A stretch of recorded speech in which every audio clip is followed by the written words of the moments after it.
Good morning, Pickleball fans, ladies and gentlemen, and welcome to the Hampshire Court Hotel for day 2 of Pickleball Event Series number 5. This morning we'll be showcasing the ladies' doubles, and the first match on is Jules Donald and Heidi Jerrard versus Lucy Dawson and May Pan. And then this afternoon we'll concentrate on the men's 4.5 doubles, where one of our star players, Mr. Andrew Parker, will be taking to the court. So I'm delighted to say that Andrew will be doing commentating this morning. He'll do a far better job than I have just done with this intro. Good morning, Andrew, and welcome. Good morning, Simon. Don't be silly. That was a brilliant intro. Good morning, everybody. We're here for a particularly warm day in Basingstoke for the JOOLA Championships here. And as Simon said, we're kicking off with the ladies' doubles, which should be an interesting matchup. And as soon as they get going, we'll try and give you some insights and try and create a bit of excitement about what you can see on the stream. Speak to you soon.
Okay, so we're about to get started on the first game here.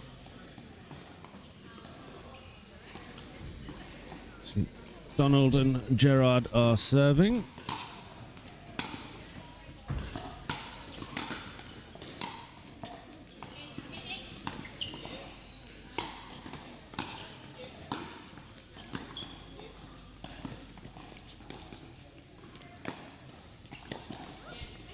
Oh, fantastic first point. I think we saw every shot in the book there. There were some drives, there were some lobs, there were some resets, there were some dinks. I think Dawson just got caught out a little bit there by a skiddy backspin dink for Donald and Jerrard to take the first point. And the excitement has gone to Donald's head, who promptly serves 2 foot long. And they have a 1-0 lead.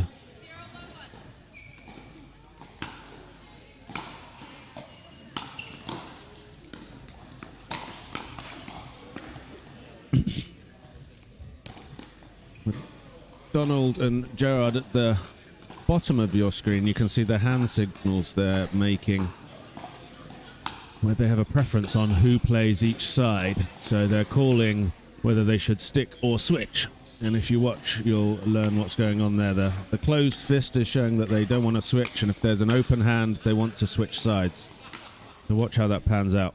A big serve from Jerrard there wasn't returned by Pan. The 2-0 lead.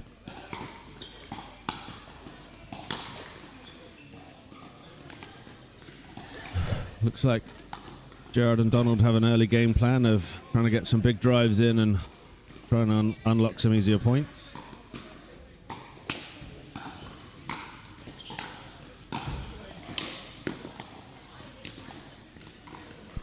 Dawson covering the middle there.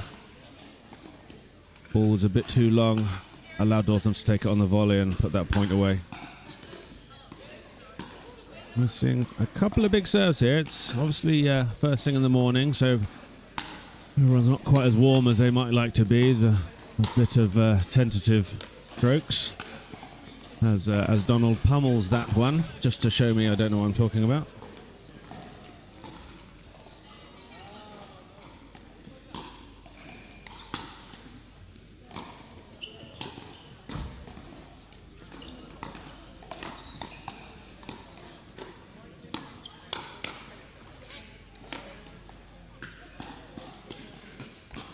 Superb backhand from Donald there.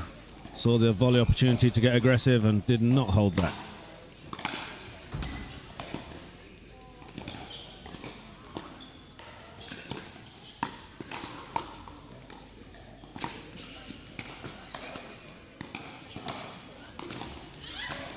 Great play from Dawson there.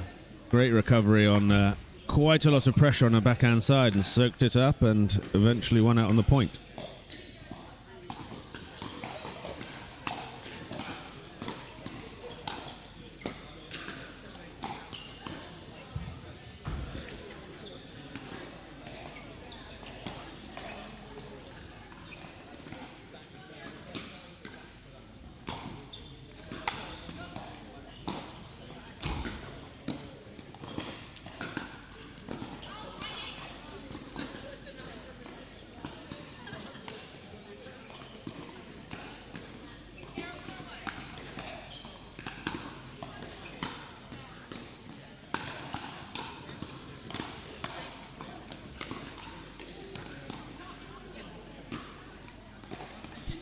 Seen some good points, but Donald and Jerrard are 4-0 up in this one.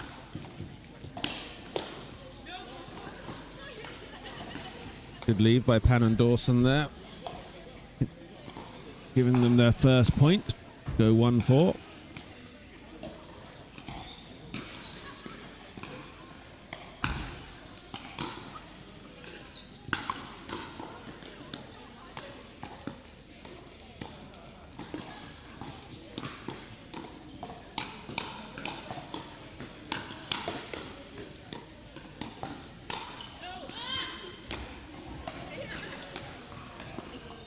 Great point there, a few speed ups, good hands from everyone on the court.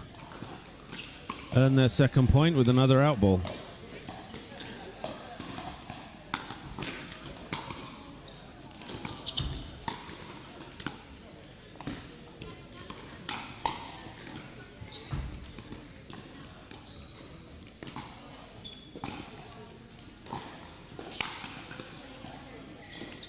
That's a run of 3 points on the bounce there. We're seeing a change of momentum. A few easier shots for Dawson and Pan to take advantage of there. Put that one away.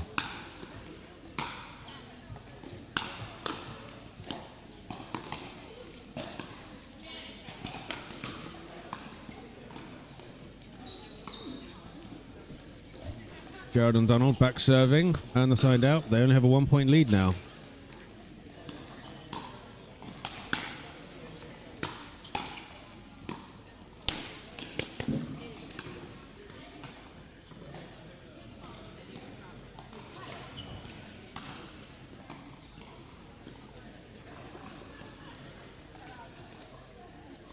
Saw the importance there of keeping Jerrard and Donald back, making their resets harder and harder. Eventually Dawson had the overhead put away.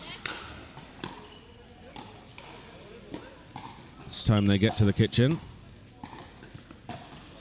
And an outball from Donald just on the wing, left by Pan. That is a non-scoring side out, which is crucial for Dawson and Pan. See Dawson and Pan also stacking with Dawson favouring the left-hand side. Yeah, very good from Donald there. A couple of speed-ups and put the ball away. Not a lot Dawson could do about that.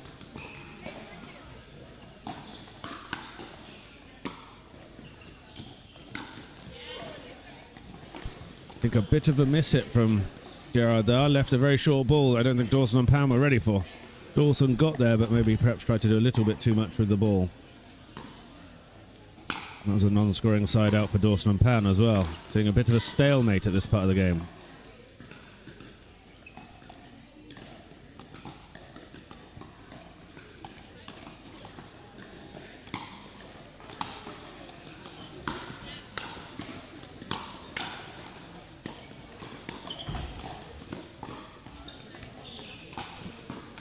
Great hands from Pan there. Donald's super keen to get to the kitchen, as you should be.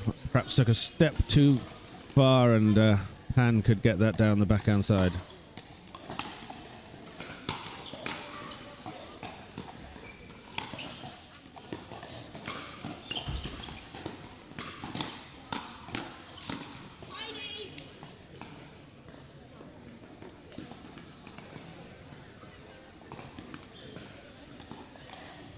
Limited that side out to a single point. No.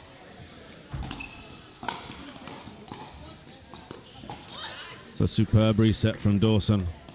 The drive was dealt with easily by Donald and then even put some more into it, but Dawson was there with a great reset.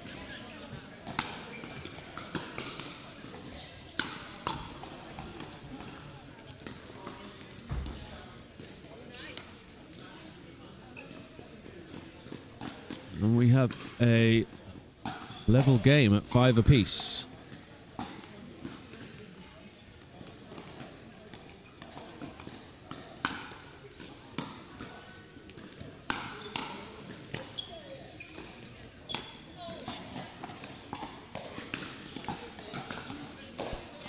A little bit of an overreach from Pan there.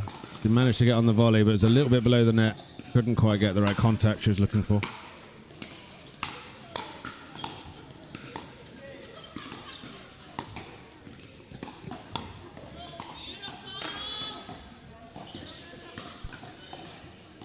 That is side out, and we are level from a 4-0 lead for Jerrard and Donald, now to 5-5. I think Dawson and Pan are going to be feeling slightly more positive about the next phase of this game. See how this side out goes. Ooh. And that is a change of ends at 6-5. Pan taking an off the bounce speed up there.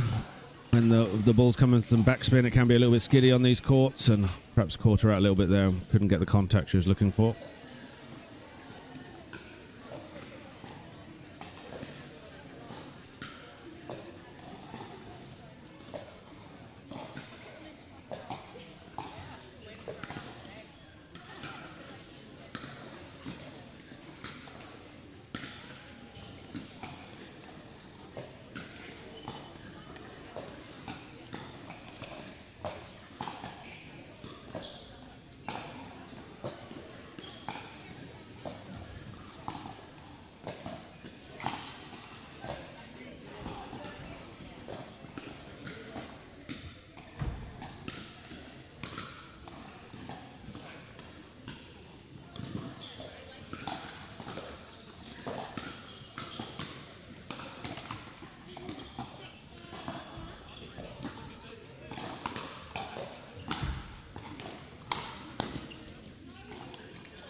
Great power from Jerrard there. That drive was tough to deal with. Dawson was stretching.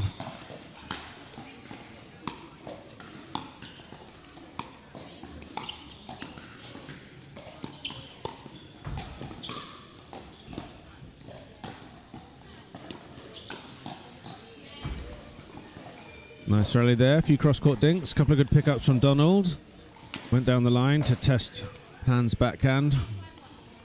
Managed to win the point. A quick couple of points after the side out and another out ball. That's totally changed the dynamic of this game. Now that is 9-5 from a fairly tight game. A blink of the eye.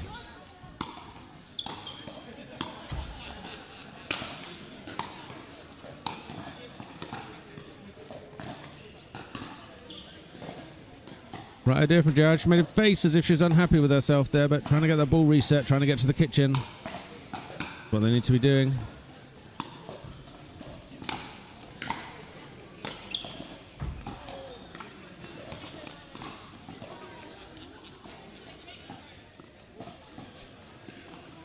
That is our first game point of the day here on the show court. Can they convert on the first time of asking? Alas, no. A drive from Jerrard into the net, and this is side out. Feel unless Dawson and Pan make a bit of a dent on this score, it's only a matter of time before they lose this one, but let's see how they get on.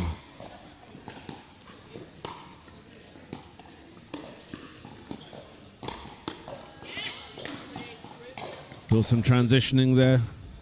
A little bit forward momentum with her movement, caused a bit more power on the ball than she was expecting, went a bit longer, allowed Jerrard to take it out of the air and put some power onto the ball, which ultimately won them the point.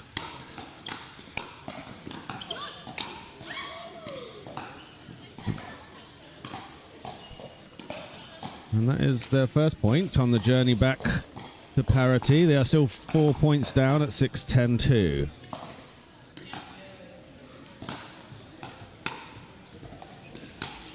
It's a great serve under pressure from Pan there, but it was dealt with comprehensively and Dawson couldn't get the ball back.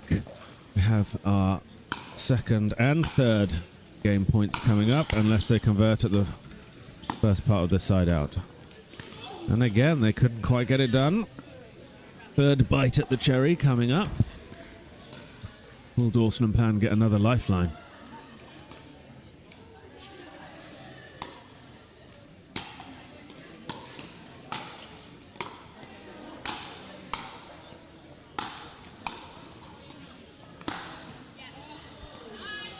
Superb pressure from Dawson there, and when that ball got a little bit more easy, she took a bit more risk, played the angles, and they didn't get a bat on it. Dawson was hitting the ball very hard, but down the middle of the court, and Jerrard and Donald were getting their paddles on it, but once the angle came, they didn't even get close. And that is 3 chances of game point that they have failed to convert. Dawson and Pan are now 6-10-1. 2 serves to try and increase their score.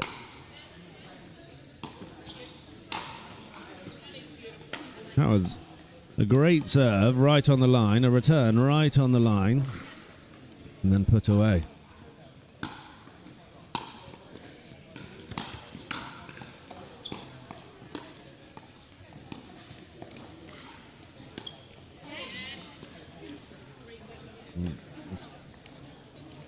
Feel like Dawson and Pan had to make some impact on the scoreboard there, which they failed to do. 4th chance of game point.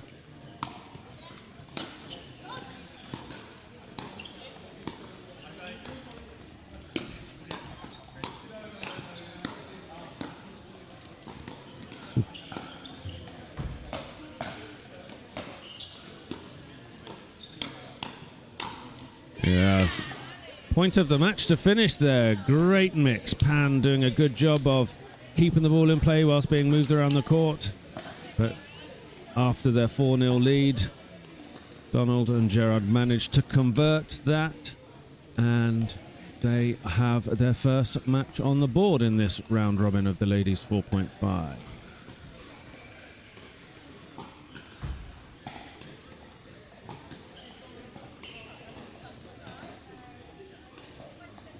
Next up we have Tara Jones and Helen Kenna versus Georgie Girt and Maisie Wise.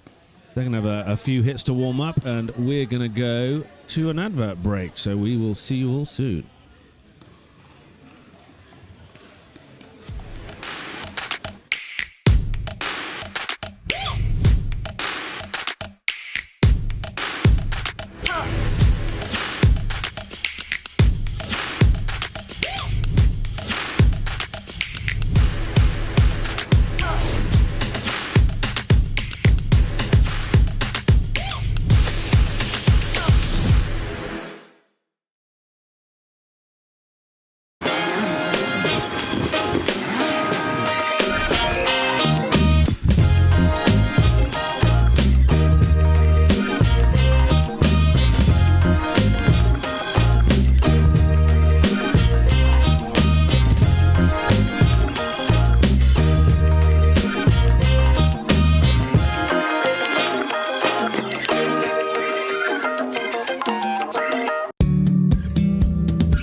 Without a technical director, small and medium-sized enterprises, SMEs, encounter numerous challenges, including poor technology decisions, inefficiencies, and costly errors. Teams may lack direction, leading to delays and accumulating technical debt. Without strategic oversight, SMEs risk falling behind competitors and missing out on growth opportunities. To address these challenges, ICTO offers a fractional technical director service. This approach provides high-level technical leadership without the financial burden of a full-time hire. Startups and SMEs benefit from strategic guidance on software architecture, product development, and technology roadmaps while maintaining manageable expenses. Our extensive experience enables companies to avoid potential pitfalls and accelerate their growth. An ICTO fractional director brings scalable technology strategies and enhances team development without disrupting daily operations. By evaluating technology stacks, streamlining processes, and mentoring in-house teams, we improve efficiency and long-term stability. Our external perspective helps identify issues that internal teams may overlook. ICTO provides flexibility and agility, which are essential for navigating rapidly evolving markets. Companies can adjust our involvement based on project requirements, funding rounds, or significant strategic shifts. With our expert guidance, businesses make informed technical decisions, mitigate risks, and maintain their competitiveness. ICTO, here when you need it.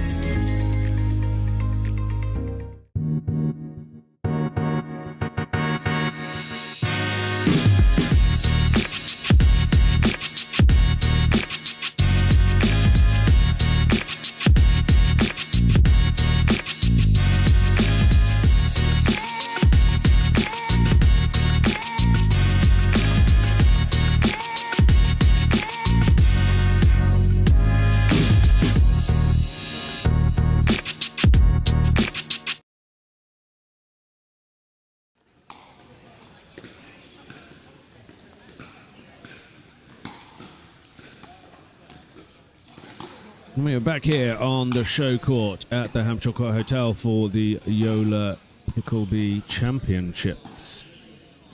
We have had a few shout outs on YouTube. I'd like to say good morning to Dan O'Brien, and he has asked specifically for a temperature check, which we'll continue to do through the day. It's currently 20 degrees Celsius here in Chinham. Probably about 20 degrees inside as well, although that is a guess. But I think as the day goes on, this will get warmer and warmer.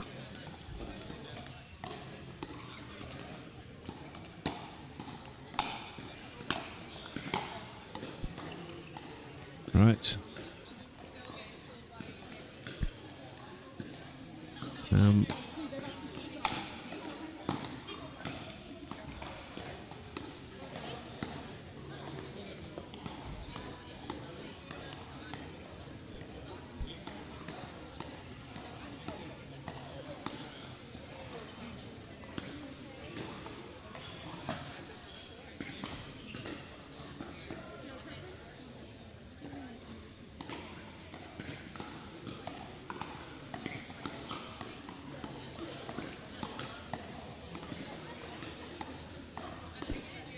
we're here for our second game on the show court today. Kenna to serve from the top of your screen. Playing with Tara Jones against Maisie Wise and Georgie Girt. Interesting game here to see how perhaps different styles of play pans out. Jones making no mistake of that first one. Saw the opportunity to be aggressive. Great footwork to put herself in the position to demolish that forehand.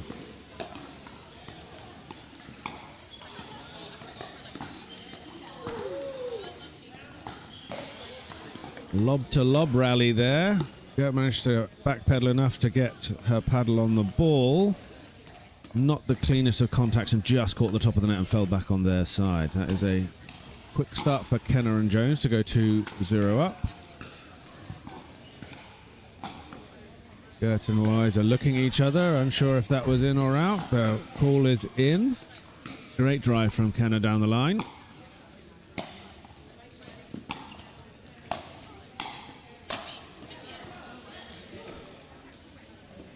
Great 1-2 combo from Girt there. Put pressure on Jones to do the reset.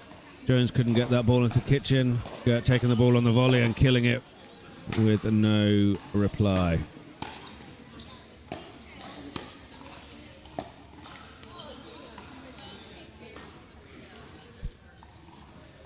Kenna drawing Girt into the kitchen there after a couple of good resets. Not quite quick enough to get on the ball there.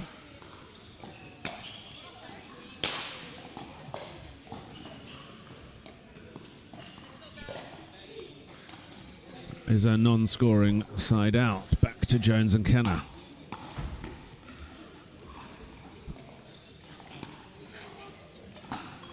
And if that was mistimed or perhaps a bit of a funky bounce, it caught wise out there.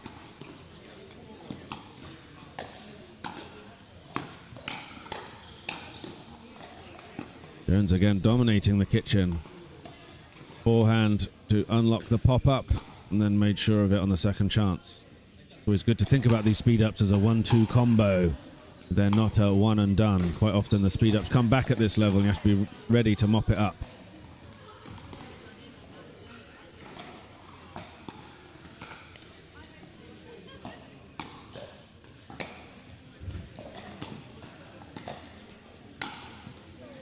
This time Kenna flying through the court, taking that forehand out of the air down the middle between Girt and Wise. And that is a rocket ship start for Jones and Kenna to go 6-0 up. Not sure if any of you watching had any inclinations as to who was going to edge this one out, but I'm guessing very few of you thought this would be a 6-0 at the change.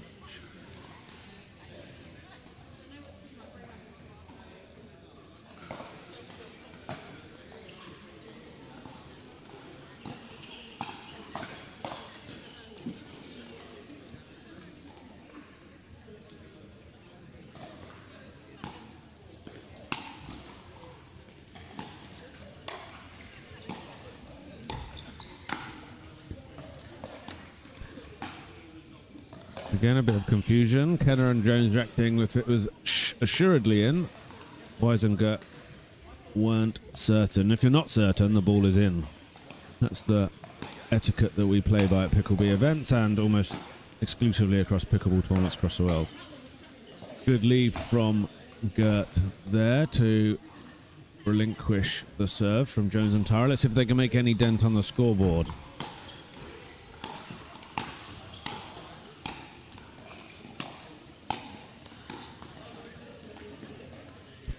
Jones and Kenna doing a great job of not letting Girt and Wise get to the kitchen. When you're at the back of the court, those shots are difficult. As soon as you create a little bit of air, the ball comes back with even more power and you struggle more and more. So good job by Kenna and Jones. It's imperative that Girt and Wise get to the kitchen. Bit of a better one this time. They are there. As if to prove my point, they got the pop-up and put the ball away to get their first point on the board. See the importance of getting to the kitchen there.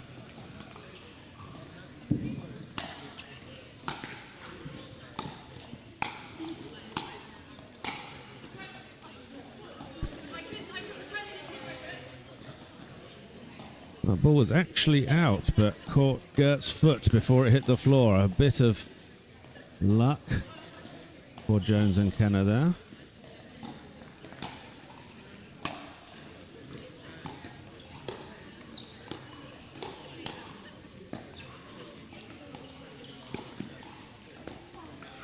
Again, a little bit of a skiddy dink from Wise there, caught Jones out. Very fast bounce off the floor, very fast caught this.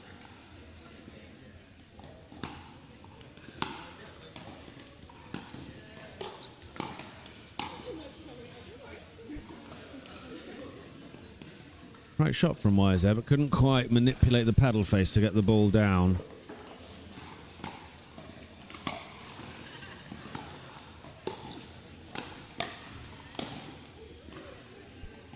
Good reactions from both Wise and Girt. They're playing some unconventional forehands from backhands and backhands from forehands, but that got them the side out.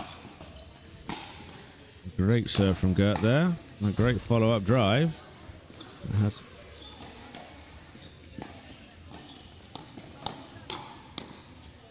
again, Girt and Wise get to the kitchen. Girt was a little bit reluctant to get to the kitchen. I think could have got there a shot or two earlier, but no harm, no foul. They won the point, and they continue their recovery mission here. And 3 points like that are going to help even more. And that is 3 on the board for them now.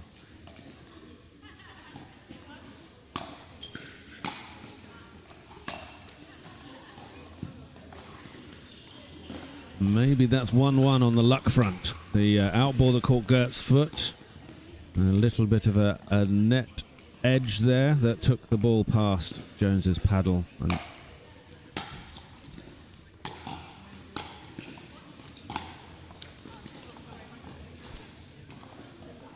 call of watch from Girt and Wise there. There's a chance that ball was going long, but it did dip in on the line.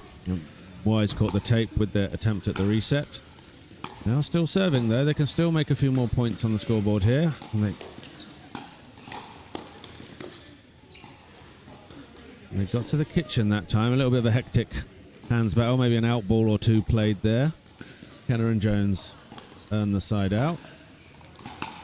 It is 8-4. It's the first one dealt with. Imperative for Girt and Wise to get a non-scoring side out here to continue.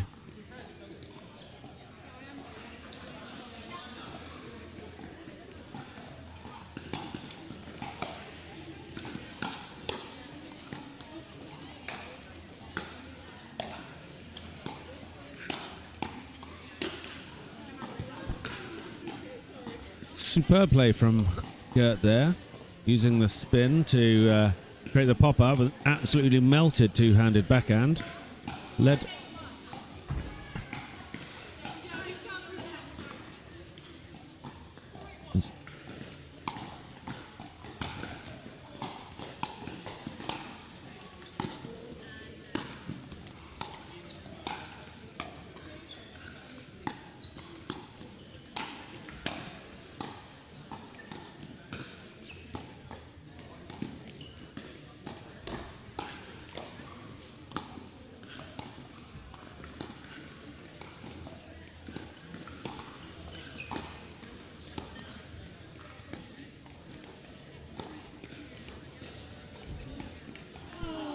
superb rally there. Great rally. Even applause from the crowd here. Yeah, we saw a bit of everything then. Great dink rally, great patience. Wise soaked up the pressure there, did a really good job. It's not many times Kenna's would lose a dink rally. Well.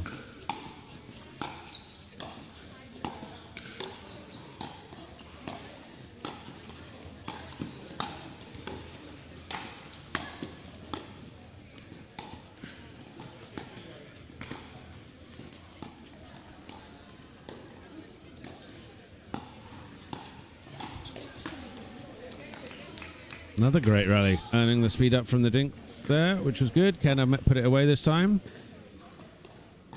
Girt showing some brilliant recovery forehands from the smashes of Jones and Kenna. Ooh. The ball is being recovered from an outside court. We have it returned where it belongs. We are 5-8-2.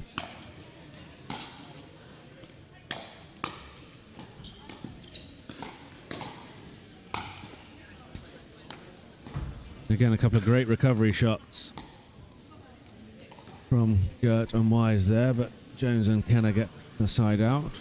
3 points ahead. Turned into a very different game after that 6-0 start from Jones and Kenna. Kenna running in, perhaps taking that ball a bit lower than Kenna would have hoped. Led to hitting that hard straight at Wise, catcher on the arm.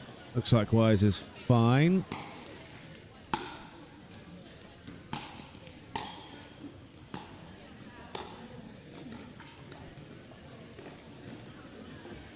And that's a couple of quick fire points to give them their first game point at 10-5.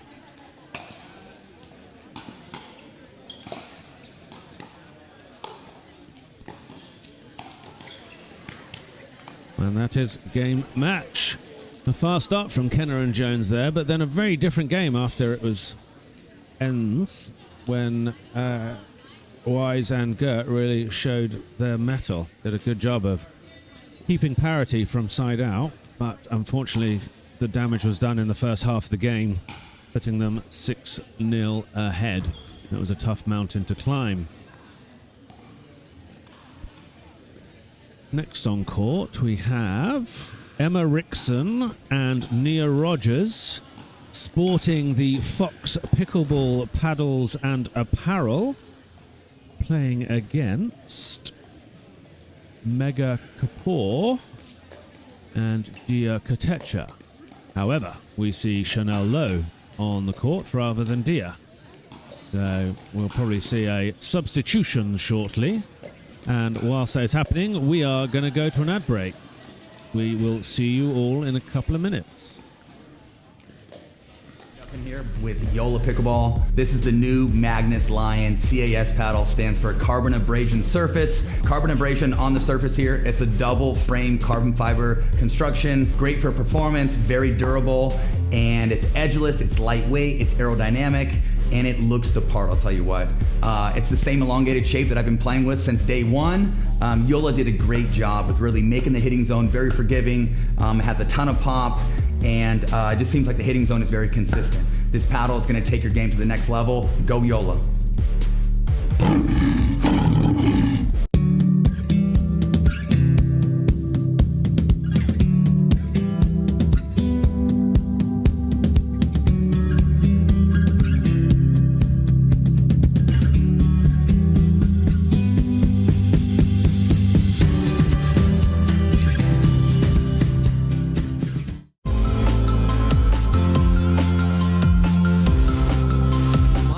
Landscapes are increasingly complex, with evolving security threats and the growing demand for seamless service delivery. A managed IT SIM platform enables businesses to overcome these challenges by streamlining processes, enhancing operational efficiency, strengthening security measures, and providing a scalable, cost-effective approach to IT service management.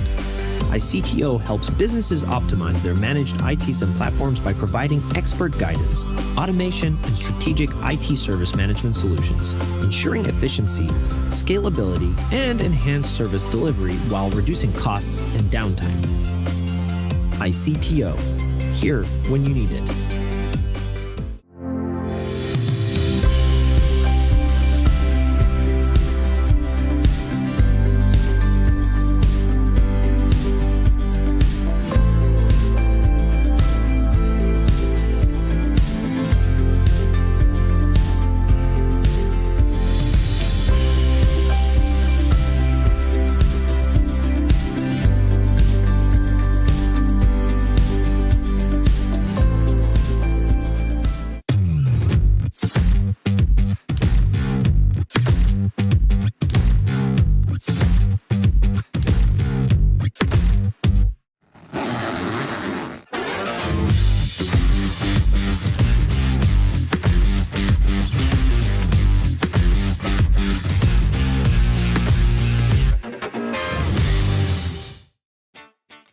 Pro 4, I'm super excited to talk about this. This is my baby. 3S is and was a great paddle, but the 4 I think is even better. Our main focus going into the Pro 4 was fixing the overall solidity of the paddle, and so we added some supports near the throat area, and that has made the outside edge extremely consistent. Where you're going to see this really affect in real gameplay is you miss it when you don't hit it in the middle. And then it's extremely forgiving. You're really not going to make a lot of errors even when you miss-hit it. It's a pleasure to play with, and I'm really excited for you guys to try it.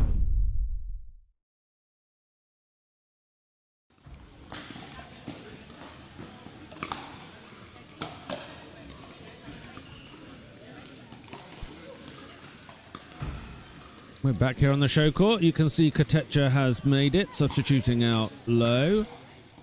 We have some high fives at the center of the court whilst we're working out who is serving to start the third game here at the Hampshire Court Hotel.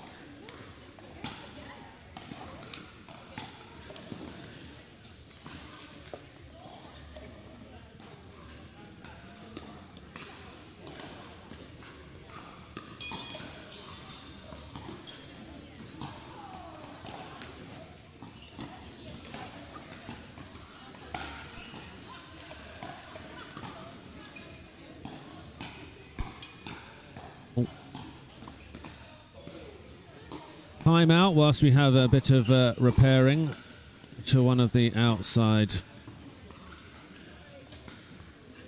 surrounds. Kenna and Jones stepped up, dealing with the job. It's all...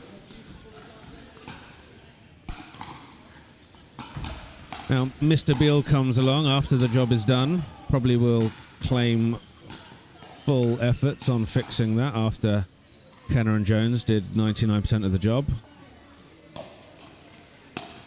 And we're off.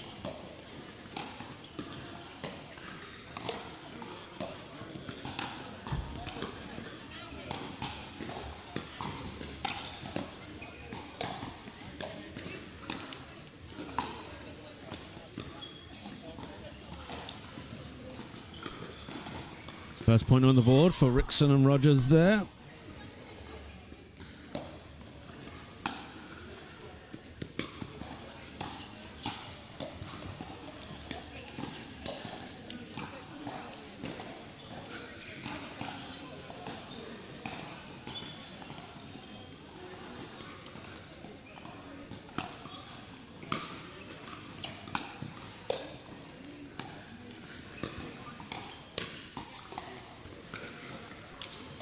Slight catch of the net there, caught Rogers out, couldn't quite get the paddle high enough, quick enough to get that ball down. We are at 1-1. Rogers and Wrixon stacking here, and they chose to unwind the stack on that one. Great backhand attack from Wrixon there, but it was dealt with by Kotecha and Kapoor.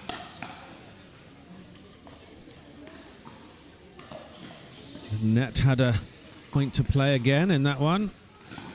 We're seeing some good rallies here. Long may it continue.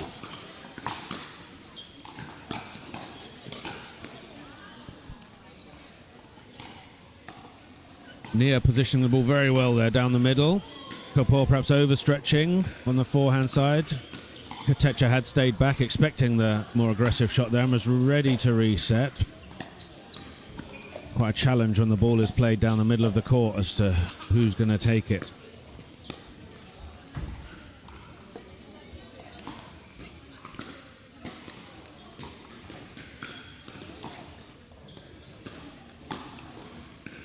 There's side out with Rogers and Wrixon serving at 1-2-1. Again, a lovely backhand from Wrixon there, but the ball came back. Perhaps not quite in the right position to take advantage of it on her forehand. Second serve.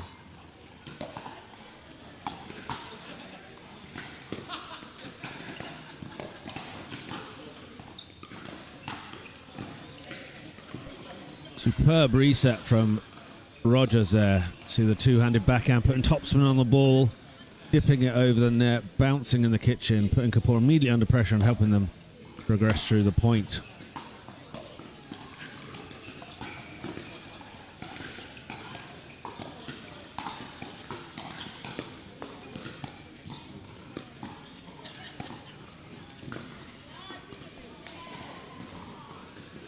Rogers may be caught in two minds there, an uncharacteristic error on the backhand side.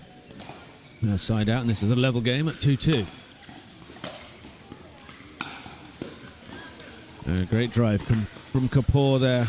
Barely a ball over the net and dipping. Rogers, Wrixon even trying to transition to the kitchen, couldn't quite get low enough and get enough paddle on the ball there.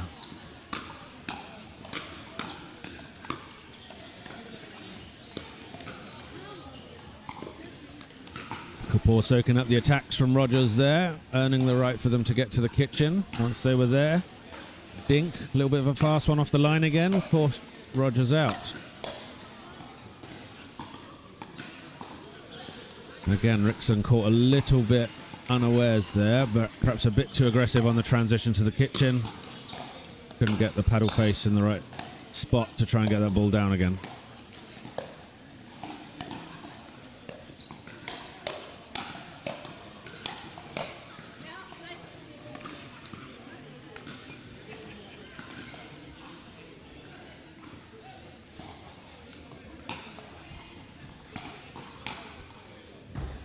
Couple of rapid fire points there. And we have ends.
Rogers and Wrixon doing a good job there of keeping Kapoor and Kotecha back from the kitchen. Once the opportunity came, Rogers got a nice forehand topspin. We have second serve for Kapoor. I think we need Wrixon and Rogers need to get this one won and try and serve and get some impact on the scoreboard. Oh. The net comes into play again. The irony of the net cord there. I think having hit the net, it was going to send the ball out, but Wrixon couldn't get out of the way and just clipped her arm, giving them 8-2.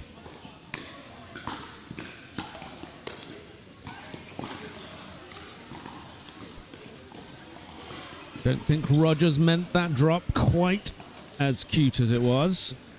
Perhaps a bit of a miss hit, not catching the middle of the paddle, but it was very effective all the same. This is their chance to try and recover the scoreline. First one done. Kapoor and Kotecha will be keen to see a fairly quick side out to get them back serving and try and put this game to bed.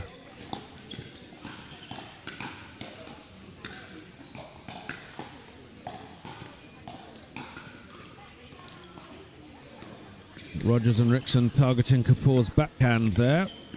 It's a pretty good thing to do for the left-sided against the left side player. Try and keep it on their backhand, try and keep them out of their point, keep their forehands from being aggressive. Again to Kapoor's backhand.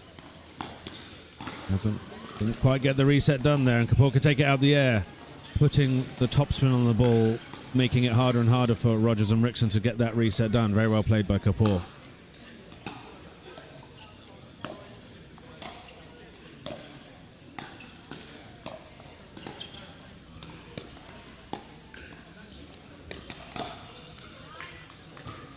Great two-handed topspin dink from Rogers there. Led to the somewhat of a pop-up. It didn't quite transpire to be a volley pop-up because it was quite short, but Rogers dealt with it all the same. See, again, absolutely focused on Kapoor's backhand there, but couldn't get the ball over the net. They have made a dent on the scoreboard at 8-5. Critical junction here as to the outcome of this game. If they can get a non-scoring side out and get another couple of points, it's going to be a much higher pressure situation for Kapoor and Kotecha, having had quite the head start. It's imperative that they get a few points now.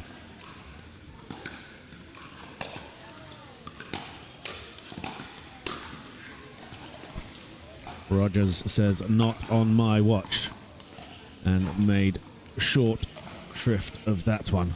Great forehand, unlocked the overhead smash, and not even a paddle on it.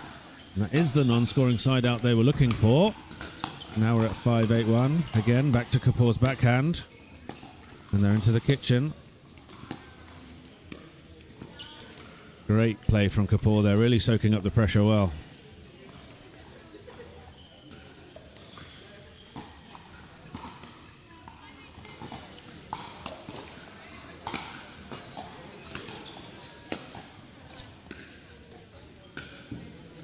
Lovely drop.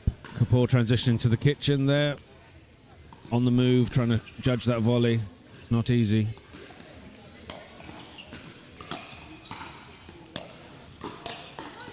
That serve looked very tight to the line there.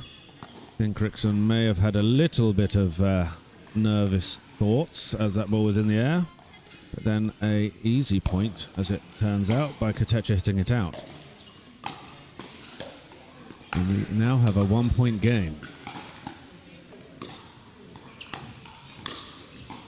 Superb from Rogers there. Again targeting the Kapoor backhand, leading to that pop-up. Rogers took 2 steps forward, perfect footwork to get the forehand topspin down the middle and hit that with serious venom, and we are all tied at 8-8.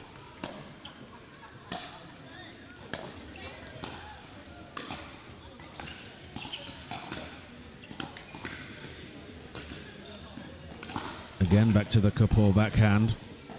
Just caught the top of the tape there. And we see Rogers and Wrixon in the lead for the first time, having been 6-2 down, possibly even 8-2 down as it goes. Okay, and we have that side out. Will be 8-9-1 with Kotecha to serve. And they are changing up the strategy here, putting Kapoor on the right-hand side, trying to deal with that backhand strategy from Wrixon and Rogers. Very shrewd. Turns out that Rogers and Wrixon were on the opposite sides as well, and Rogers had the backhand down the line past Kotecha. Kapoor and Kotecha sticking with this change in strategy with Kapoor on the right-hand side. Oh, I think if Wrixon and Rogers lose this game, Rogers is going to think about that shot a couple of times. We are at 9-9.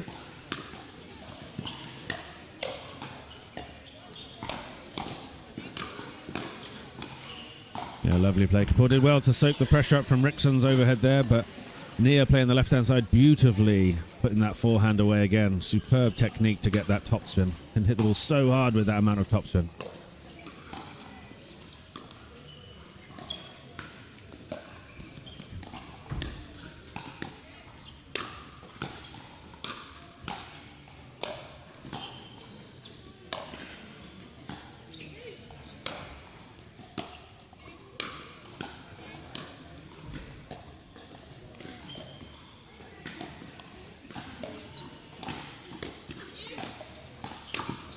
What a point!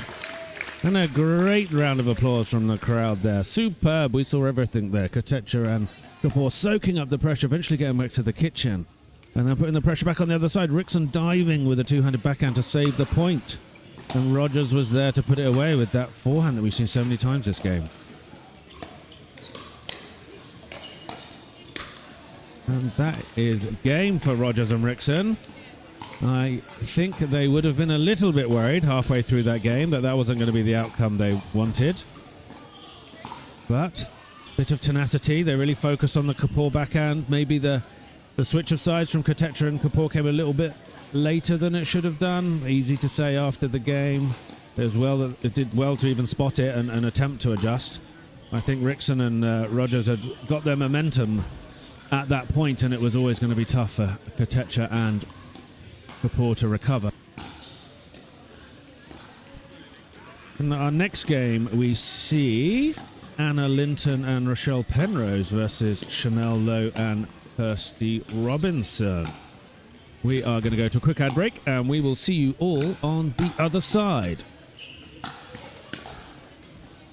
Pro 4, I'm super excited to talk about this. This is my baby. 3S is and was a great paddle, but the 4 I think is even better. Our main focus going into the Pro 4 was fixing the overall solidity of the paddle, and so we added some supports near the throat area, and that has made the outside edge extremely consistent. Where you're going to see this really affect in real gameplay is you miss it, you don't hit it in the middle, and then it's extremely forgiving. You're really not going to make a lot of errors even when you miss-hit it. It's a pleasure to play with, and I'm really excited for you guys to try this.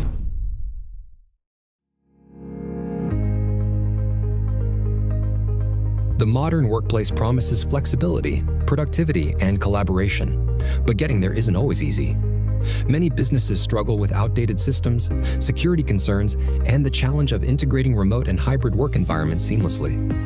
ICTO delivers modern workplace solutions designed to tackle these challenges head-on. With expertise in cloud integration, enhanced security, and intuitive collaboration tools, ICTO ensures your team can work securely and efficiently from anywhere. Our tailored solutions streamline workflows, reduce the IT headache, and create an agile, future-proof workplace. Plus, with proactive support and strategic guidance, ICTO helps you navigate the ever-changing digital landscape with confidence. Don't let workplace challenges hold your business back. Choose ICTO to transform your workplace into a dynamic, productive, and resilient environment. ICTO, here when you need it. Ooh, let's go. Wait, hold up, Q. Yeah, feel like I'm at the tippy top of my game, looking down at the rafters. I had this, I got that confidence. Come on now.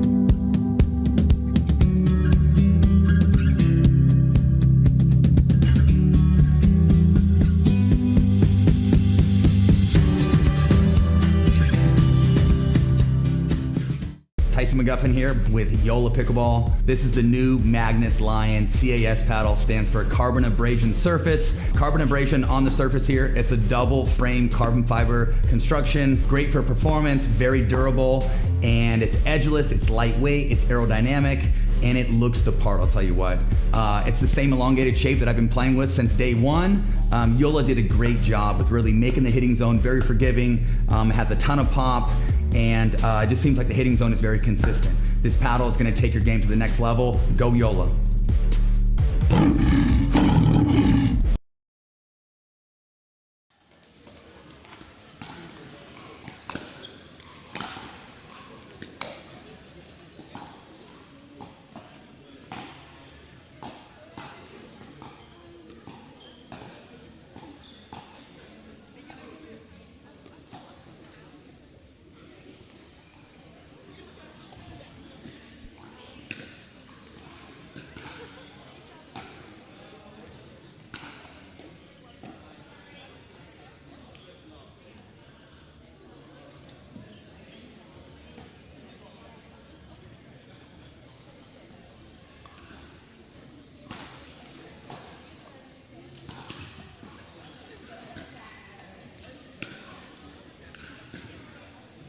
We're back here on the show court at the Hampshire Court Hotel for the Pickleball JOOLA Championships.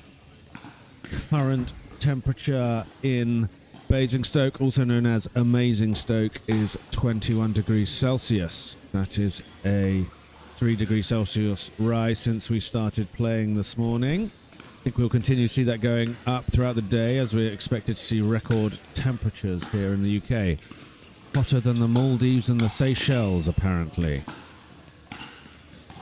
We are here with our first point. Lowe and Robertson versus Linton and Penrose. Bit of a scrambling point from Lowe and Robertson there to win that first one. Good tenacity.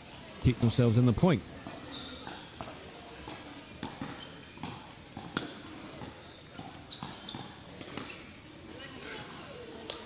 Great drop from Robertson there to the Linton backhand. Managed to keep that very tight in the kitchen.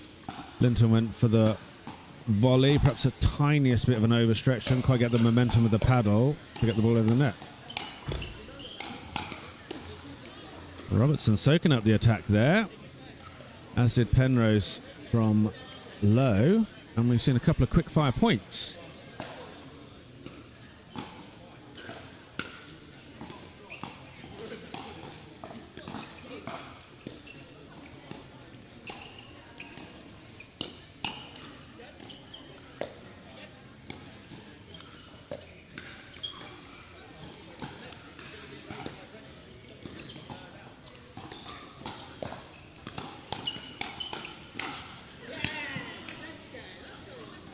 Robertson did well again, but Linton was in the perfect position for every shot that came back. Not expecting to win the point at any shot. Always ready for the return. Which is great to see.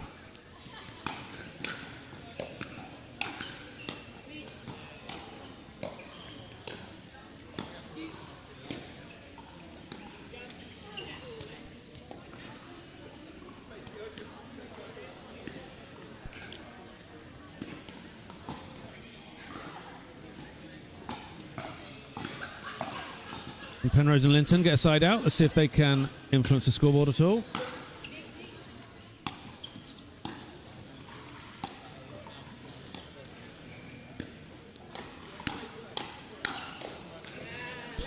Seem to be very focused on Robertson here, which is probably a sensible idea.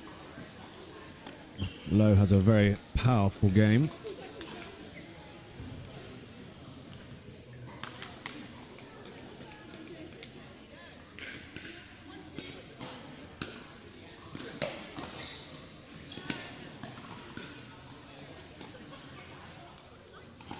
Critical that Lowe and Robertson don't give away those easy points on the serve to stay relevant in this game.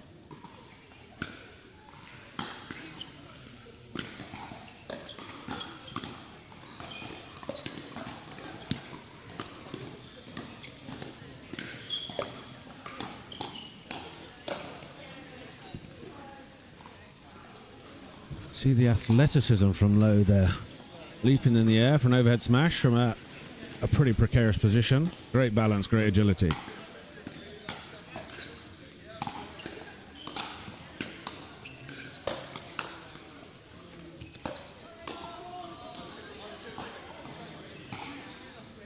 The ball came onto the court there, which I think saved Penrose and Linton's bacon a little bit, as that smash got put away just at the same time.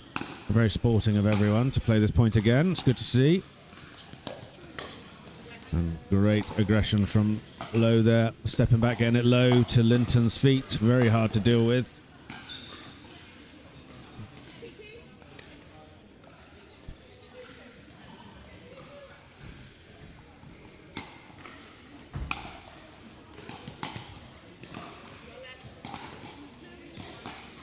Good lead from Linton there.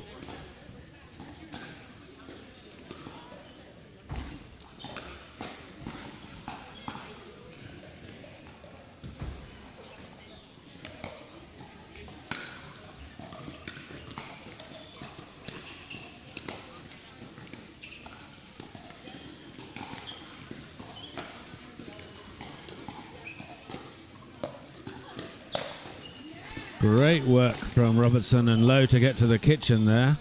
And you saw the power of Lowe. That ball was barely 6 inches above the net, but Lowe in the right position, expecting the shot, killed it down the middle.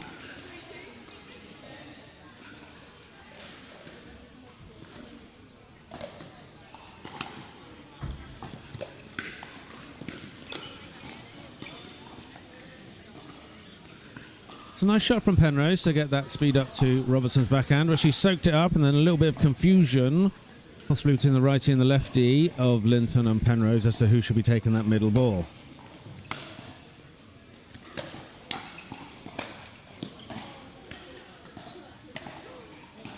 Great drive from Chanel there. Was ready for the second one as well, but couldn't quite execute and managed to catch the net.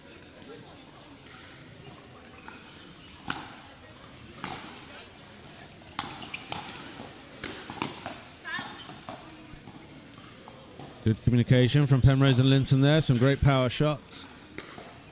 Lowe got a paddle on it, but it was going out, and a clear shout of out from Penrose. It's back-to-back out balls. to avoid those cheap points in this game.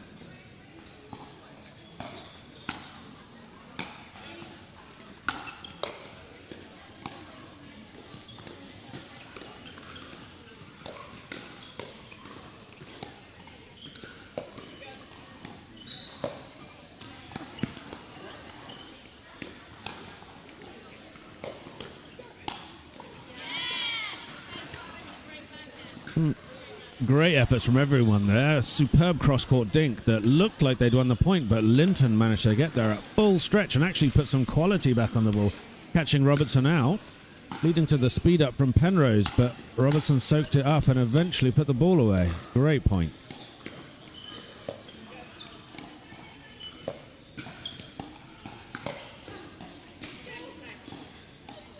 Great point there. See both teams get into the kitchen and actually waiting for that opportunity to speed up, which came eventually. Chanel owning the middle there, getting a forehand into a ball that was a little bit higher than Linton and Penrose were hoping for. Nice side out, and we are tied at 4-4.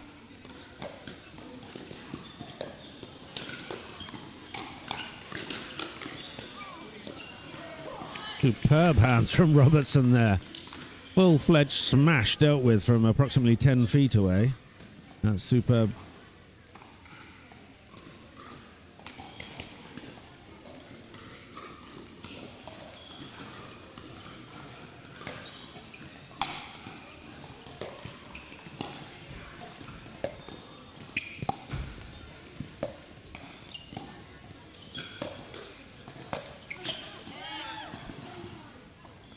Lowe showing her agility and power there. Great footwork, opening up the forehand to get it cross court for Linton's backhand. Hard to deal with at that speed.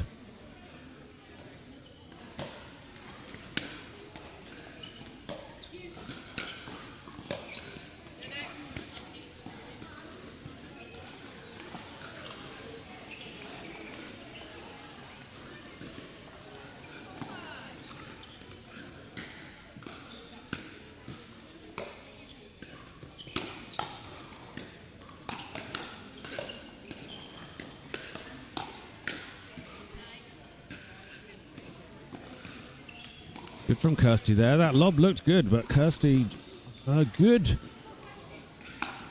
vertical there to get some quality on the overhead smash.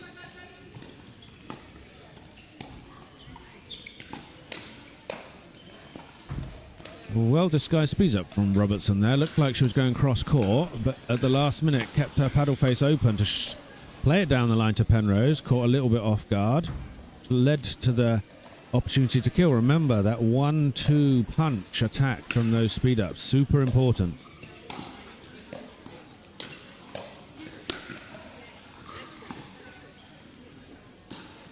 Penrose dealing with that comprehensively. Great angle generated from an overhead smash.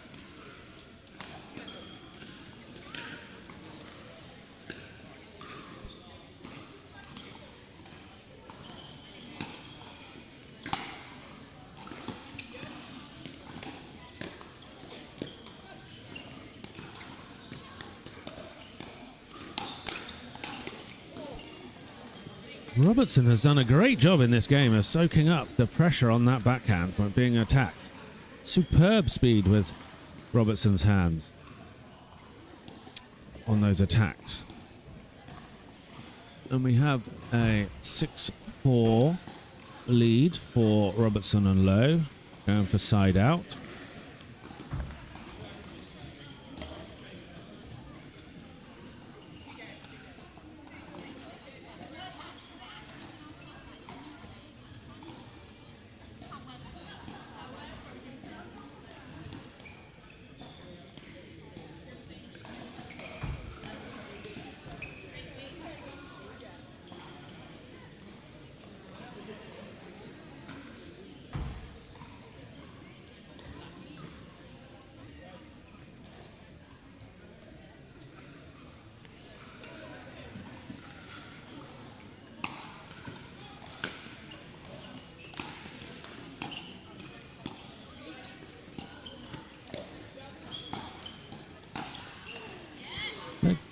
Again, the backhand from Robertson. Not sure that was the middle of a paddle, but still, the speed of the reactions are impressive.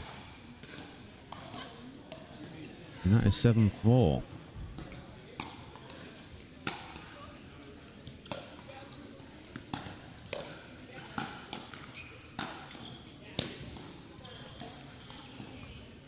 Dealt with the first one, but not the second one. Linton there again, showing you cannot relax. Play the first shot and be aggressive, but you need to be expecting that to come back. Be ready. Get your footwork in the right position. An excellent example of that.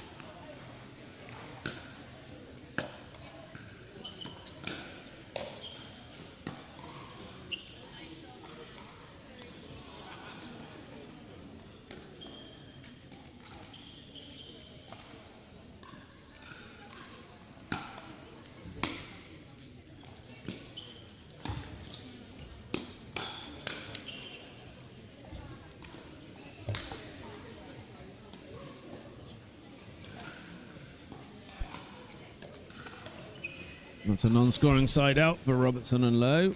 Pretty important at this part of the game.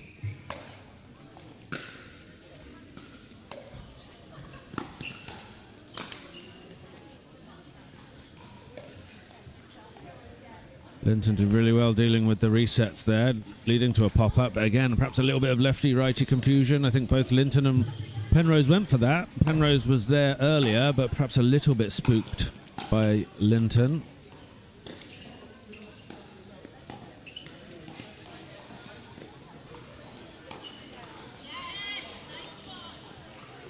Very shrewd from Robertson there.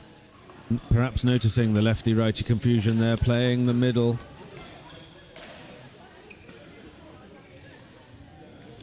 We have a 9-4 lead for Robertson and Lowe.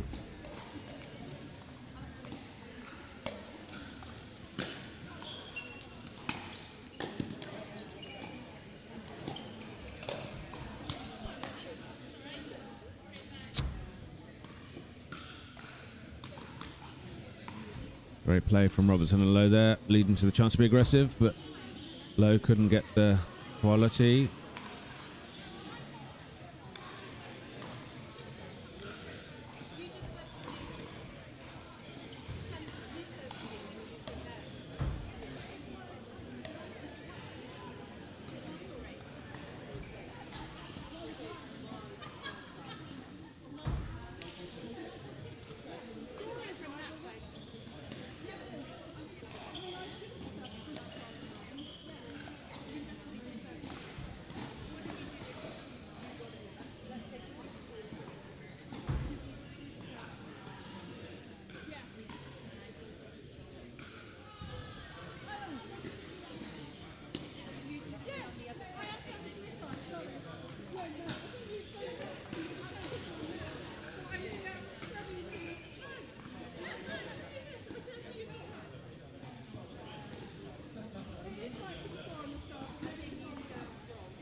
Slight confusion on the score and the sides of serving there, but we have come to an agreement, which is good.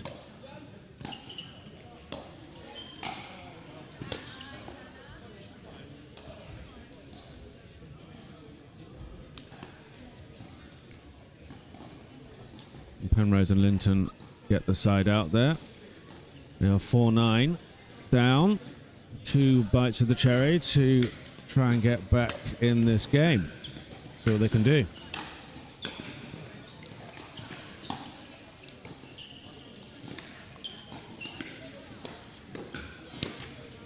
Very well played there. Great resets and aggression from Penrose. Got to the kitchen while serving, super important. Got them a point. We are at 5-9.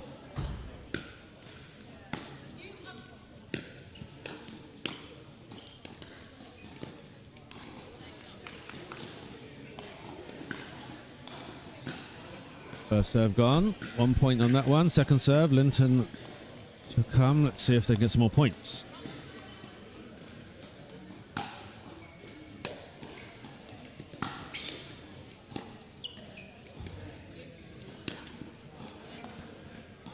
A little bit of help from the net there.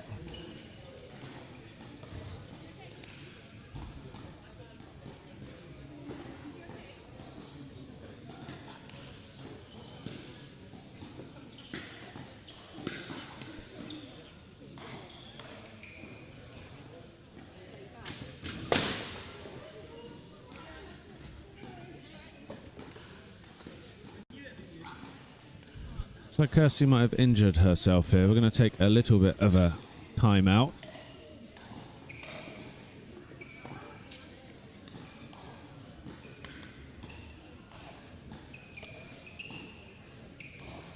We're just going to take a quick ad break here, just whilst we sort this out, and we'll be back with you shortly.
Cyber threats grow in frequency and sophistication. Businesses must protect sensitive data, maintain regulatory compliance, and ensure operational resilience. Cyber attacks, data breaches, and evolving mandates demand a proactive security strategy. Our expertise delivers tailored cybersecurity solutions, including advanced threat detection, robust data protection, and compliance frameworks aligned with industry standards. By leveraging cutting-edge security technologies, we help you stay ahead of threats, prevent breaches, and safeguard critical assets. Beyond protection, we build resilience. In today's interconnected world, we equip your business with the tools to respond effectively to cyber incidents, ensuring continuity and long-term security. With our trusted guidance, you can confidently navigate digital risks and regulatory complexities. By partnering with ICTO, businesses gain access to expert cybersecurity leadership, cutting-edge security solutions, and a proactive defense strategy that ensures long-term protection against ever-evolving cyber threats. ICTO, here when you need it.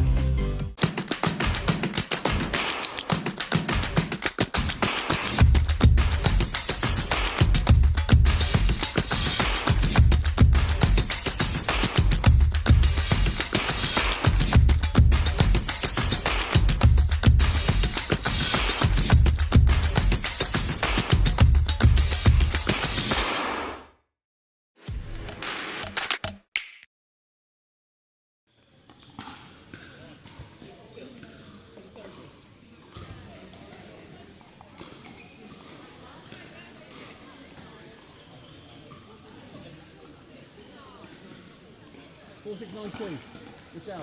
Was that a survey?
Hi guys, you are joined by Lewis Oak at the moment, and we have a new person entering the commentary box.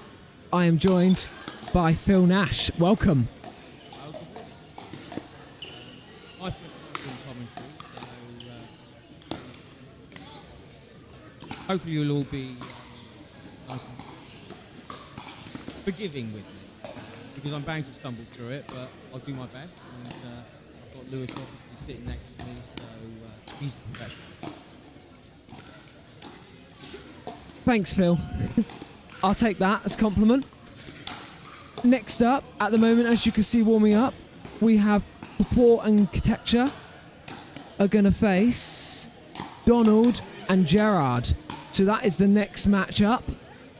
I do have some scores I can give a few updates on in the groups.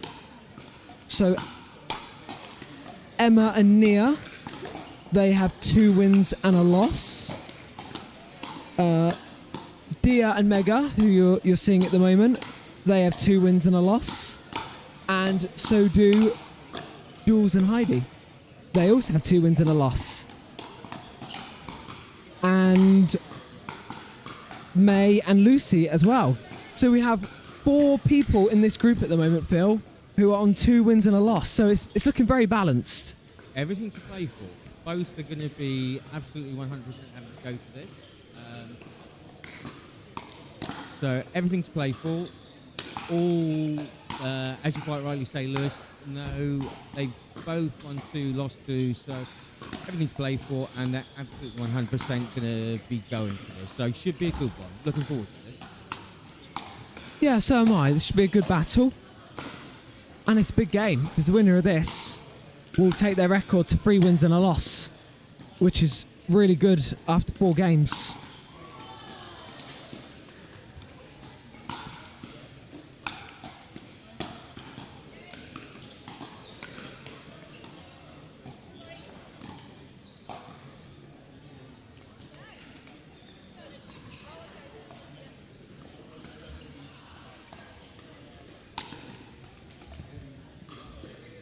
We are nearly ready to go. Just a few practice serves going in, and then we'll be getting underway.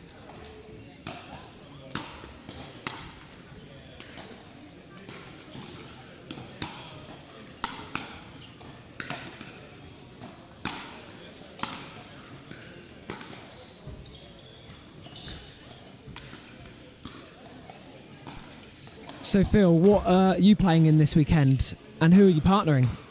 Okay, so not playing today. Tomorrow I am playing with the lovely David Baker. First time we played, we're playing 50 plus. So looking forward to that. Tomorrow afternoon. Oh, awesome. And then you got a day off today? Indeed, although being part of the Pickleball collective, I don't think there's anything as a day off. But no. Relatively little to do today, so hence I've jumped on the microphone to give it a go, see what happens. Awesome. It's going well so far. And it looks like the players are ready. So at the bottom of your screen is Donald and Jerrard, and at the top of the screen is Kapoor and Kotecha. Here we go. What do you think, Lewis? Difference in styles are we expecting? Yes, I think so. I feel like Jules and Donald are a bit more maybe power players. And I think Kotecha, especially here, is very good control player. As she there, nice drop. Yeah, I think we can already see that. I think Kotecha and Kapoor are going to try and keep the game nice and slow and nice and tight. Like that, really well just to get up to the kitchen there. Yeah, and then go for the speed up. Didn't quite work, but next time it probably will.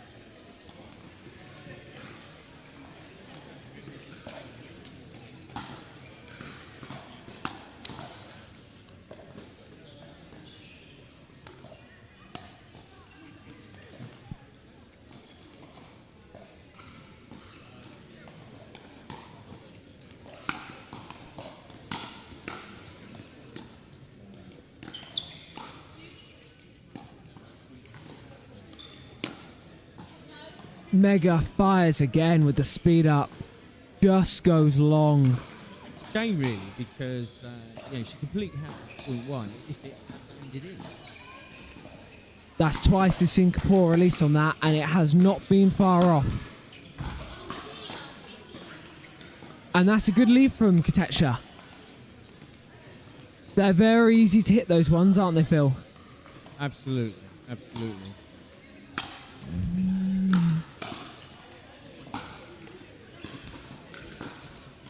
And that was the sort of power play I was saying about at the start. And that's a nice drive to...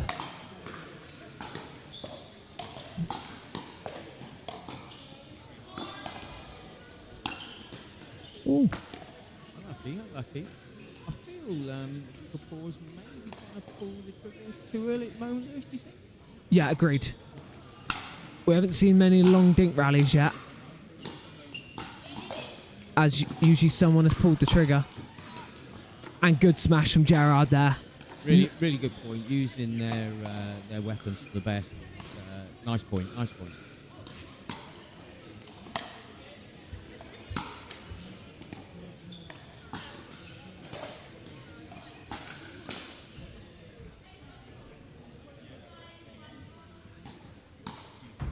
Jerrard and Donald taking a 5-1 lead.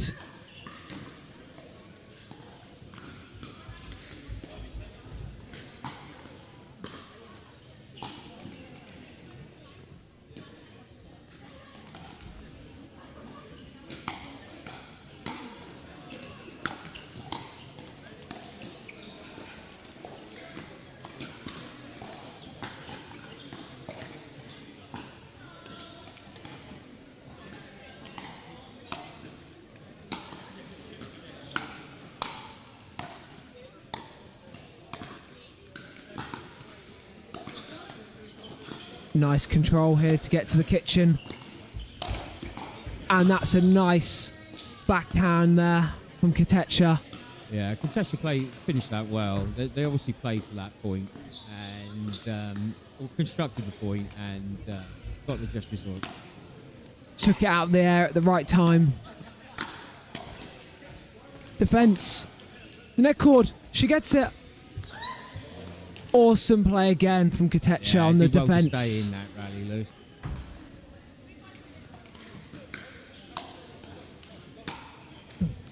Oh, and that happens after 2 good points. One of those sorry, not sorry points. Jerrard and Donald have been happy to stop a bit of momentum there.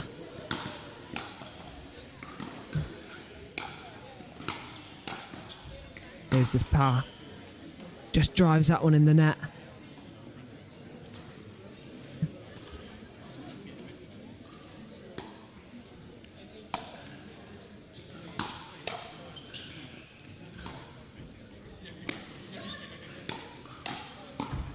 Great pick up from Jerrard.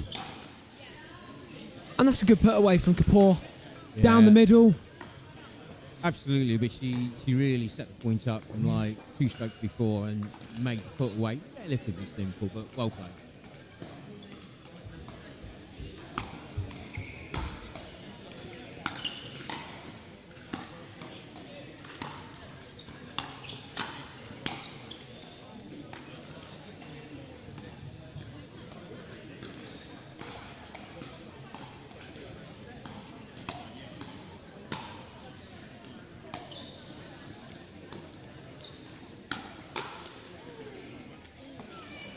Wow, that was a bit of a bluff there. Looked like Kotecha was going to take the ball. Yeah, it certainly was. It was a real dummy play. I think it surprised them. A nice drive there from Kapoor straight down the middle. We're back level here, 5-5.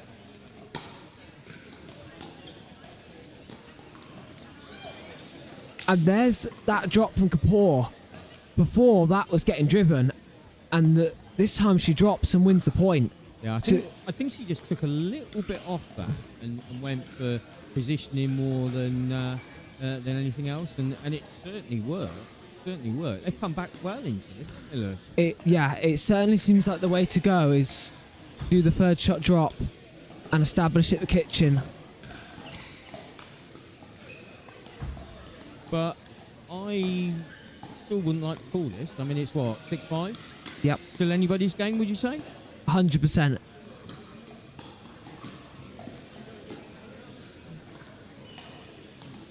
Both teams talking a bit of tactics at the moment. Be interesting to see in the second half of the game where who changes what and what changes.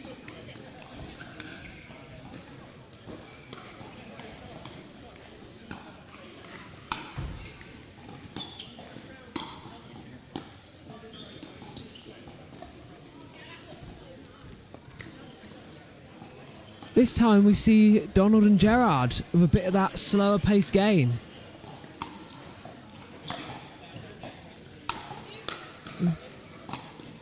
Lob goes up, retrieved. Well got back in the point by Kapoor. She's everywhere. What a point. Awesome defence from Kapoor. Absolutely awesome. I thought that point was over 2 or 3 shots ago, but somehow she stayed in it and, you know, got the result.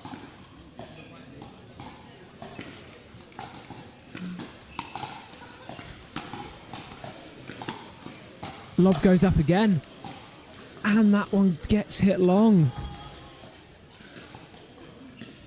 Yeah, that was unlucky. I thought right tactic to go for the deep smash, keep them at the back, but just slightly too long. Right tactic though, I thought. And that is a lovely drive by Jules Donald. Down the middle. And blistering pace. Awesome. That was fire.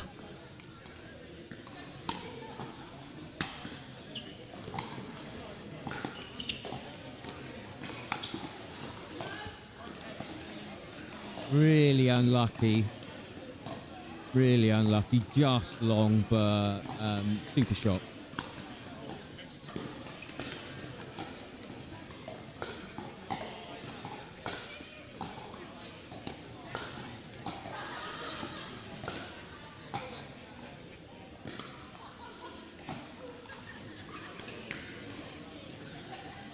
Donald and Jerrard starting the second half well.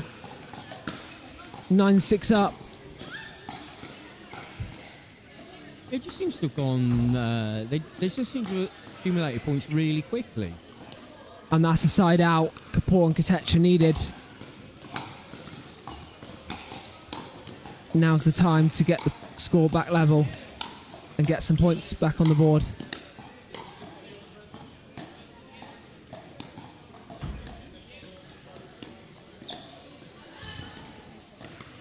That was nice from Kotecha, getting to the kitchen there. Build it up really nicely.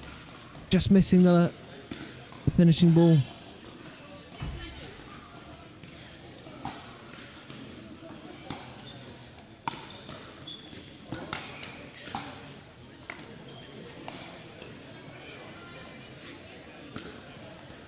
Non-scoring side out.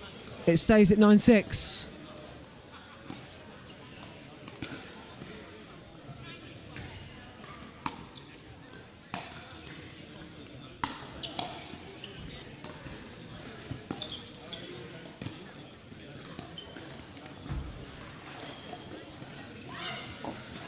And Kotecha gets the luck of the net cord just when they needed it. Again, one of those, sorry, not sorry.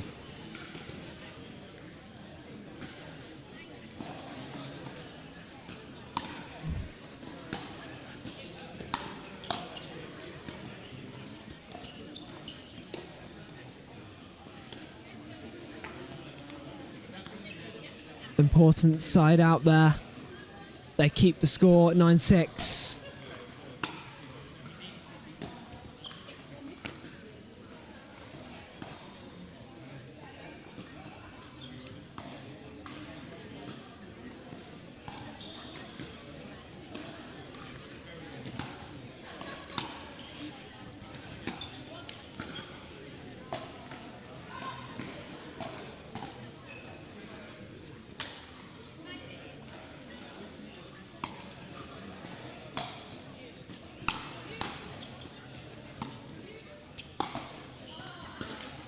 Good angle there from Kapoor.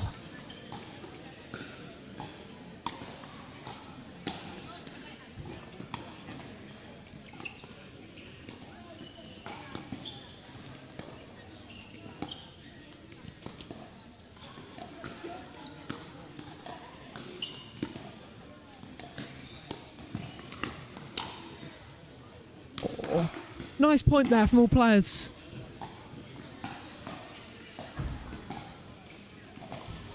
Another non-scoring side out though. We haven't had a point scored for a few now. And that might carry on. Who can score the next point? Do you think nerves have set in a little bit, Lewis?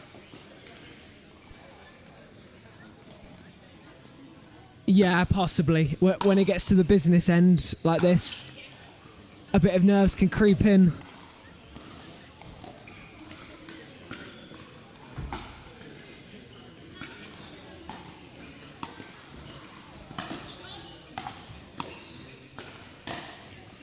And that's a really nice put away from Kotecha. That is an amazing angle. You're just not getting that back. That is a controlled smash. I think she knew she wanted to place it there rather than go for the big power ones.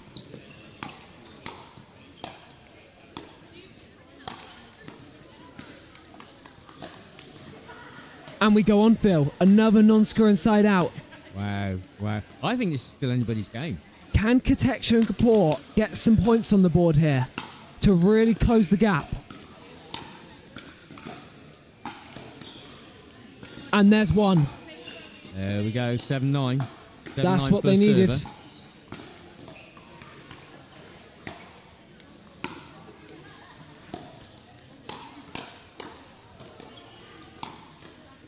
Yeah, nice speed up there.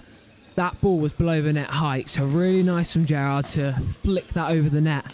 I think she almost kind of disguised that and just whipped it through at the last minute. So really caught Kapoor by surprise, I think. Yeah, I don't think they were expecting that one. Really nice there from Jerrard. Still another chance to close the gap more.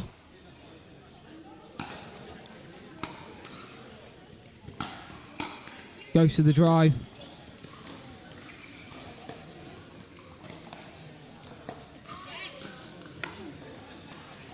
Dia frustrated with herself there for missing that.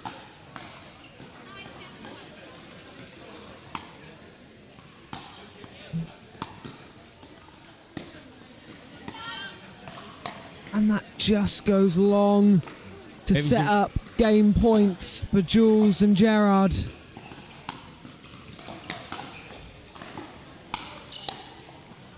Big drive from Jerrard and just misses the mid-court ball. Another chance though. Yeah, second server can still do it on this one.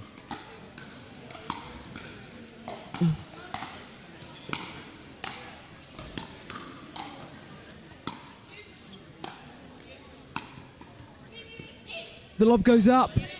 Over. The smash from Jerrard. Retrieved. And they win it. Lovely point there to end the game. Really nice game from all players there.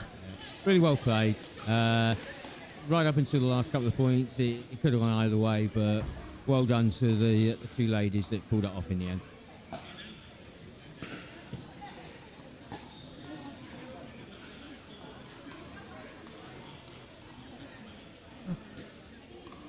We are just going to go to a short ad break and we will be back with our next game.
Without a technical director, small and medium-sized enterprises, SMEs, encounter numerous challenges, including poor technology decisions, inefficiencies, and costly errors. Teams may lack direction, leading to delays and accumulating technical debt. Without strategic oversight, SMEs risk falling behind competitors and missing out on growth opportunities. To address these challenges, ICTO offers a fractional technical director service. This approach provides high-level technical leadership without the financial burden of a full-time hire.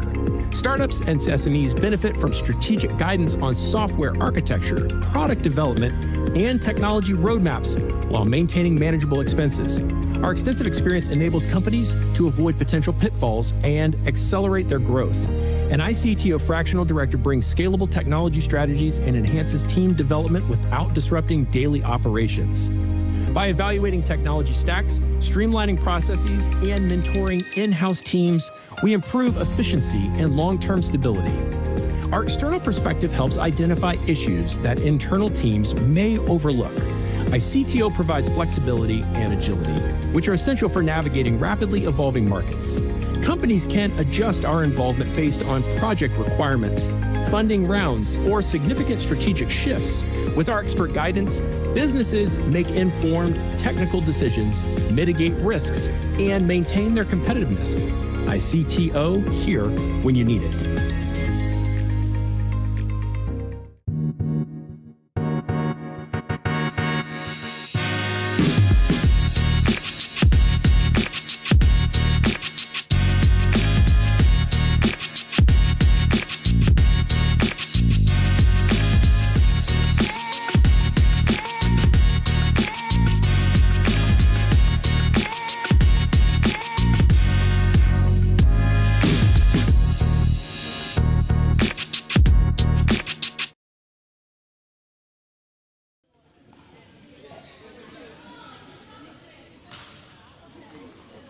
Welcome back to the Hampshire Court Hotel here in Basingstoke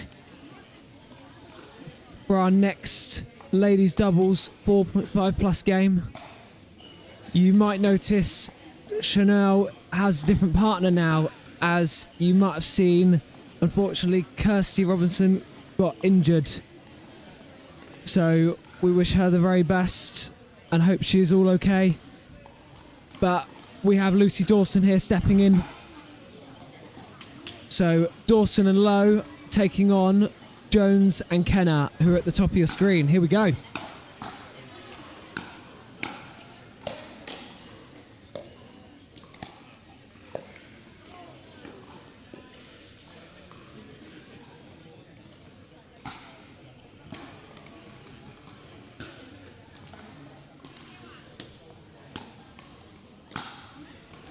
So Jones and Kenna are on 2 wins and a loss at the moment.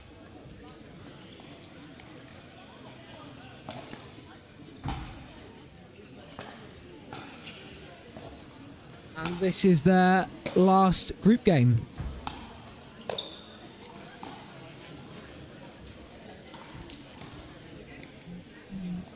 Non-scoring side out, so Dawson to serve.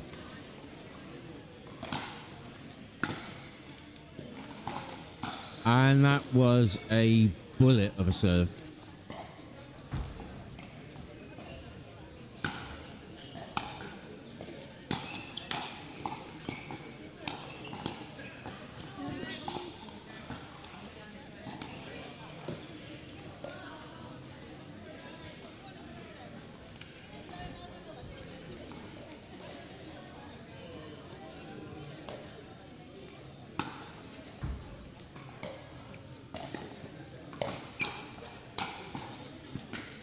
Well constructed point by Dawson and Lowe. Set it up well. Easy put away for Lowe. Yeah, against Dawson, you don't want to be giving those sort of high balls, as she will put them away every time. Really strong with those shots.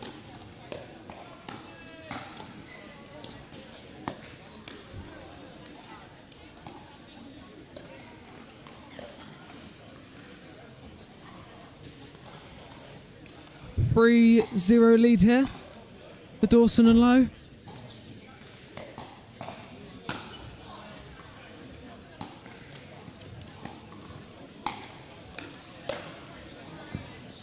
Well defended by Jones and Kenna, but just wasn't quite enough. Yeah, but really good hands on that last shot from Lowe. I think she adjusted really, really quickly and put it away with great authority.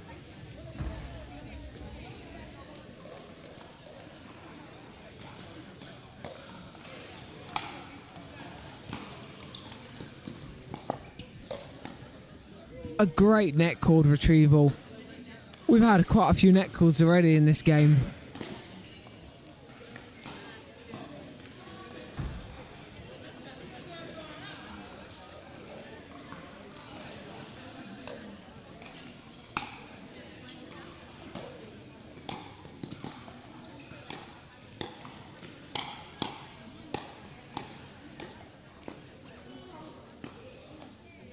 And there's the side out now for Jones and Kenna. Nice put away from Kenna, that last one. Just goes to show you don't always have to go full 100% with power.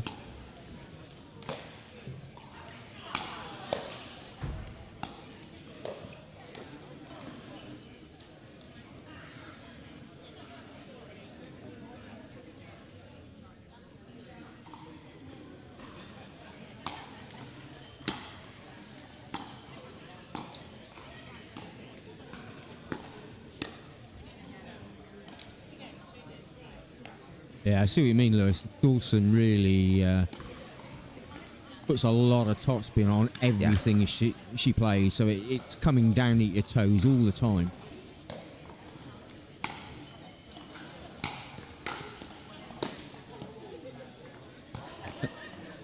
I think Lowe would probably want that one back. Right play, though. Right to go for it. Wow! What a drive that was. What a drive. That was a rocket of a drive from Dawson. Jones and Kenna not quite settled into this game yet.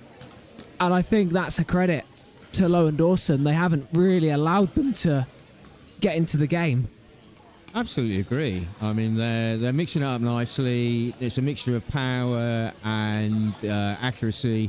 But yeah, they're not letting the Jones and Kenna really get a foothold.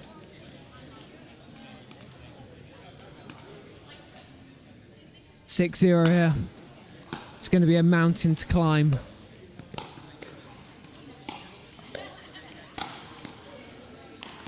And well played by Kenna there. Kept calm. And they got 2 serves, so let's see what they can do.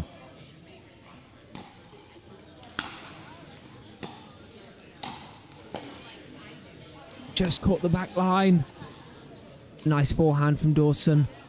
Loads of topspin, as we've been saying. What a get, though, from Jones on the baseline. Really didn't think she was going to get that.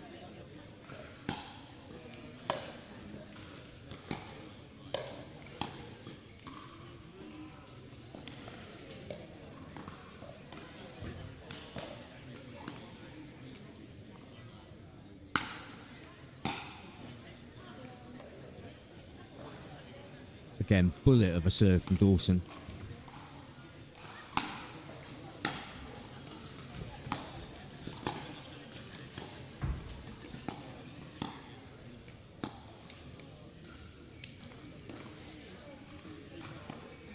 I think Lowe and Dawson just aren't making any mistakes, Lewis. No, it's game point already. Dawson and Lowe are not letting anything go. That was good response, though, from Jones. Put it down low, right at Lowe's feet. I didn't mean to say that, but there we go. We might be seeing our first pickle of the day. Not quite. Still could happen, though.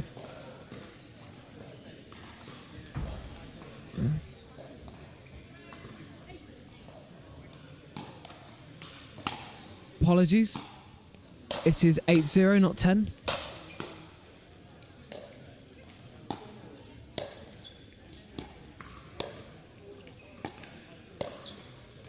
Nice dinking exchange.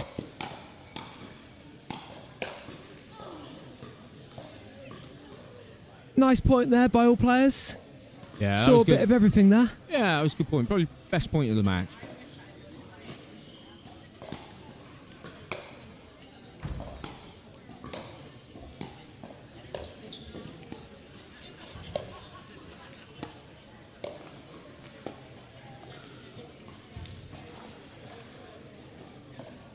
Nice angles there by Lowe. Calls the mistake.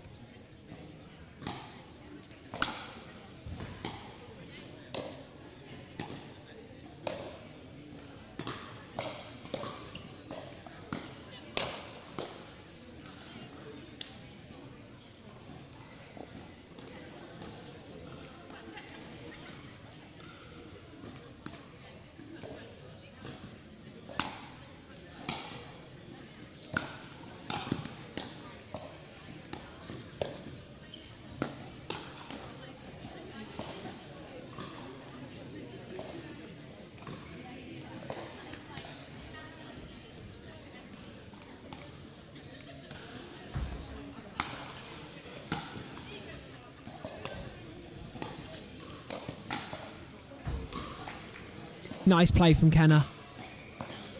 Yeah, really nice. Saw the space. Absolutely nailed it.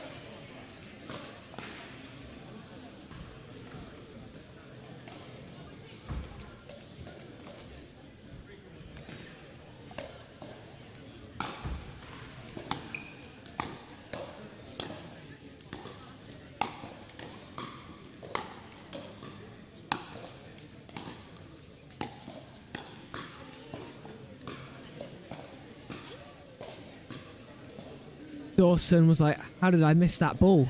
That was the easy one.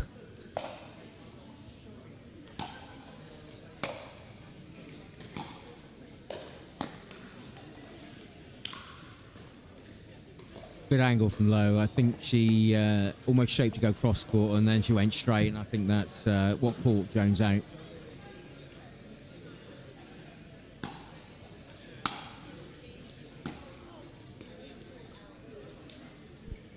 Yeah, good depth on that.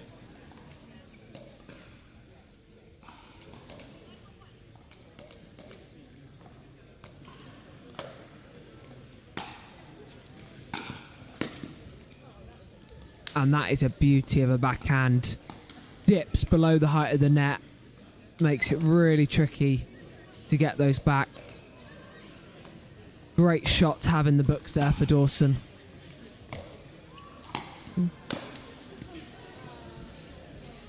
And that is game.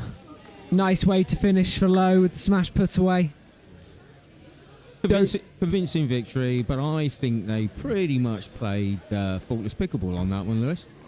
Yeah, they were solid all round. Didn't really give Kenna and Jones a chance to settle in the game at all there. So well played, Dawson and Lowe. We move on to our next game. And we have Kapoor and Kotecha. And we also have Dawson back with Pan. So this is who Dawson is playing with in the tournament. So the game you just saw was Dawson stepping in for the injured Kirsty. Well, one thing's for sure, Dawson's going to be warmed up, ready to go from the first point, I think. For sure. We will just take a short ad break and we will be back very soon. Stay tuned. Here with JOOLA Pickleball. This is the new Magnus Lion CAS paddle. Stands for carbon abrasion surface. Carbon abrasion on the surface here. It's a double frame carbon fiber construction. Great for performance, very durable, and it's edgeless, it's lightweight, it's aerodynamic, and it looks the part, I'll tell you what. It's the same elongated shape that I've been playing with since day one. JOOLA did a great job with really making the hitting zone very forgiving. It has a ton of pop, and it just seems like the hitting zone is very consistent. This paddle is going to take your game to the next level. Go JOOLA.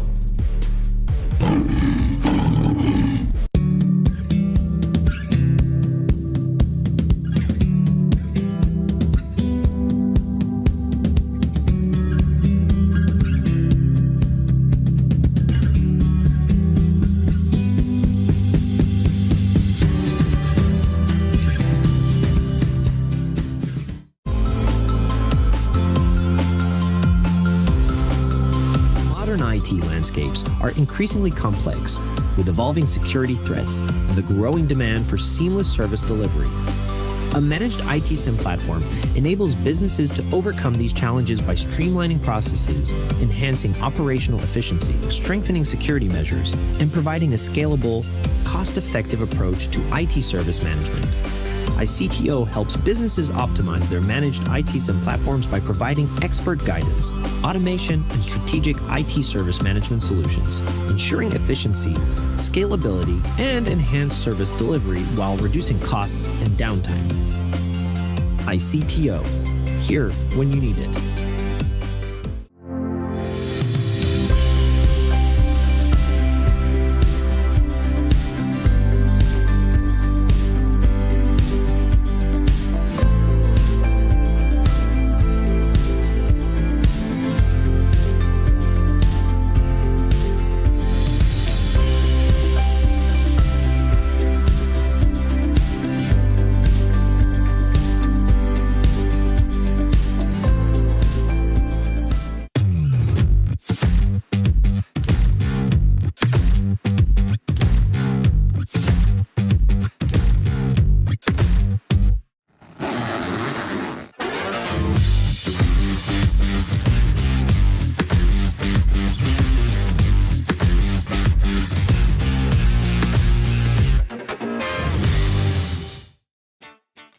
Pro 4, I'm super excited to talk about this. This is my baby. 3S is and was a great paddle, but the 4 I think is even better. Our main focus going into the Pro 4 was fixing the overall solidity of the paddle, and so we added some supports near the throat area, and that has made the outside edge extremely consistent. What you're going to see this really affect in real gameplay is you miss it, you don't hit it in the middle, and then it's extremely forgiving. You're really not going to make a lot of errors even when you mishit it. It's a pleasure to play with, and I'm really excited for you guys to try this.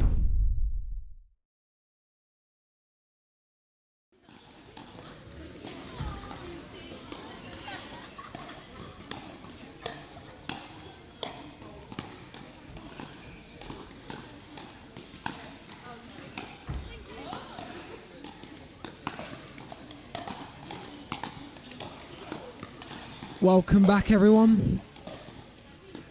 Players just warming up for the final group game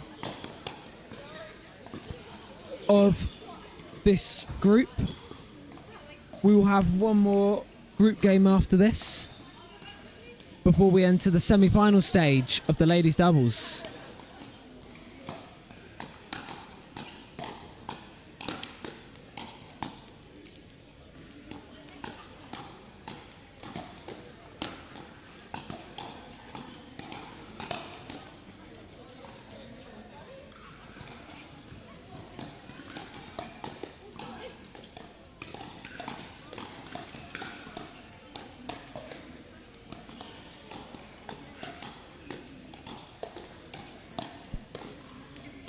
So Kotecha and Kapoor are on 2 wins and 2 losses.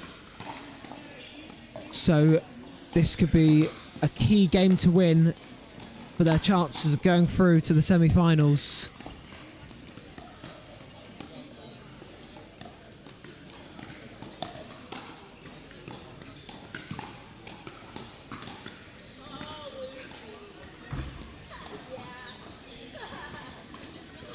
And also Dawson and Pan on 2 wins, 2 losses. So this is a big win for either team here to put them on 3 wins and have the best chance of going through. So it is all to play for here in their final group match. So this could be very tight and hopefully could be and will be very exciting.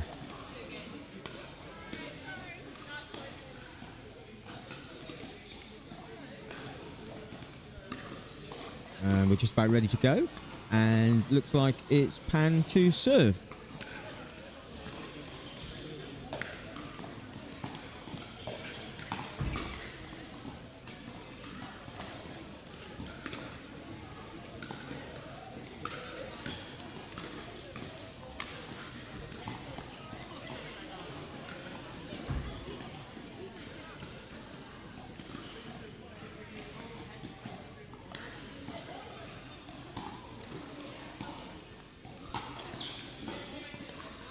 And here we go.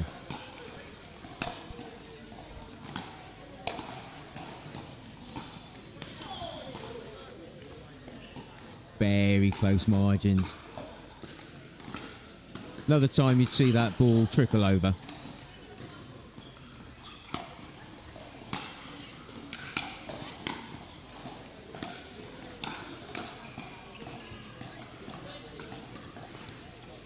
Unlucky from Kotecha, though well left by Dawson.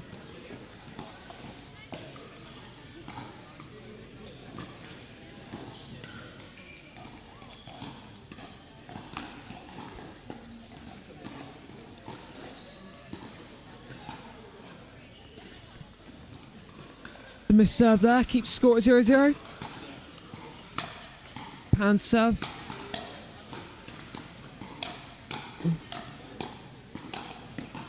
Nice backhand roll there from Kapoor. Down to the feet. Yeah, well set up though by Kotecha.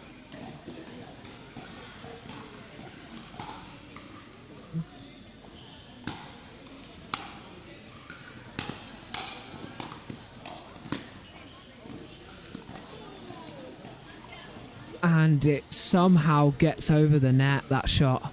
Yeah, reference my earlier comment. Sometimes they go for you, sometimes they don't. It went for them on that.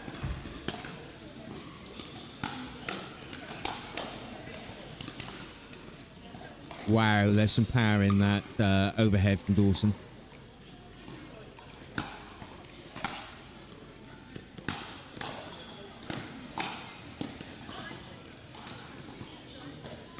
Nice backhand though by Kapoor, right down at the feet. Hard to defend that one.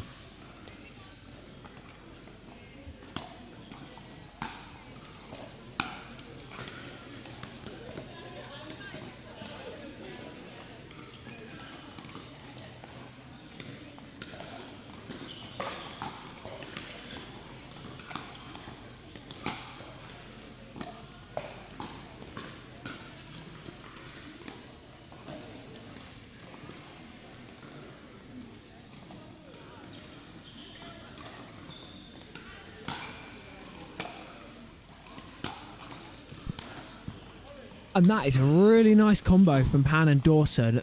Serve right to the back of the court. And Dawson with a lovely shaped forehand drive there, down the middle.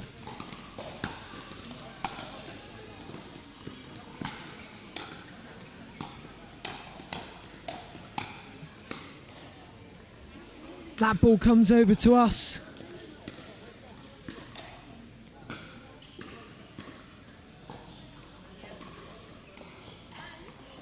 Luckily just missed the monitor I'm looking at.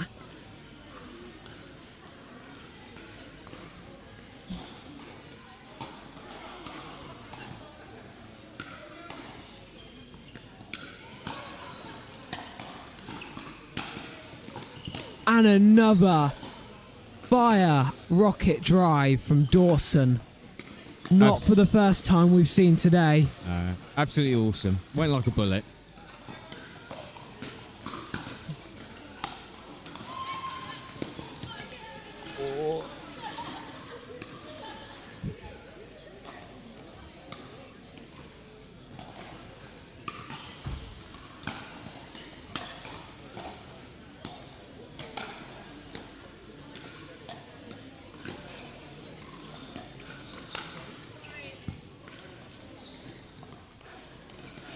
Nice put away from Pan there.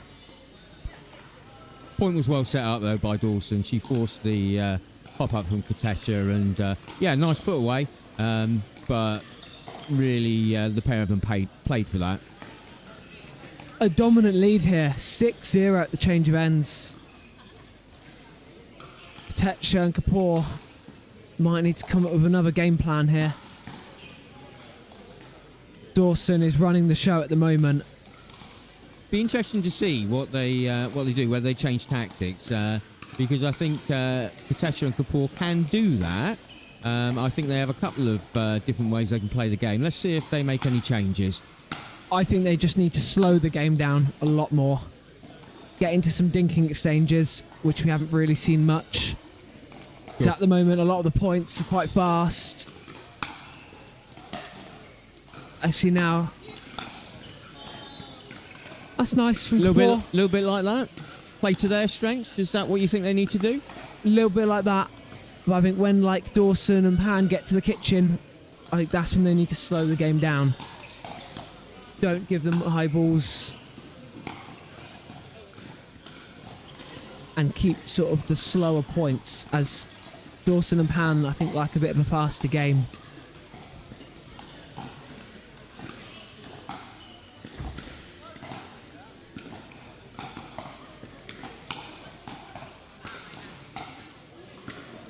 A short serve there, and it actually paid off.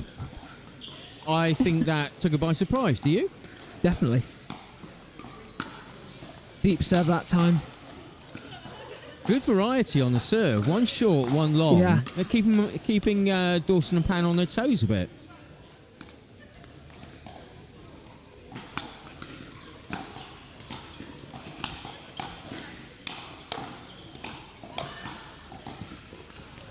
And that's a nice defence from Kotecha. Oh, that was the points I'm talking about. Dawson and Pan on the attack again. But nice from Kotecha that time to defend that shot on the backhand side. She saw a small space and she absolutely nailed it. Dawson with the drive again.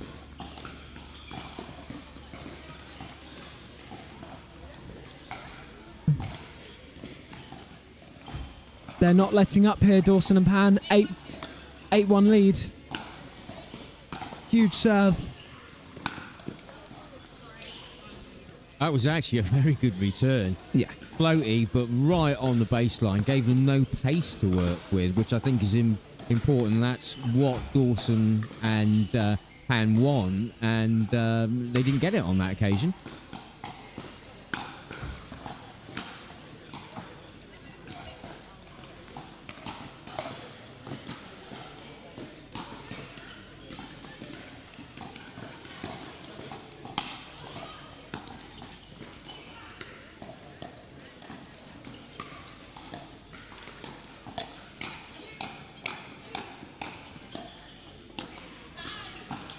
And there's a hands battle.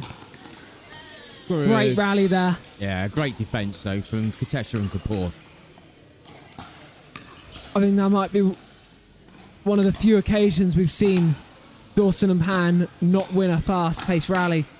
Although Kapoor here, coming across, got another fast rally, and they win another one. Yeah, it's 2 in a row, I believe.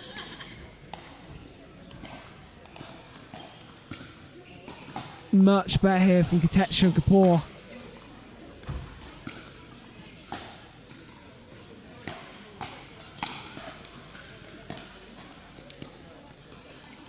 And lovely drop from Kotecha. That was right at the shoelaces. Hard to pick up those and force the error, but great drop.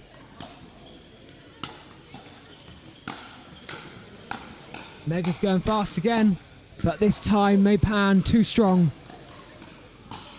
Holding herself there at the kitchen line really well.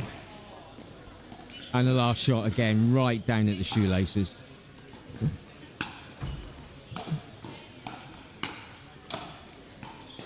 Yeah. That's an angle from Kotecha. Played that one really well. Gave Pan no chance.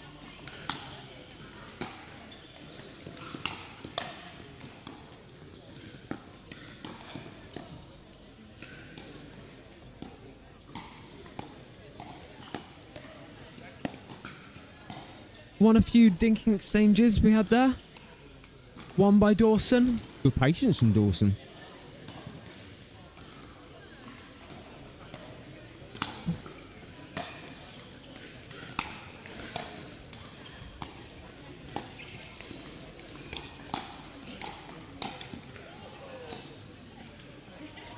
Dawson almost pulled out of the smash there, but still on the point. Game point here, 10-4. Lines up, big drive, and just wide. Just away, just away. Went for glory for the game point.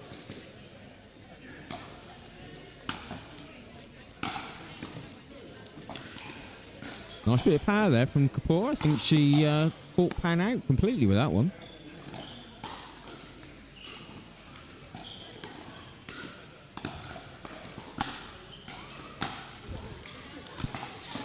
And again, a rasper down the middle. Absolutely nailed that one.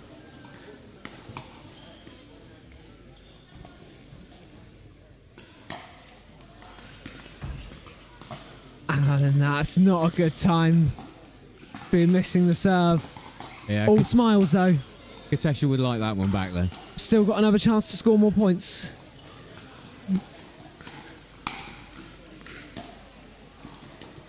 Nice drop. They're at the kitchen line. And you can't be giving Dawson a pop-up like that. She earned the pop-up though from the backhand cross. No mistake there and puts it away. Back to game point.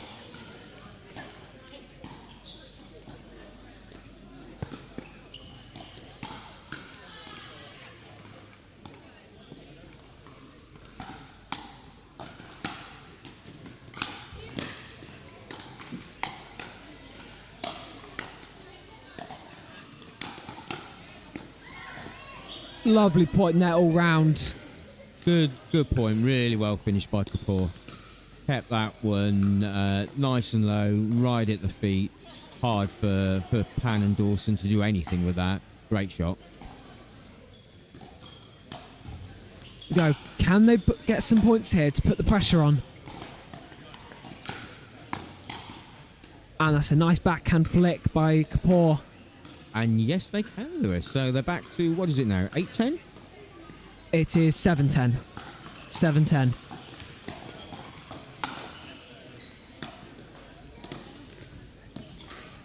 Oh, miscommunication. They didn't know who was taking that ball.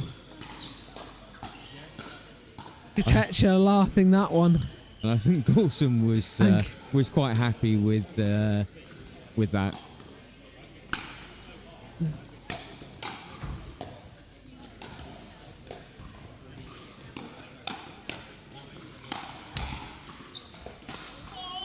Wow. When you need luck, it comes. Watch this. I think it hit the net twice before it went over. And smiles all around from 8-10 Pan. here. But yeah, we're back to 8-10. 2 points in it. And the serve goes wide. And that gives Dawson and Pan a game point.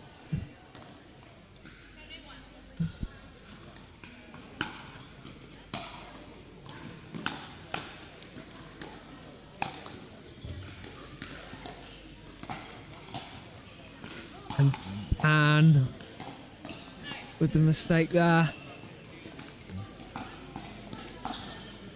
One more chance. Second server, 10-8. Big drive from Pan. Gets up to the kitchen. And that's a great shot by Dawson. The two-handed backhand. Caught the line. What a way to win the match from Dawson. Well played to all players though. Some really nice points there in that match. Yeah, Kotecha and Kapoor really came back into that.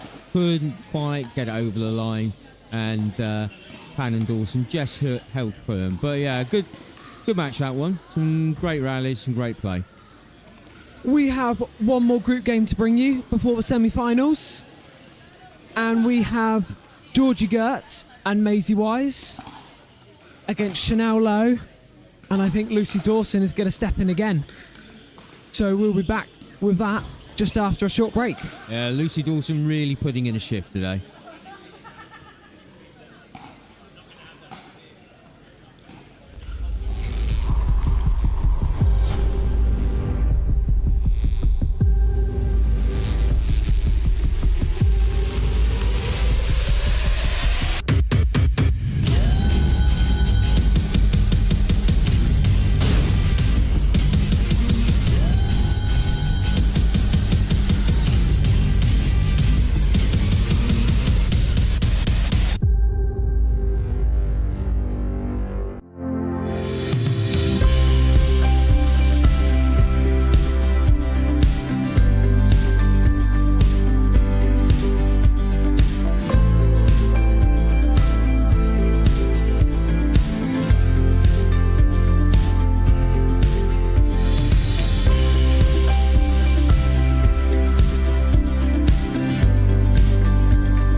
threats grow in frequency and sophistication, businesses must protect sensitive data, maintain regulatory compliance, and ensure operational resilience. Cyber attacks, data breaches, and evolving mandates demand a proactive security strategy.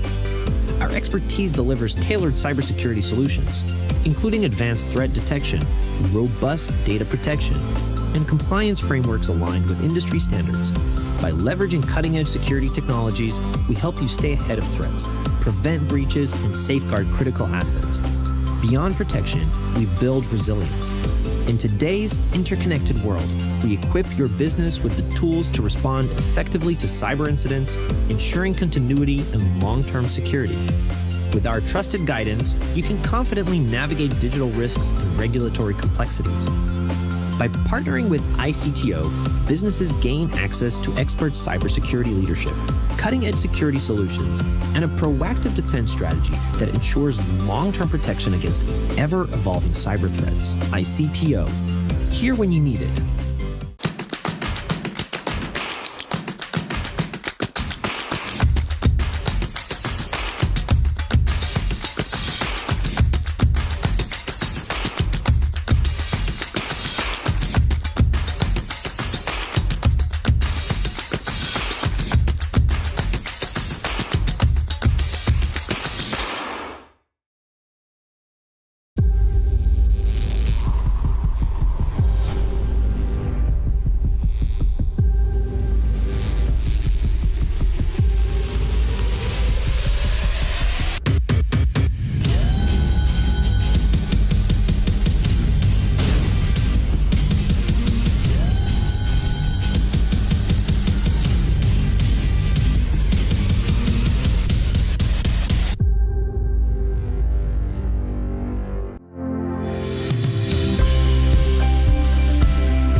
Okay, here we are. Georgie Girt to serve.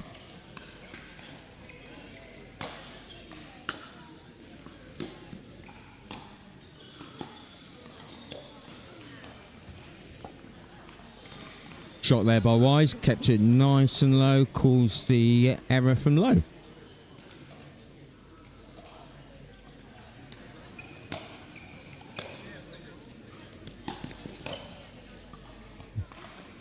Great drive down the middle from Wise.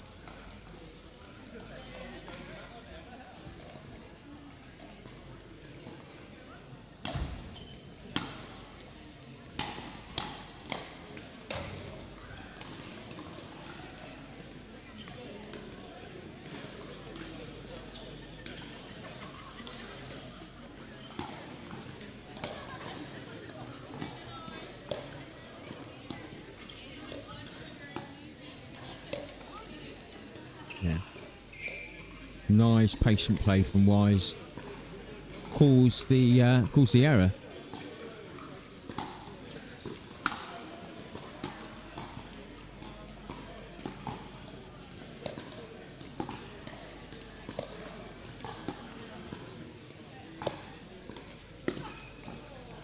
What an angle there from Lowe. Gave Wise no chance whatsoever.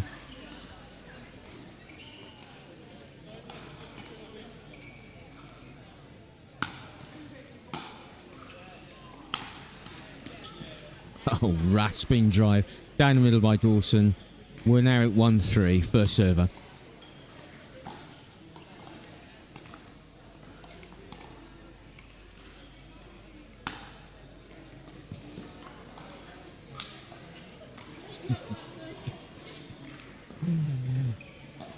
Girt, not quite sure what happened with that ball. Very good serve though by Dawson.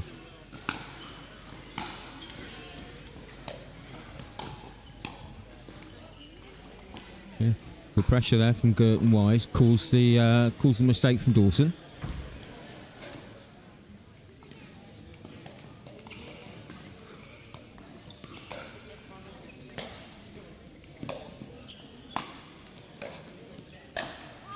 And I'm joined in commentary by Mr. Nick Mays. Welcome, Nick. Hello, good morning. No, afternoon now. Yeah, just afternoon, mate. Just afternoon.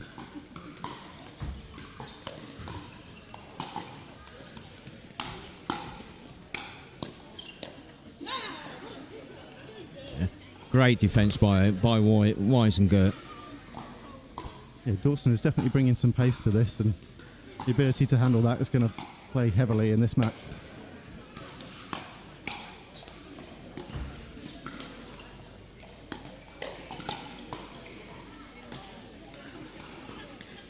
Unlucky from Wise, she set that point up nicely. Just couldn't quite execute the last shot. You'd normally bet on Maisie in those speed-up battles, but Chanel ready for it. Oh. Again, power from Dawson. Set that one up nicely for herself with the strong, powerful put away.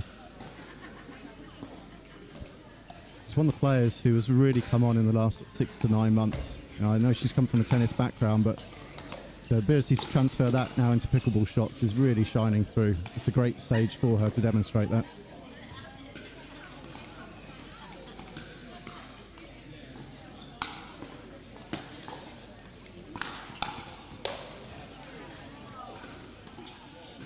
Wow, I was going to say great interception by Maisie, which it was. Maisie Wise really took that one out of the air. But Chanel Lowe showed no mercy with the put away.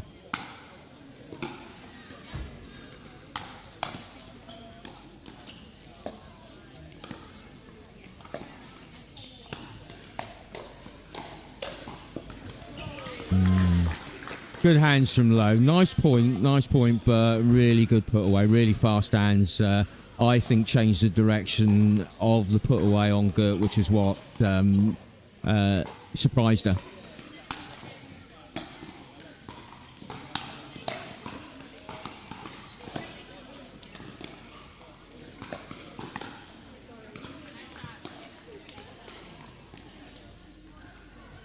I feel that looking at the impact of this drive from Dawson in this match, it's going to be critical for Wise and Girt to get the serve returns as deep as possible. Anytime it's short, we saw in one of those points that Georgie Girt was almost afraid to come into the line, knowing this drive was coming, and that was where Maisie had to field it on her own. Yeah, good point. Would you go deep and almost put some height on it if you were returning the serve? And it's better that it's deep and close to the baseline than low. You've got to give yourself time to get settled and put some distance between yourself and that drive. But also, look, she's taking a lot in the middle at the moment, so either really commit to one side to make Chanel play the third, or put her on her backhand side and kind of take that drive out of play. Got you. Let's see what happens in the second half. 6-3 and some big momentum on this one.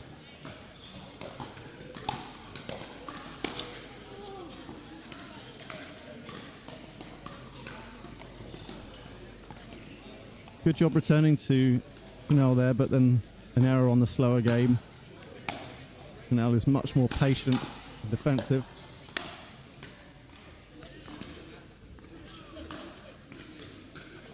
And that one just going wide of the sideline, so that's now 8-3.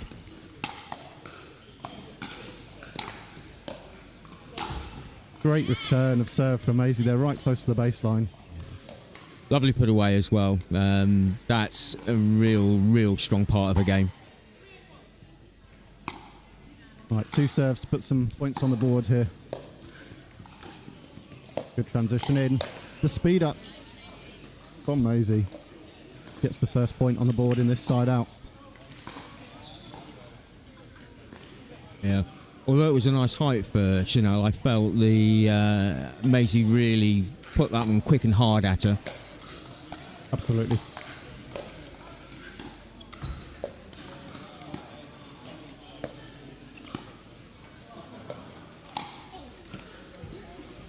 I was just about to say, great patience. Well, she set up the ball she wanted, but was perhaps just a step away from being balanced on that one. We could see as she lifted the ball up. She was looking to brush it, put a little topspin speed up, perhaps down the middle, but scored a bit heavy. Anyway, second serve on this side out. Yeah, that was a nice shot by Girt. Really set the point up. Lowe didn't really know where that ball was going. Great reaction to get it back, but set the point up well from Girt and put away well from Wise.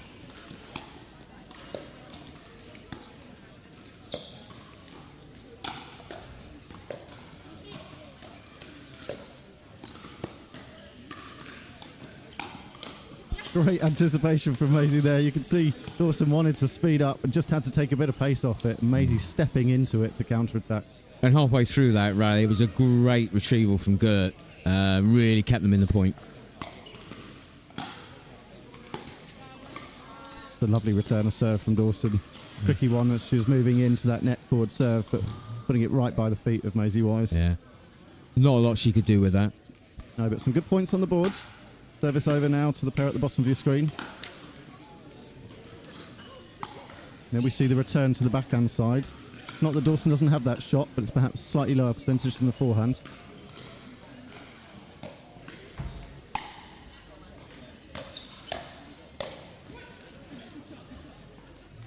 Yeah, I thought that one was flying out, as did Mays and Girt, but that one dipped viciously, and a lovely shot in the end. It was beautiful. I mean, it is worth mentioning it is very warm in here today, and that does make the ball softer and a little bit slower in the air as it gets more humid, so that's going to affect a few leave decisions.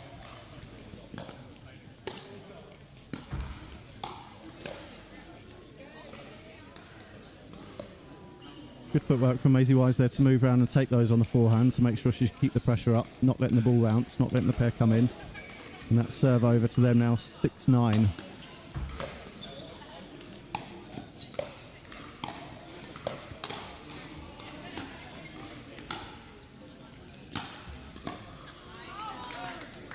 I like it. Again, a good drive, right at the feet. Halfway through, though, fantastic reaction from Maisie just to keep the ball going.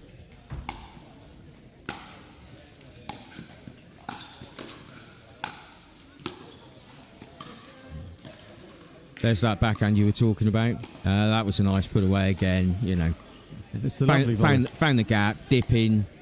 Hard to defend that. And that brings us to our first game point of this match. 10-6-1 with Chanel Lowe serving.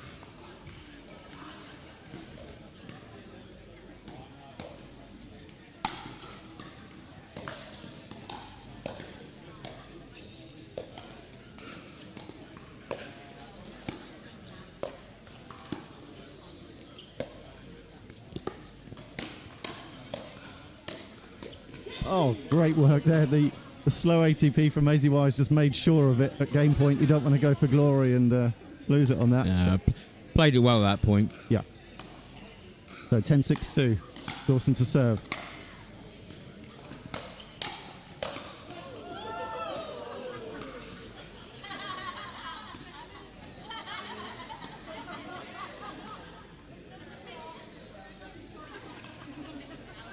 I'm just going long of the baseline. 6-10 now, Girt serving.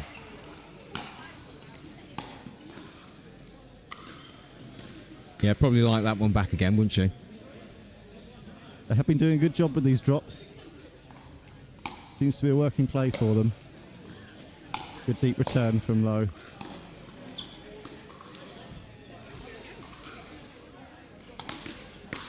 And that brings the serve back over to the leading pair, 10-6-1 with Dawson to serve. Big wide serve to Girt. And the drive down the middle is a clean winner. What a way to finish it. That is some weapon. That really is some weapon. Great way to finish it.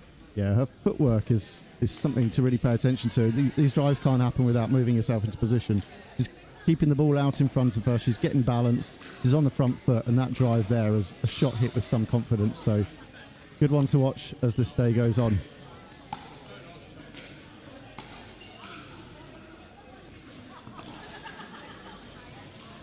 And we'll be back, I think, with the semi-finals in a minute. So we're just going to an ad break. See you back soon. In here with JOOLA Pickleball. This is the new Magnus Lion CAS paddle. Stands for carbon abrasion surface. Carbon abrasion on the surface here. It's a double frame carbon fiber construction. Great for performance, very durable, and it's edgeless, it's lightweight, it's aerodynamic, and it looks the part, I'll tell you what. It's the same elongated shape that I've been playing with since day one. JOOLA did a great job with really making the hitting zone very forgiving, has a ton of pop, and it just seems like the hitting zone is very consistent. This paddle is going to take your game to the next level. Go JOOLA.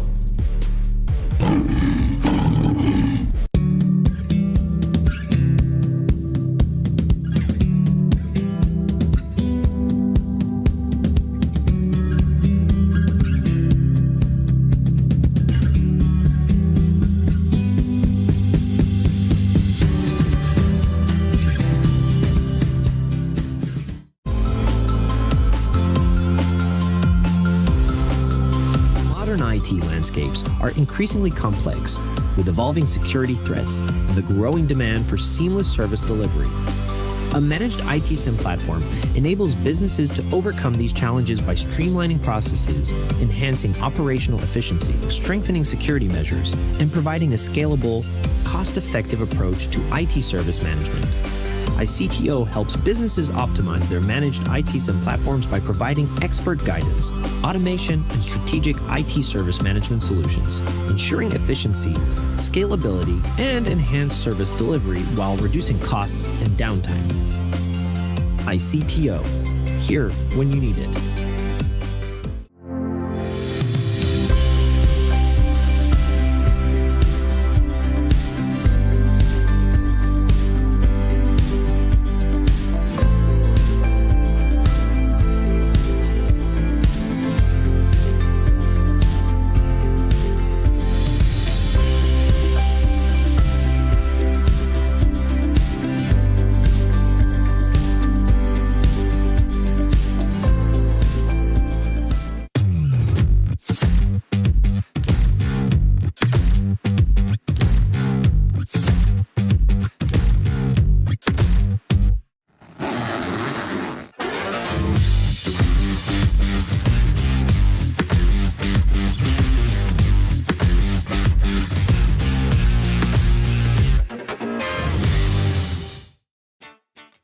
Pro 4, I'm super excited to talk about this. This is my baby. 3S is and was a great paddle, but the 4 I think is even better. Our main focus going into the Pro 4 was fixing the overall solidity of the paddle, and so we added some supports near the throat area, and that has made the outside edge extremely consistent. Where you're going to see this really affect in real gameplay is you miss it, you don't hit it in the middle. And then it's extremely forgiving. You're really not going to make a lot of errors even when you miss-hit it. It's a pleasure to play with, and I'm really excited for you guys to try this.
Welcome back, ladies and gentlemen, to the Hampshire Court Hotel.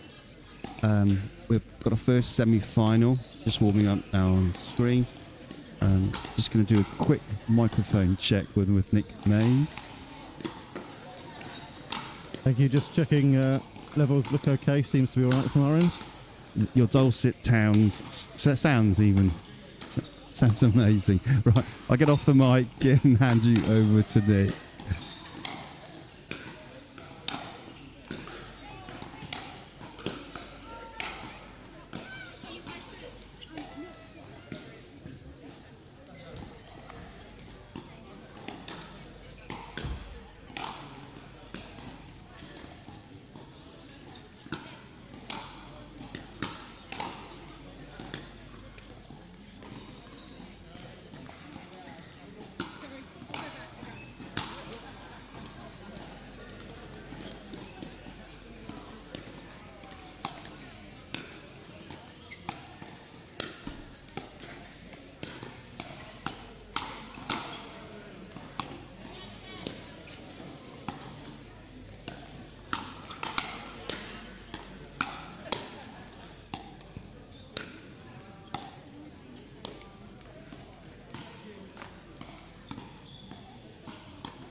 Okay, welcome back.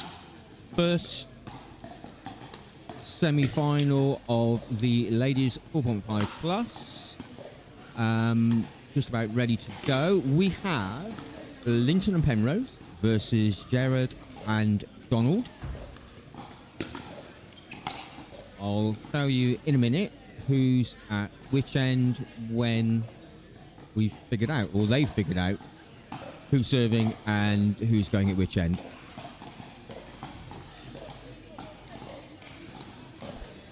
We're fortunate to be joined with Nick Mays on commentary.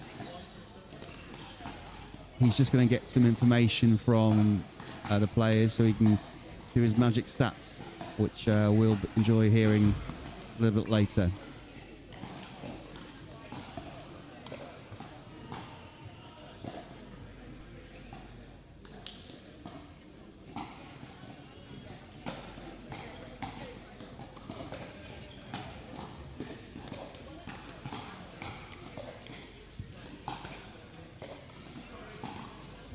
Okay, here we are ready to go. Looks like Penrose is going to be serving. And we are about to start, and here we go.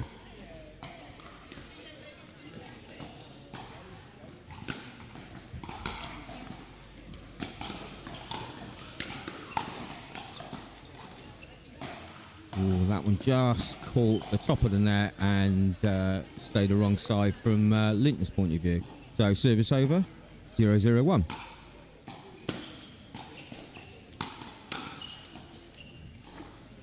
Nice drive there from Jerrard, low, and hard for Linton to get that one back. Although she'll be a bit disappointed she didn't get it over the net.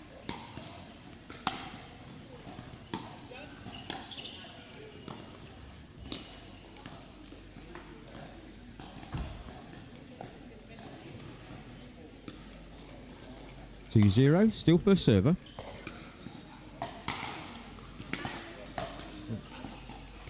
Long serve, so 2-0, second server.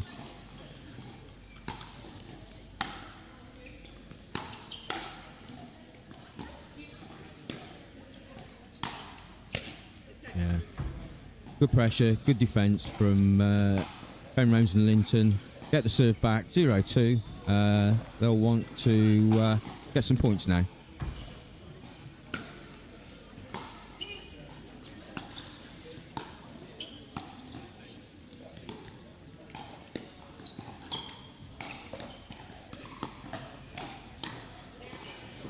Yeah. Nice patient play. Waited and waited for the opportunity to speed it up. Came to Linton. She put it away. 1-2. Still first server.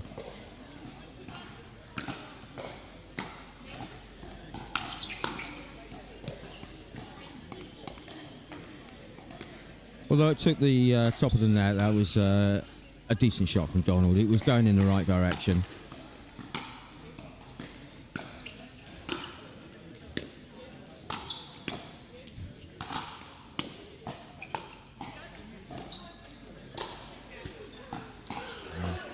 Good point from Jerrard and Donald, but great defence from Penrose. Really kept her team in the point, perhaps longer than was expected.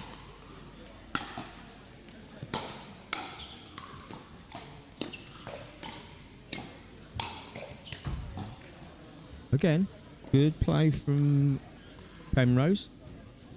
Forced the error from Donald.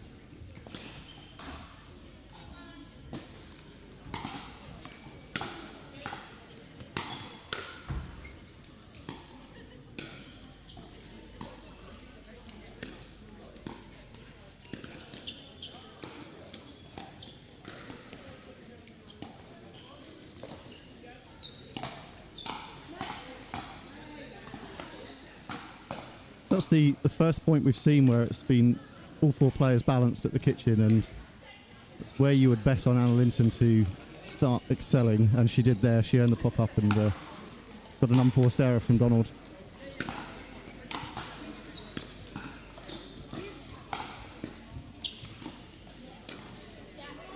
Well played by Penrose. Two exquisite drops, earned her the pop-up, and then not a hard put away, you know, didn't put a lot of pace behind it, but really went for the gap. Nice play.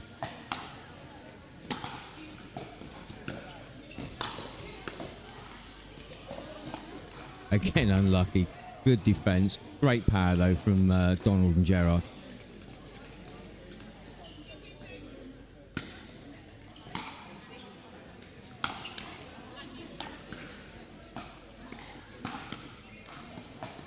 Side out, 2-2.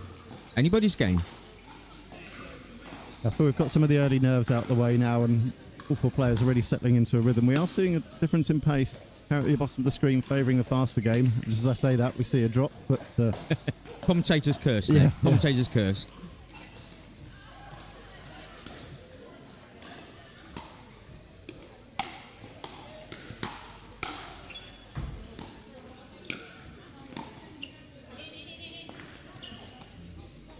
Side out, no points scored. Again, lovely rolling shot from Penrose, right at the toes.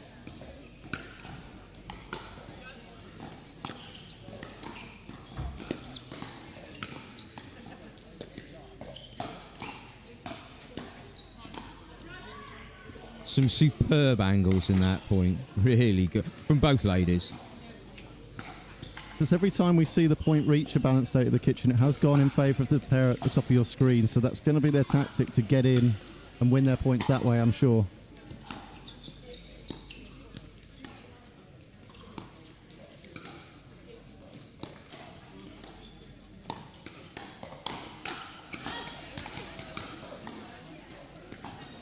Yeah, and I think that was well illustrated there.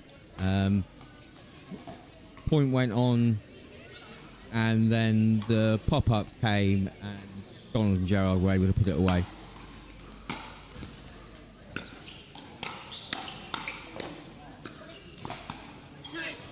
Brutal power. Well played, Anna Linton. really deserved the error from Donald and Jerrard by her quick hands.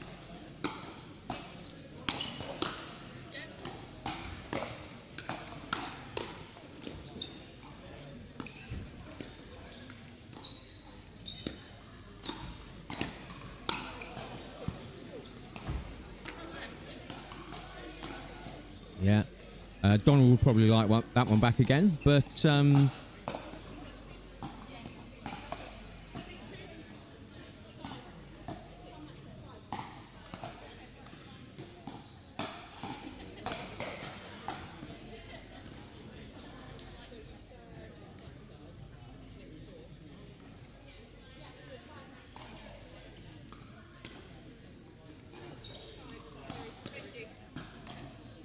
little bit of confusion there over the score.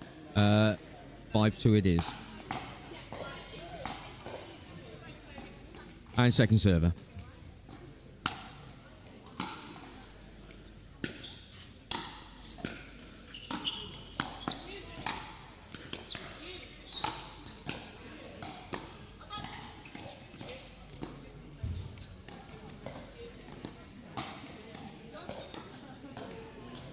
Well played point from all ladies, but great illustration there of Penrose and Linton staying in the point, biding their time, getting into the net, putting pressure on the other two ladies, and winning the point. Yeah, it's this patience. It's actually a lot of their points they're winning are from unforced errors from Donald and Jerrard. So just keeping that ball in play without any easy opportunities to attack is paying off for them. It prevents them from having to be too creative with speed ups or trying to generate anything. If you just keep the ball in play and eventually it gets hit out or into the net, it's going to favour their game. So I would say from the pair now at the top of your screen, Donald and Jerrard, to just tame that aggression a little bit, to stay patient and trust themselves to stay in that rally and try and force something else from Linton and Penrose as they start to see that response to their tactic.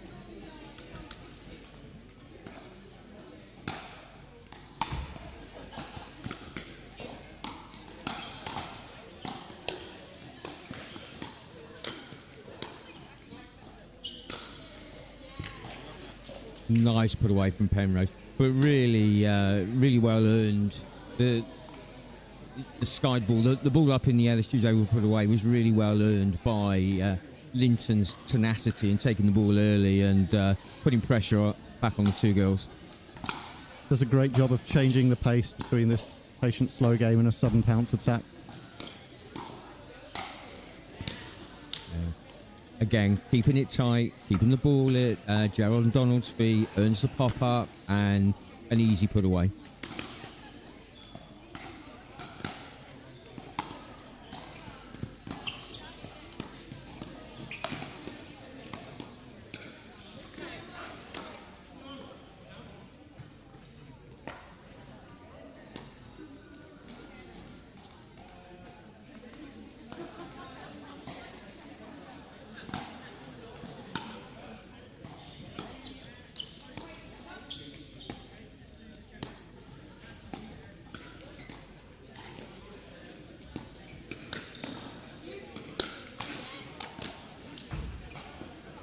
Again, sticking to the formula, keeping it tight, earning the pop-up, and here we are on match point. I think this serve started at 3-2 as well, didn't it? Linton serving, so big run for them. And there we go. Well played, Linton and Penrose. So they advance to the final. Jerrard and Donald will be playing for bronze. We are shortly going to have the second semi-final. So for the time being, we'll go to some adverts and we'll see you back on the other side. Pro 4, I'm super excited to talk about this. This is my baby. 3S is and was a great paddle, but the 4 I think is even better. Our main focus going into the Pro 4 was fixing the overall solidity of the paddle, and so we added some supports near the throat area, and that has made the outside edge extremely consistent. Where you're going to see this really affect in real gameplay is you miss it, you don't hit it in the middle. and then it's extremely forgiving. You're really not going to make a lot of errors even when you miss hit it. It's a pleasure to play with, and I'm really excited for you guys to try this.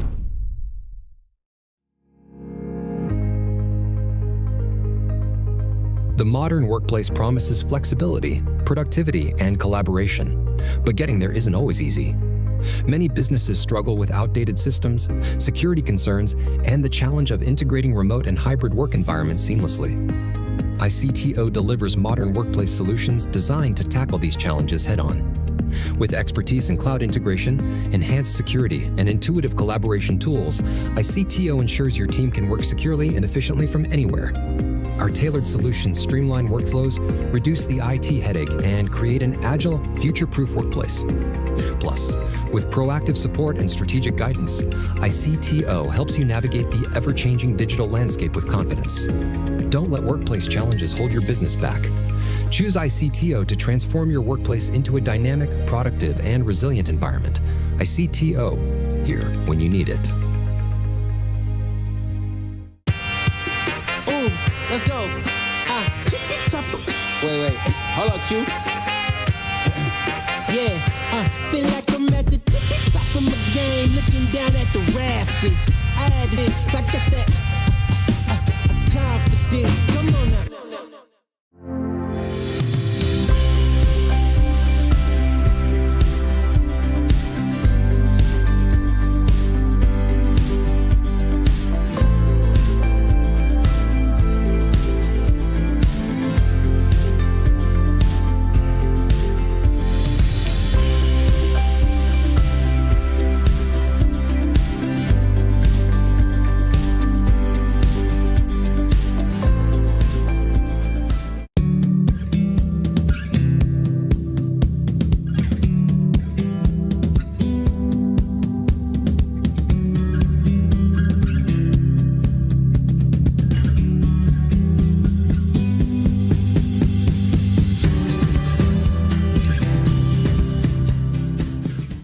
McGuffin here with JOOLA Pickleball. This is the new Magnus Lion. CAS paddle stands for carbon abrasion surface. Carbon abrasion on the surface here. It's a double frame carbon fiber construction. Great for performance, very durable, and it's edgeless, it's lightweight, it's aerodynamic, and it looks the part, I'll tell you what. It's the same elongated shape that I've been playing with since day one. JOOLA did a great job with really making the hitting zone very forgiving. It has a ton of pop, and it just seems like the hitting zone is very consistent. This paddle is going to take your game to the next level. Go JOOLA.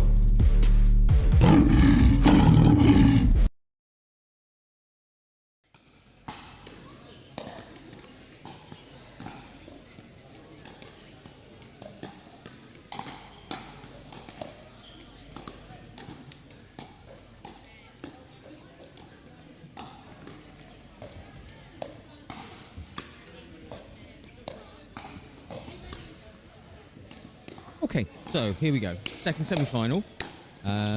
Ladies 4.5 plus. We have Rogers and Wrixon versus Jones and Kenna. I'll tell you who's who and where's where once they've decided which end and who's serving. But we are seconds away from the second semi-final.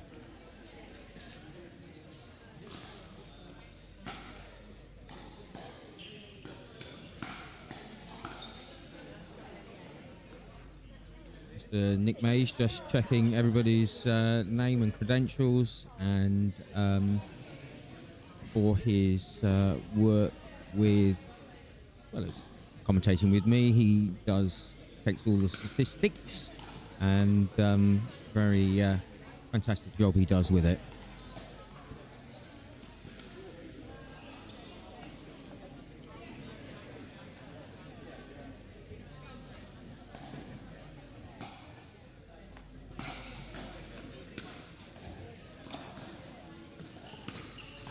So we're just about to get underway.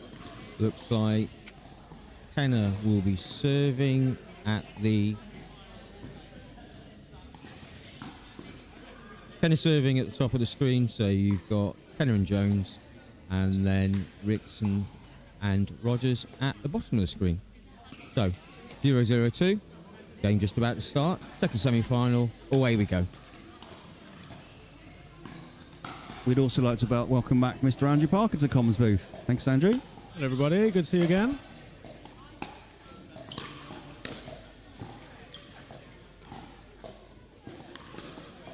Okay, so that is side out. No scoring side out. And here we go with Wrixon to serve.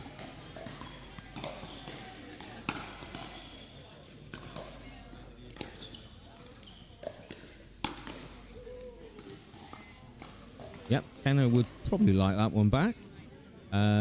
This will be, Andrew, I think this will be an interesting game. What do you reckon? Similar styles? Yeah, I think it's a different setup. I would say probably Wrixon and Kenna are similar styles, and Rogers and Jones similar styles, with Jones and Rogers being a bit more aggressive and Kenna and Wrixon being a bit more of a safe pair of hands. Watched them both play earlier, saw some fantastic points.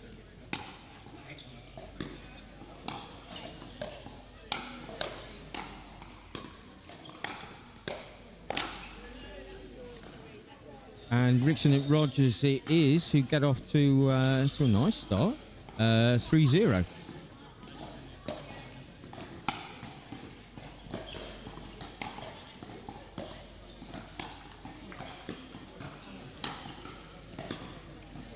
Yeah, great depth there from Jones. Really kept the other pair right at the back of the court. It's the spin that made all the difference as well. Just that extra bit of kick on the ball makes it harder to predict and get your paddle in the right place.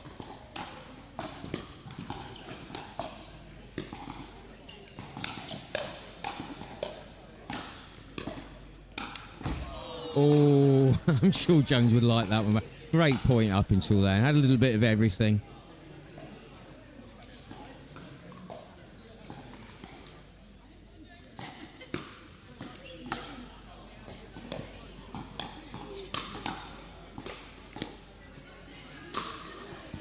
Yeah, well played, Rogers. Took 2 or 3 bites, but she got there in the end. But yeah, really controlled power.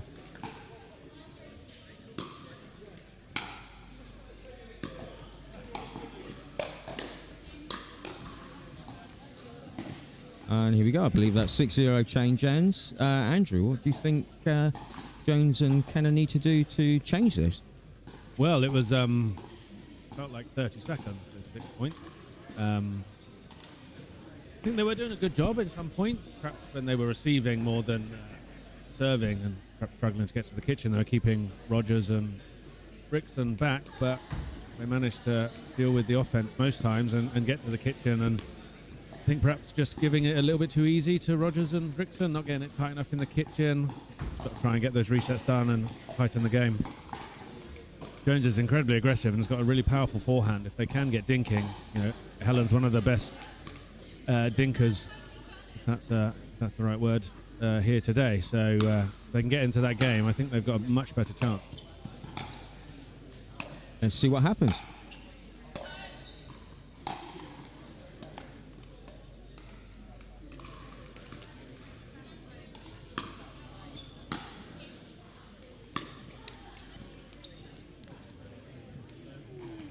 Okay, and Jones and Kenna now have got their chance to get some points on the board. 0-7.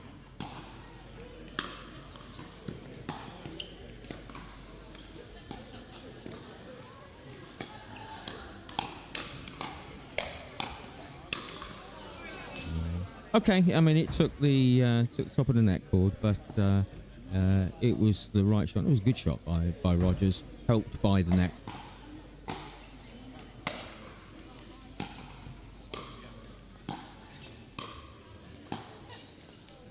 Yeah, that's nice play by Rogers, spreading it side to side, putting both the other ladies on the stretch and earning the error.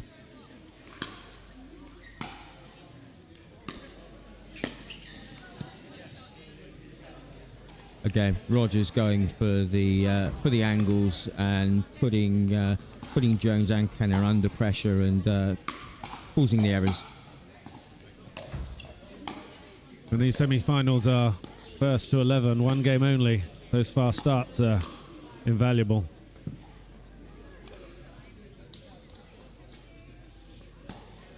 And we're at 8-0 second server.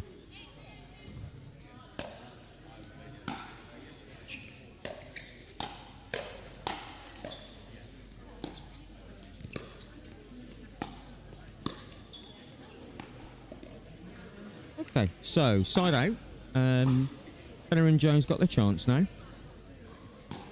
Have to make an impact now, you think? Oh yeah, for sure. In fact, they did. Yeah. So You called it Andrew, and it happened. The wish is my command and all of that. But we saw Tara's forehand there. You know, if they can create that opportunity for Tara, it can generate an incredible amount of power. And it's going to be tough for Rogers and Wrixon, but they've got to create those opportunities. Alan did great to cover the middle there whilst they had Tara wide, but saw the opportunity to push. Yeah. And Rogers back the other way. Rogers is really good at going for the space when it appears. Yeah, she can. She really utilises spin to her benefit and create some great angles because of it.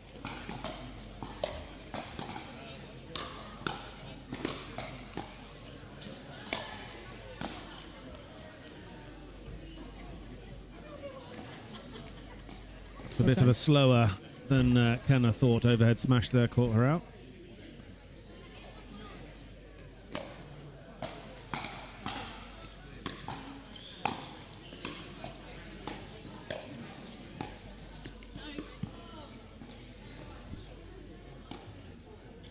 Okay, 9-1.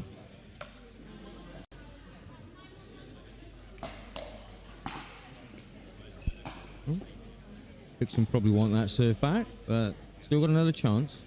9-1 second server.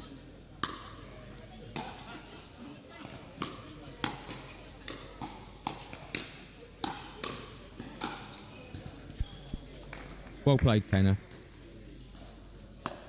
Set herself up nicely. Still good put away though. Went for the angle.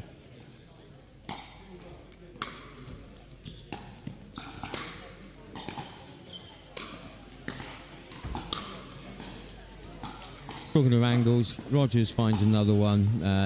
You're not getting those back.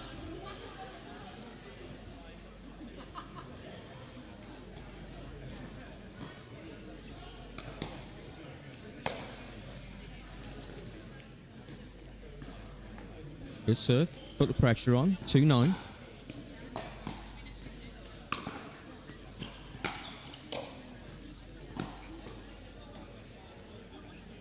Little bit of confusion between the two there. Maybe should have been Jones' ball taken by Kenna. Anyway, service back to Rogers.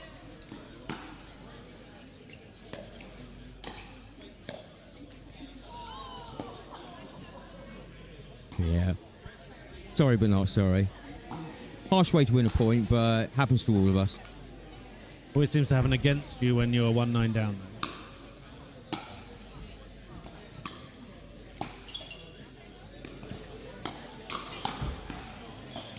And there we go. That is game. Rogers and Wrixon advance to the final. Kenna and Jones will play in the bronze final. So we will go to some more ads and we'll see you on the other side with the final of the ladies 4.5 plus. See you soon.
threats grow in frequency and sophistication, businesses must protect sensitive data, maintain regulatory compliance, and ensure operational resilience.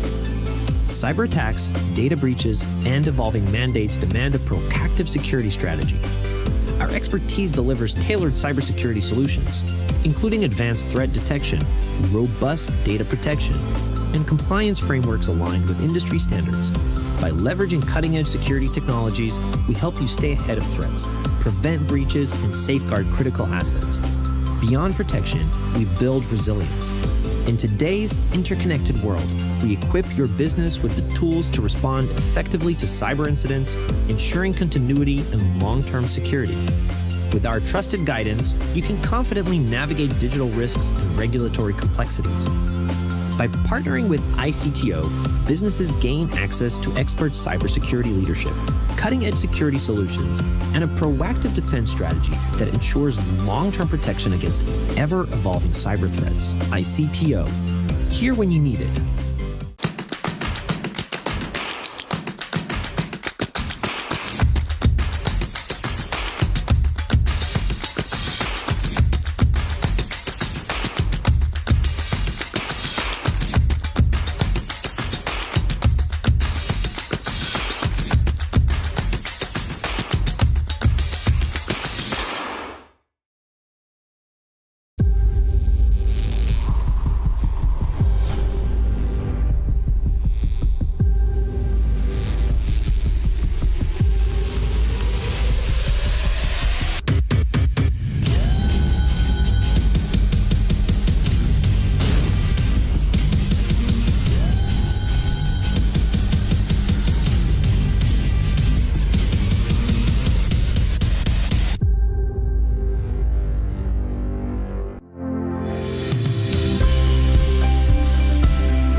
Cyber threats grow in frequency and sophistication.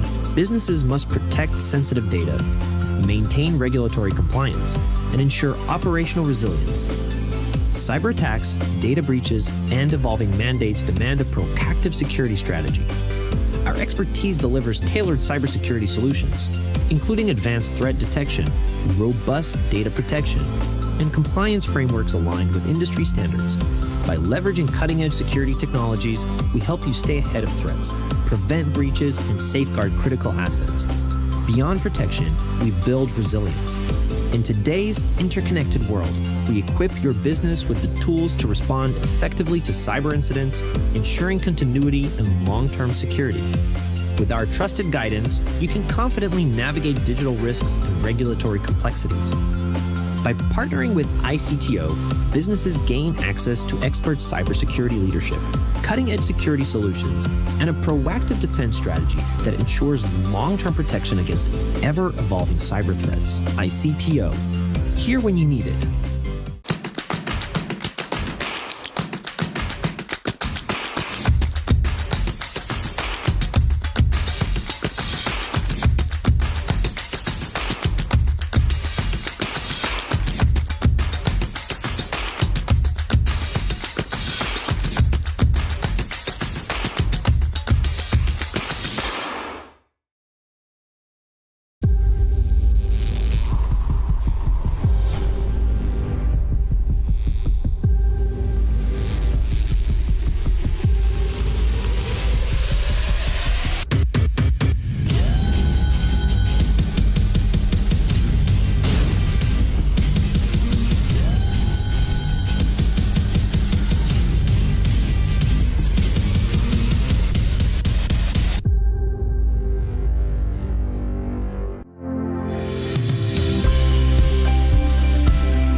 cyber threats grow in frequency and sophistication, businesses must protect sensitive data, maintain regulatory compliance, and ensure operational resilience. Cyber attacks, data breaches, and evolving mandates demand a proactive security strategy. Our expertise delivers tailored cybersecurity solutions, including advanced threat detection, robust data protection, and compliance frameworks aligned with industry standards. By leveraging cutting-edge security technologies, we help you stay ahead of threats, prevent breaches, and safeguard critical assets. Beyond protection, we build resilience. In today's interconnected world, we equip your business with the tools to respond effectively to cyber incidents, ensuring continuity and long-term security. With our trusted guidance, you can confidently navigate digital risks and regulatory complexities.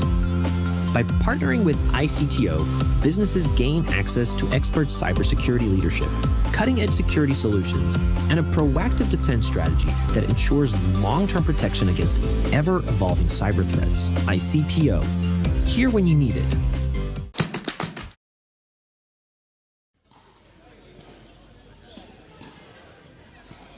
And we're back. So, ladies final, 4.5 plus, 18 plus, between Rogers and Wrixon at the bottom of your screen, and Linton and Penrose at the top of your screen.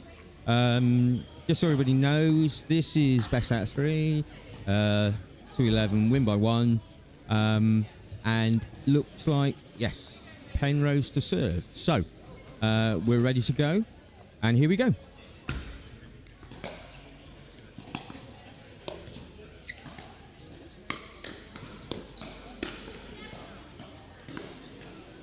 Great start there from Penrose and Linton. First point on the board, 1-0.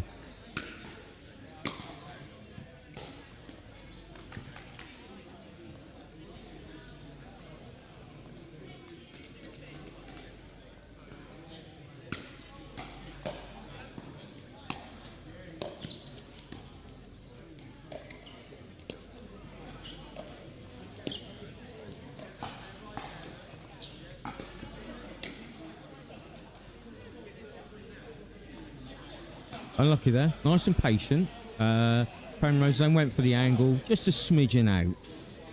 0-2.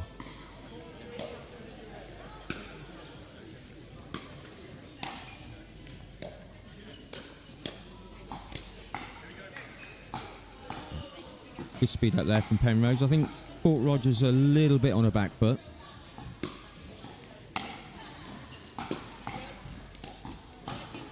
What a drop, though, from Rogers. Dipping straight at Linton's feet. Hard for her to get that one over the net.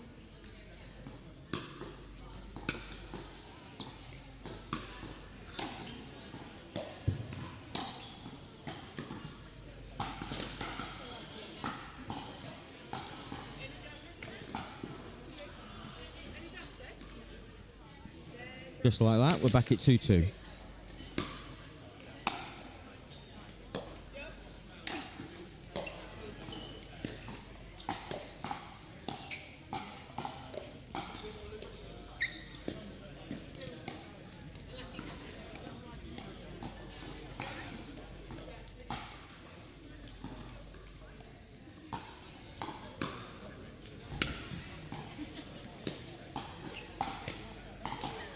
Great return of serve. Nice and deep. Forcing the error from Rogers. Extra pace meant Rogers didn't quite catch the middle of the paddle and couldn't quite recreate the drop we saw a few points ago.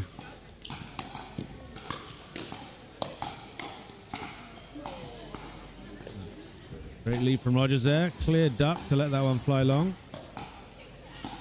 Yep, she did really well to get out of the way of that one.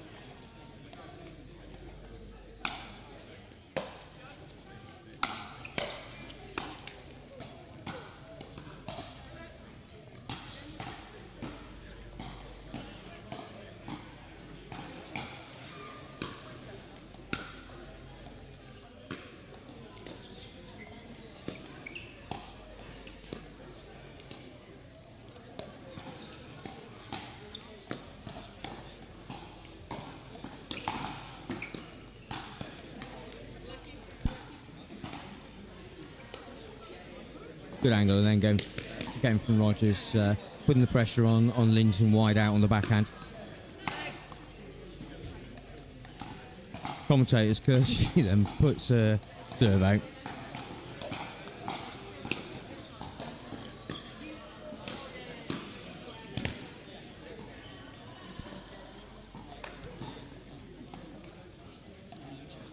Service out, so 2-4. Penrose to serve. Seeing Rogers and Wrixon having a lot of success when they can get to the kitchen. Obviously, when they're receiving serve, it's easier for them to get to the kitchen. The last couple of points there we saw where, although it was a missed serve, but failing to get to the kitchen is going to be in Linton's and Penrose's favour.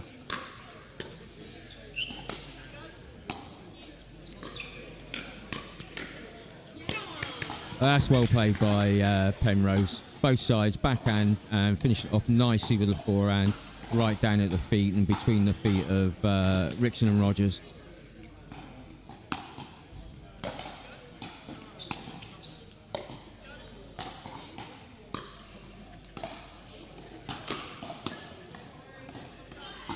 Yeah, Rogers this time finds some real power on the overhead, but set it up for herself really well.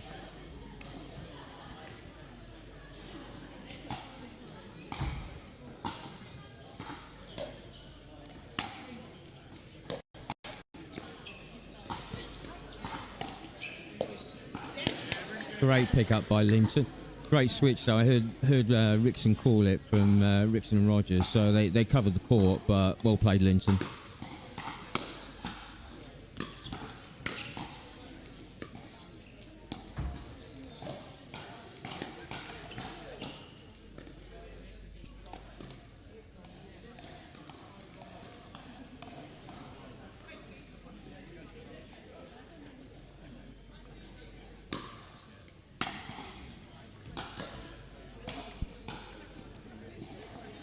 Cheap point considering they got back to 5-3. I think that was that's going to potentially cost them in the middle part of this game.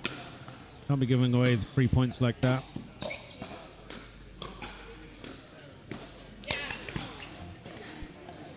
Penrose doing well to find the middle of the court there. There's a bit of confusion between Rogers and Wrixon, both at a stretch.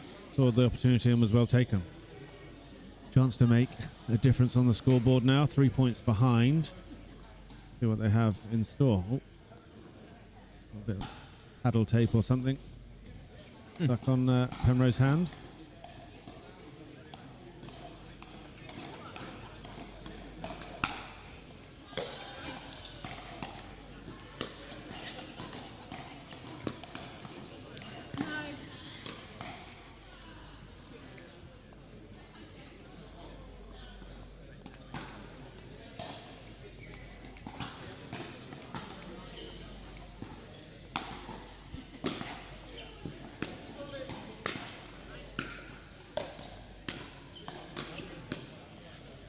Yeah, nice pressure from Wrixon and Rogers, keeping Penrose back, side to side, backhand, forehand, forcing the error.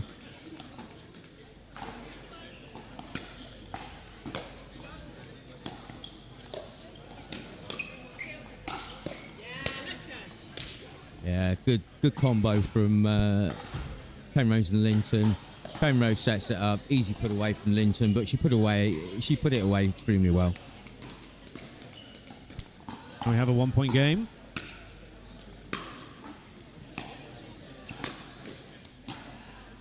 Lovely flip. Backhand roll, call it what you will, from Rogers. Gave Penrose no chance with that. Yeah, as well positioned from Rogers. You see Penrose taking a backhand from the forehand side, trying to recover. Good line from Rogers to pick.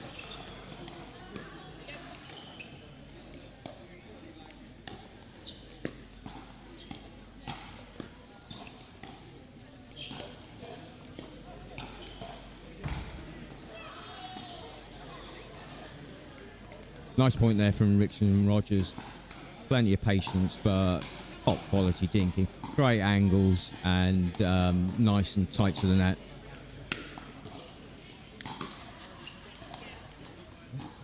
Nice return of serve. Put the pressure on Rogers. Nice and deep.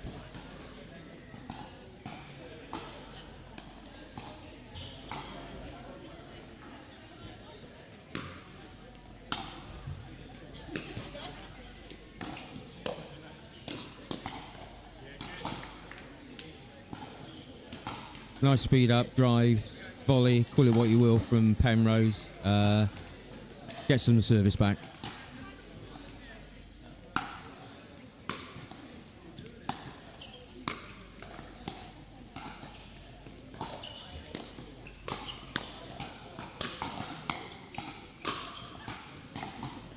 Great defence from Linton and Penrose, but Rogers took over and put that away in emphatic style.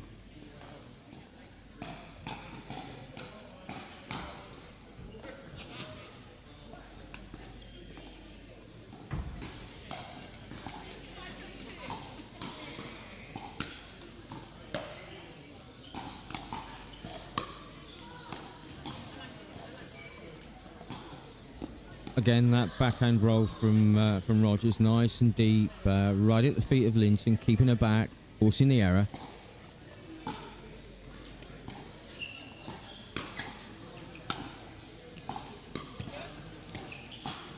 And that's an exquisite angle. Those are the sort of shots that it's hard to get back. Beautiful angle, nice and tight to the net, dipping at the feet.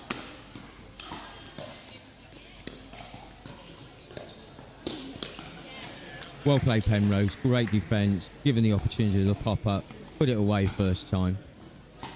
Second serve.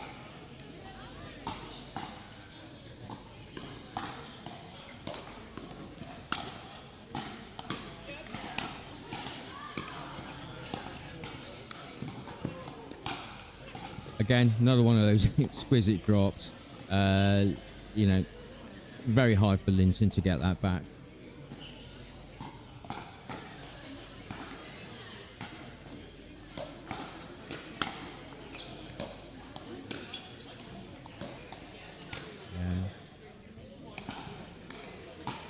Played by Penrose. I think she kidded there. I think she was going to put it short and then kept it long and forced the error.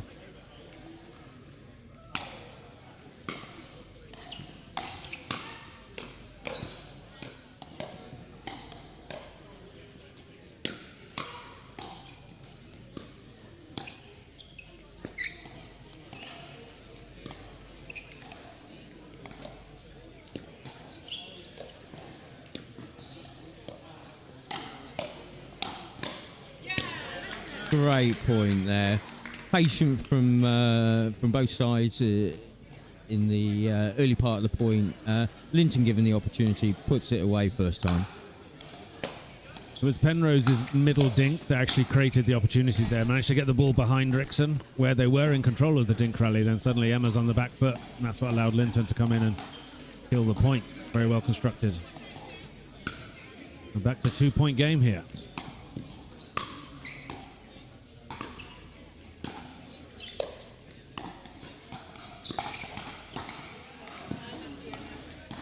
Again, Rogers with the angle.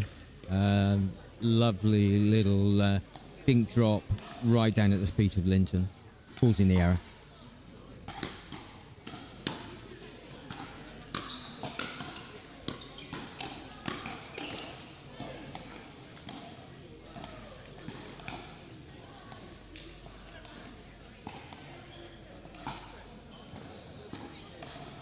Game point.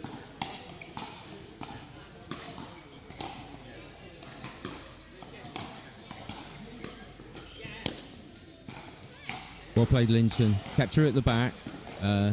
Two decent drops from Rogers. Just couldn't quite make the third.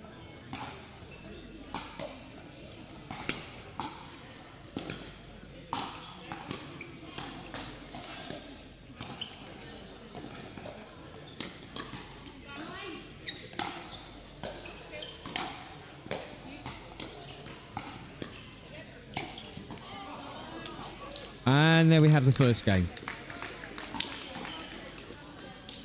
11 points to 6 to Roger and Wrixon.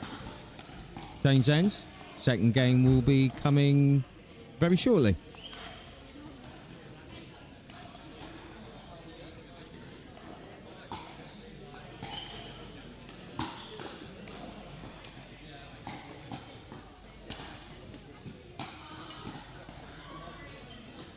we're just going to take a little minute to hear from Mr. Mays, see what statistics have bubbled up on the back of that game. It felt a bit topsy-turvy, but always Linton and Penrose just a little bit behind. But let's see what the data says in our endless pursuit of objectivity.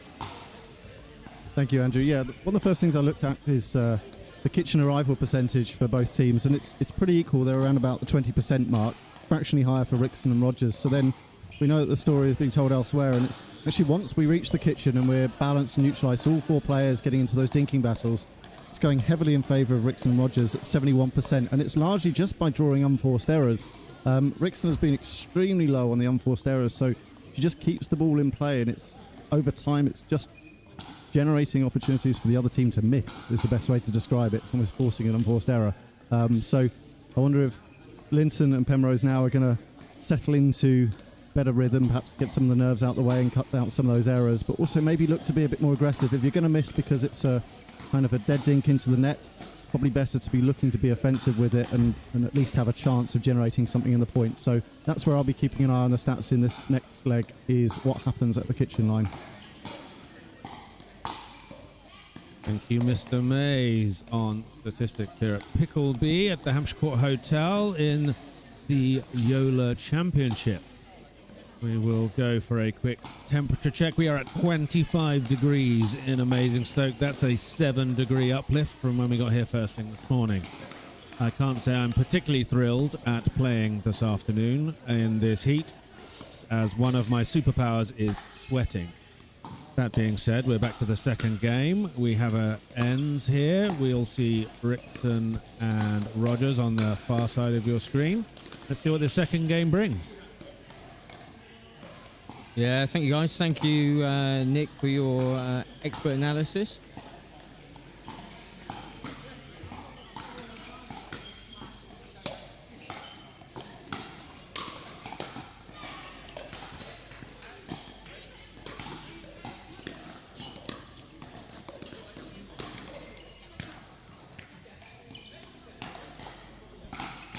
A grimace from Rogers there. He hadn't missed many of those all day, and an opportunity to create the side out on a second unforced error there. Yeah, she's been so solid. What do you think Penrose and Linton have to do to change this? I mean, we did see a lot of hard to say unforced errors, a lot of quality coming from Rogers and Wrixon, but ultimately leading to misses that I think at this level Penrose and Linton have to get back. So if they can get into the rally, get into the net, give themselves more of a chance, then they'll have every chance of competing. And they've got the value of a couple of cheap points here from Rogers with a few unforced errors. So hopefully they'll keep this momentum and take this to an exciting third.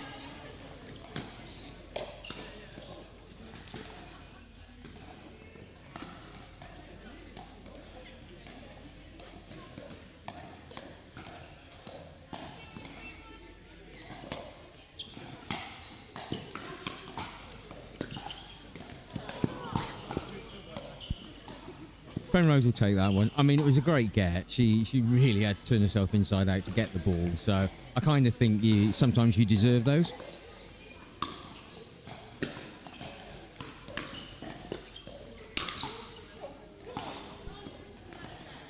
Rogers might like that one back. Bigger possibly. Grimace from near there. We're going up on the grimaceometer from Rogers here. Missed double-handed backhand, a missed overhead smash.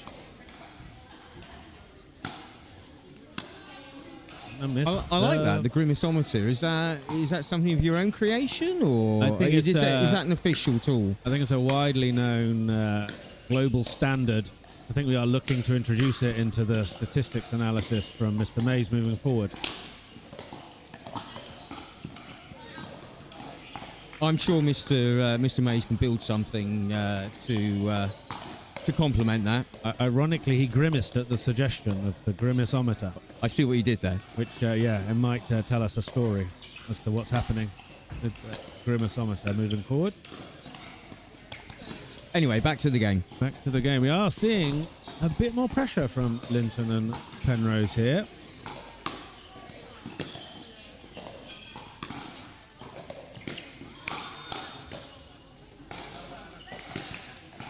I think Penrose and Linton have upped the power in this second game. What do you think? Yeah, they seem a bit more dominant, creating those opportunities. Does feel a bit like Wrixon and Rogers were soaking it up in the last game, so I don't know if it's an actual change or if it's just we're seeing a bit more outcomes from that approach. Okay. Definitely seeing a bit more passion from Penrose with the come-ons, trying to get a bit more G'd up for sure.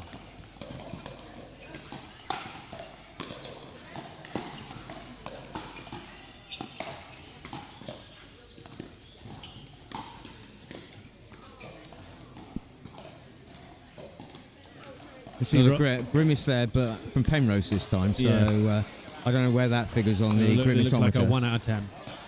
But we saw Rogers' superpowers there, just soaking up the pressure, getting that phenomenal backhand topspin drop to the Linton backhand. Has proved fairly successful all game. Yeah, it is a quality shot, that one.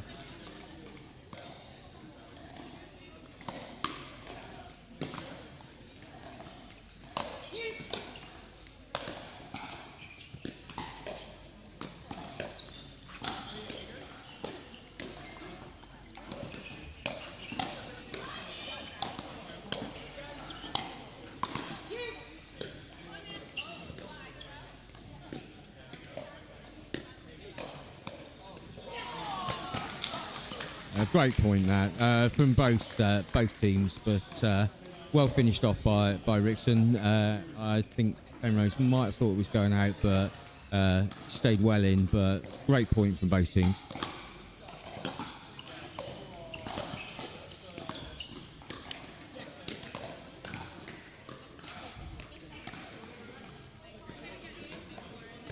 Linton and Penrose still with the advantage, 3-1 for server.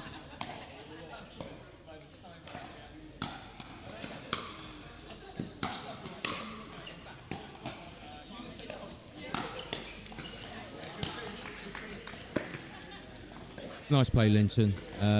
Nothing Rogers could do about that.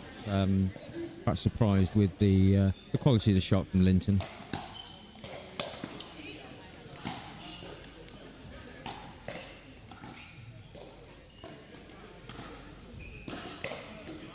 For 1 second server.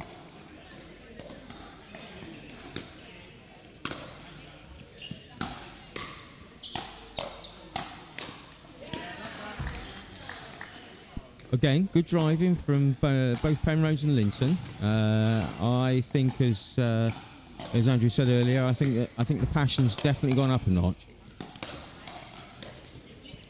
Yeah, that's where Linton's so good. You could see she was ready for every shot. She never hit a shot assuming that was the winner. Always assumed it was coming back. Always in the right position. Always able to put quality on the next shot. Such an important attribute.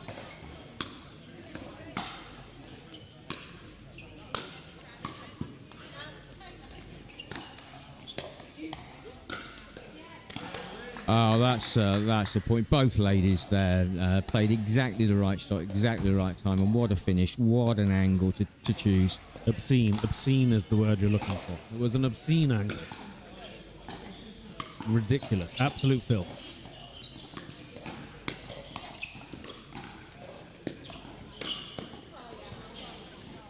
Rogers took dominance in that rally, finished it off really well, but you know, prepared for the last shot with excellent approach play.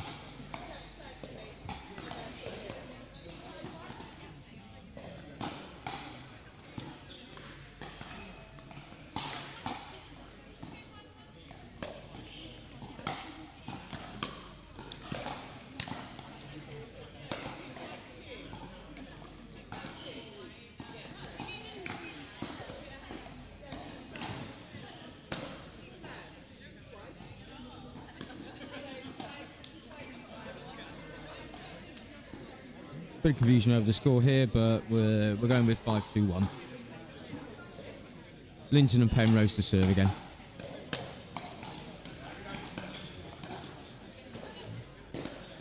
(6-2-1), so they got a 4-point gap now.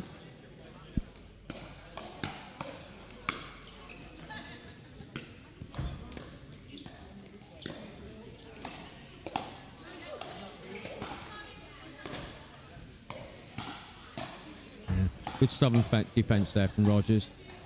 2 or maybe even 3 points she had to literally pick up off the floor, so did well to keep that rally going.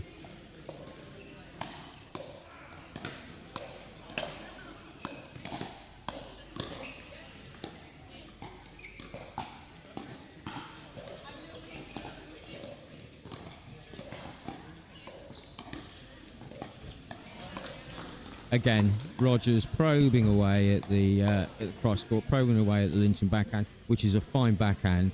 So credit to the quality of the shot from Rogers.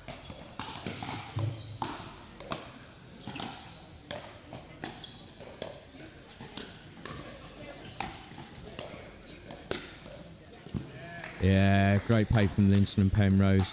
Patient, kept the other team at the back, and then Penrose, excellent angle for the put away. Serve low from Rogers.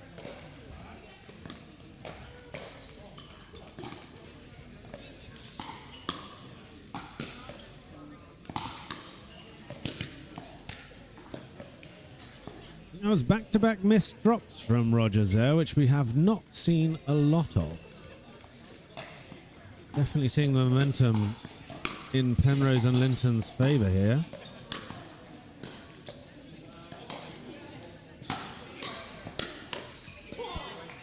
Great footwork from Penrose there. Fantastic lob to keep the rally going, and then once you realised Linton had the drive, positioned herself in the mid-court, but always leaning forward, always ready to mop up that crash, which was executed to perfection.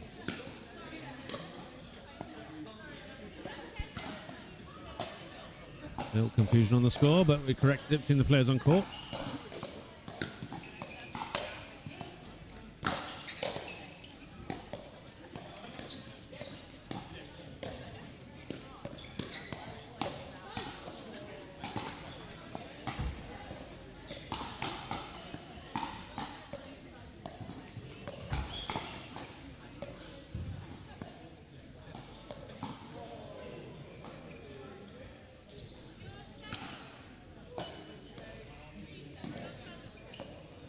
.37 first serve. A little bit of confusion, but we're all good now.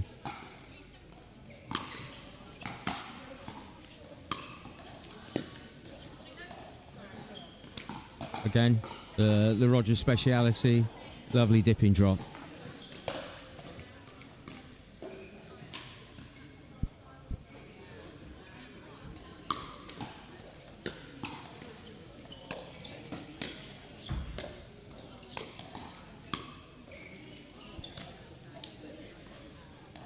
Pressure there from Penrose, keeping Wrixon and Rogers right at the back.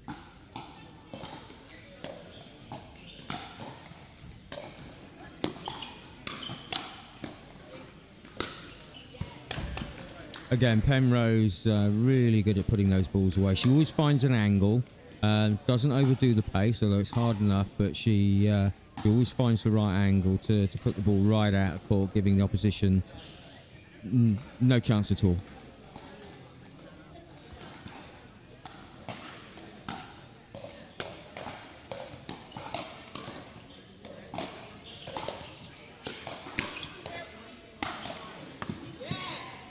I think you'll see Linton and Penrose have cottoned on to the tactic of probing Linton's backhand. You'll see them playing actually back to front now, with Penrose being left-handed but playing the left-hand side, just to change that court dynamic. Very shrewd tactical move here. Try and keep on top of that momentum and make Rogers and Wrixon have to think about a different tactic to try and finish this game.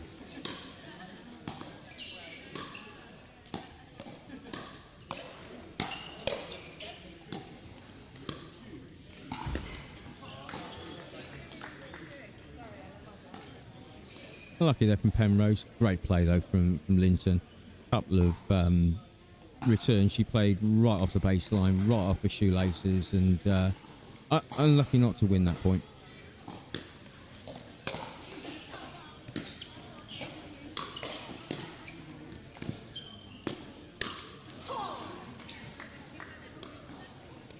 Penrose's turn again. Great defence. Worked their way up to the net and managed to force the error. We're persevering with Penrose playing the left-hand side.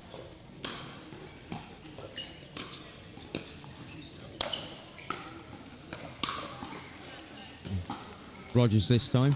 Found the angle. Great pace. No chance Linton getting anything on that.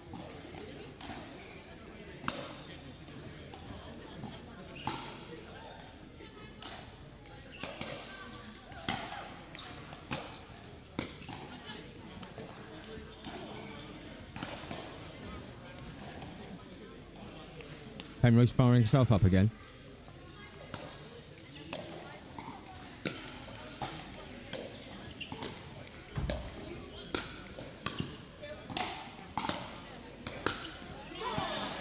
There we go again. Great angles from both ladies. Linton and Penrose finding the angle. Those are unplayable shots. You can't get those back because of the angle.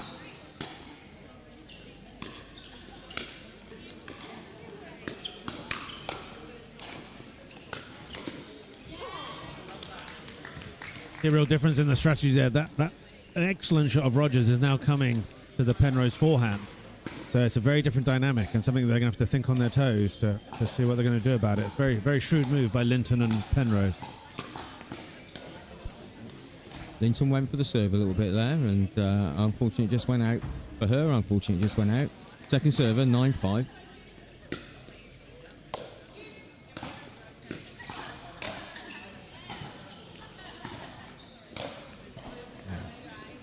Penrose not getting the reset done there.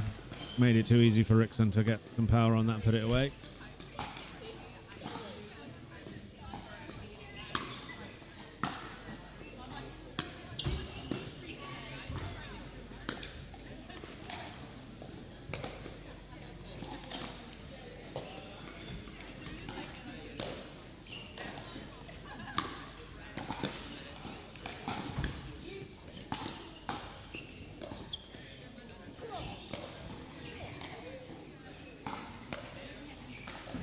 It's 9-2. Penrose taking not only the role of the left-hand side, also the role of cheerleader for Linton and Penrose here. It's great to see that, what it means for everyone on court in this final. Again, good pressure from Penrose and Linton. Kept Rogers and Wrixon at the back and forced the error.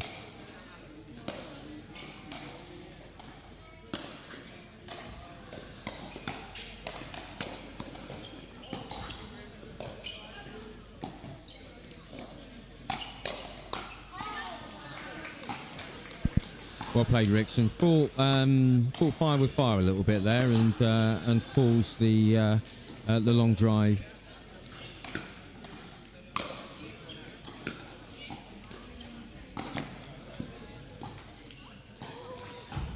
That was nice. Used the wrist there a lot, Rogers, and caught Linton a little bit, but it was a quality shot.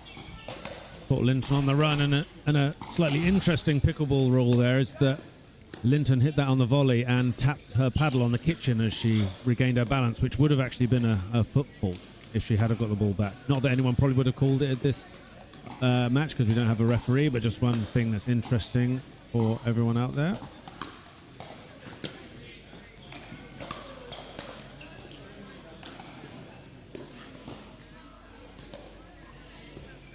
Yeah, first server, 9-6. And Linton and Penrose close it out and go to a third and deciding game.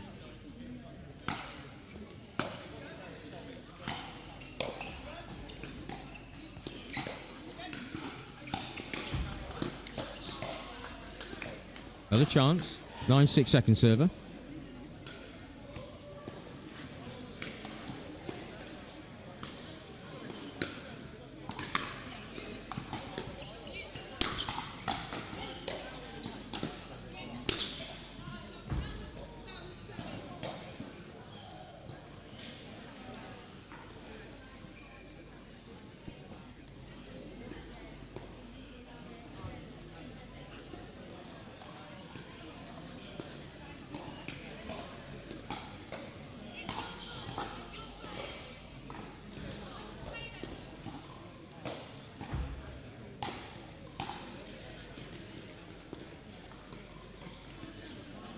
Game point.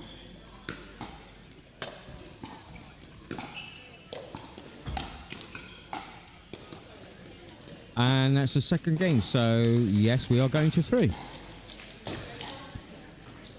Okay, so third game, they will change ends at 6. Probably take a quick timeout for a minute or so, both teams to reset themselves, and we'll get back underway very, very soon. We're going to give, as is contractually obliged, 45 seconds to Mr. Mays for the mic to relinquish some statistics on us all. Thanks, Andrew. So I said the game at the kitchen was the one to watch in the second set. What I thought was going to happen was that Linton and Penrose were going to settle into that rhythm and figure a way out those kitchen battles. Actually, what happened is that they prevented the rally ever reaching the kitchen. It was only 7% of the time it got to the kitchen.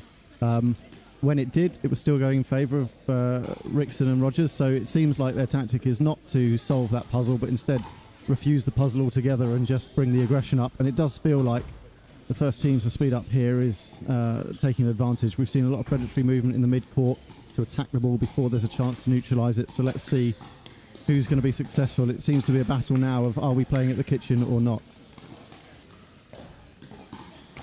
Thank you as always, Mr. Mays. Right, I'm going to leave the comms desk to go and get all of my various straps on to get ready for my first game at 2 o'clock. So, all the best, everyone. See you soon. Thank you, Andrew. Good luck in your competition this afternoon. And so, I'm afraid you're just stuck with me at the moment. Mr. Mays is obviously doing his statistics. He may, I'm sure he will chip in a little bit when he can. But yes, mainly it's going to be me for the third game. We're about to get underway. Penrose to serve.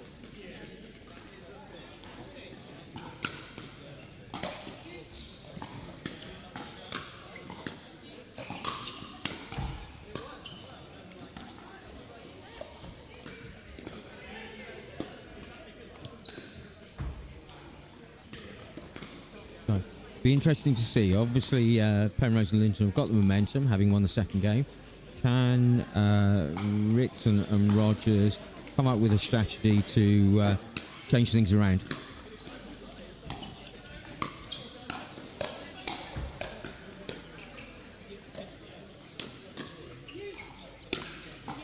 Oh, that is high quality from Penrose. Set the overhead up, but again, you know, she went for the angle. Yes, there's enough power there, but what's really winning the points for her when she gets into that situation is she always goes for the angle, which makes it unplayable.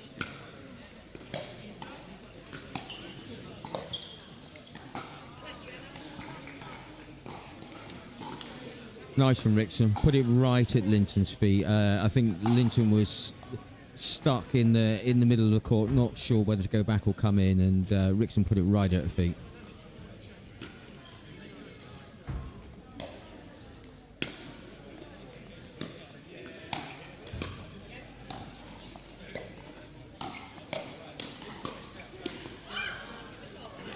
A rare overhead error from Penrose. I think they were both tempted to go for the same ball, but yeah, that's kind of unusual to see.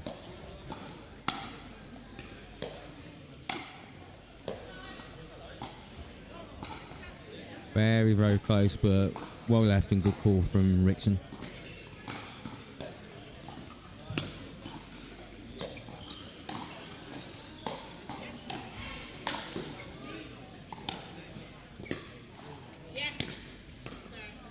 Again, good pressure from Penrose and Linton, keeping Rogers and Wrixon at the back of the court, forcing the error.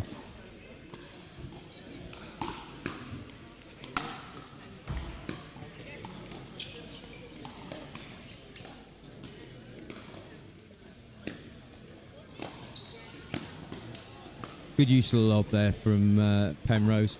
Put it onto the backhand of Wrixon, forcing the error.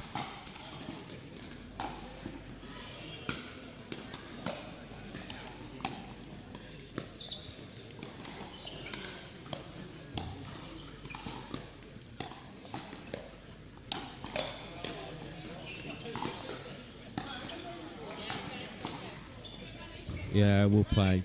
Nice rally all round. Great reflex there halfway through from Penrose, but Wrixon and Rogers stuck at it.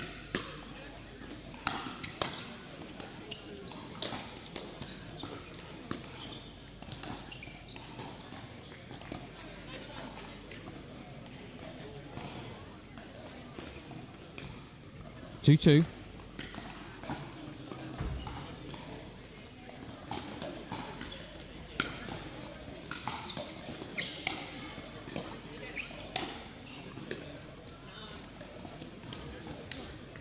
Good pressure again from Linton. Forcing the error from Rogers.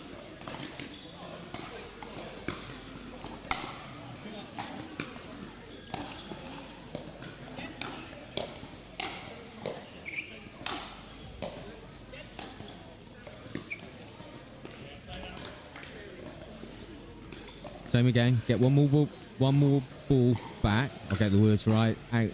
I'll get the words out right in a minute. So change of serve. 2-2.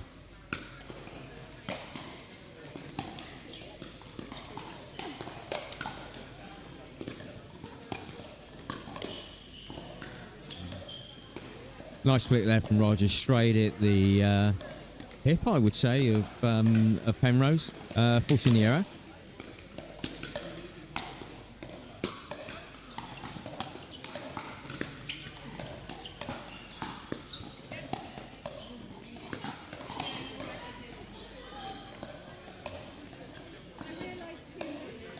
Yeah, kitchen violation. All girls saw it. No argument. So point to Wrixon and Rogers.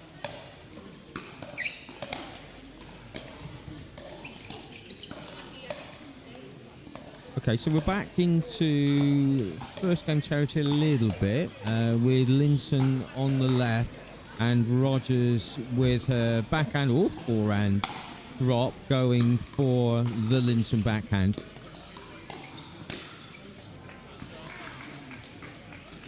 That was a nice setup. Got themselves the angle, got themselves the space, and a great put away. A little bit of a gap here.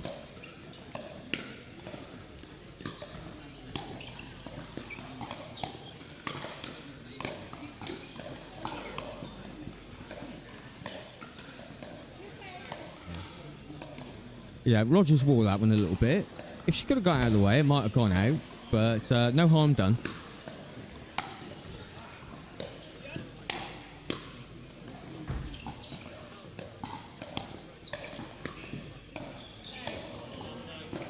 Yeah, nice play from Linton. Giving Rogers a little bit of a taste of her own medicine and working the angles, forcing the pop-up, forcing the mistake.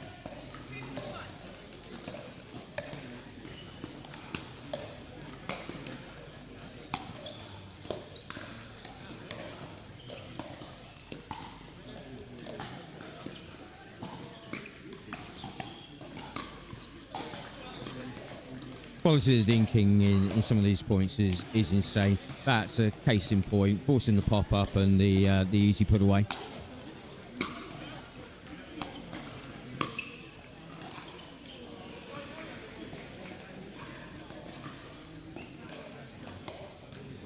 Yeah, there really are some high quality shots in this game.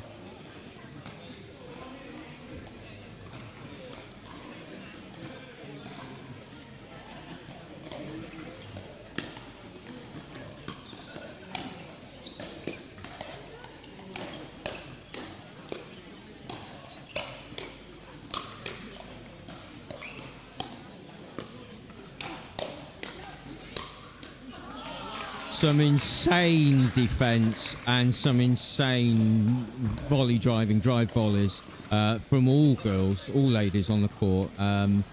So momentum a little bit now with Rogers and Wrixon. I believe it's 5-2. Yep.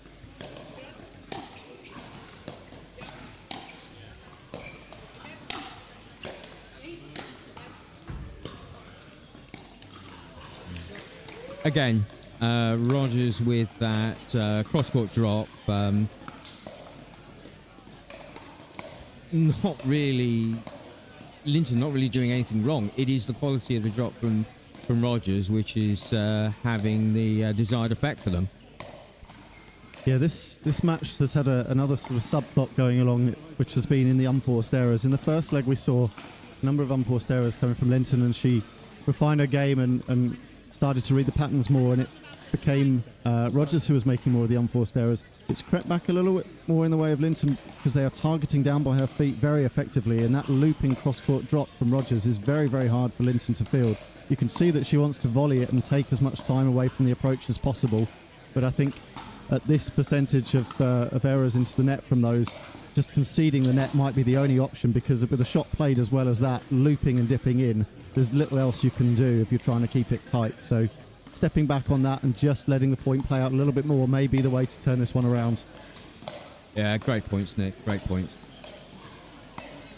So I wonder whether Penrose and Linton will do what they did in the second and switch with Penrose on the left, so that she's taking that cross-court drop on the forehand rather than the Linton backhand.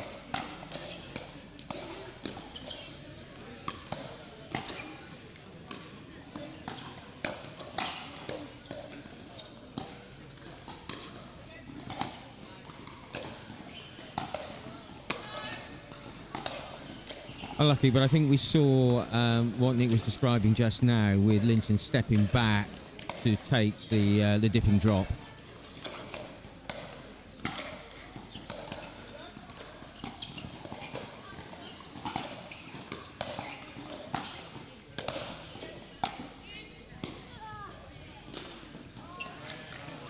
Penrose special. I think we're going to have to trade. I think she should trademark that shot.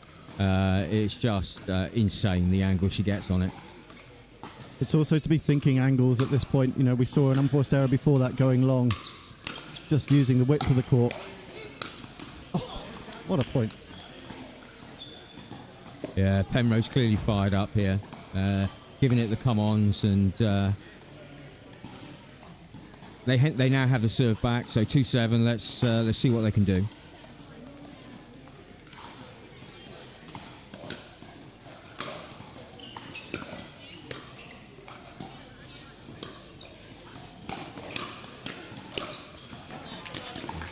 What a shot from Rogers. I mean, it was quality coming from Linton and Penrose, but that's an insane shot. Really awesome.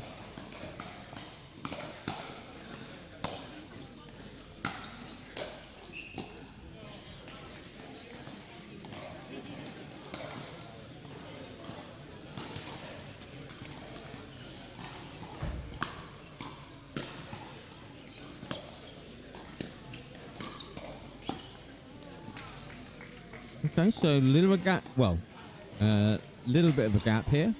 In fact, quite a big gap. 6 points. 8-2 to Rogers and Penrose. Still first server.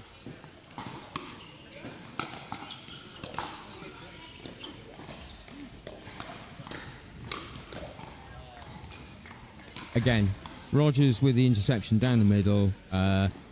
Fires it straight back and down, and gets the point. 9-2 we're at.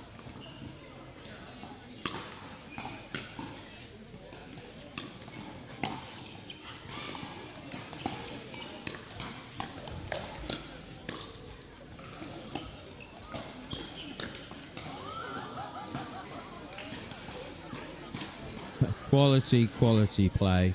Yeah, okay, it was an error, but it was a forced error from the quality from Rogers. And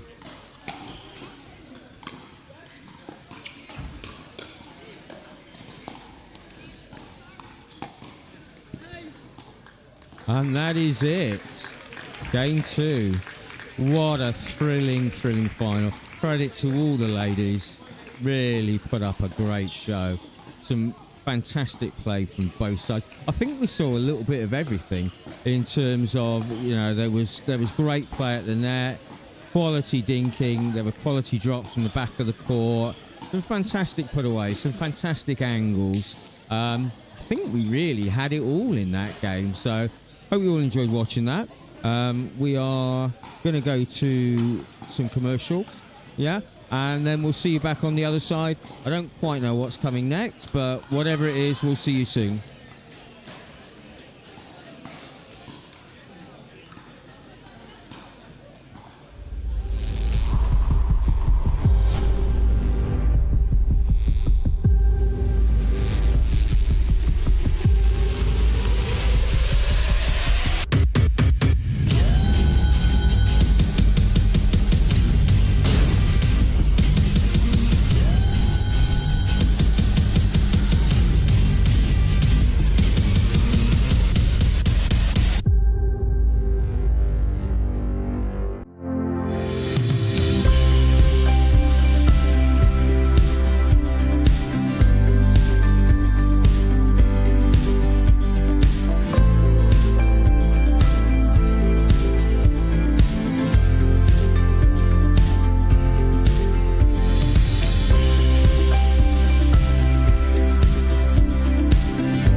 Without a technical director, small and medium-sized enterprises, SMEs, encounter numerous challenges, including poor technology decisions, inefficiencies, and costly errors.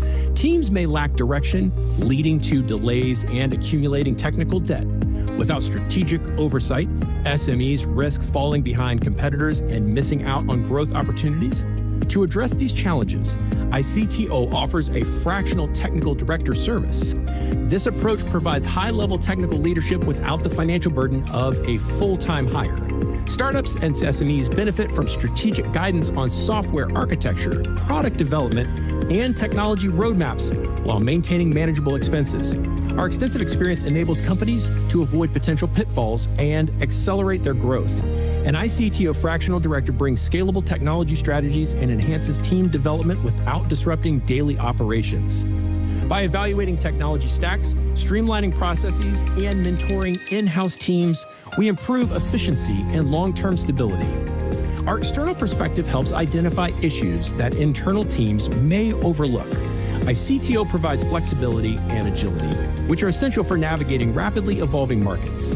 Companies can adjust our involvement based on project requirements, funding rounds, or significant strategic shifts.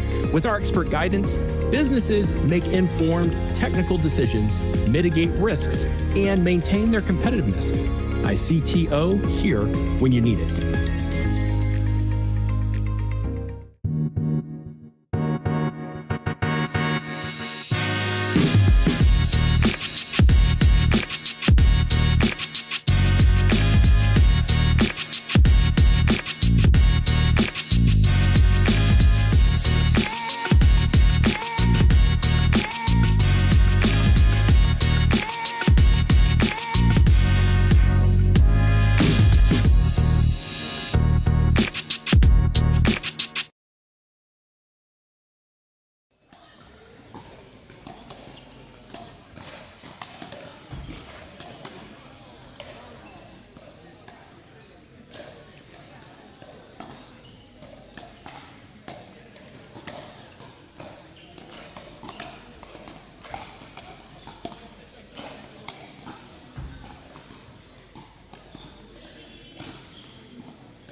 sure you've got a quick brain to sort it all out then?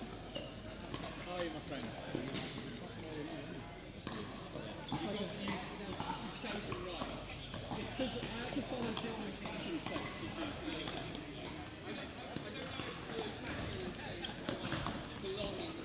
We played this 2 years ago for our first morning. We did it.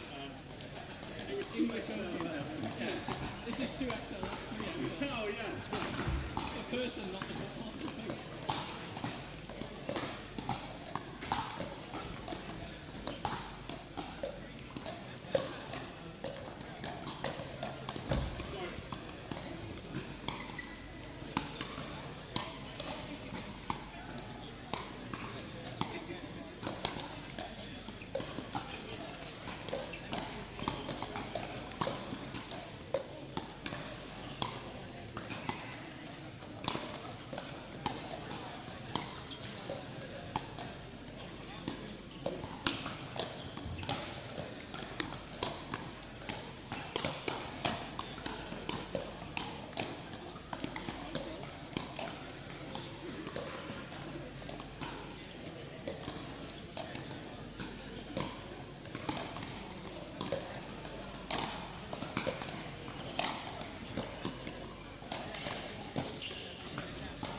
As Lewis grabbed it.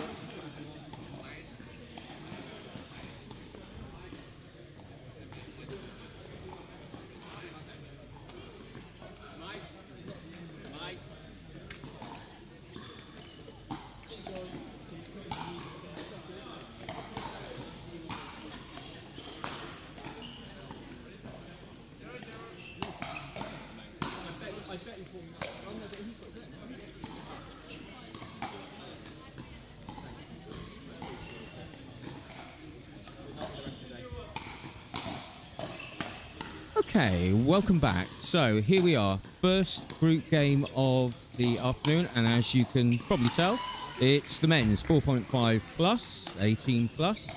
We have at the top of the screen Mullins and Maestre, and at the bottom of the screen the lovely Scott Mayo and his partner Baker. So off to a fast start. Baker and Mayo are 1-0.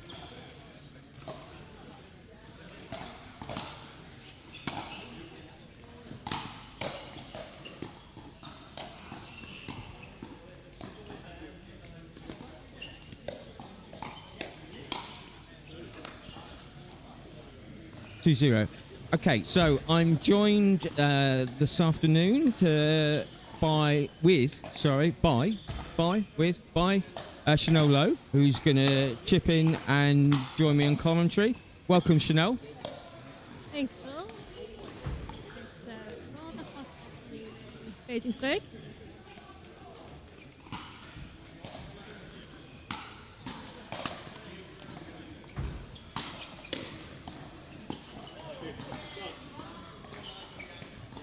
Nice subtle drop by Mullins. Really caught Mayo on his back foot, which is difficult because he's incredibly fast.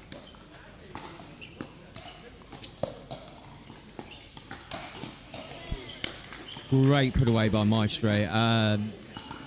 Mayo forced, well, the pop-up was forced on him by the quality of the dinking, and great put away by Maestre. Just a bit long by Maestro. Took a bit of a swing at that one, but yeah, perhaps needs to calm that one down a little bit.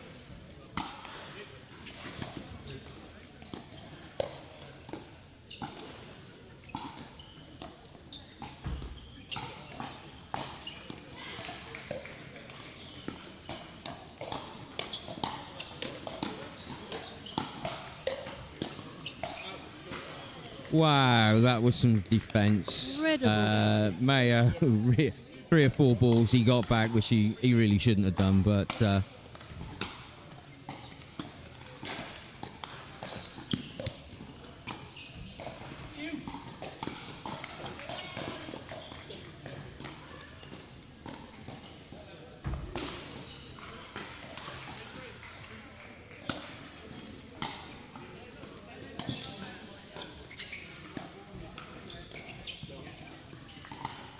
So after that fast start from Baker and Mayo, Maestre and Mullins now 4-3 up.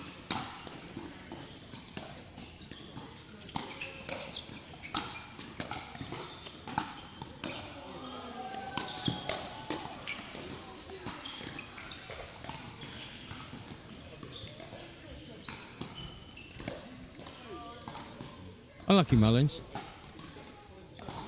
Well, I must apologise. I think I did call him Maestro. Maestro. He is quite Maestro. I mean, there's definitely some Maestro touches in there.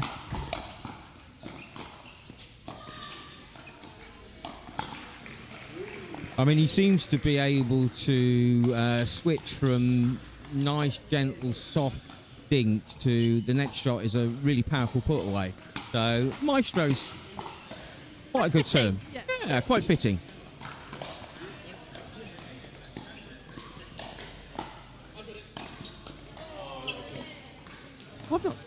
I've not seen him before, have you? No, I was about to say the same thing. I don't think I'm familiar with Maestre, nor Mullins. Perhaps a new pairing in 4-5?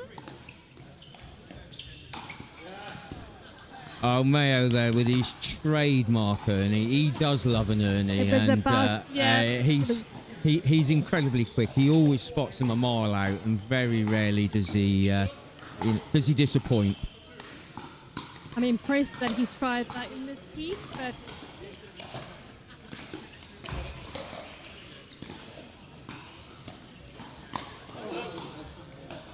yeah, going back to your earlier question, Mullins I know because he's part of the Dorset Brigade, but also he comes to Dink and plays with Dink in Eastleigh. shout out for the new facility in of Dinks in Eastleigh. So Mullins quite often joins us on a Wednesday evening. Great. So I wonder. So do we know where Maestre's from? Oh, no. That I don't. I think we'll need to make it our mission to find that one out. So if he's on number 1 court later, we can be a bit more informed. Yeah.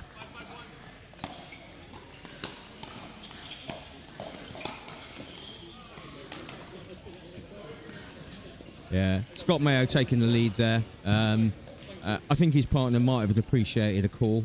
Nearly lost his toenails, but right choice and right shot.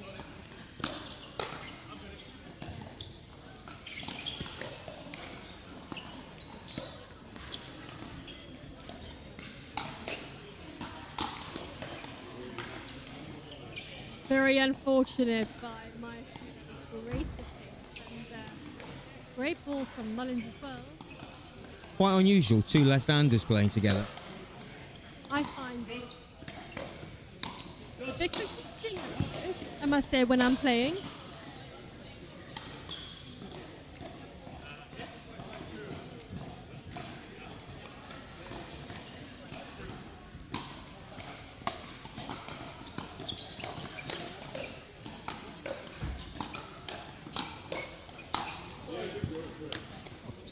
This is really all action, eyeballs out, speed. Let's see who can hit it the hardest and the fastest. No end of skill, don't get me wrong, but this is really a fast and furious game, I would say, for 6 points. Would you agree? It is. There was some great reading from Mullins. Some really good work at the net from both Mullins and Maestre. I mean, with Scott and Joel, I think they play together quite often. Again, I'm so keen to find out if Maestre and Mullins have ever played together. They look really good. I don't think they have, and the reason I say that, and I could well be corrected, I was talking to Mullins yesterday, and I think they are a put-together pair for this tournament. In which case, to only be a point down to Mayo and Baker, they're doing really, really well at this level. They really are. So perhaps prepare for the future.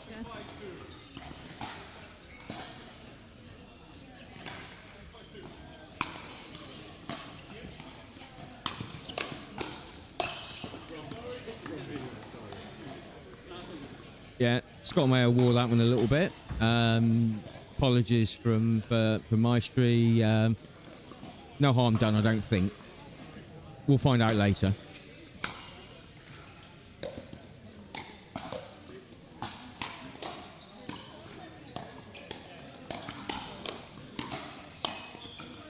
Incredible play by Maestre. He really is dominating at the net. Yeah, you can't put anything a smidgen over the height of the net, otherwise he's on it, and you know it's coming back at you 3 times as fast. Going back to Mullins, you were saying earlier he's a player who has improved incredibly in like the last 6, 8, 10 months. So he's kind of come from nowhere in a way. Oh, wonderful. Do we know what the background is in terms of other sports? I don't. Again, I was chatting to him briefly yesterday and didn't get the impression that it was any sort of racket sport, big background. I'll stop asking you questions that you don't know the answer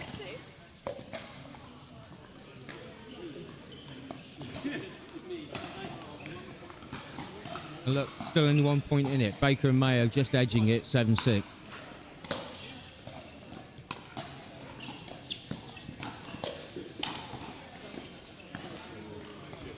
Unfortunate neck hold.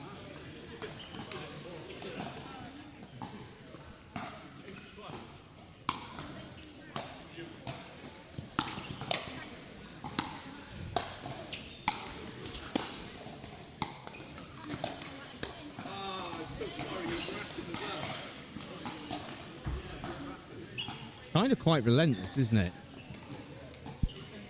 In a good way, I mean. No, definitely it is think Mayo and Baker are struggling to make it up to the net where they've been successful in the first part of the game, I thought, the first half.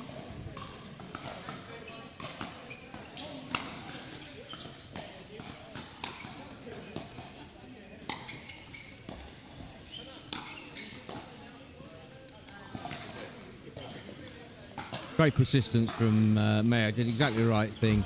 Kept Maestre at the back and forced the error.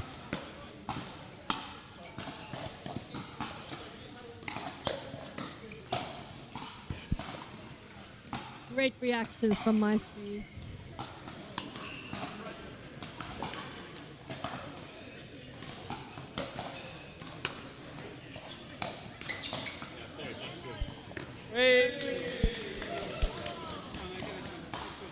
Fantastic catch there from Lowe.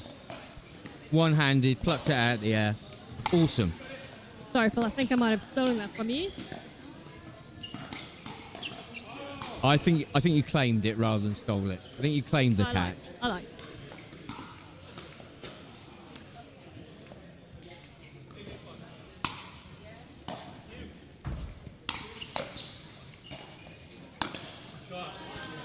Nothing in this game at all. I mean, what are we? We are now 8-8-2, I believe. Yep, 8-8-2.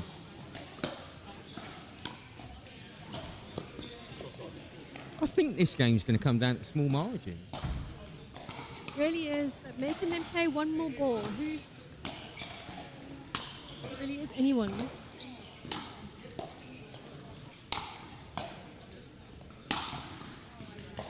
That's a put away from Mayo. Really earned that, but, you know, he put it away. Fantastic angle he found.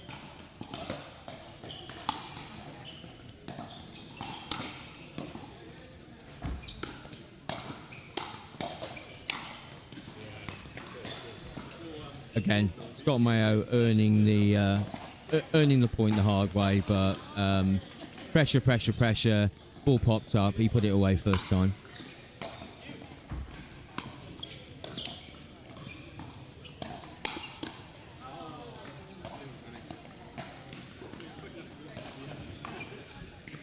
Still just a point in it.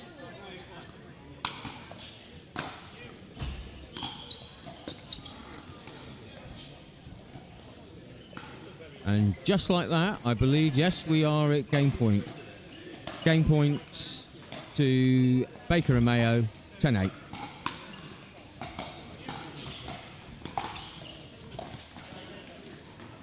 And that's it. Thoroughly entertaining game for the first one up. Quite fast and furious, but no end of skill from both sides. And a couple of players that neither you or I should know much about, but I think have impressed. Very impressed. I think we're very fortunate to have that as the opening game for the men's 4.5 plus today. 18 plus men's on this. I think we are in store for some really, really good games. I think it's going to be an exciting afternoon. Quite a warm afternoon, I might just add. I don't know what the temperature is now, but I haven't really done much all day, and I feel quite warm just sitting here. It is much worse if you're playing, let me tell you. I'll take your word for it. I'll find out tomorrow. Right, I think we're probably just about to go to some adverts, and we'll be back the other side with another group game for the men's 18 plus, 4.5 plus. I won't announce what it is now because what I had written down for the first one did actually change, so I'll tell you who it is when we come back. I'm here with JOOLA Pickleball. This is the new Magnus Lion. CAS paddle stands for carbon abrasion surface. Carbon abrasion on the surface here. It's a double frame carbon fiber construction. Great for performance, very durable, and it's edgeless, it's lightweight, it's aerodynamic, and it looks the part, I'll tell you what. It's the same elongated shape that I've been playing with since day one. JOOLA did a great job with really making the hitting zone very forgiving. It has a ton of pop, and it just seems like the hitting zone is very consistent. This paddle is gonna take your game to the next level. Go JOOLA.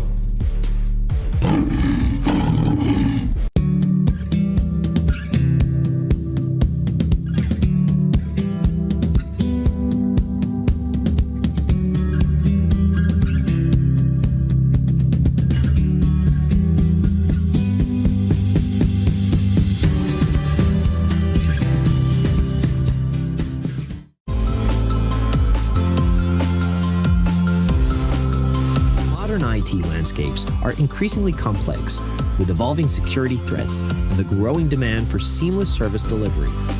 A managed IT SIM platform enables businesses to overcome these challenges by streamlining processes, enhancing operational efficiency, strengthening security measures, and providing a scalable, cost-effective approach to IT service management. iCTO helps businesses optimize their managed IT SIM platforms by providing expert guidance, automation, and strategic IT service management solutions, ensuring efficiency, scalability, and enhanced service delivery while reducing costs and downtime. iCTO, here when you need it.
Pro 4, I'm super excited to talk about this. This is my baby. 3S is and was a great paddle, but the 4 I think is even better. Our main focus going into the Pro 4 was fixing the overall solidity of the paddle, and so we added some supports near the throat area, and that has made the outside edge extremely consistent. Where you're going to see this really affect in real gameplay is you miss it when you don't hit it in the middle. And then it's extremely forgiving. You're really not going to make a lot of errors even when you miss-hit it. It's a pleasure to play with, and I'm really excited for you guys to try this.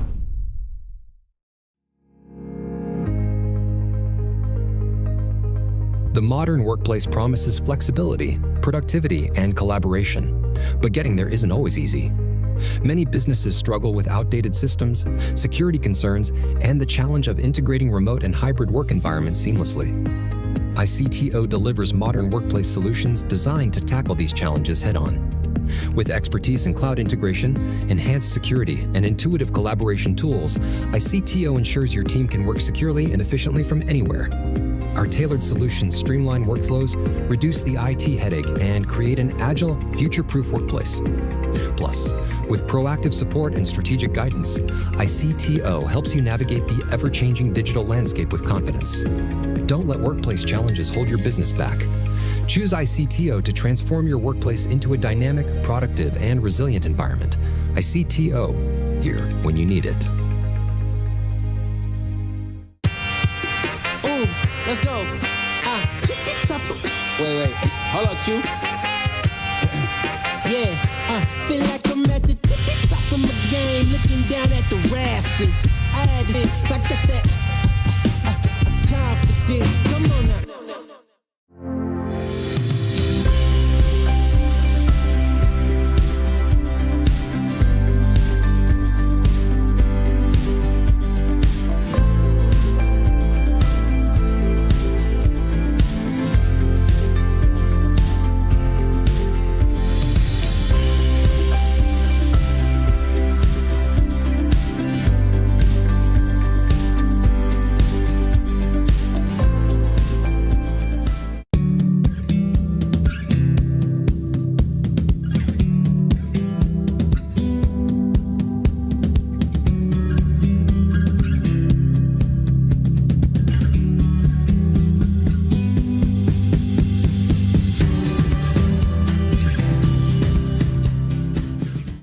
McGuffin here with JOOLA Pickleball. This is the new Magnus Lion CAS paddle. Stands for Carbon Abrasion Surface. Carbon abrasion on the surface here. It's a double frame carbon fiber construction. Great for performance, very durable. and it's edgeless, it's lightweight, it's aerodynamic, and it looks the part, I'll tell you what. It's the same elongated shape that I've been playing with since day one. JOOLA did a great job with really making the hitting zone very forgiving, has a ton of pop, and it just seems like the hitting zone is very consistent. This paddle is gonna take your game to the next level. Go JOOLA.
Okay, good afternoon again. Welcome back. So here we go.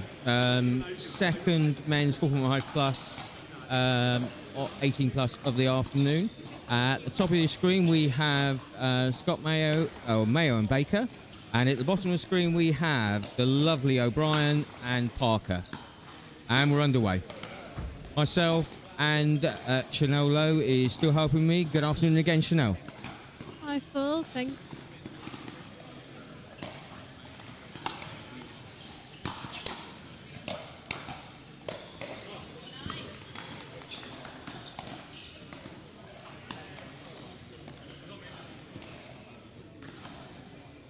So 2-0 to O'Brien and Parker. They're off to the fast start.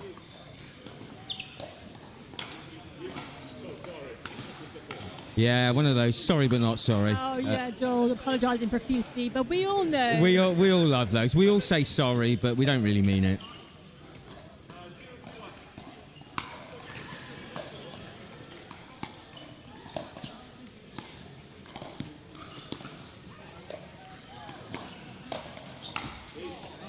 Ridiculous angle from O'Brien. Yeah, twisted his wrist inside out, upside down.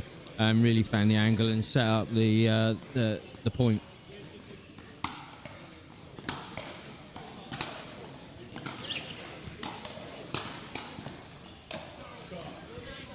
Again, yeah, the no look put away. Awesome. Really good stuff from O'Brien.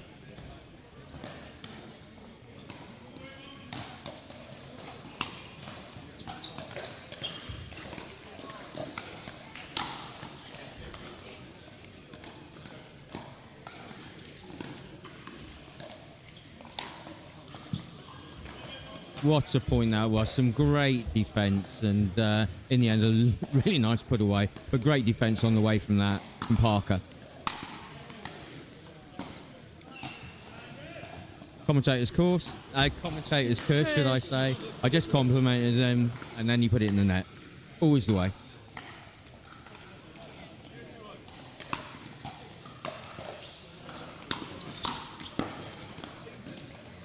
But he nailed that one straight at Scott Mayo's shoelaces. Really couldn't do an awful lot about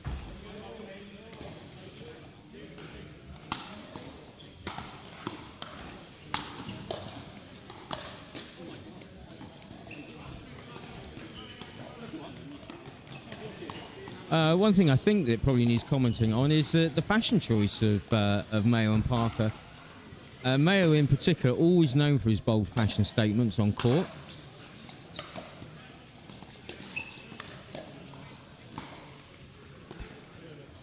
Just out from O'Brien. Just commenting on the fashion, I think this is more of a necessity for the Heat than anything. I was just going to say, perhaps a conscious... Apparently, they both bought these tops a number of years ago. One suggested to the other. They used them in their first tournament, haven't used them since. But absolutely right. Fantastic choice for today's warm environment.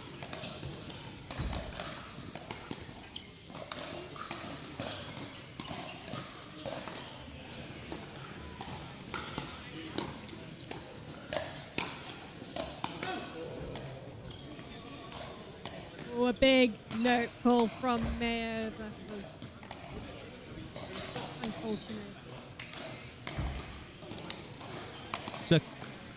Second server, 3-1, O'Brien and Parker.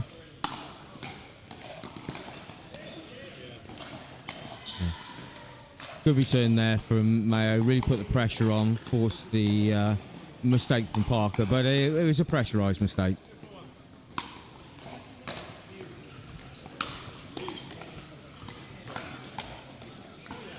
Wow, I think he might like that one back, and next time he might leave that one. I think he might just, yes. I think he realised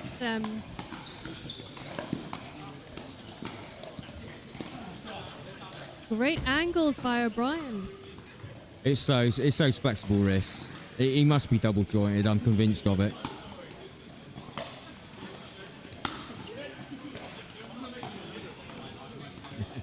So the big leave it from Parker. Yeah, I think he realised his mistake early on, so he didn't want Dan O'Brien to make the same mistake.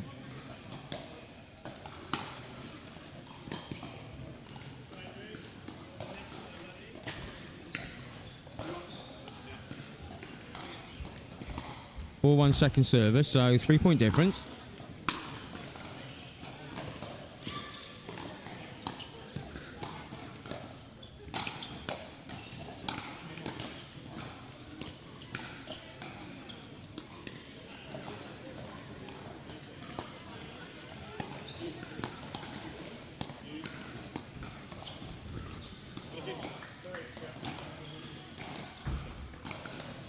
Great patience from both teams. Great quality dinking as well. Mayo will be unhappy, but really it was a forced error from the quality from the other side.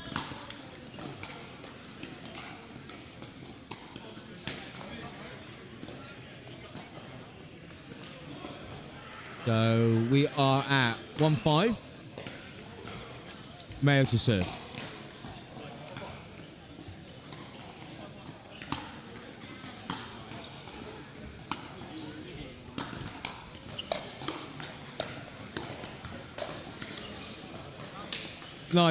Nice angle from O'Brien. I commented on the quality of some of the putaways, the ladies, and the angle that they were getting earlier.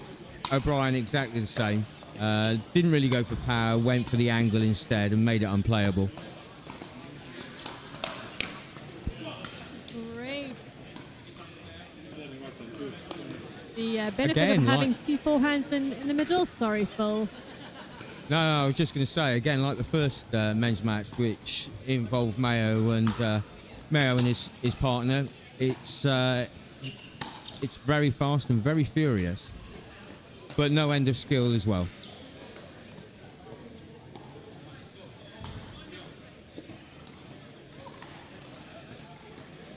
And here we are, change of ends, 6-1. So, nice gap for O'Brien and Parker. Wonder what Mayo and Baker can do in the second half to change things.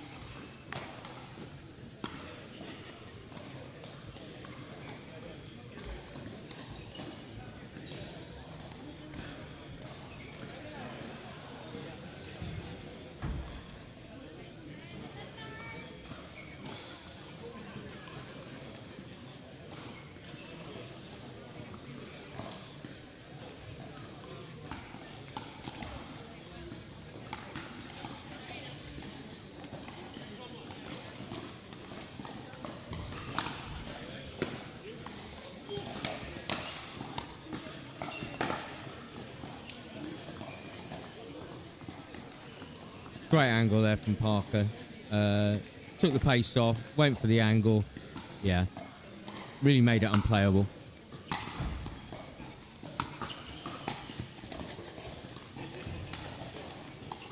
Dan a bit eager for that shake and bake. I think Mayo spotted that. Absolutely right.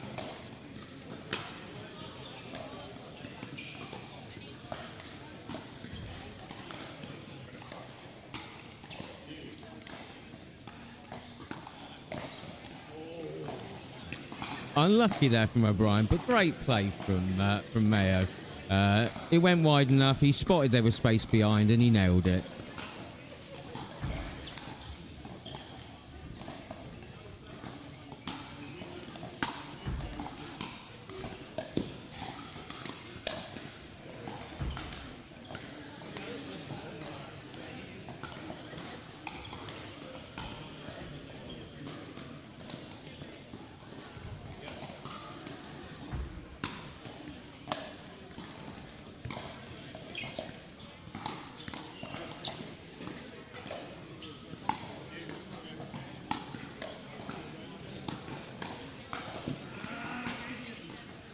Good persistence from Mayo. I was just about to say great defence, and it was great defence from O'Brien.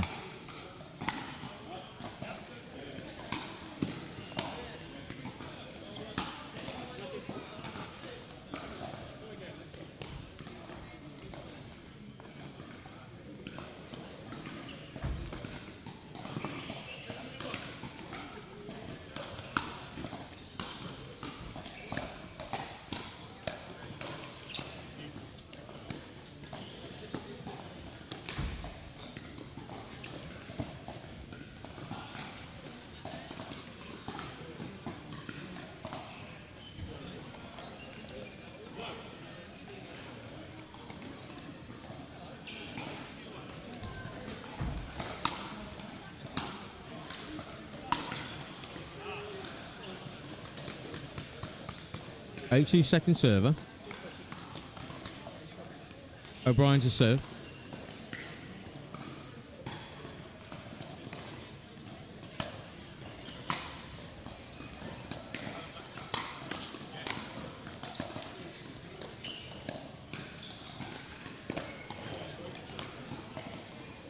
Little bit of confusion there between Brian Parker, but Baker put it in exactly the right spot, so credit to him.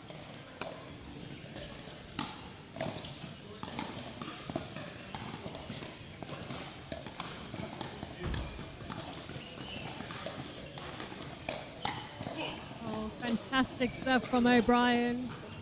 There was one or maybe two gets that he made during that rally. I know, which he had no business in Unbelievable. getting. Yeah.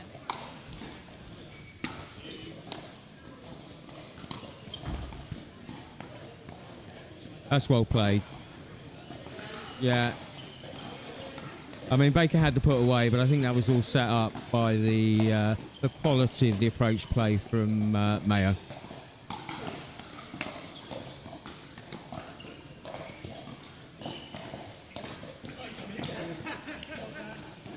Angles, yeah. Again, I'm convinced he has a double jointed wrist.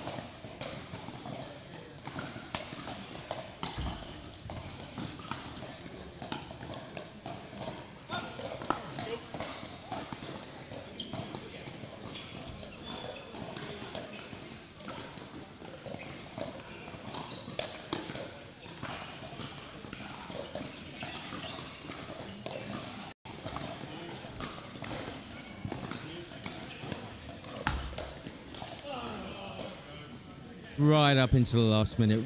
Into the last shot, should I say. Fantastic rally. All four players contributing. Angles, patience, probing away. Yeah. Top quality pickleball. Top quality.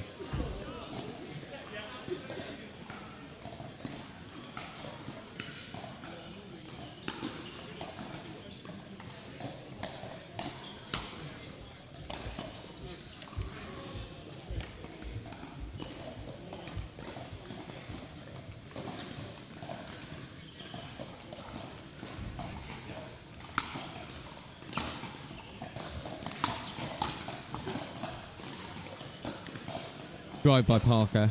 Mayo be a bit disappointed, but it was a quality drive. Here we are at game point.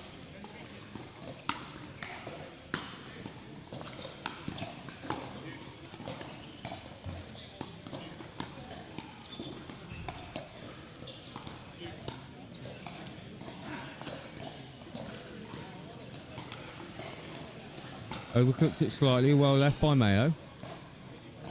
Still in this, 3-10. Let's see what they can. Let's see what they can do. Is the comeback on?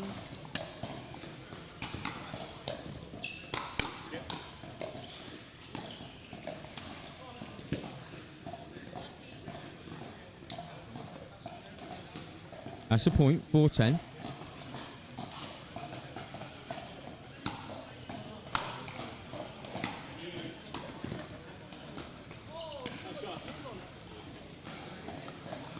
Unlucky from Mayo, but quality from Parker. Just gave him nothing to work with on that slice drop.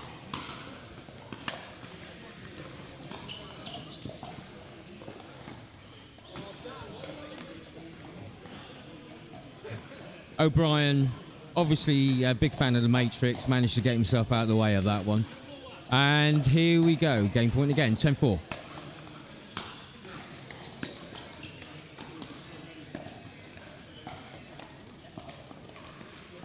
Second chance. 10-4, second server.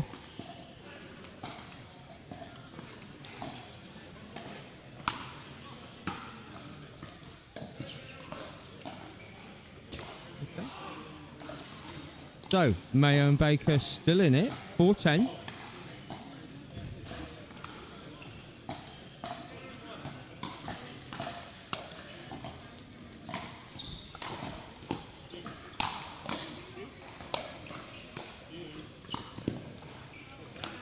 Fantastic defense from Baker Mayo.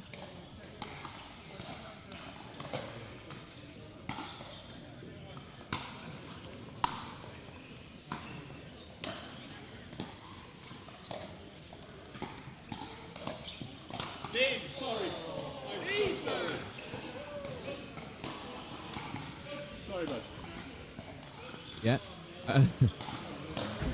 One of those. I'm sure Baker didn't mean to fire it at Parker, but they won the pint all the same.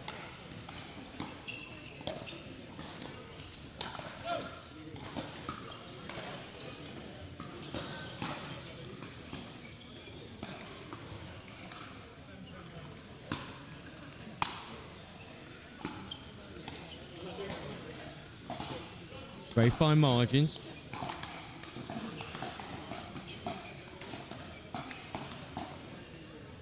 Getting much closer, 7-10-2, 3 points in it.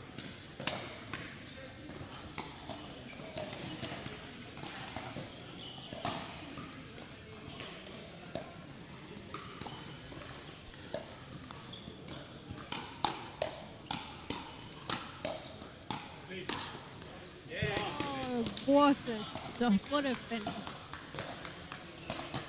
Great way to finish the point. Had everything. Power, precision.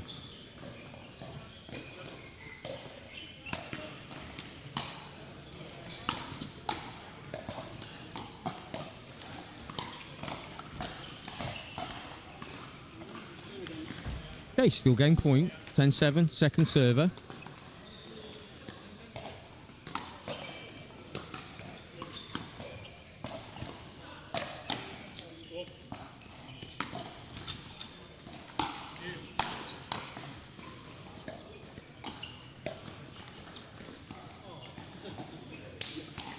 And they do it over the line. 10-7, winners O'Brien and Parker.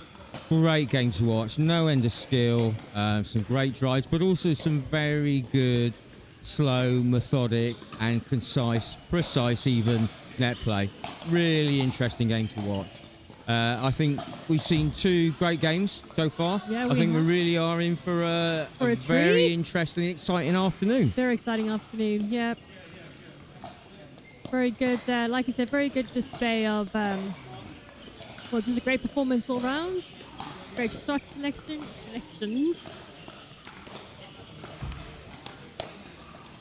Okay, so we're just going to go for some adverts, and then we'll be back on the other side with the next men's 4.5 18 plus. Pro 4, I'm super excited to talk about this. This is my baby. 3S is and was a great paddle, but the 4 I think is even better. Our main focus going into the Pro 4 was fixing the overall solidity of the paddle, and so we added some supports near the throat area, and that has made the outside edge extremely consistent. The way you're going to see this really affect in real gameplay is you miss it, you don't hit it in the middle, and then it's extremely forgiving. You're really not going to make a lot of errors even when you miss hit it. It's a pleasure to play with, and I'm really excited for you guys to try this.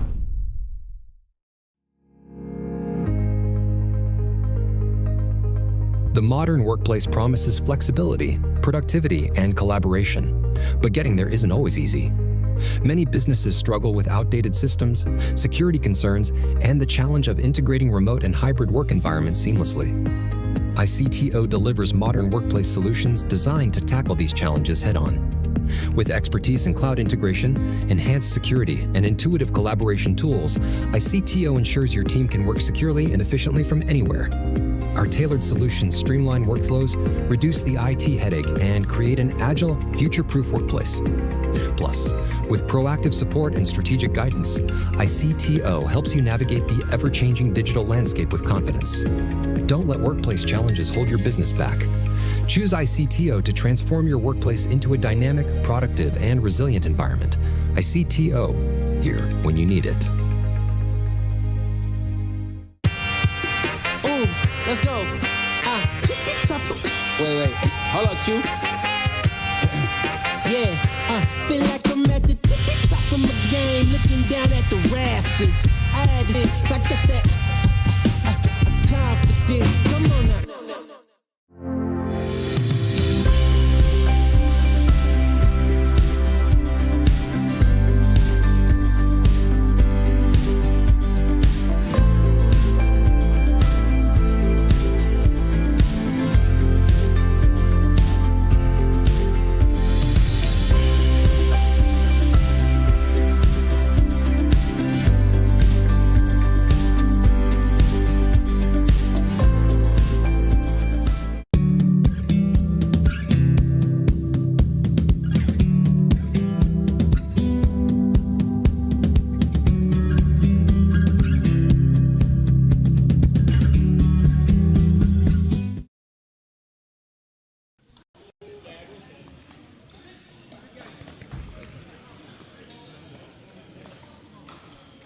Okay, and we're back. So, I am joined by Emma Wrixon on comms, successful winner of the ladies 4.5 earlier. Congratulations, Emma, and thank you for joining us on commentary. Of course, I'm glad to be here. It's been a good day, even if it's just a little bit warm, and I'm excited to see some of this men's 4-5+ open here in Basingstoke. Yeah, seems like we're in for a cracker of a game here as well. I think we definitely are. So, we will... The players we have on court is John Fish and versus Ian Marshall and John Pitchfork.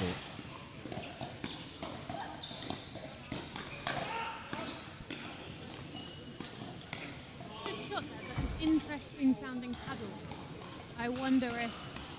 there we go, it's an owl paddle. I thought it might have been from the sound, but I couldn't see the logo. So that might be putting the opponents off a little bit. In fact, I read a lot of where the ball's coming from the sound of the hit. You can see how that works. Yeah, lovely drop there from Sison. He really forced the error. Quality of the drop.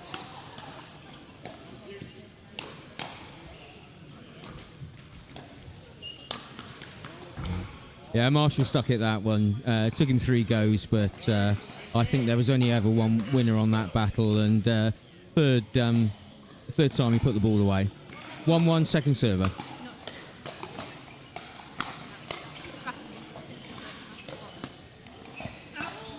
Absolutely, and he is very good at it.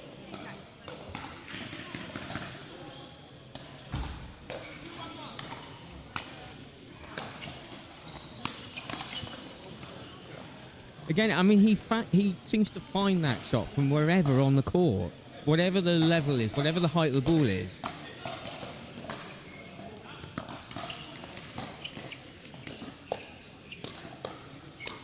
Oh, come on, get ready. Commentator's curse. Hitting the ball that hard on every shot, you get caught up in a mistake. So that was kind of bounded in a way. And there he did a much better job of bringing his partner into the right side block in his third. Nice.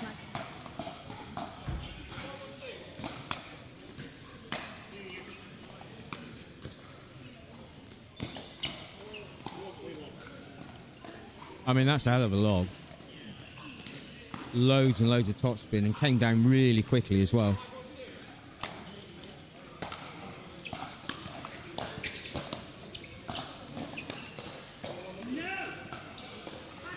Okay, 1-5, so a little bit of a gap, 4-point game. Let's see what...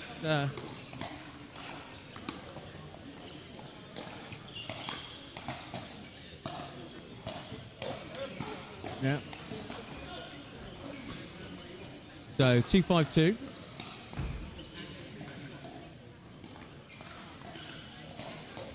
Controlled game. Yeah. Hard hitting. Work really hard to get the into that. So, isn't enjoy it.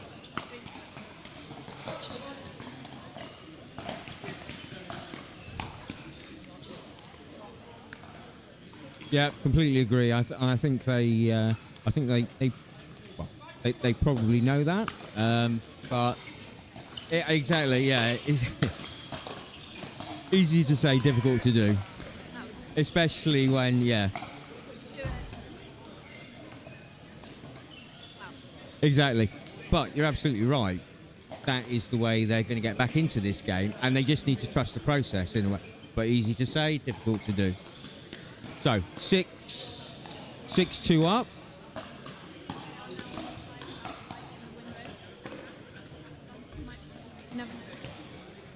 So how much did you find the light earlier when you played on this court? Was that a factor?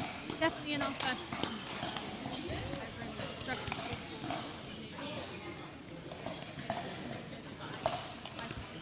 But quickly, I think that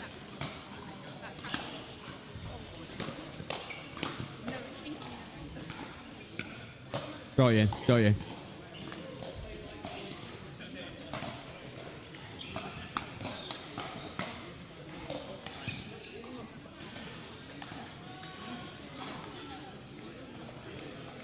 So Fish and Sison nudging back a little bit. They're 3-6. That's only a 3-point gain.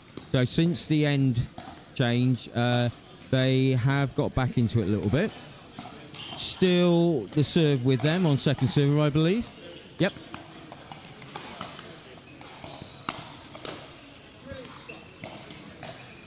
I mean, that's just no answer to that, really, is there? Came at the right height for him, yes, but you still got to execute, and he did. That's what happens when you do. Well, have to even out. Yeah. And it's the commentator's curse, isn't it? As soon as we praise somebody.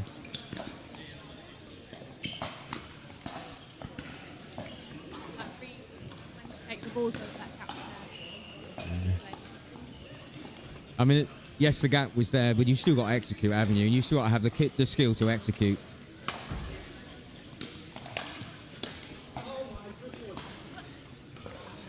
And he probably wants that one back. Yeah. Definitely.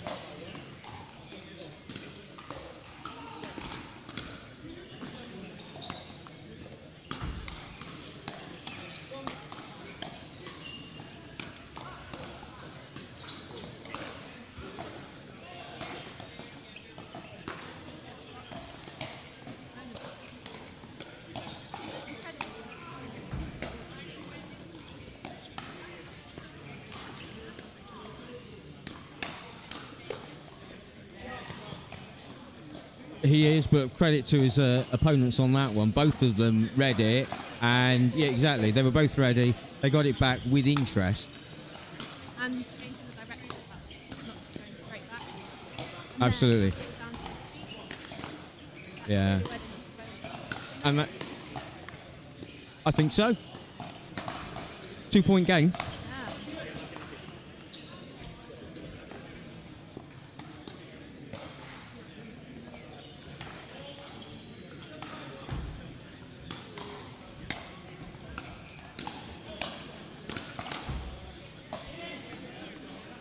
Nice direction.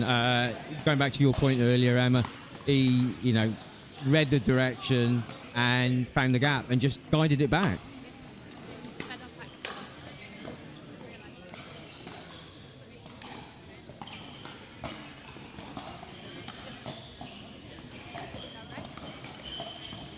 Sure.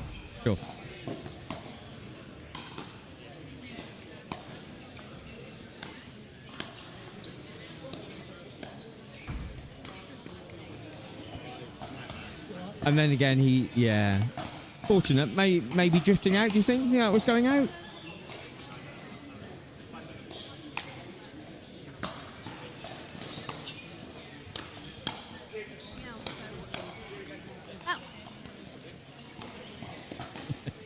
Easier for us to say, yeah. Completely.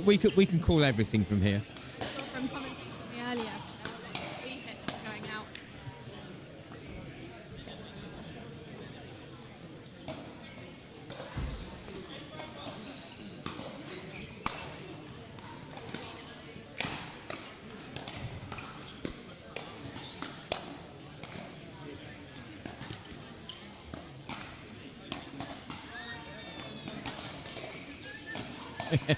Very fortunate, but I think, again, going on your point earlier, reading the speed up, and they kept themselves in that rally, so perhaps they deserve the good luck.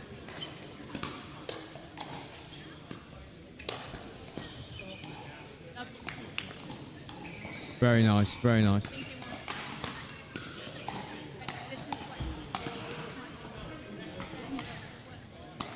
What do I know?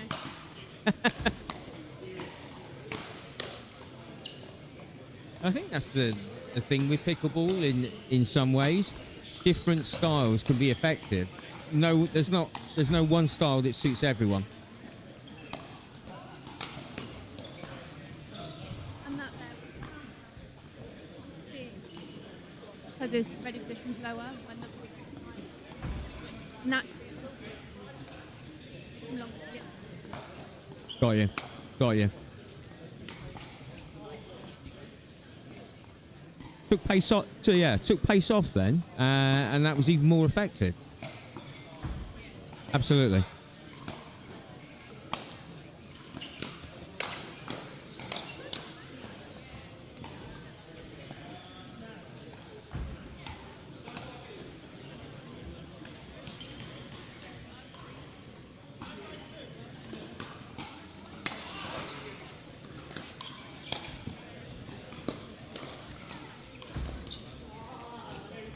Yeah, great block. Right down at the feet. Took all the pace off.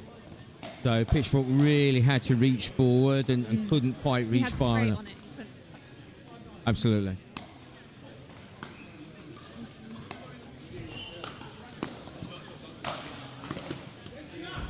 Yeah, that was quite emphatic.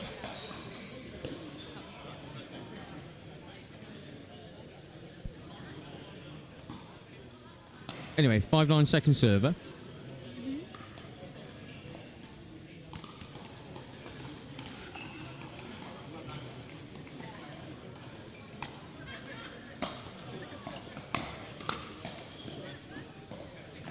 Yeah, I think the Marshall signature. I believe Ian Marshall, correct me if I'm wrong, you may or may not know this, from a table tennis background.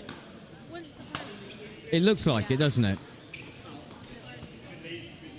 Yeah, and that backhand, the backhand roll in particular, looks very table tennisy, but really effective for his style of play. Yeah.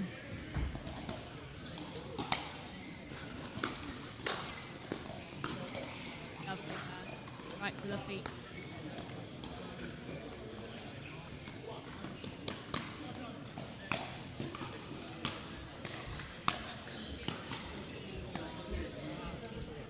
Even though there's a deficit, the game has become more even. I agree, completely agree.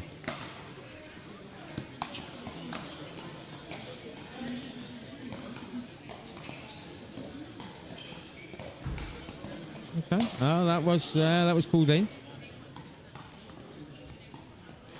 So 9-5, Marshall to serve.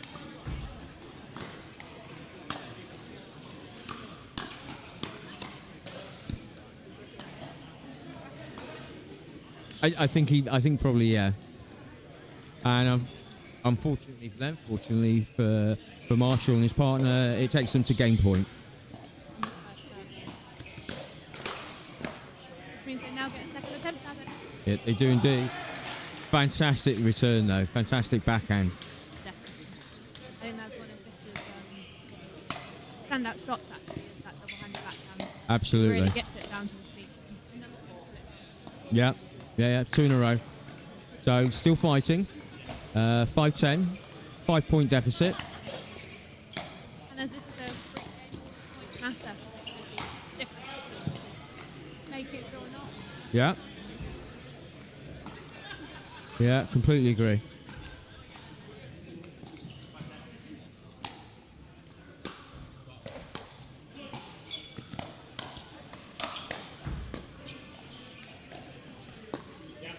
That was scintillating defence.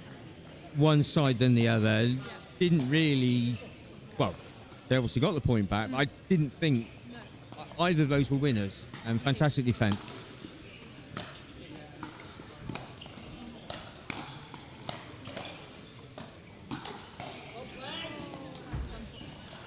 It was. Yeah.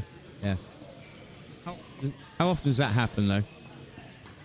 More times than I can count.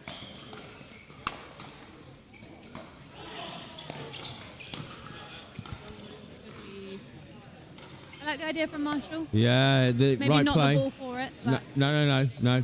But showing intent. Exactly. Yeah.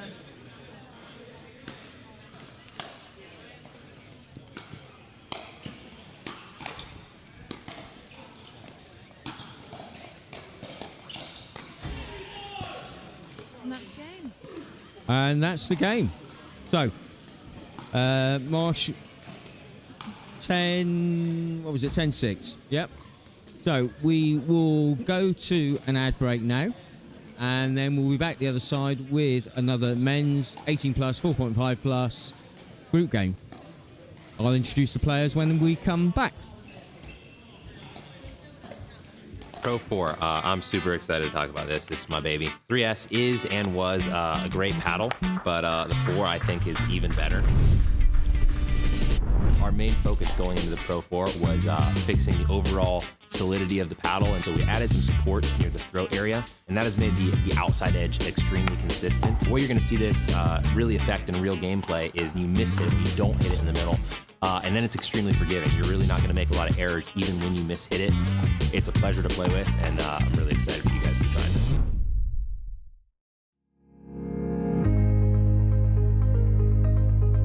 The modern workplace promises flexibility, productivity, and collaboration, but getting there isn't always easy. Many businesses struggle with outdated systems, security concerns, and the challenge of integrating remote and hybrid work environments seamlessly.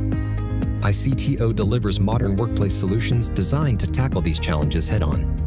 With expertise in cloud integration, enhanced security, and intuitive collaboration tools, ICTO ensures your team can work securely and efficiently from anywhere.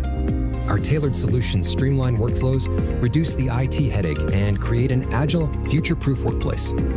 Plus, with proactive support and strategic guidance, ICTO helps you navigate the ever-changing digital landscape with confidence. Don't let workplace challenges hold your business back.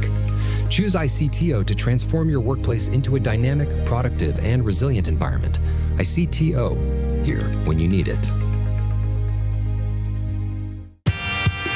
Ooh, let's go. Wait, hold up, Q. Yeah, feel like I'm at the tippy top of my game, looking down at the rafters. I got that confidence. Come on now.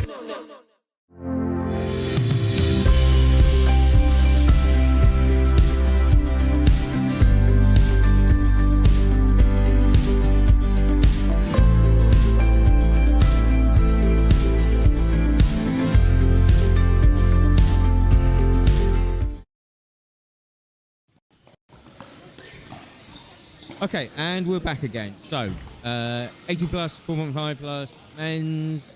We have Joseph Gleed and Nick Mays at the top of your screen, and Tom Corfield and Tom Crisp at the bottom of your screen. I may well have got that the wrong way around, but we'll pick it up as we go along. Lighter colour t-shirt.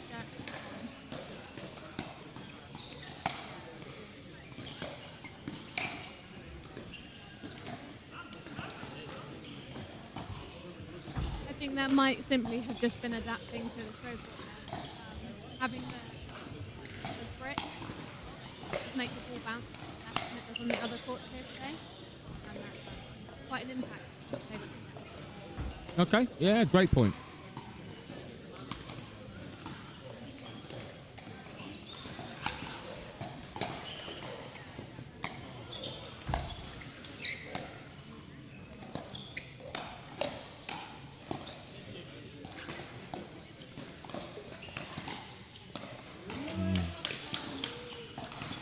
Great read by Chris. Put that away with great aplomb. Aplom's a word, I think I know what it means, but I don't hear it used much. No, I like it though. I think that's a good descriptor there. Lots of confidence.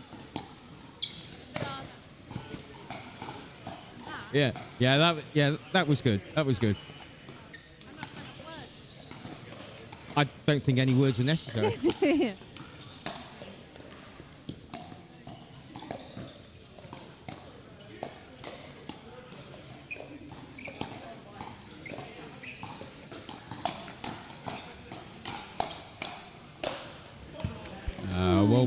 Well played.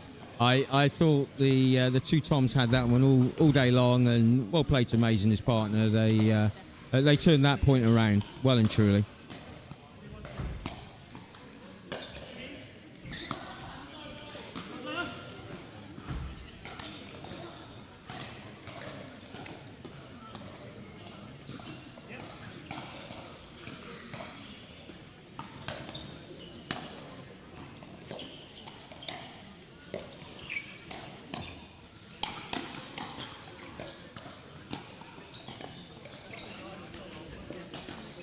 Unlucky, yeah. Again, they were well in that point. Yeah, just fine margins, isn't it?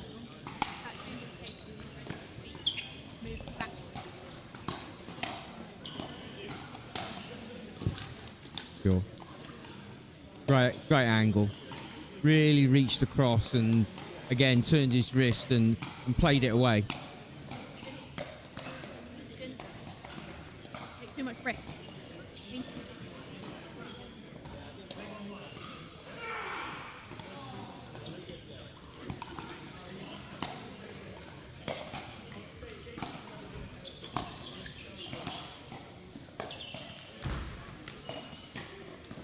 Unfortunate, yeah. variety of drops though from Corfield, one side and the other, and he plays them quite late, doesn't he?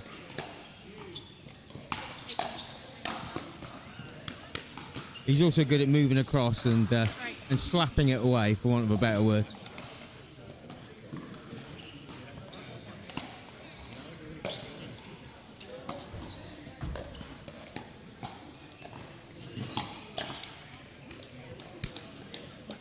Six one, change ends. As soon as the ball is set up, I'm a big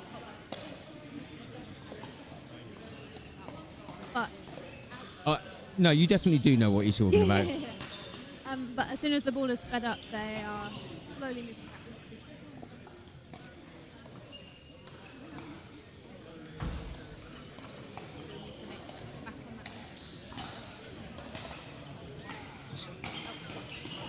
So at the very least, stand your ground and hope, 100%. and hopefully move forward. Keep yourself in the point and keep yourself on the front foot, literally. 100%.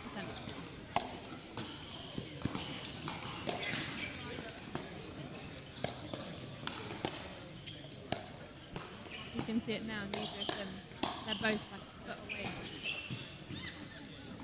Yeah. And they Yeah. didn't need to be. No, because it wasn't being fired at their heads or anything like that, was it? Yeah. Yeah, I get you.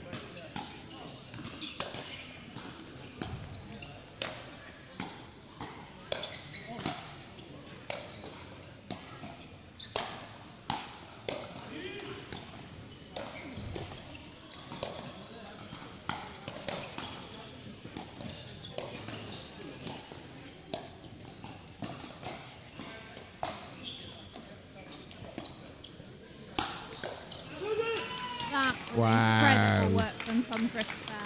What Oh a my point, though. goodness. I think, both sides, both teams, but yeah. I completely agree. I think Tom Crisp, though, everything was targeted at him. He managed to deal with all of that coming at him and get back up to the kitchen line and then put it away. Insane.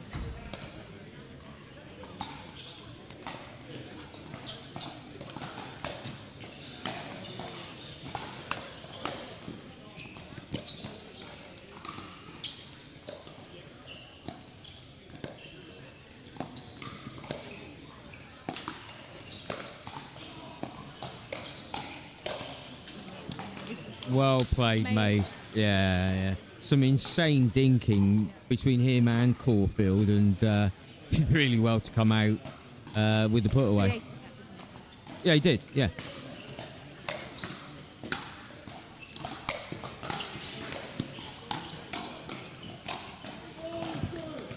Wow. Wow. Hands, reading every ball. Again, this is exciting stuff. I think so far this afternoon, and we had a great morning and a great final. I must say, Emma. But Fun to play. the quality of what's followed is just Yeah. right up there. It's insane. 100%. Insane.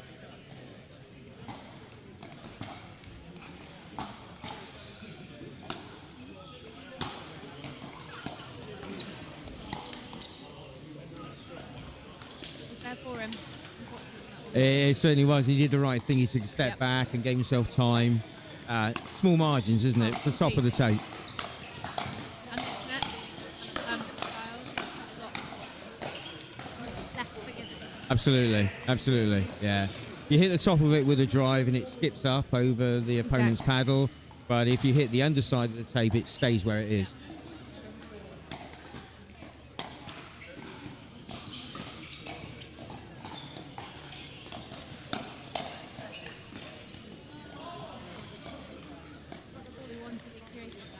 He did. He did.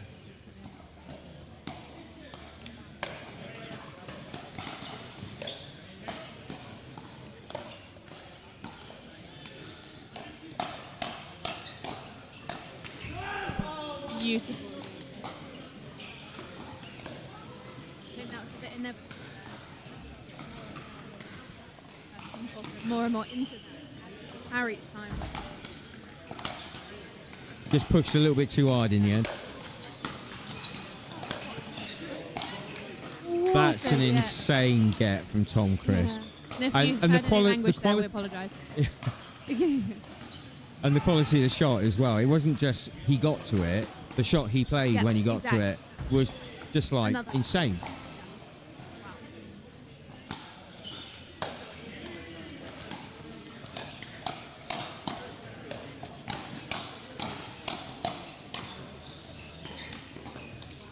That was a hands battle. Someone needs to slow that down. In control.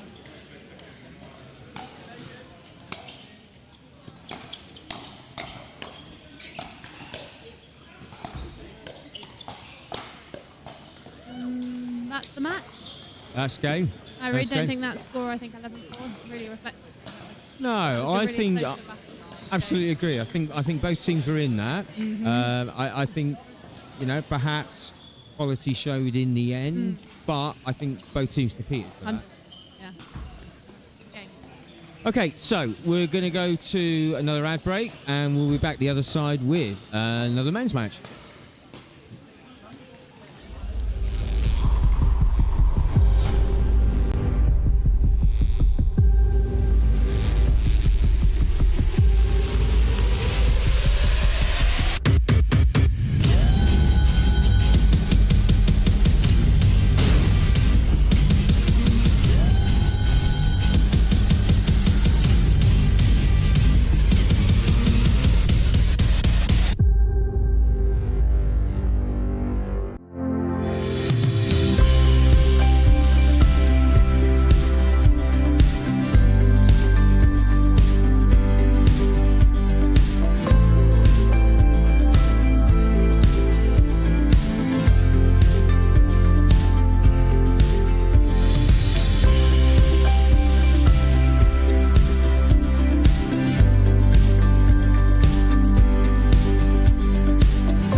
Cyber threats grow in frequency and sophistication. Businesses must protect sensitive data, maintain regulatory compliance, and ensure operational resilience. Cyber attacks, data breaches, and evolving mandates demand a proactive security strategy. Our expertise delivers tailored cybersecurity solutions, including advanced threat detection, robust data protection, and compliance frameworks aligned with industry standards. By leveraging cutting-edge security technologies, we help you stay ahead of threats, prevent breaches, and safeguard critical assets. Beyond protection, we build resilience.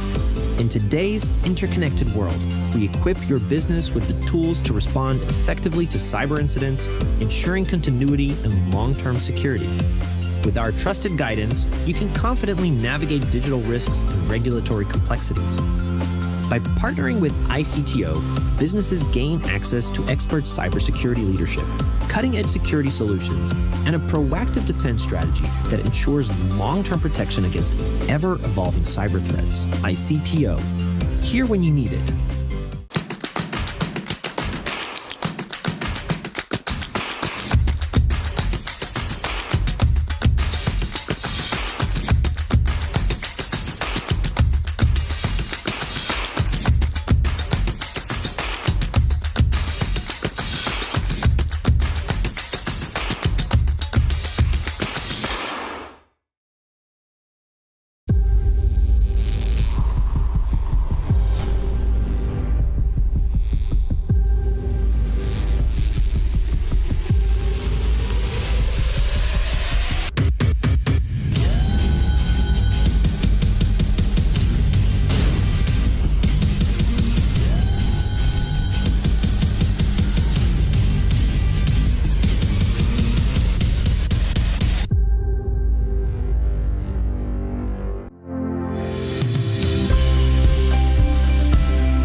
doubles group game, and we have Joel Baker and Scott Mayo versus Adrian Henley and Sibiman. Is it that right? Sibiman Raja. Yeah, they're just about to get started. I think they're just in the toss, and we'll get going.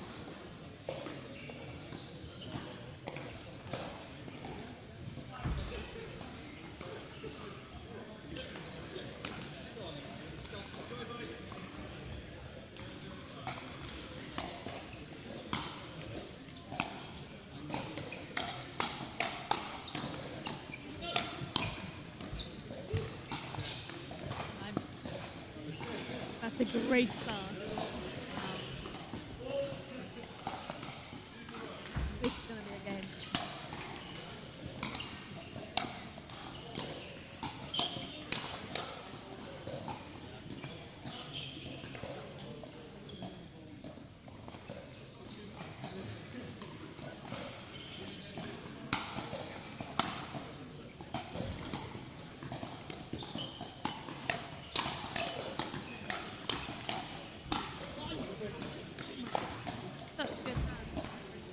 Unfortunate there for Jason.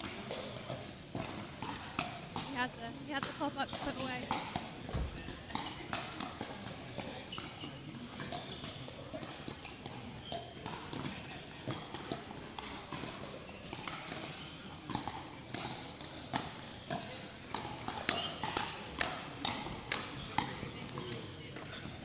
Raja is just all over the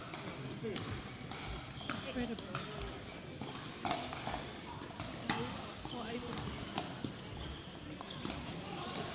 They could, if they pick up on that, yes, they could. He's almost coming into it. He is almost staying in front of his path. He is, and he's really quick. Yeah. He could be in both sides at the same time. Like singles. That's a discredit to his part.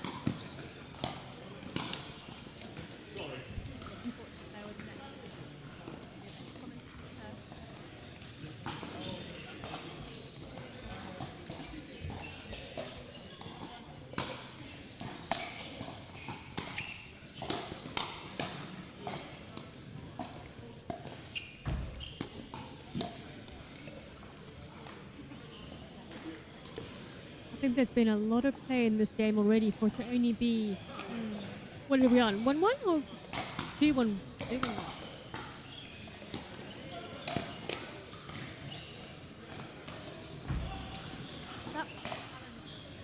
The two guys this end with are both quite tall. So do you think sometimes actually? I think so. So running into it and not staying low is, yes, forcing those very high balls. And I do think that Henley has picked up on that. Oh. Unfortunate. Telling himself off for that, but I mean, the chances there you have to attempt it. It is, and I think I say this all the time, but I love how Mayo keeps things light. Yeah. He's always having fun. He does, and if anyone's going to try those shots, it's Mayo.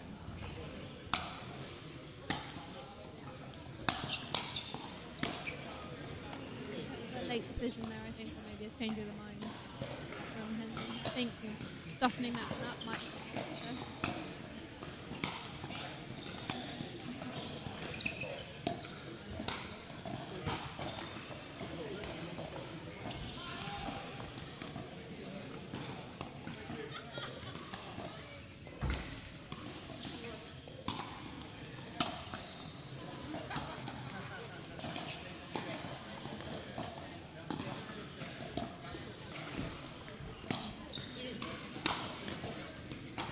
No, lobbing a 6-foot partnership is probably, you have to be on point with those lobs. I mean, he was in a bit of a bind, so why he attempted it. 3. Yeah, that was a good one.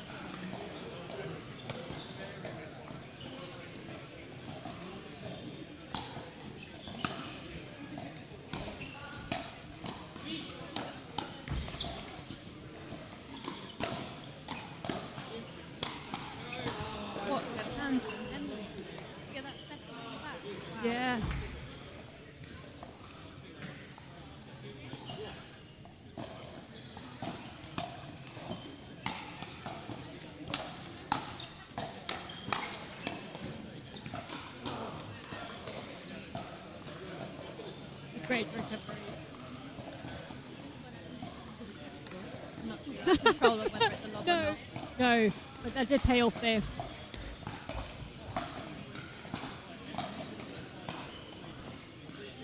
Really good game. Mm-hmm.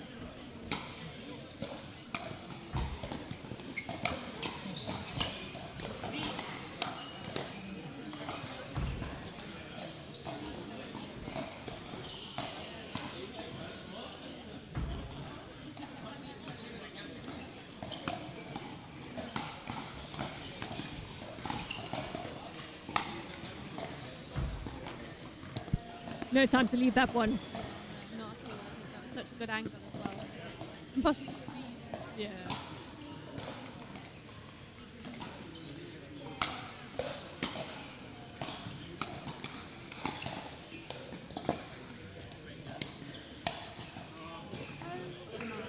Goodness. What a get from Raja.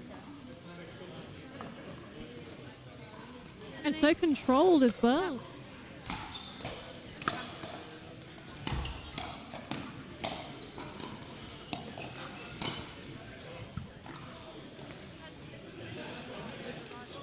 Yeah, his partner sometimes thinks, oh, he's got it. Yep, that's exactly it. And also, so there's been a number of times that he's left that ball from Baker onto the middle of them.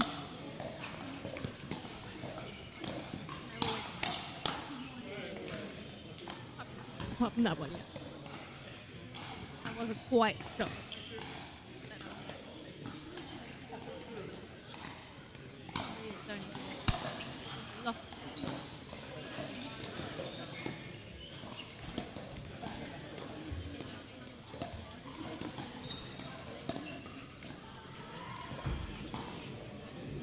Yeah, great patience from Baker.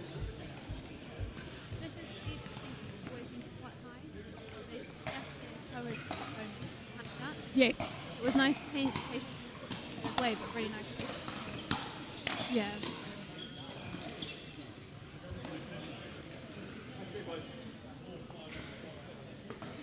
And that takes us halfway through. What do you think we might need to do to break away and kind of run away with it? Really with it. You know, it really is anyone's moment, yeah.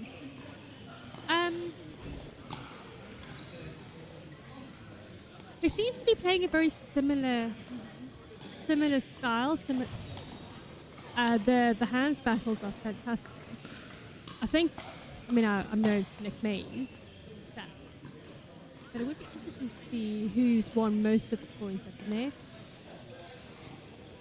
Both of their teams' resets are really good as well, allowing them to move up to the net quite well. That doesn't answer your question, Emma. Sorry. No, I'm not sure that is an easy. Teams are so easy. The way that they like to play. Yeah.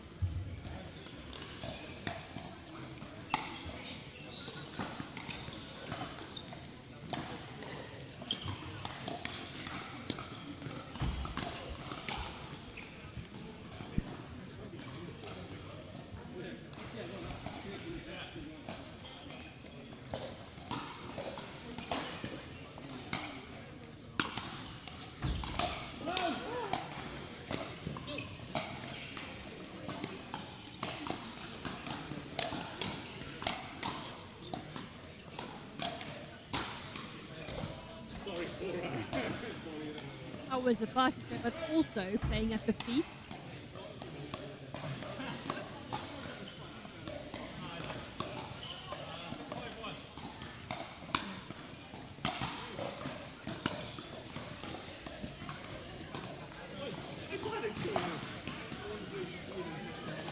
He'd want that one back, maybe. Did he just say, I panicked so much? So funny. They're laughing. I know.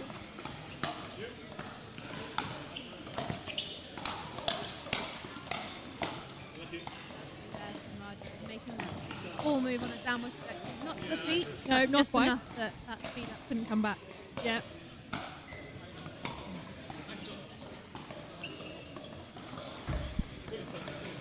I'd serve just long.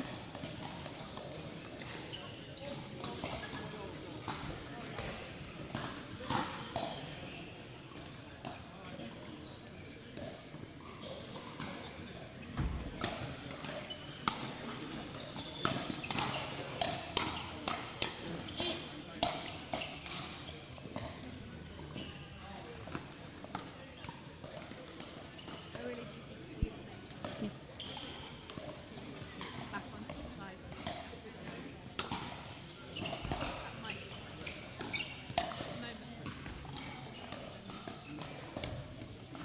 the moment.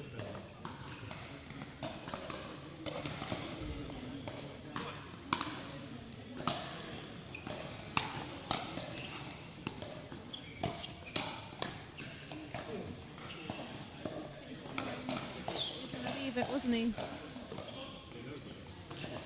I don't know. I think he might have had I think he changed his mind in terms of the shot selection.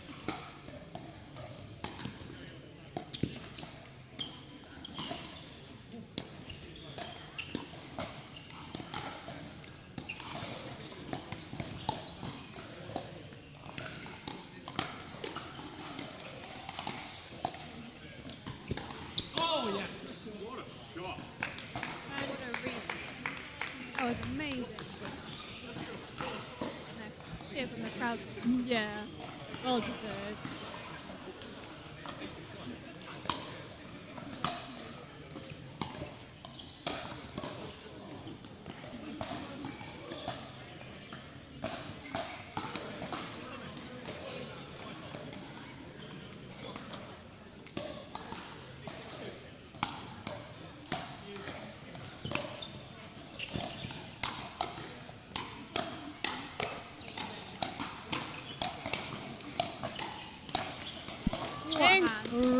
Incredible. Attacking through the transition. That was a masterpiece.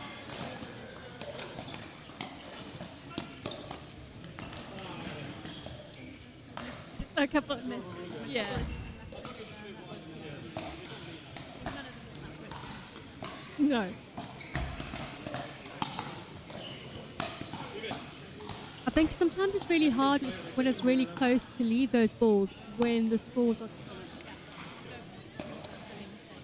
Exactly. And there's been a lot of leaves where the ball has landed pretty nicely in the court.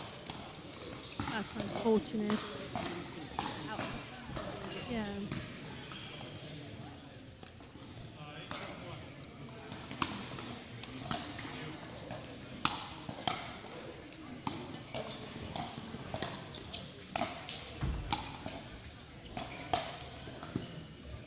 Nice speed. Gleed to pick that one up. Yeah.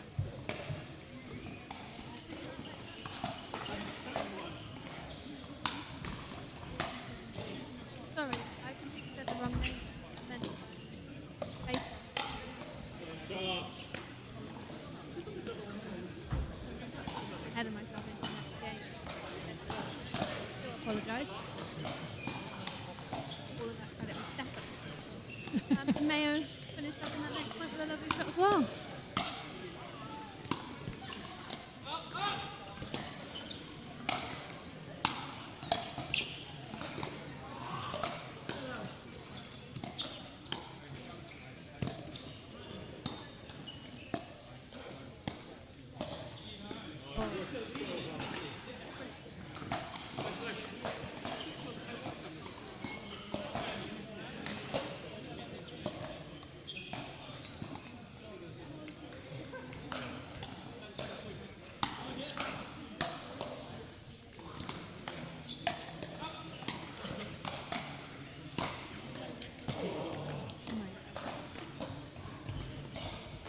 I really think he should have gone further line there.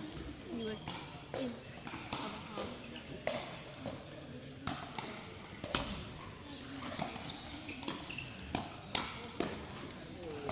Unlucky, though.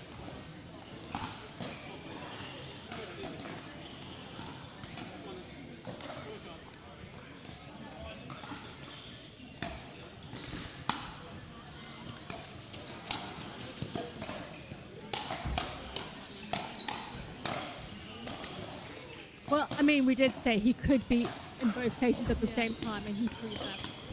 Yeah. Yeah.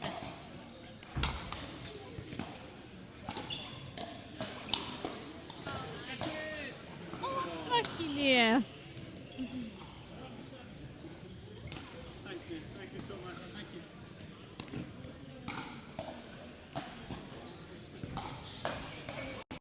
Match point.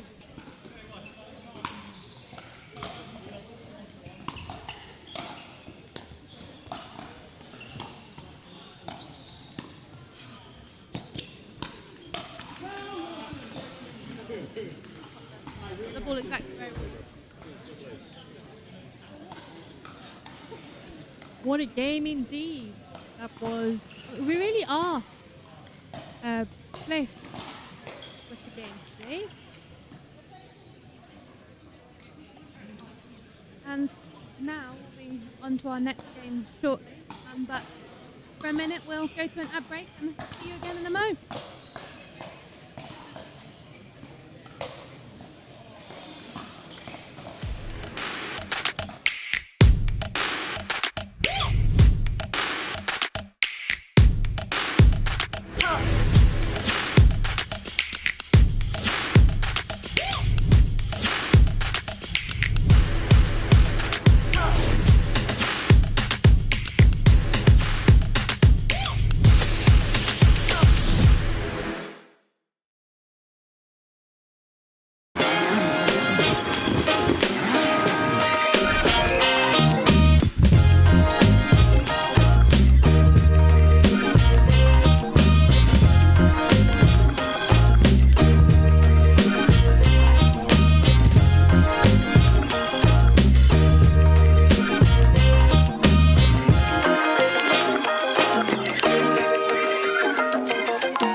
Without a technical director, small and medium-sized enterprises, SMEs, encounter numerous challenges, including poor technology decisions, inefficiencies, and costly errors.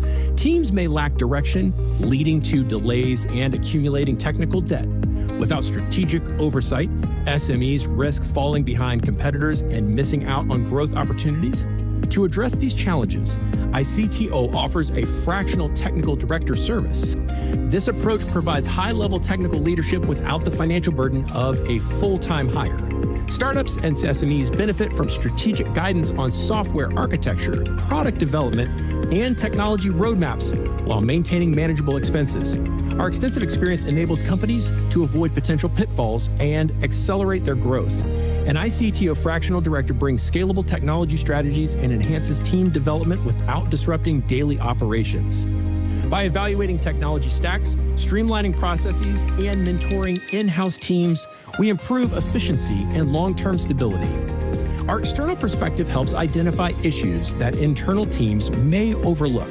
ICTO provides flexibility and agility, which are essential for navigating rapidly evolving markets. Companies can adjust our involvement based on project requirements, funding rounds, or significant strategic shifts. With our expert guidance, businesses make informed technical decisions, mitigate risks, and maintain their competitiveness. ICTO, here when you need it.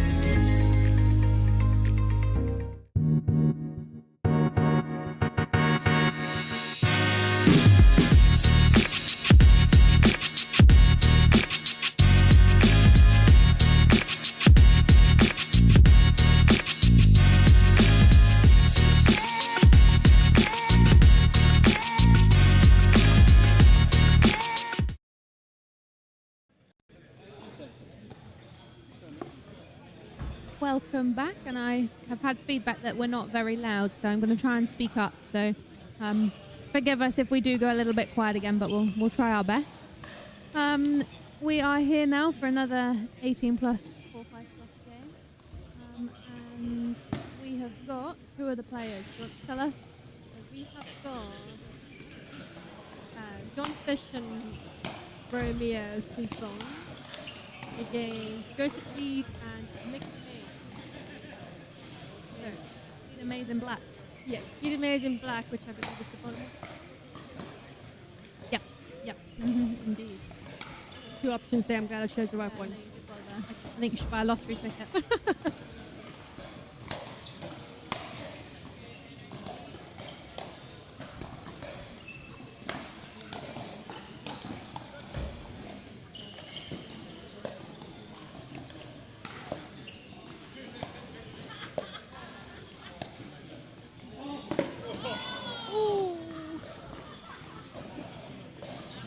I can't believe you managed to get to that ball.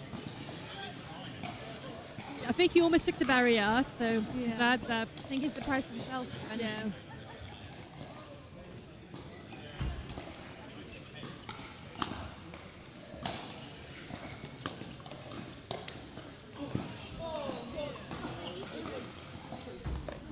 That'd be called karma. Touche. Yeah. Yeah.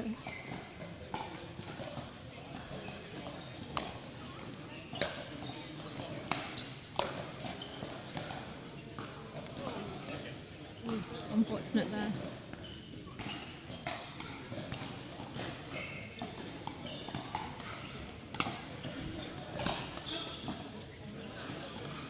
Might be a case of who's going to score first in this one. Yeah.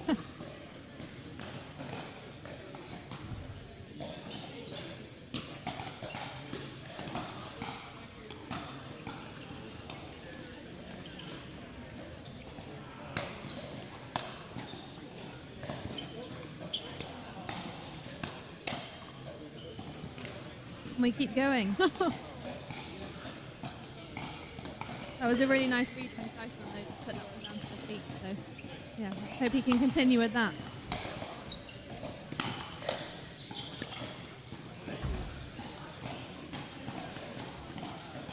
And Sison, can he serve do some damage on the other side? With neck court. Ooh, still 0-0. Third rotation. No time the charm.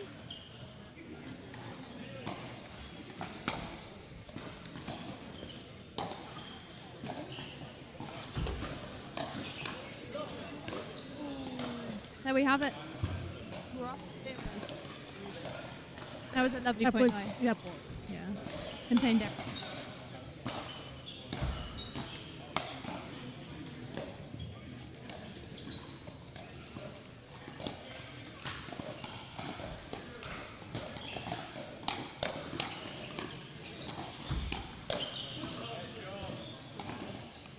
Should leave. He did. Really well. I think there's a little bit too much of a backswing. Yeah.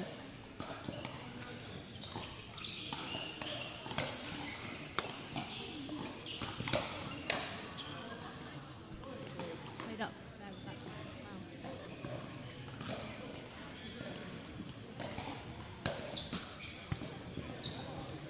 Yep, slightly out. Nick looking at us. Mace is doing his own commentary there. A bit much. I think.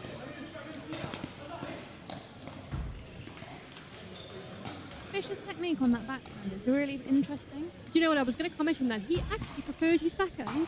Interesting. Yeah, so it does seem like, looks like watching him hit them. They seem it's a bit of a cricket watch, a bit of a cricket shot, yeah. Very unconventional. But it's the same swing no matter what he's doing, which is really disconcerting, I guess, as an opposition, because you don't know if it's going to be a speed up or not. It's a good disguise, yep.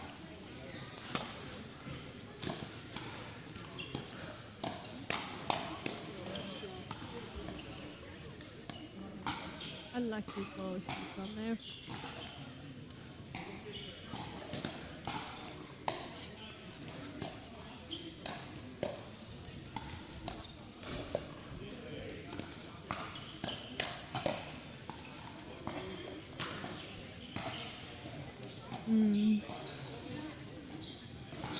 Even though you know the ball's going out, sometimes it is very tempting.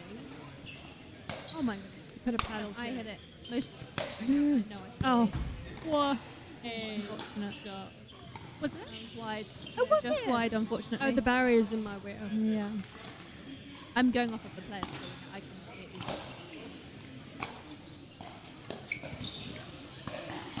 you. Lovely angle there. From Gleed. That was really nice.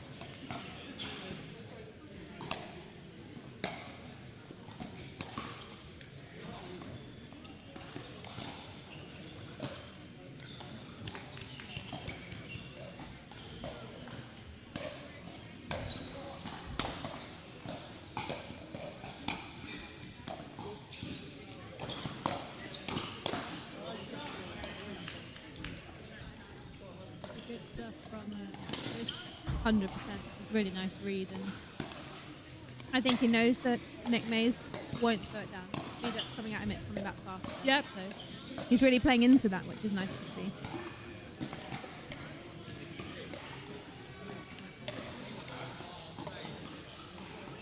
Looks like we've had a lot of pickleball for a score of, I think, 1-3.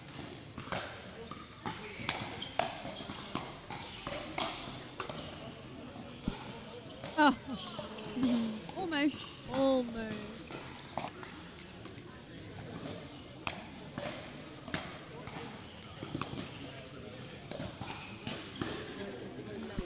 It is lovely. Like you said, you just don't know what he's doing with that backhand.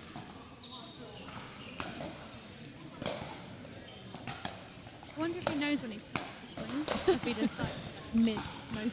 Do you know what?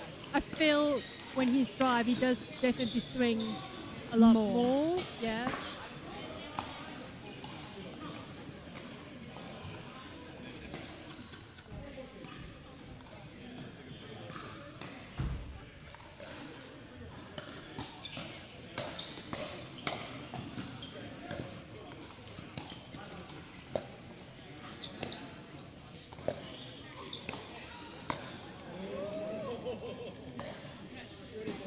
The backhand is doing some damage. Mm-hmm.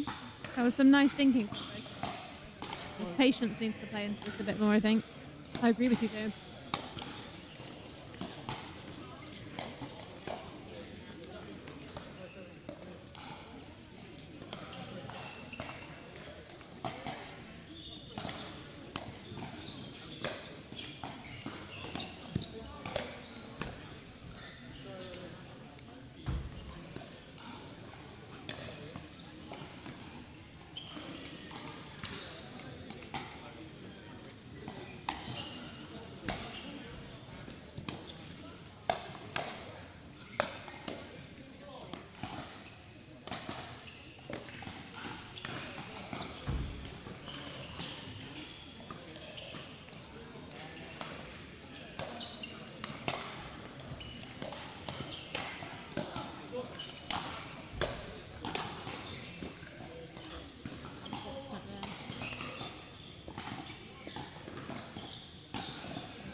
That takes us off a 3-1 finally. 3-1? That's 4-1. 4-1. Seems like, yeah. Everything's happening really hard fought for. Yeah. Really No.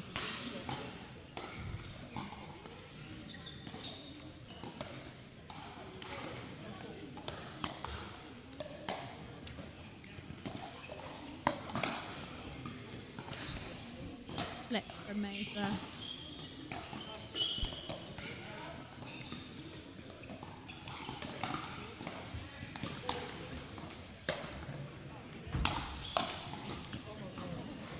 Oh my goodness. That's definitely a sorry not sorry. Wow.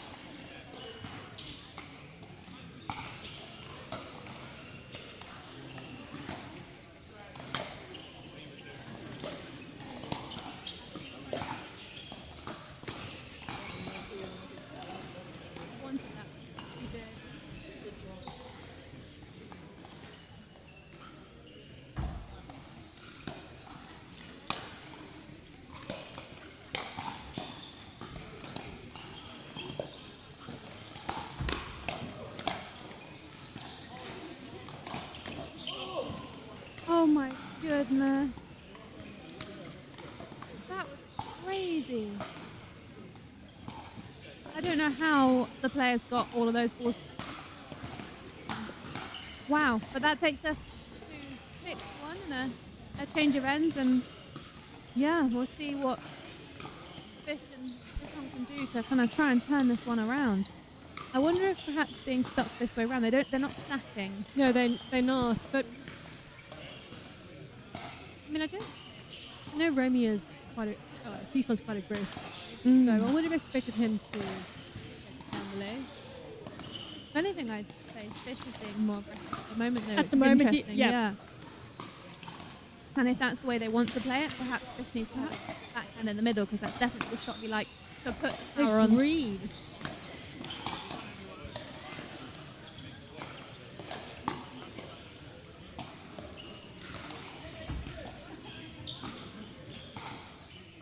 What's the thing with backward, and they both have their preferred shot in the middle? In the middle, yeah.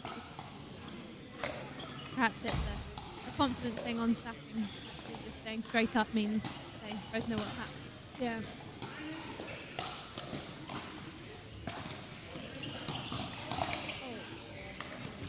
Unfortunate there. Did the hard work getting to it.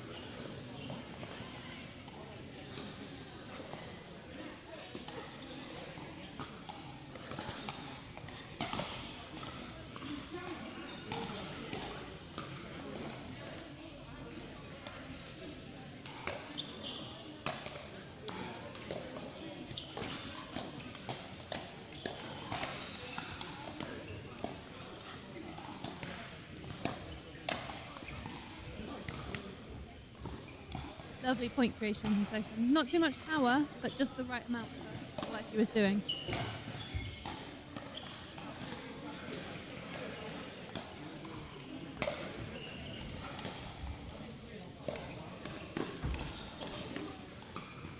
I think the neck hold had put him off that shot. He was.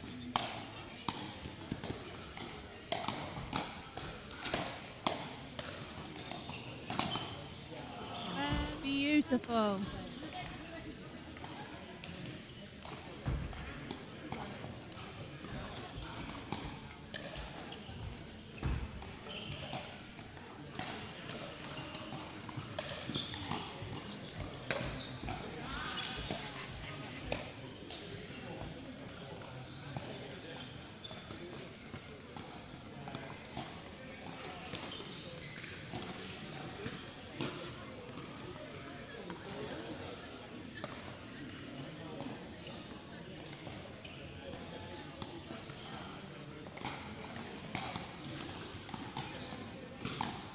Very mature there from all the players. No one was sure that was in or out. So they're replaying the point.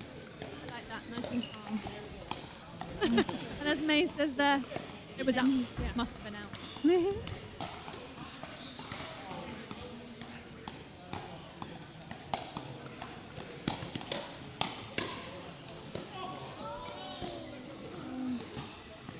Great point construction. And like you said earlier, like you said, with the two of them having their favourite shot, or their favourite hand, forehand and backhand in the middle, they did really well.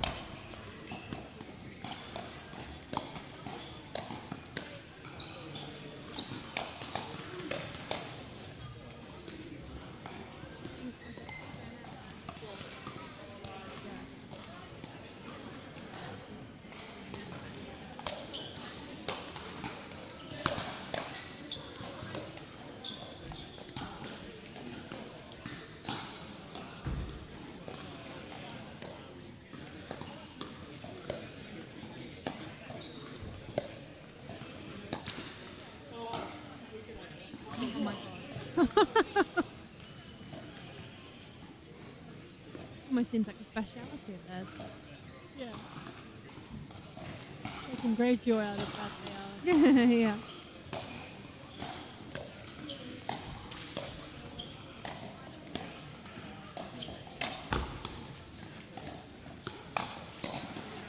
Oh my god, those hands then. That was crazy. That was incredible.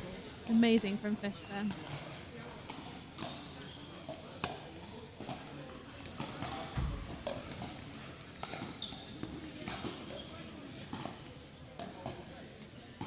Lovely play. They do seem to be creeping their way back into this one. I saw them fit. Look at it. Closing the gap. So see if they can keep that momentum up. Oh, beautiful. Yeah. Sison's forehand being in the middle is definitely helping them.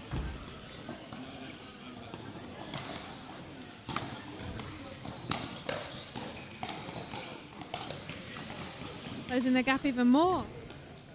Down to 2, I think.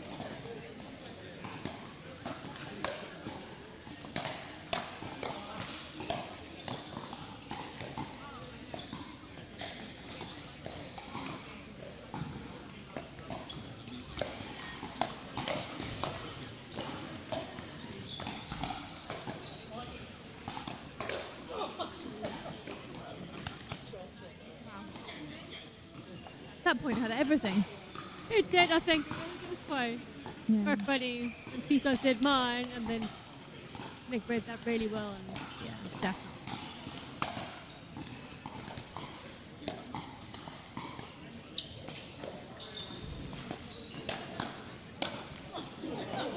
Again.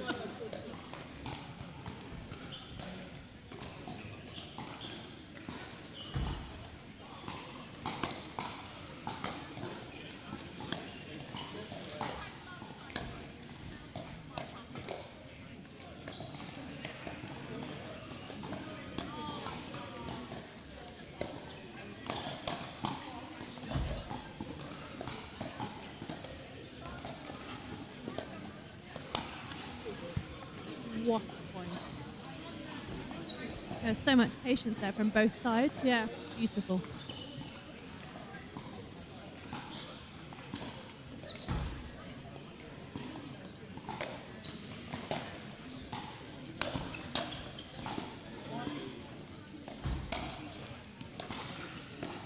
He did well to take some of the pace off. Yeah. I think that created the mistake. Yeah, exactly.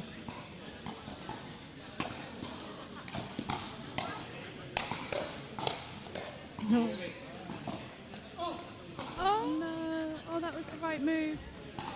Oh, a bit of a dummy there as well.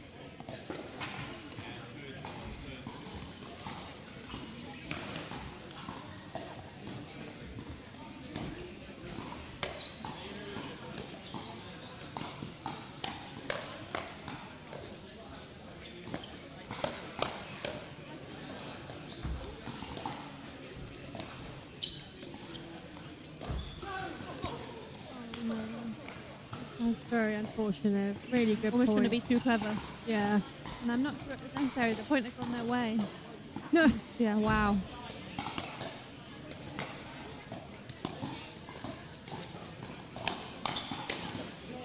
Great read.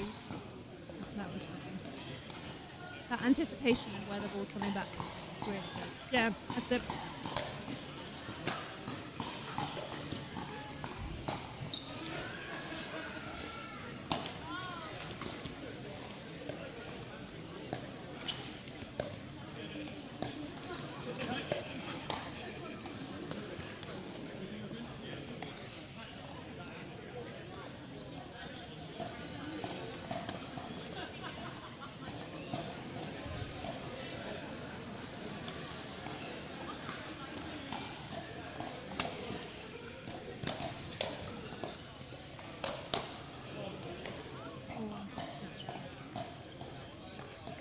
Dawson did the right thing. He got low, ready to take that. Too good from the other side. Yeah.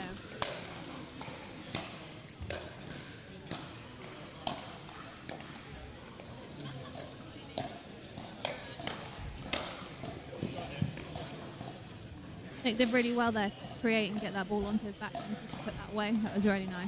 Yeah.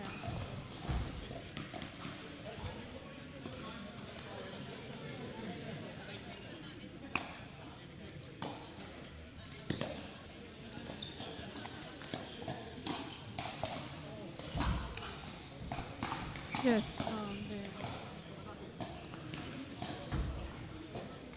Tipping in. I think he could have taken the pace off, yeah. Placement over pile there.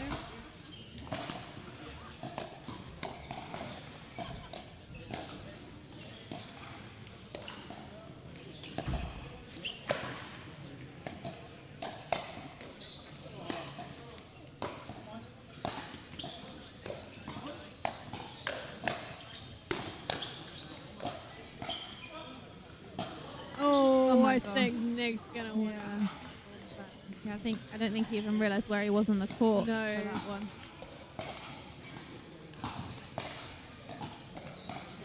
Great play from both sides. Definitely.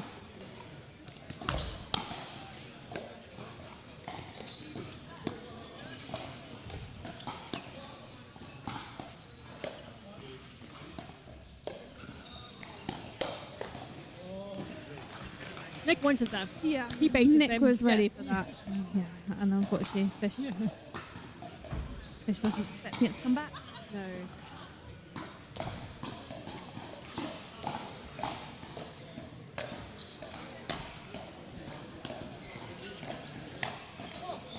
And that is game. Wow. 11-6 to Mays and Gleed. Wow. Fantastic. What a game. The speed of some of that and the hands to react and get those back.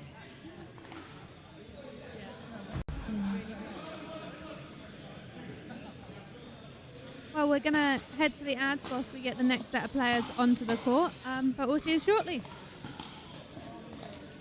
Up in here with JOOLA Pickleball. This is the new Magnus Lion CAS paddle. Stands for Carbon Abrasion Surface. Carbon abrasion on the surface here. It's a double frame carbon fiber construction. Great for performance, very durable, and it's edgeless, it's lightweight, it's aerodynamic, and it looks the part, I'll tell you what.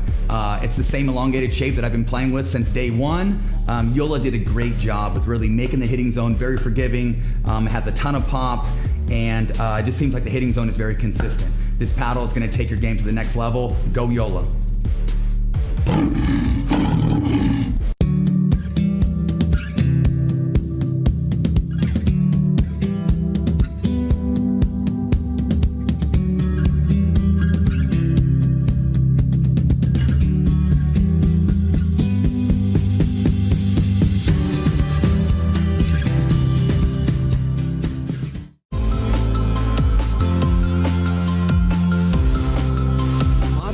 Landscapes are increasingly complex, with evolving security threats and the growing demand for seamless service delivery.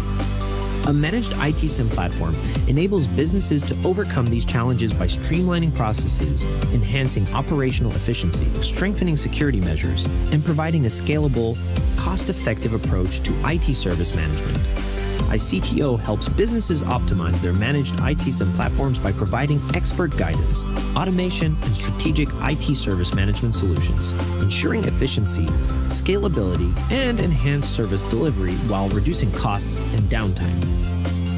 ICTO, here when you need it.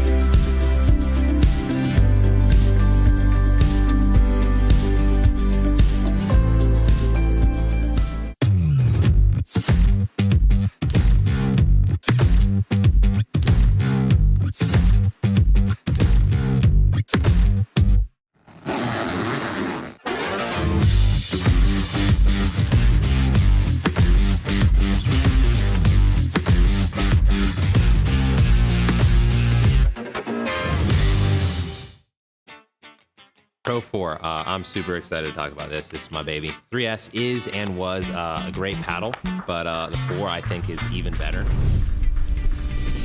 Our main focus going into the Pro 4 was fixing the overall solidity of the paddle, and so we added some supports near the throat area, and that has made the outside edge extremely consistent. What you're going to see this really affect in real gameplay is you miss it, you don't hit it in the middle. And then it's extremely forgiving. You're really not going to make a lot of errors even when you mishit it. It's a pleasure to play with, and I'm really excited for you guys to try this.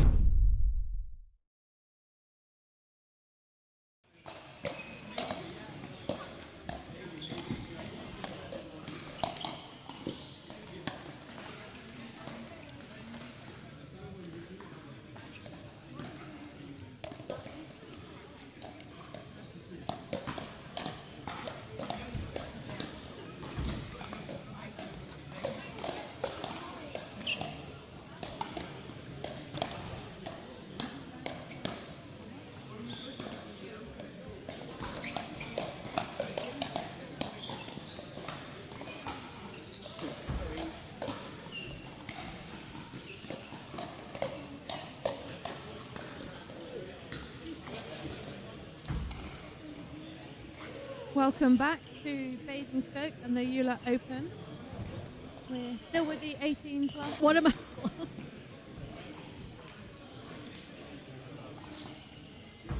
And we have Colin Hailstone and Luke Pontin at the bottom of the screen in the different shades of blue, and David Maestre Ravelo and Alaric Mullins in the black. Could be an interesting game, I don't know. Well, I commentated on Mullins and Maestre's first game on Showcall, I think it was. They were put together last minute, I think, but it's fantastic hearing. Well, good hands there, blimey. They were warming up. And blimey was distracting. They were going on forever, so hopefully we'll get to see some of that now.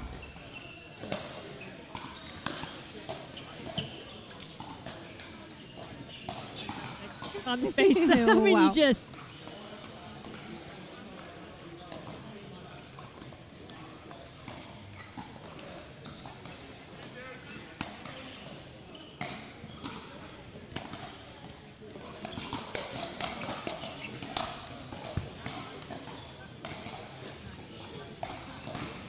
That's where Hailstone comes into his own. Yeah.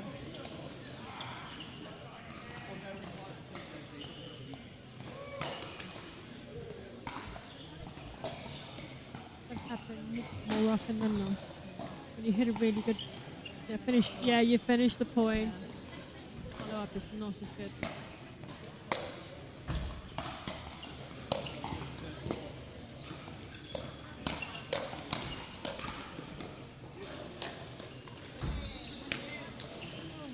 Unfortunate there because Pontin and Hailstone really defended. Yeah, they worked their way really nicely to that point.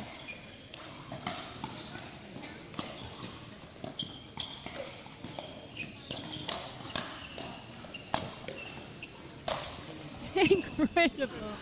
Blimey. The reset.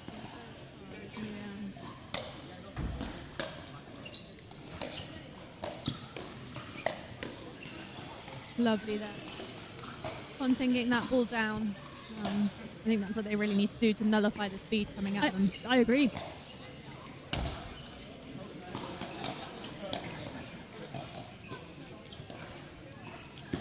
Nice angle.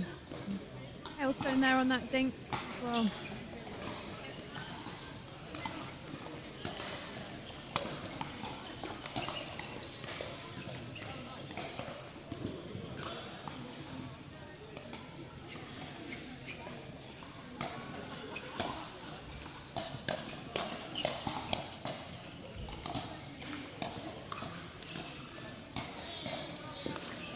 Unfortunate, but the right idea to kind of slow things down. Yeah, and move forward. Yeah, completely. On to their second serve now.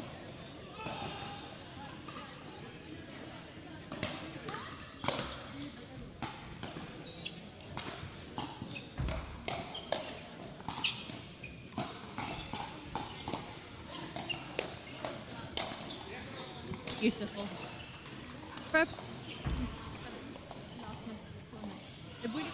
Chemistry. They do. It seems like. Have you noticed? They're both stiff. Oh, very true. Yeah. Maybe that's part of it. No fight for the middle. No. One will be in the middle and one won't.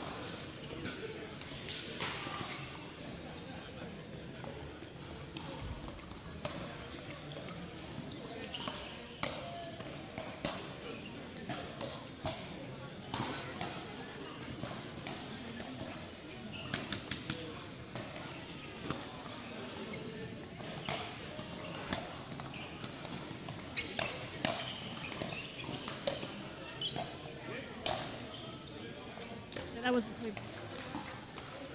not much you can do with it. No.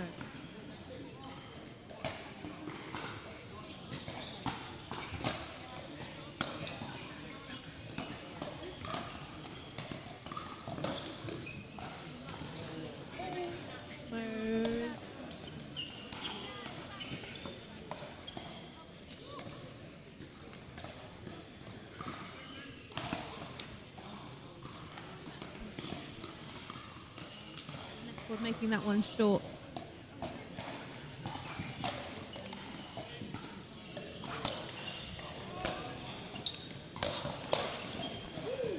Ooh. I mean, he needed to hit that, but when you're going to hit it like that, why not? Make certain that, Yeah. Good enough.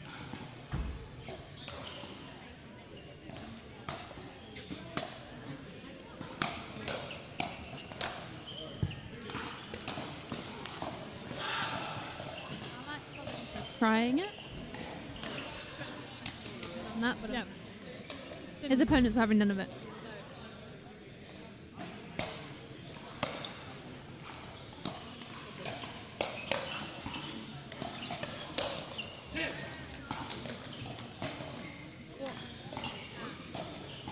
From Maestre, Ravelo and Mullins there. That point should have been done. And they somehow got that ball back. But he wasn't having, Mullins wasn't having any of them.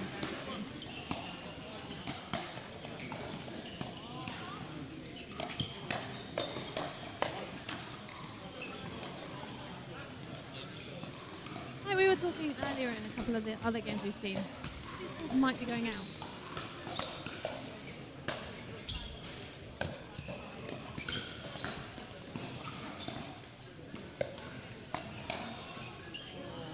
Oh, he read it well. That was unfortunate for Hailstone.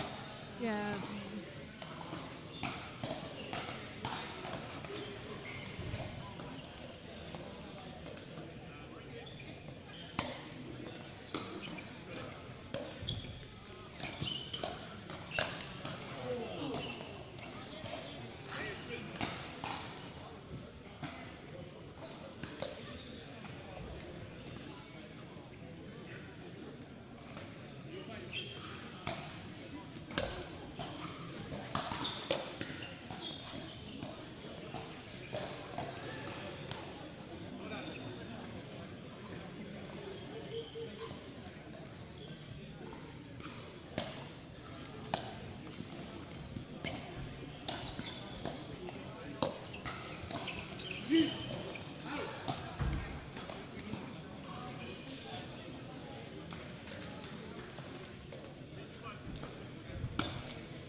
Lovely trajectory on that ball. I was going to say he's done so well to keep it down. So.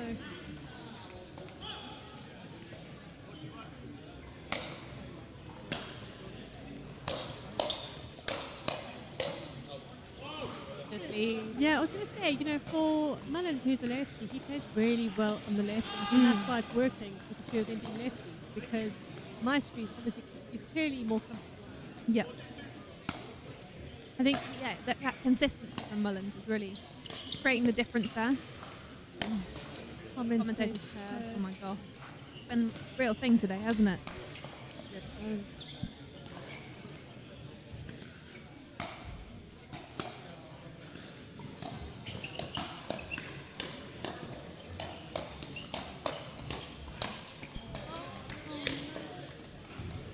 Pontin did an amazing job of getting into that.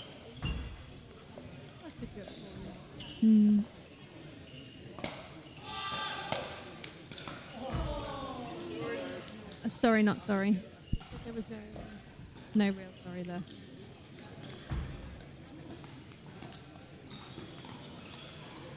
It's absolutely fine. Yeah. As long as it goes both ways. Yeah.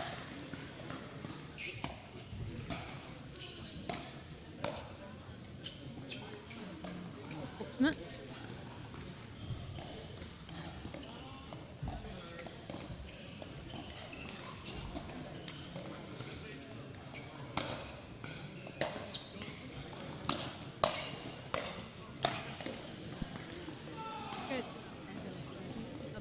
Right to the feet. Just what we want. Yeah. Clearly they are, like we said, they're both this team in the black. They're so good to me. Mm-hmm.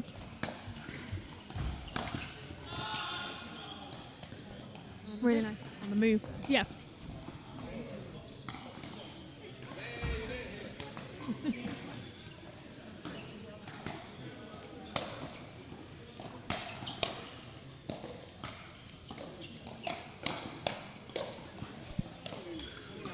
And that levels the score, 4-4. Oh,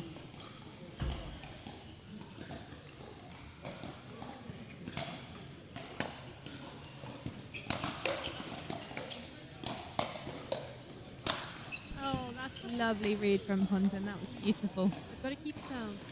Yep. Both teams. Yeah, both teams. Yeah. Yeah, definitely. Sorry, I meant there's a collective. Yeah, completely.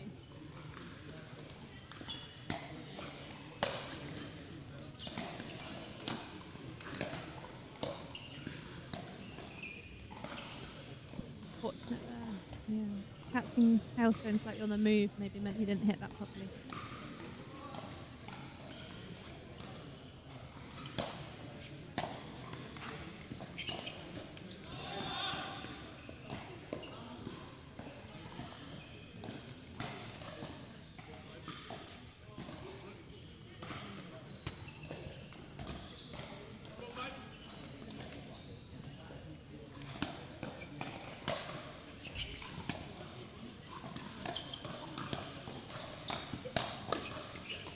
Oh my god. That was beautiful.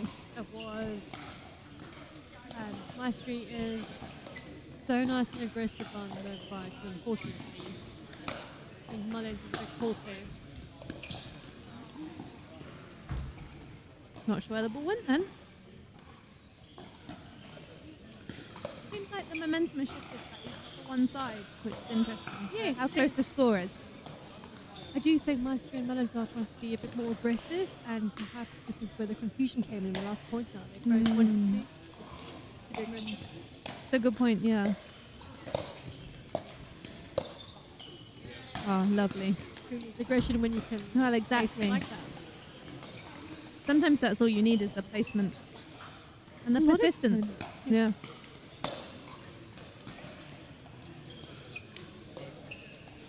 That pace is good.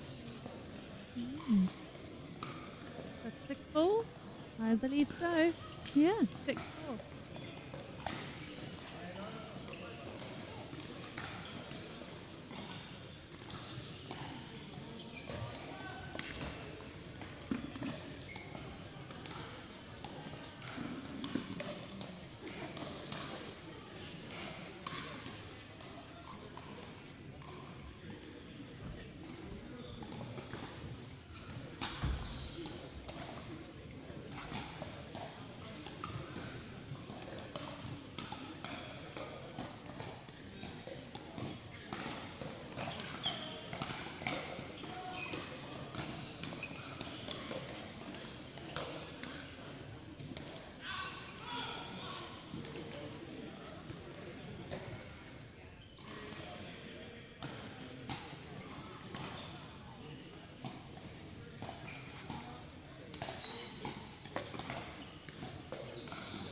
Oh, beautiful.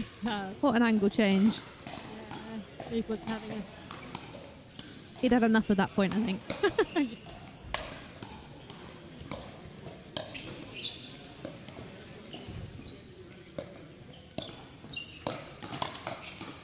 Oh. That's where the patience needs to come in. You've built a little bit of a lead, so you need to not think, I have to get it done. Yeah, that's it. Actually, just work make that play. points. Oh, make them play one more ball. Completely.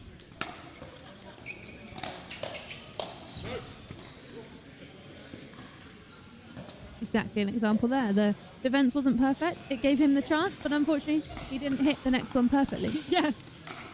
And there we could have done, with a bit more placement over power. Yeah.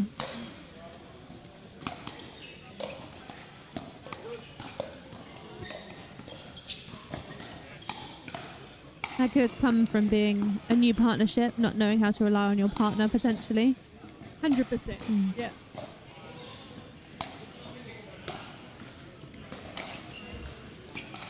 Oh. Very unfortunate Nick. Yeah. Very unfortunate. Good start.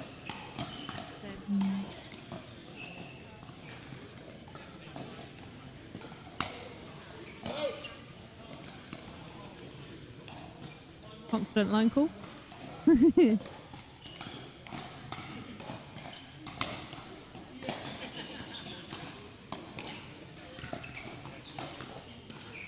I like the decision to slow it down there, but a little bit too casual.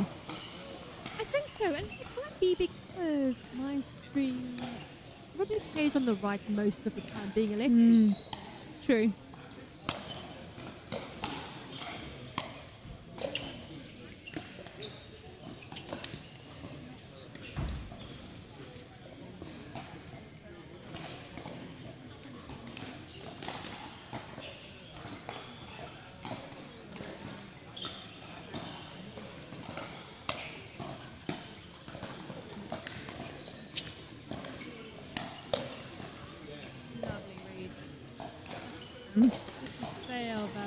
What we saw in the first half, I would say.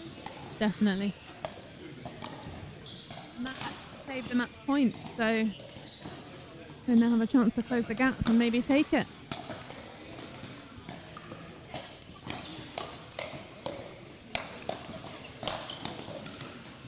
Oh my goodness.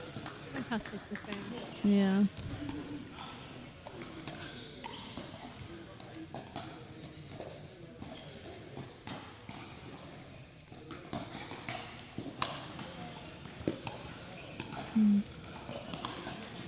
Unfortunately, they couldn't capitalise on that opportunity, so we're now at our second match point for Hailstone and Pontin.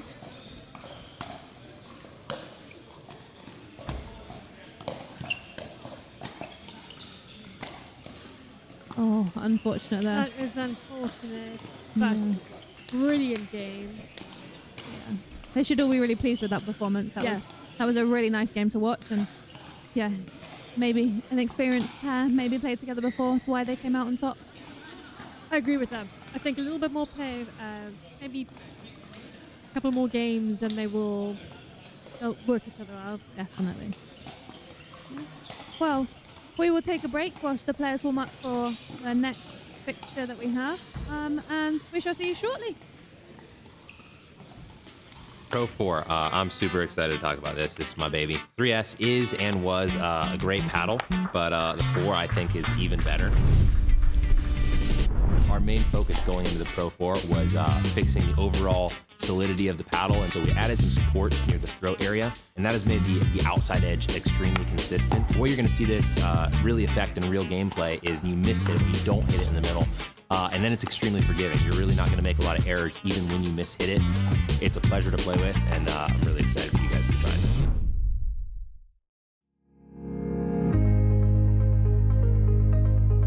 The modern workplace promises flexibility, productivity, and collaboration, but getting there isn't always easy. Many businesses struggle with outdated systems, security concerns, and the challenge of integrating remote and hybrid work environments seamlessly. ICTO delivers modern workplace solutions designed to tackle these challenges head-on. With expertise in cloud integration, enhanced security, and intuitive collaboration tools, ICTO ensures your team can work securely and efficiently from anywhere. Our tailored solutions streamline workflows, reduce the IT headache, and create an agile, future-proof workplace. Plus, with proactive support and strategic guidance, ICTO helps you navigate the ever-changing digital landscape with confidence. Don't let workplace challenges hold your business back. Choose ICTO to transform your workplace into a dynamic, productive, and resilient environment. ICTO, here when you need it. Ooh, let's go. Wait. Hold on, Q. Feel like I'm at the tippy top of my game, looking down at the rafters. I got that confidence. Come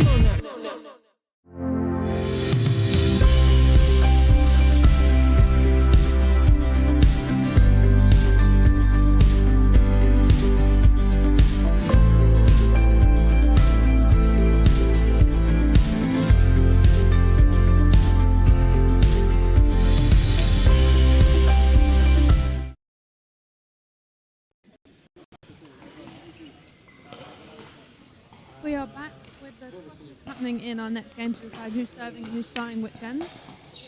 And we have Sarda and Ullah versus Calton and Clark. Colton and Clark are serving. And here we go.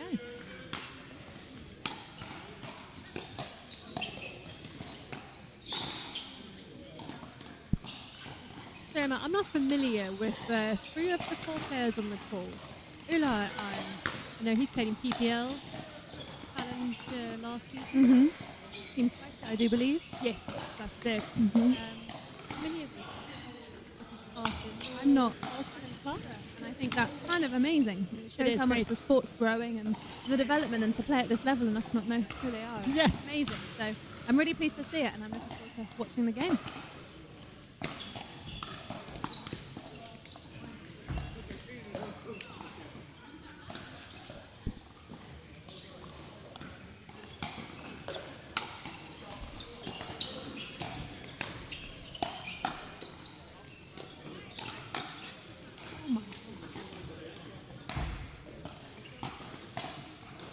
That might have been a get off of the hand, but it worked.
Yeah, a little bit impatient there.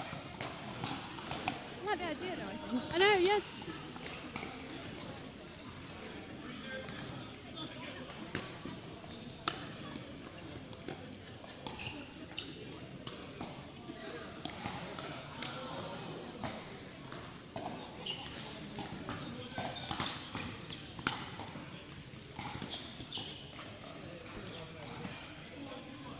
Yeah.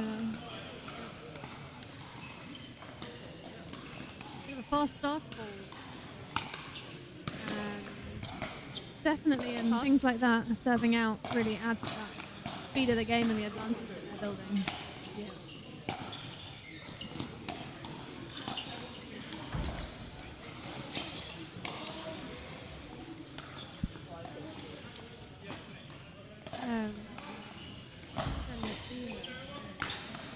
A bit more patient to work their way Definitely.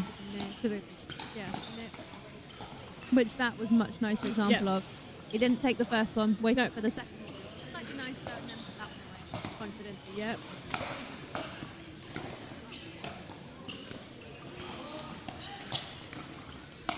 There we go. There as well. Lovely. It's almost like they heard you. Yeah. They really didn't though. No, they didn't. Nice to see them working it out. Yeah.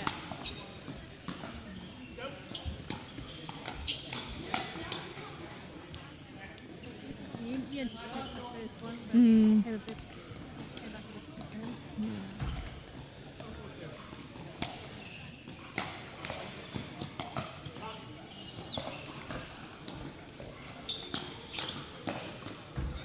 Lovely.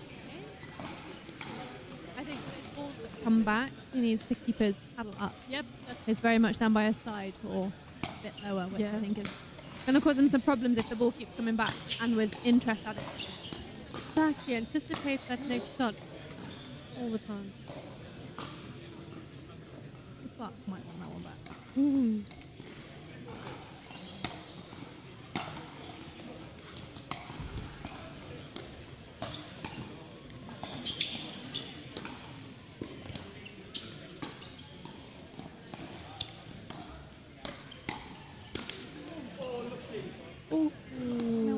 drifting out. Yeah.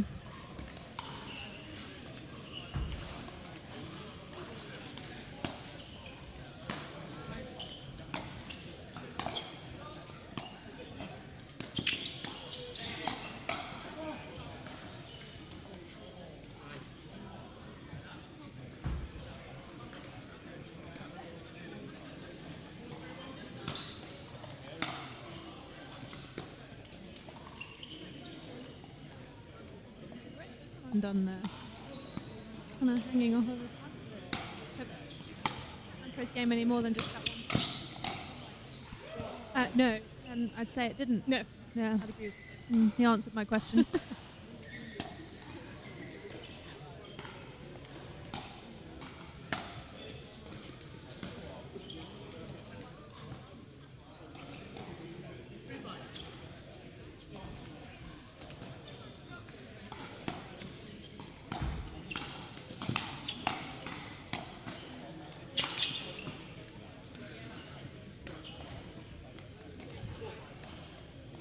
Talk of patience again.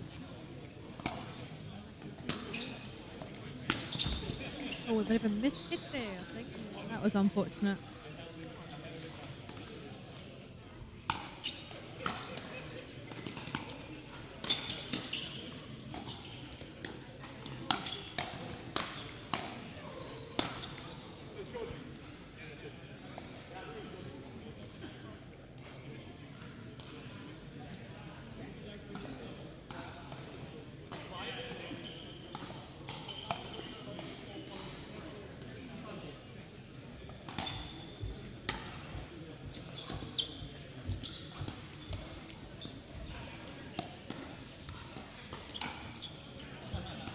Lovely read there and lovely position of that speed up, make it really hard to get out the way. Oh, you had to paddle there, please. Yeah.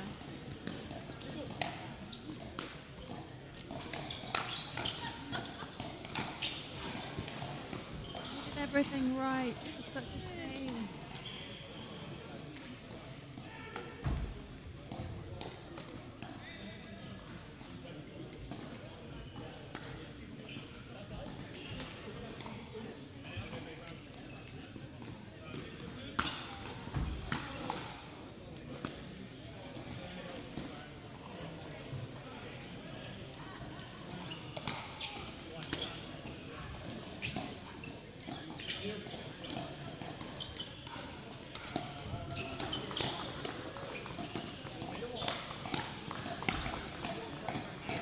Oh, what an angle.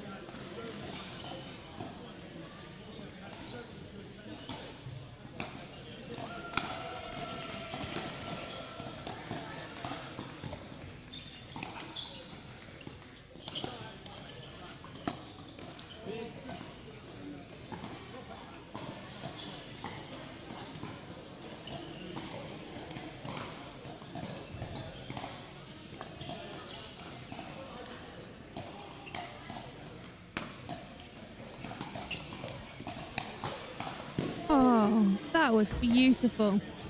A lovely read of that ball and getting it down to the feet and at an angle. Wow.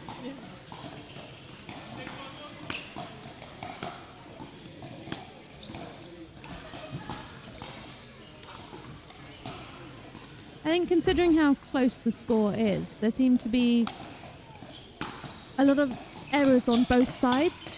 That how can you resolve that? Because the impatience and the frustration starts to creep in. I think the impatience is the reason for the errors, because they're trying to possibly finish the point where it just needs one more shot. Is that a really good example there? Maybe a good example of it. Yeah. It's a very difficult shot to execute, when the ball's that low. Mm-hmm. Yeah. Patience is key, I think, in this game. And both sides are acting a little bit impatiently at the moment. Yeah. Great shot. Really good shot from Clark. I think I want to watch that one back. Yeah. Highlight reel.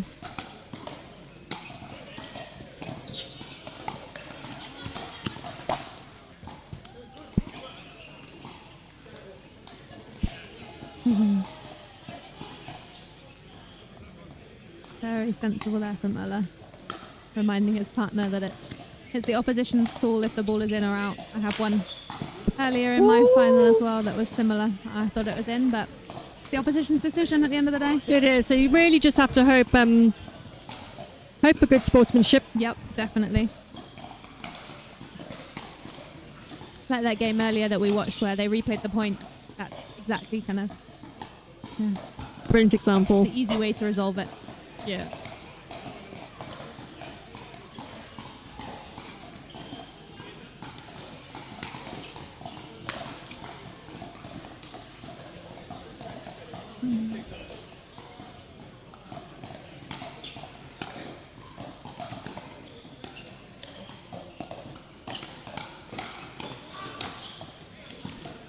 Lovely.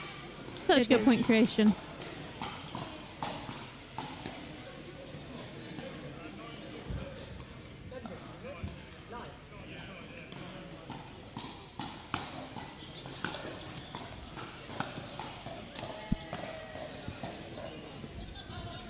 The turn pulled out. I think it was just Match out. point.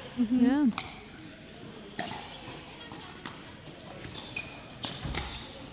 Oh, what good hands. Fantastic.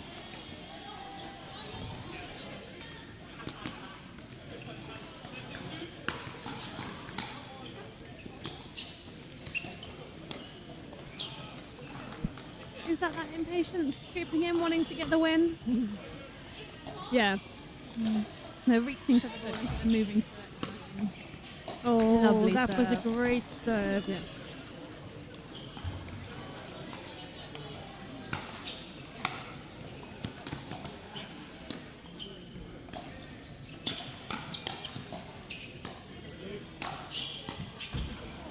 Oh my goodness.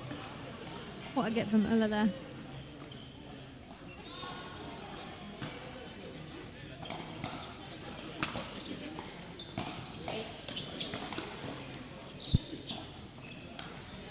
Unfortunate. I think that was the right decision to keep It that was, slow. but I think he doubted for a split second Yeah. whether to move up or not. Yeah, I agree. When match points are on the line, you do start to hesitate and question your decision because you don't want to make the mistake. You really, really do.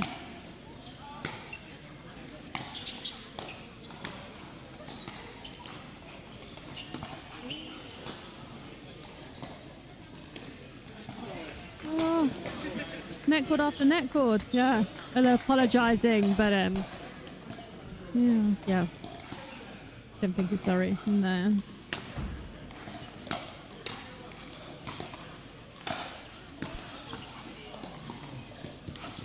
Oh, what a drop shot. That was beautiful. And such a Yeah. shame because he got there. I know. I mean, he's really quick off the mark. Yeah. We have 2 knee braces on. He did much better than I could without knee braces.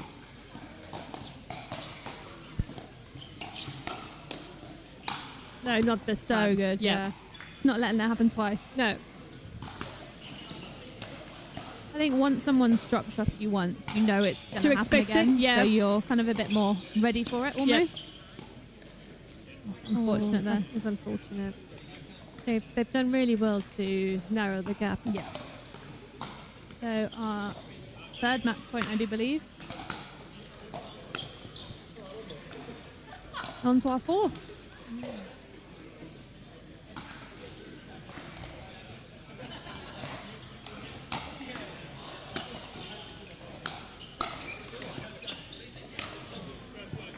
And there we have it. Okay. So really, everything in it. It did. Yeah, both teams were quite evenly matched. We're now going to head to an ad break and we'll be back shortly.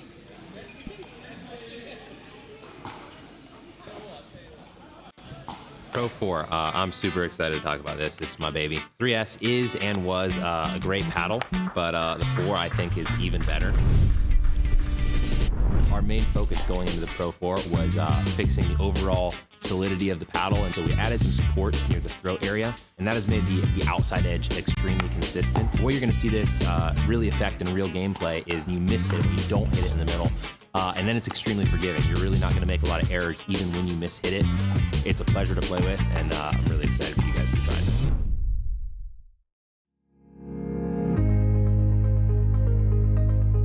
The modern workplace promises flexibility, productivity, and collaboration, but getting there isn't always easy. Many businesses struggle with outdated systems, security concerns, and the challenge of integrating remote and hybrid work environments seamlessly. ICTO delivers modern workplace solutions designed to tackle these challenges head-on. With expertise in cloud integration, enhanced security, and intuitive collaboration tools, ICTO ensures your team can work securely and efficiently from anywhere. Our tailored solutions streamline workflows, reduce the IT headache, and create an agile, future-proof workplace. Plus, with proactive support and strategic guidance, ICTO helps you navigate the ever-changing digital landscape with confidence. Don't let workplace challenges hold your business back. Choose ICTO to transform your workplace into a dynamic, productive, and resilient environment. ICTO, here when you need it. Ooh, let's go. Wait, hold up, Q. Yeah, feel like I'm at the tippy top of my game, looking down at the rafters. I got that confidence. Come on now.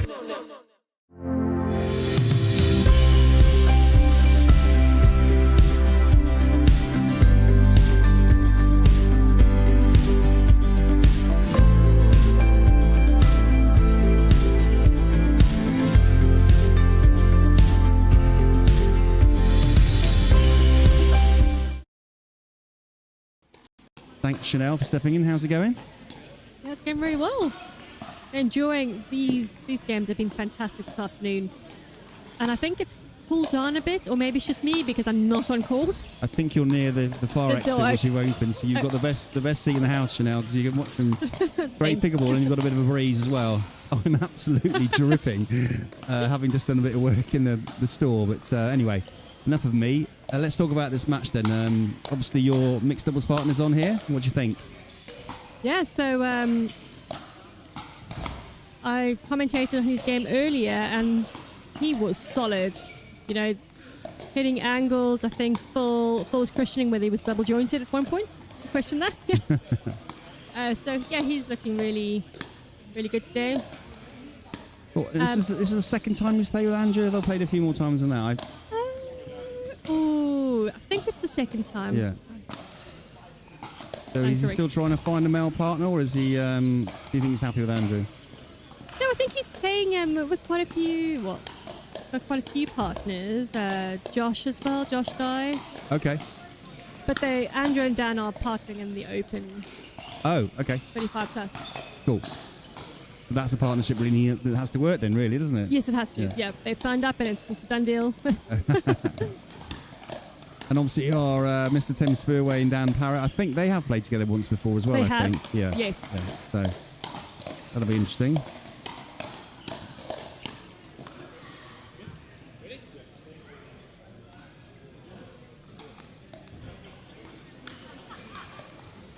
How was your morning of pickleball, by the way? I know Kirsty was injured and then obviously Lucy stepped in, so tough one for you, right? I mean, we say tough, it was a fantastic morning. I really, really enjoyed all the games. Oh, brilliant. It was hard luck with, my partner getting injured, but she played amazing, and these things happen.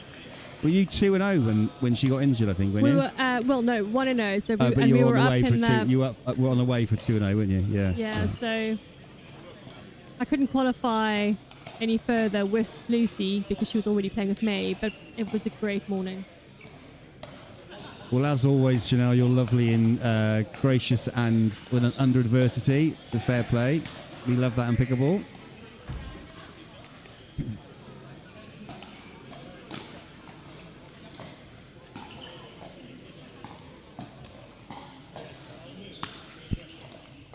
So is this our penultimate game in the group stages then?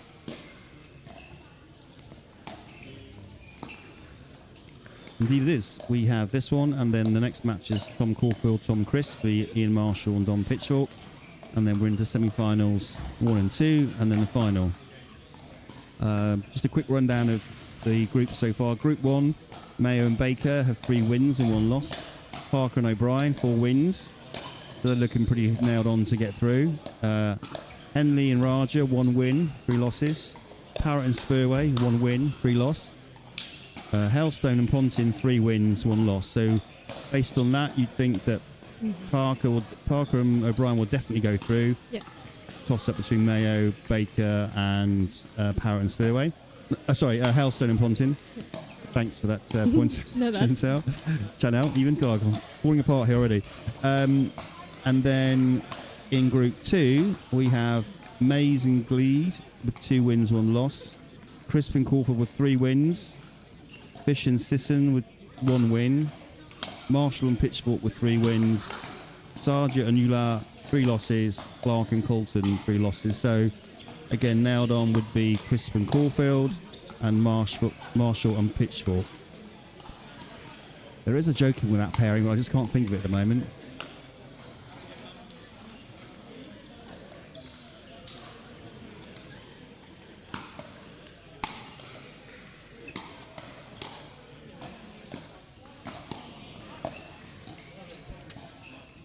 Oh, Dan, just placement over there, really.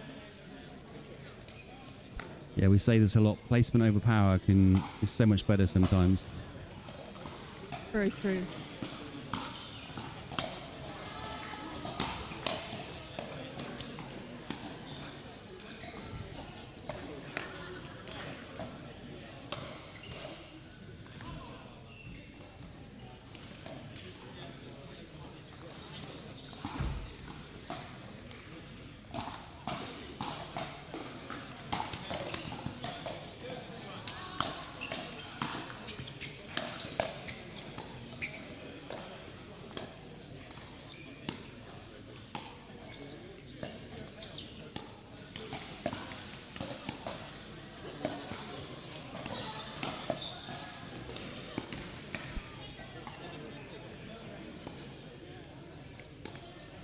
Is that net tickle number 1? We'll have to try and keep score then.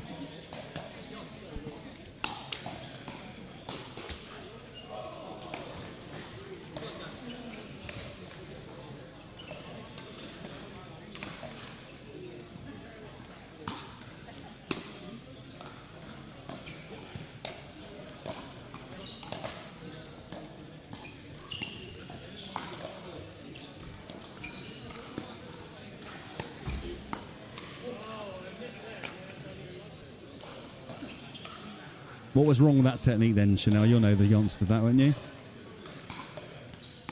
Yeah, why did he miss that? Slightly not low enough? Yeah.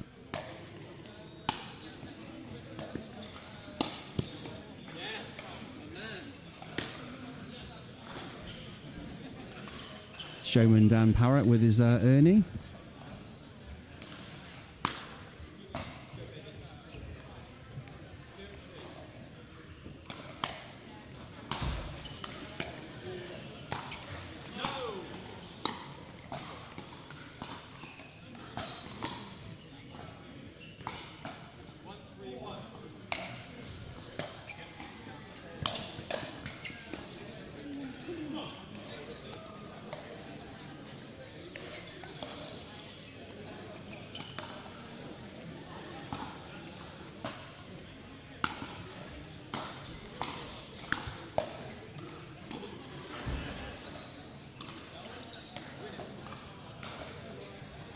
Feels like a game of errors at the moment. Janelle, do you agree? I 100% agree with you, and I think great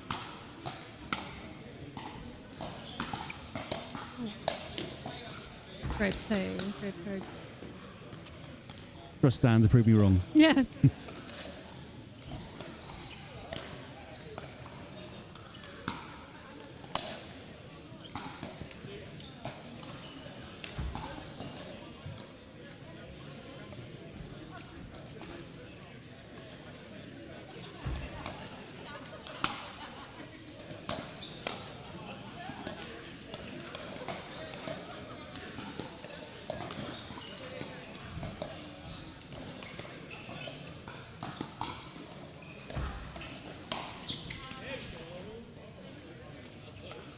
much do you think conditions play a part in this now? Is that ball's getting smacked around, it's getting softer and softer. It's really, really warm in here. What they're used to reaction-wise from the X40 on this court, it's got to be a little bit different now, I'd have thought. I would say that it is very different. So the body's having to work a lot harder, you know, to keep cool, and that could affect some decision making as well. I personally have been reminding most people to top up on their electrolytes. We've been very fortunate to not have any issues today with cramps, but that usually is what happens in the warmer month.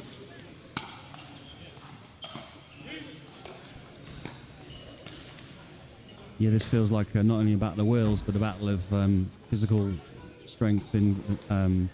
Maneuverability. Yeah.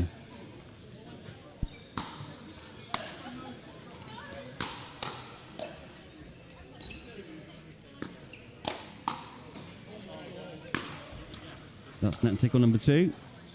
That's 2-0 to O'Brien and Parker, I think. Yeah.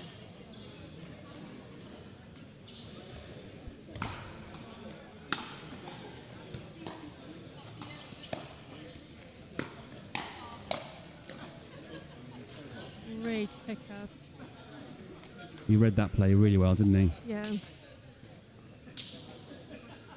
So it looks as though Parrett and Spurway are trying to pull them wide. You know, they're playing those nice angles, but I mean, Dan is just getting to all of them. But I wonder, you know, that might be leading to a lot of unforced errors. But if they just play it one more shot, you know, bring them in, get to the net. Yeah, it does feel like they're trying to win it quickly, doesn't it? Yes, it does. Win it within the first 5 shots, but we'll see if there's a bit of a change now. With Dan O'Brien and Andrew Parker's experience, they're not going to do that. They'll just keep getting the ball back. Exactly.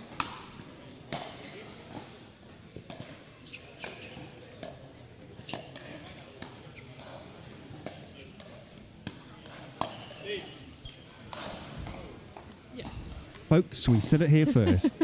Classic example of trying to win it early. Well, actually, Chanel said it first. I just copied. No, we. So it's weird. The team, yeah. Hello, I love it.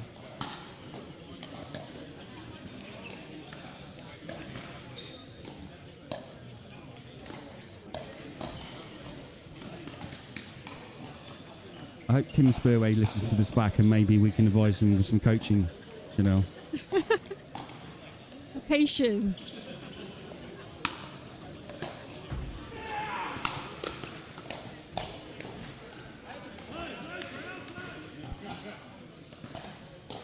Well, that speed up paid off, so we'll see if they carry on in that vein.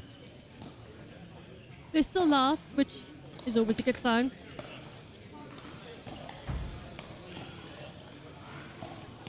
Actually, you can tell it's hot because I don't think I've ever seen Tim Spurway out of leggings. This is very true. It's actually a point. I can't remember the last Pickleball event it was, and I did ask him if he ever wears shorts, and he said no, not often. Well, we've been working together since Feb 25. Brilliant. ATP! Let's go. Mr. Parker, were you watching that one back?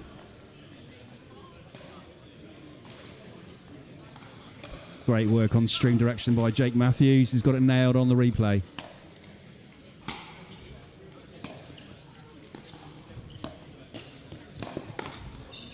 Oh, and Tim's got one of his own.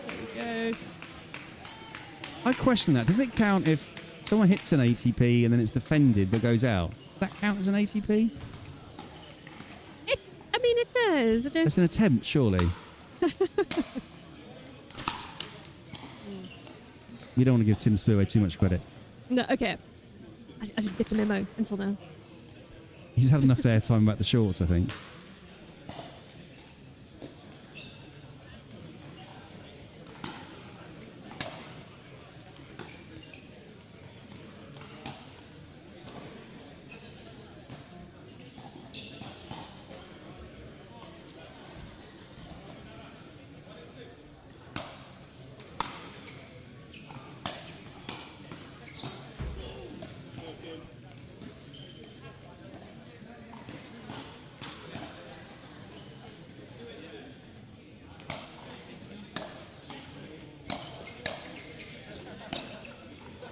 Well, that paid off. Is that a signature move by Dan Parrett where you stumble, put the opposition off, and then let Tim drive it down the middle? Looks like he's hurt himself a bit there. I think Tim stepped on his toes.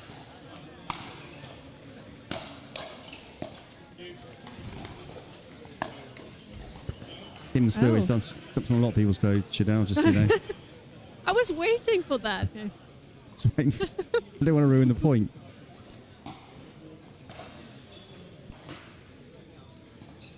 Tim's arrived. He's playing his aggressive game.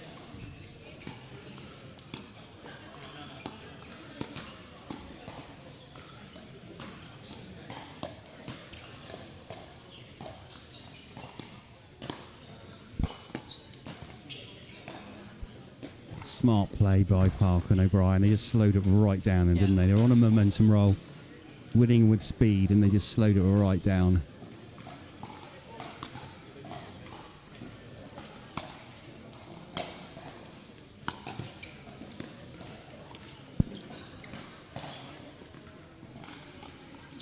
That match point? Oh.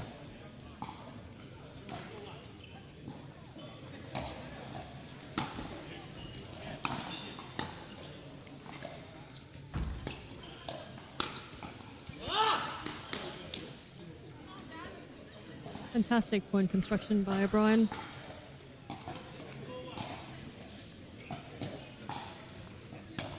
Match point.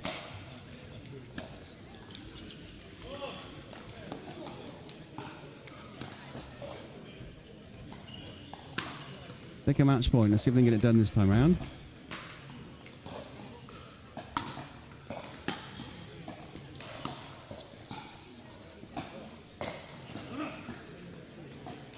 Now you hit the third shot pretty much 9 times out of 10. What's the secret? There were 2 missed ones there. Yeah, it's really to get low. It's to be grounded, solid, bend your knees a bit.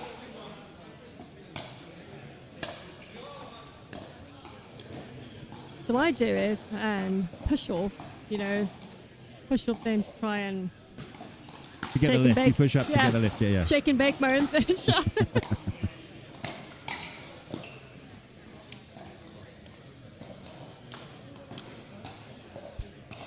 So here we go then, match point number 3.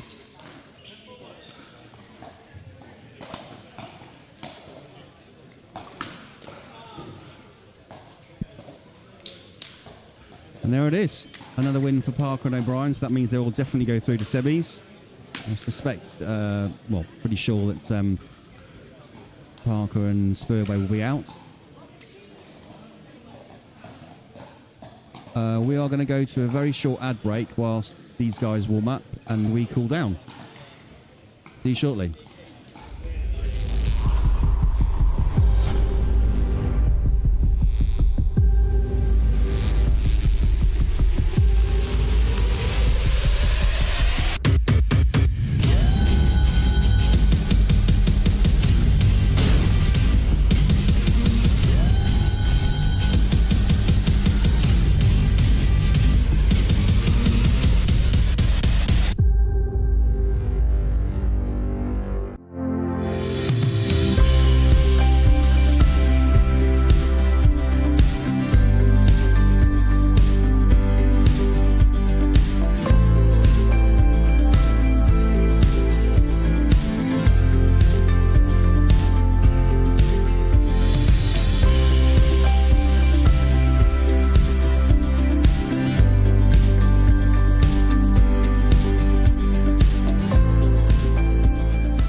threats grow in frequency and sophistication, businesses must protect sensitive data, maintain regulatory compliance, and ensure operational resilience. Cyber attacks, data breaches, and evolving mandates demand a proactive security strategy. Our expertise delivers tailored cybersecurity solutions, including advanced threat detection, robust data protection, and compliance frameworks aligned with industry standards. By leveraging cutting-edge security technologies, we help you stay ahead of threats, prevent breaches, and safeguard critical assets. Beyond protection, we build resilience.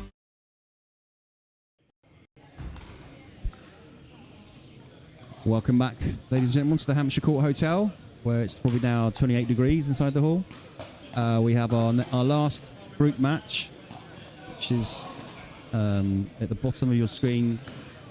You have Ian Marshall and Dom Pitchfork. Top of your screens, Tom Corfield and Tom Crisp. Oh, brilliant. Oh.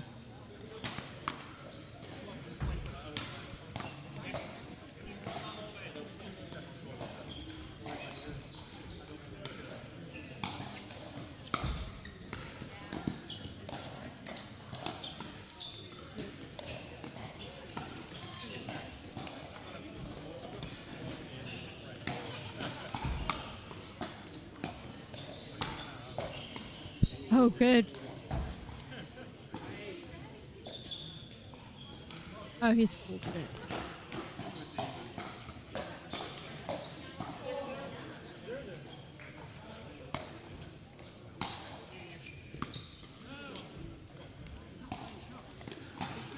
One of these pairs will be the group winner, I think, at the top after this game. So it'll be interesting. So they're actually playing for a better semi-final spot because the winner of the group will play the second place player of the other group.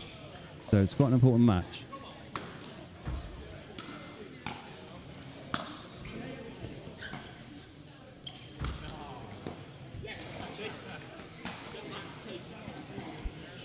Also to see how tired Tom is after yesterday's singles games. That was an epic three-step final thriller. So I wonder if that will pay any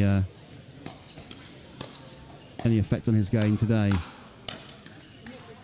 I am so distracted by Marshall's pedal, the sound of his pedal. It sounds like a tennis racket. It sounds like a tennis racket, yep.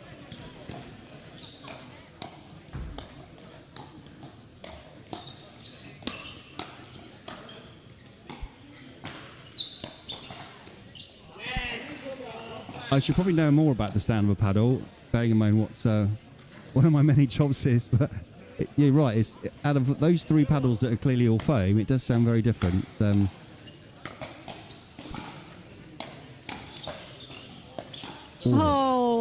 Lucky. Unfortunate. It looks quite thin as well, doesn't it, Chanel? It's like those owl paddles. Oh, okay, yeah, I see what you mean, yeah. But it hasn't got carpet on it. We'll have to wait till the change of ends. Yeah.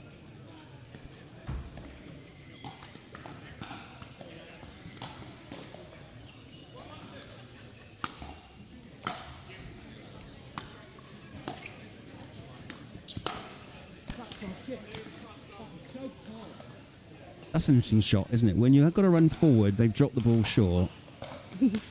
My shot will always try and lob rather than drive it at someone. Because you're never very going to go out, right? You're hitting that hard. You're right. You're not going to say that you're good enough that you get there so quick you can just think it over the net, aren't you? I mean, I don't like a drop shot, but I do love a challenge.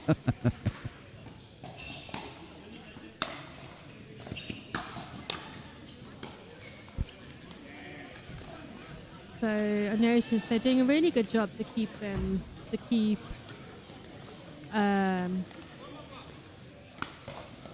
Corfield and Crisp back.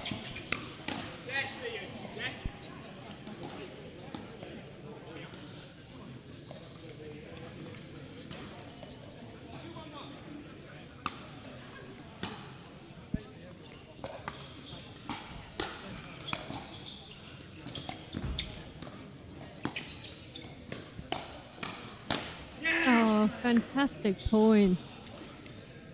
You know, it's Marshall swapping hands as well. Yes. Yeah. I played squash with a guy once who did that, and I said it was cheating. So confusing.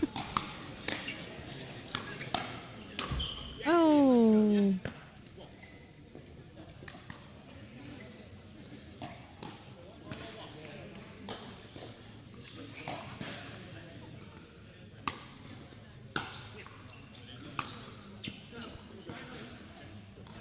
I think there's been a few of those, and just well to leave that one now. I watched Ian Marshall play a few games over the streaming years, and he does hit a few out, bless him. Still a really good player, but He's an incredible player. Yeah. I mean, he's one of those that play in the Masters, doesn't he? So to be playing 18 plus.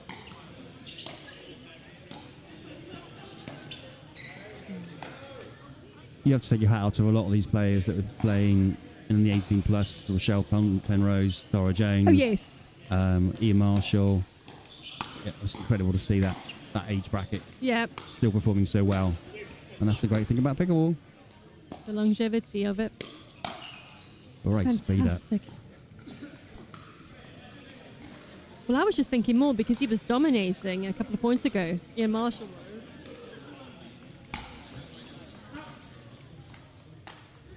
Unfortunate.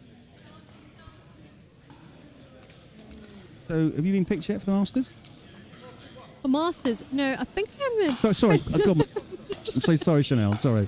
I meant PPL, sorry. God almighty. No, not as soon. I think they're still busy with the draft, aren't they? This weekend. We know a few names, but we've got to keep a secret. We've sworn a secret for PPL.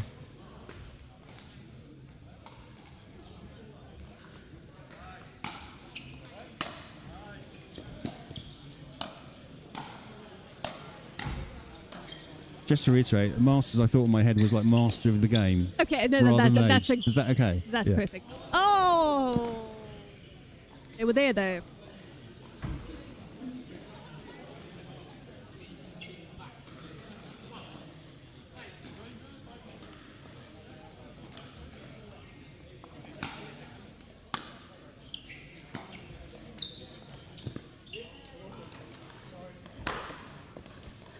Those are the most frustrating ones when you got to the raw drop, the great drop, and then you still can't get over the net, isn't it? It's so frustrating. Because you spend all your energy getting to it. Yeah.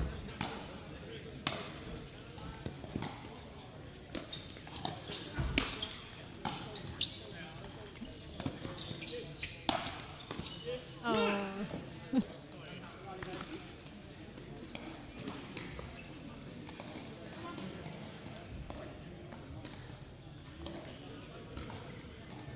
Tom doesn't often, he's not often vocal on the court, so you know that he's well impressed. Yeah, and they'll be chuffed to go in 2 points ahead at the change of ends. And what we still think is the easier end to play at, the top of your screens. Yes. So now the window is behind them. That light can be quite confusing when you're playing into it. But to go ahead, 2 points up, be confident about winning the game now, I think. I think they've just got the edge as well, would you say, Chanel? Have a bit of an edge. Yeah. Yeah, I would agree with that.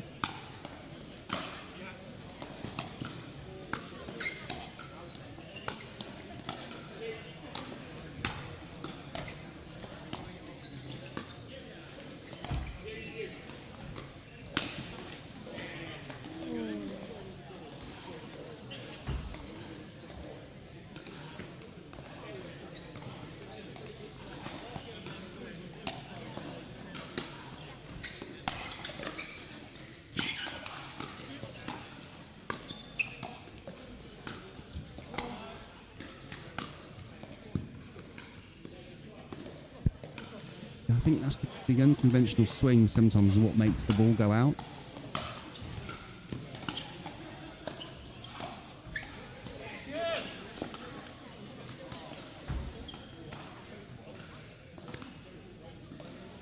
It is the weirdest sounding paddle, though. Now that we get a closer look at it, it does look like the owl paddle. It does look carpeted.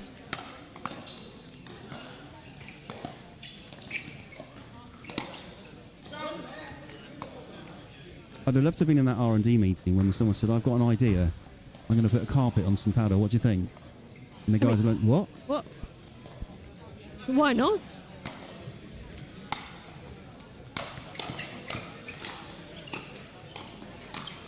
Oh.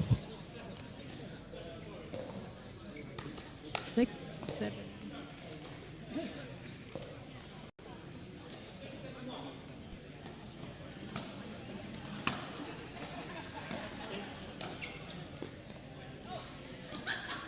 Oh, that was great recovery from Marshall over there. I think Corfield tried to expose him there, but bit of an unforced error.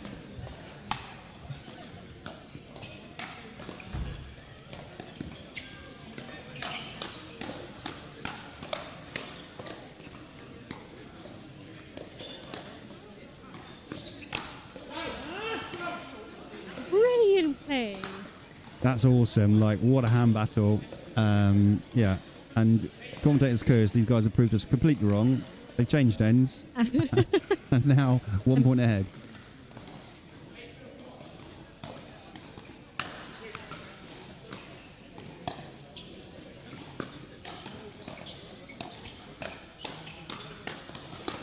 Incredible. I mean, it might be a mental thing as well. You know you're coming into the more difficult end, let's say, of the court. So you have to be more alert. Maybe? Yeah, yeah. And also maybe someone taking the foot off the gas slightly, maybe? Possibly, although... Not that they intend to do that, but you know, sometimes it just happens.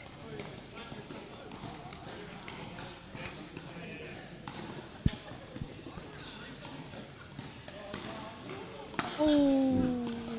Rush of adrenaline. I think as well, I could see Marshall trying to take a bit of a breath, and when you're still trying to gather your breath, and you go for that serve, you do tend to overcook it a bit.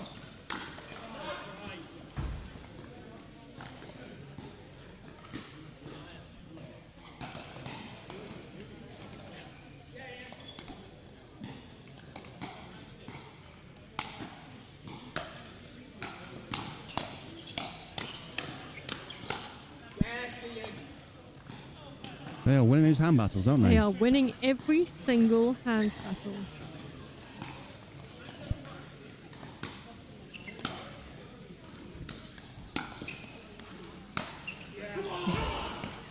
Wow, wow, wow.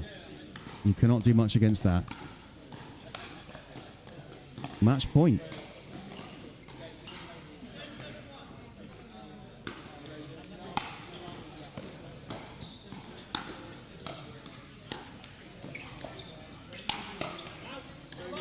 Unlucky, but what a treat.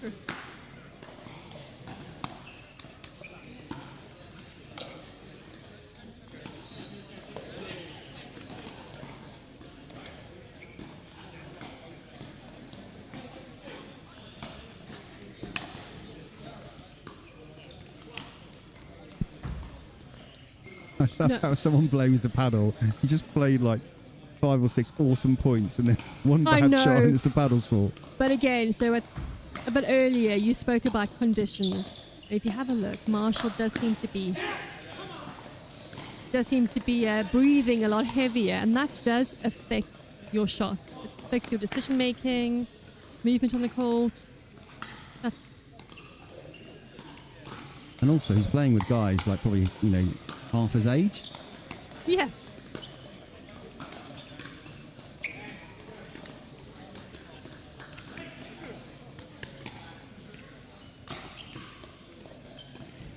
Another match point.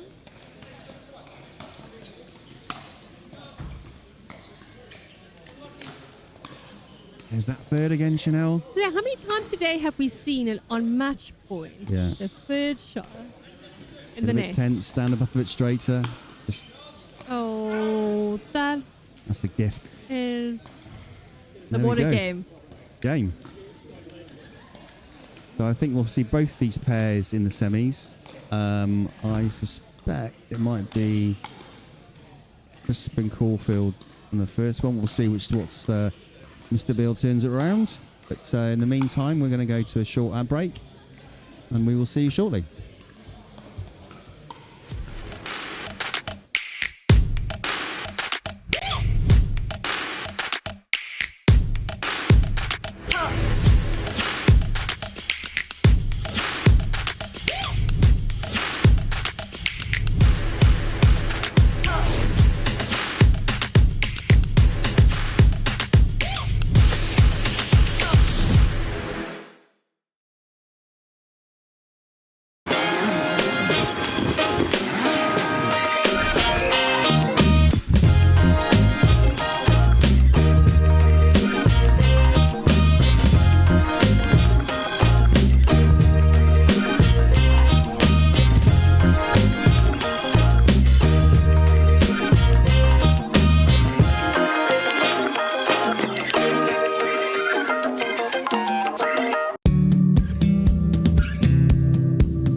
Without a technical director, small and medium-sized enterprises, SMEs, encounter numerous challenges, including poor technology decisions, inefficiencies, and costly errors.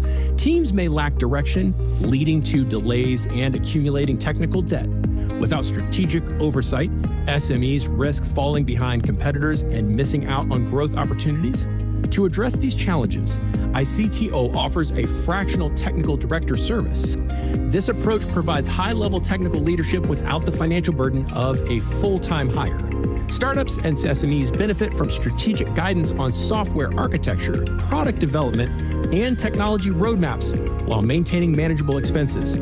Our extensive experience enables companies to avoid potential pitfalls and accelerate their growth.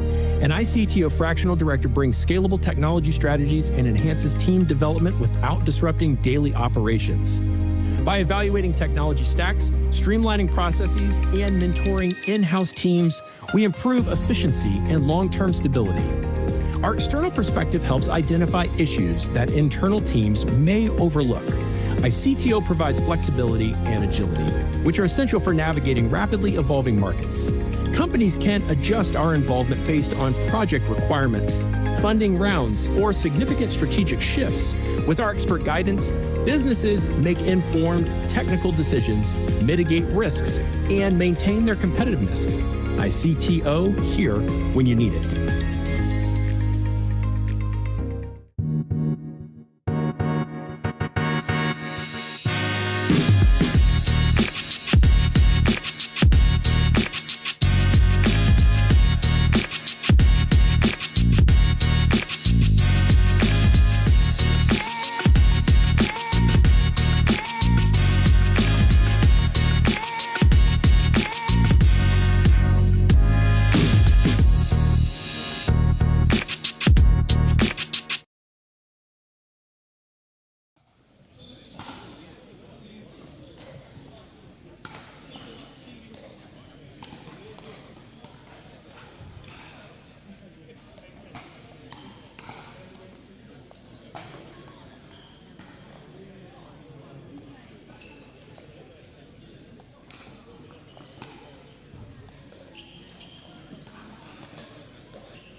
Welcome back, ladies and gentlemen, to the Hampshire Court Hotel.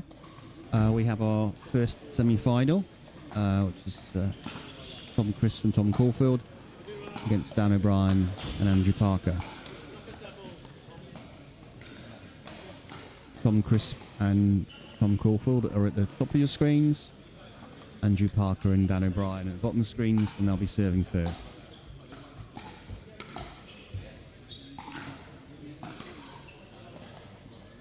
Thank you to the great Jake Matthews and lovely Nia Rogers for doing stream direction and the scoreboard.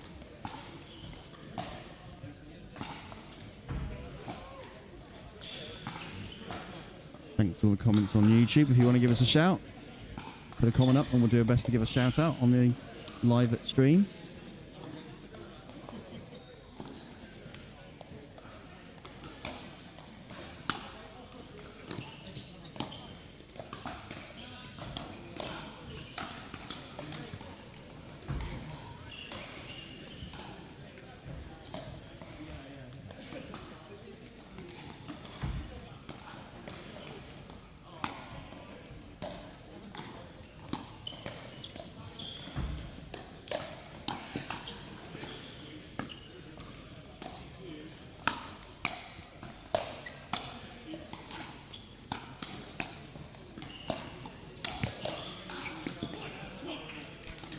Great player there by Dan O'Brien. Attention to me seems pretty clear from the get-go is that Corfield and Chris just want to speed up at any opportunity. Parker and O'Brien happy to soak that pressure up.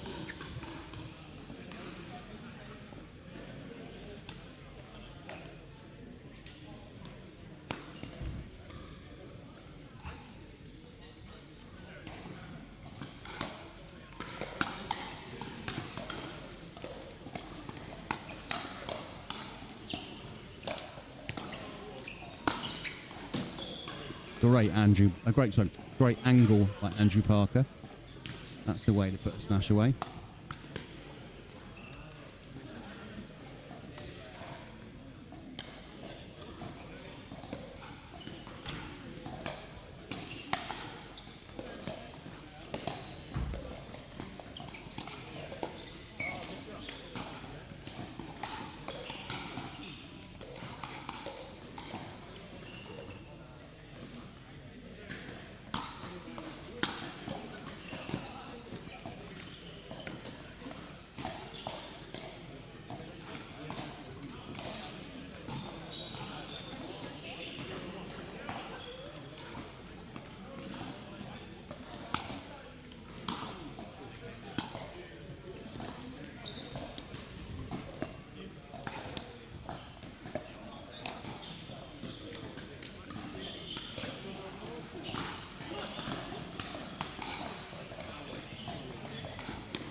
ATP! Let's go!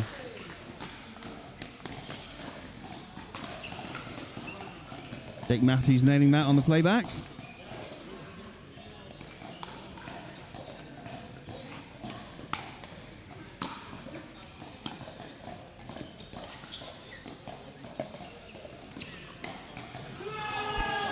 Wow, wow, wow. 2 in a row. ATP!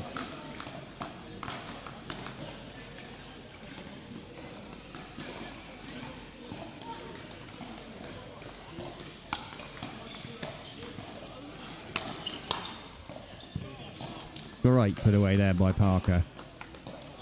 That one was not coming back.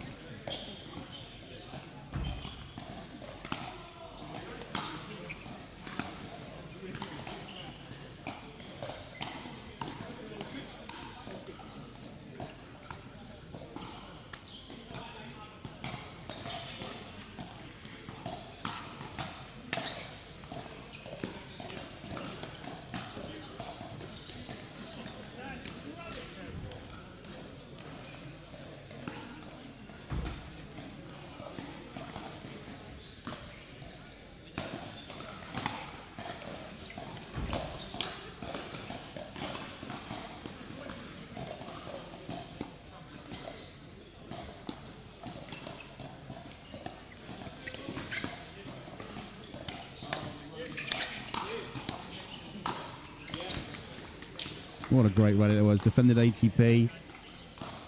And then I put away by Andrew Parker. Quality pickleball.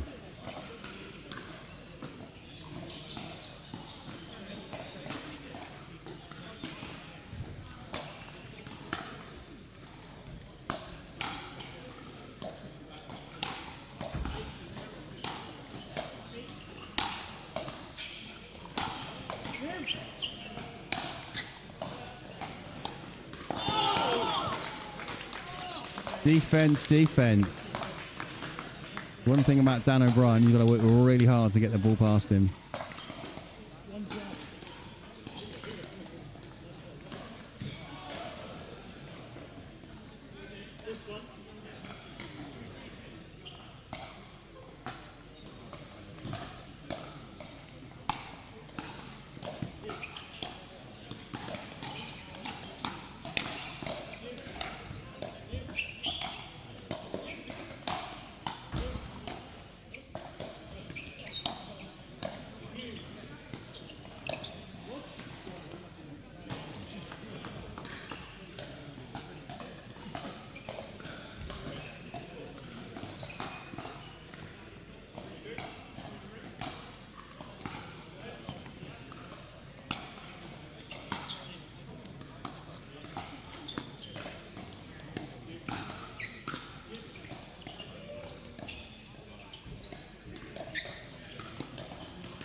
What a great rally that was. I lost count of how many dinks.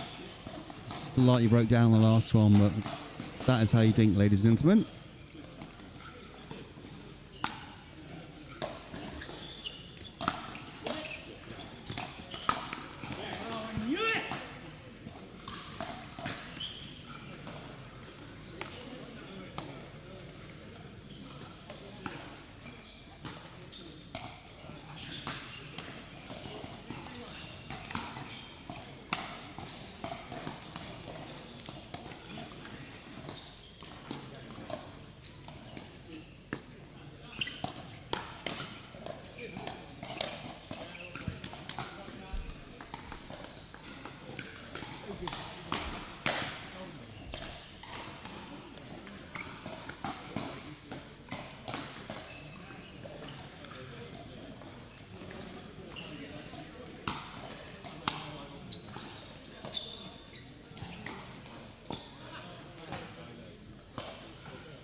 I'm delighted to welcome back to the comms booth the one, the only Mr. Phil Nash. How are you, Phil?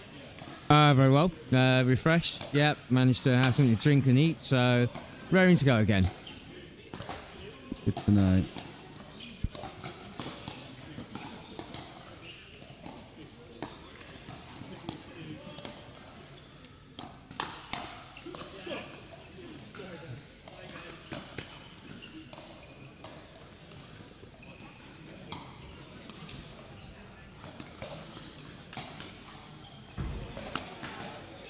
For 1 to Corfield and Crisp. Make that 3-4-2. Tight as you like this match, Phil. Yeah, I mean, I like all the players. All the players on here have got great strengths. All different strengths, I think. So that's what makes this one so interesting. I mean, that's a gorgeous backhand roll from Mr. O'Brien. Beautiful. No chance for the opposition on that one. We had 2 ATPs in the first 4 or 5 points. Absolute quality.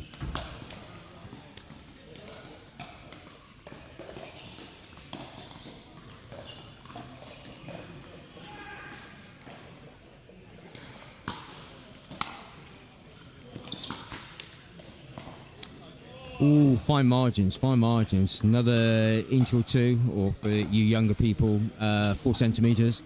That would have been a perfect shot.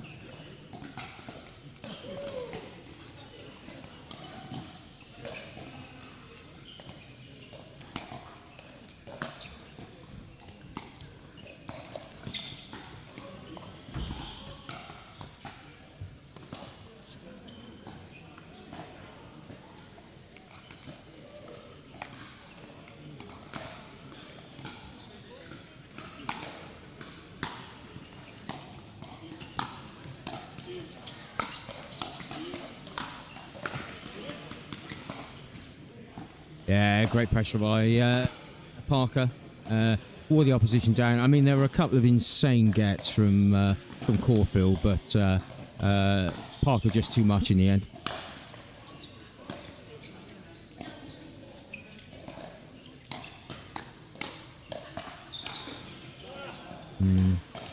Lucky there on the net, but you know, you take those. Yeah, 2 lucky bits on the net, weren't they? And Andrew Parker managed to get one back, but yeah, just as the call of these players, those balls are flicking off the net and he still managed to get them back. Unbelievable.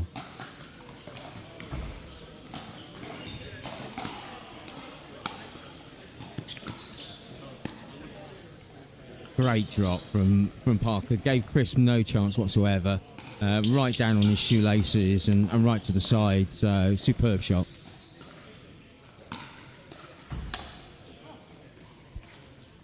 That's a freebie, that is. Wild return. So 6-3, Parker and O'Brien lead. As our very good friend and great, fantastic commentator Nick Hobbs would say, serves, returns and thirds. It should all be 3 shots that are going in. But conditions, fatigue, all play a part in this. We were chatting with Chanel earlier, Phil, that it is baking in this hall. That ball's soft. It doesn't travel quite as far now in the heat as well. So it's the same conditions for both pairs, but it's who adapts best that will probably win this game. Yeah, I don't really think. I mean, I come from, as you know, from badminton background, and conditions played a big part in how the shuttle flew, etc., etc. I don't really think of it that it has an effect in pickleball, but as it was being explained to me earlier, cold the balls fly faster, heat the ball gets softer and flies slower. So clearly, it does make a difference. 2 missed return serves at this level, that's unforgivable.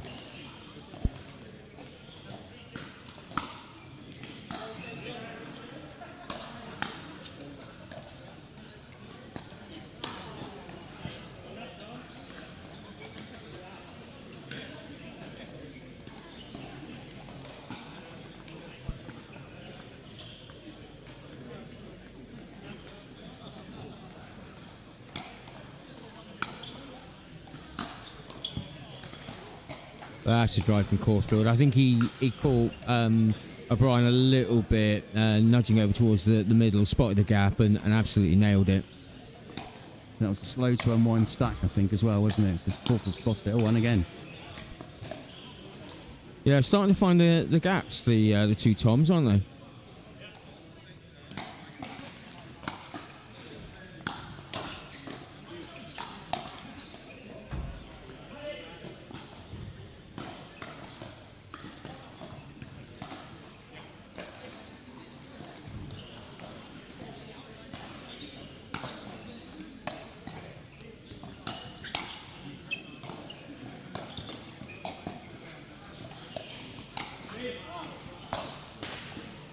Again, another insane get from Corfield. I don't know how he does it, but the ball seems to be past him by a metre, and he somehow seems to get it back.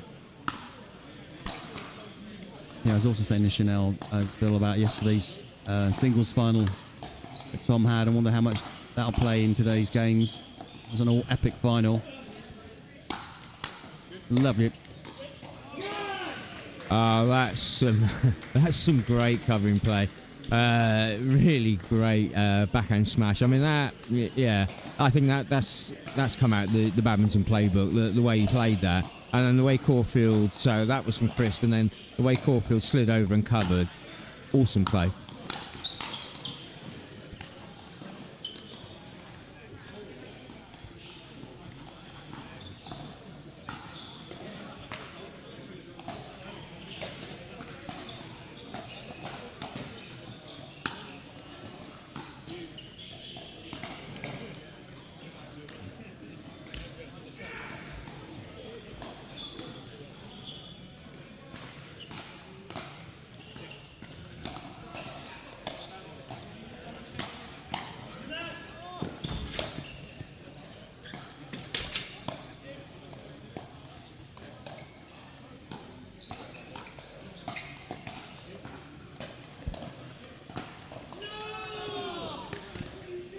What a what a rally that was. Barrows went down. I mean, brilliant play from both teams. Shame it had to finish on an error in inverted commas, but the level of play from both teams is just off the scale at the moment.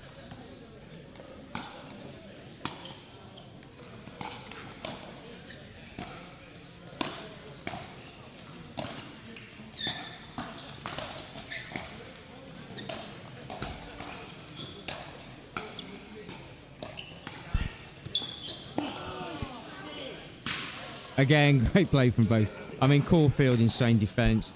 Dan O'Brien did exactly the right thing, putting the ball back, nice and deep, keeping them at the back, and went for a short one, which I thought was really, really brave, given the speed of Crisp around the court, but it paid off. So fortune favours the brave sometimes. Yeah, to get there is insane, let alone to even get a paddle on it and just miss out.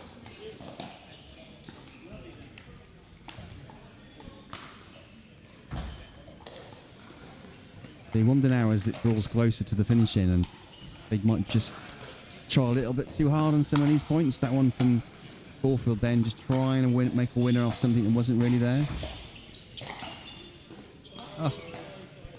Yeah, no, you're right, Simon. I mean, you get to this stage in the game and you can start forcing it too much. We'll do it, and it's just part of human nature, I guess. Again, fine margins. That hit the tape. If that had been an inch or 2 centimetres higher, that would have been a great shot.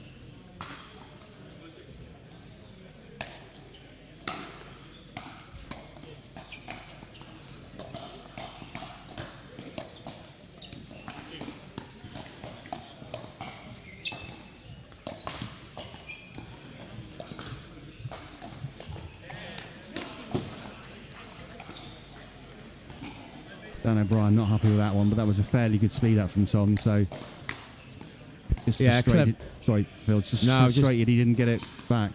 Yeah. Just going to say clever speed up from Corfield, because he didn't go for an out and out pace. He went for a bit of pace, but went for positioning more. Went for the body.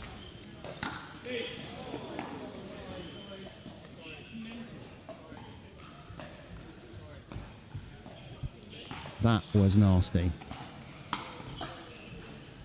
And Mr. Parker is not best pleased. Quite rightly so. I don't think it was deliberate. It's one of those things, but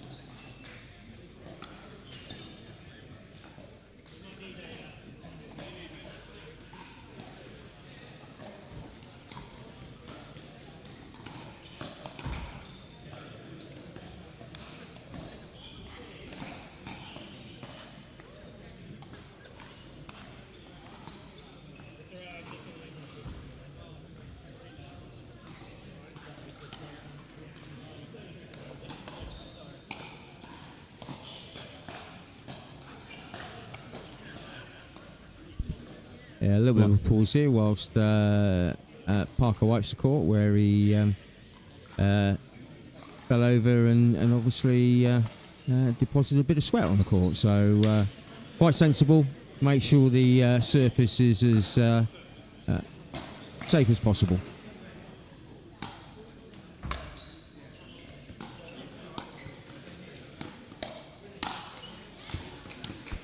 Yeah, great play from Crisp. Set that up and put it away with great accuracy and a great degree of speed.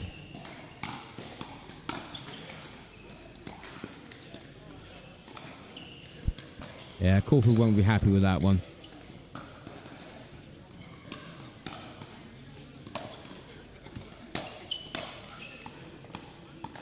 was going out. That was going out. Yeah, I think O'Brien knows that. I think he'd like that one back. 9-9.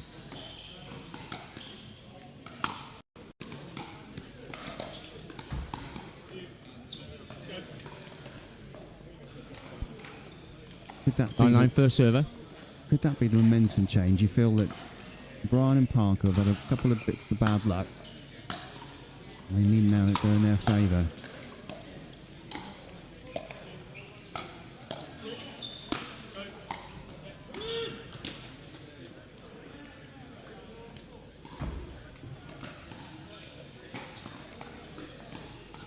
got to try and score a point on this side out for O'Brien and Parker, you feel?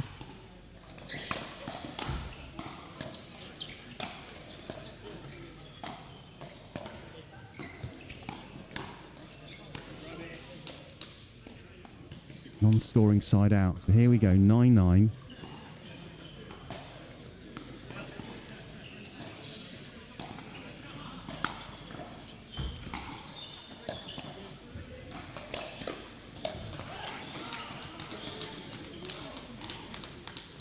Match point. Good leave that by the two Toms.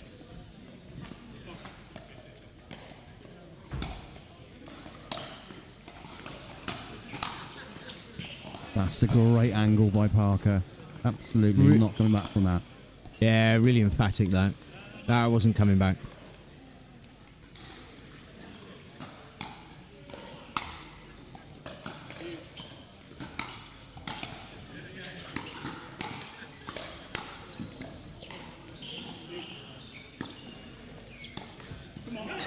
What a pickup by Dan O'Brien to keep that port alive then, and then they get the serve back.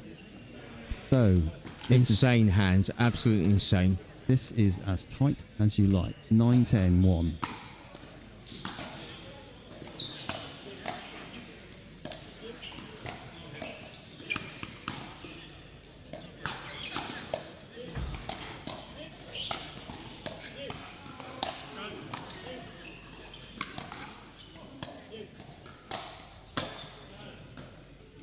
Oh.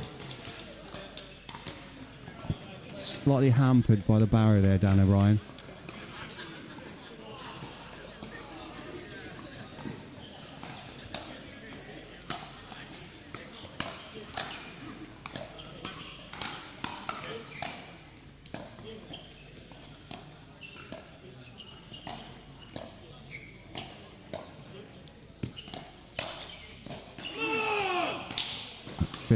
That feels fair. I think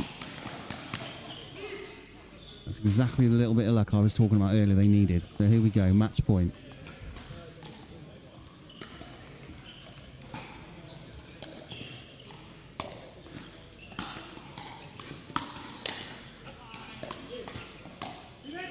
And there it is. Trying too hard right at the very end, Phil. Absolutely. I mean, this game was always going to come down to just the odd point and somebody make a mistake, or as you quite rightly say, somebody trying too hard, and could have gone either way. But yeah, O'Brien and Parker are the victors, and they move upwards and onwards. So we now have Scott. We'll just go to a short ad break whilst these players warm up, because they've been off court for a while, and we will be back very shortly. Here with JOOLA Pickleball. This is the new Magnus Lion CAS paddle. Stands for carbon abrasion surface. Carbon abrasion on the surface here. It's a double frame carbon fiber construction. Great for performance, very durable, and it's edgeless, it's lightweight, it's aerodynamic, and it looks the part, I'll tell you what. It's the same elongated shape that I've been playing with since day one. JOOLA did a great job with really making the hitting zone very forgiving. It has a ton of pop, and it just seems like the hitting zone is very consistent. This paddle is going to take your game to the next level. Go JOOLA.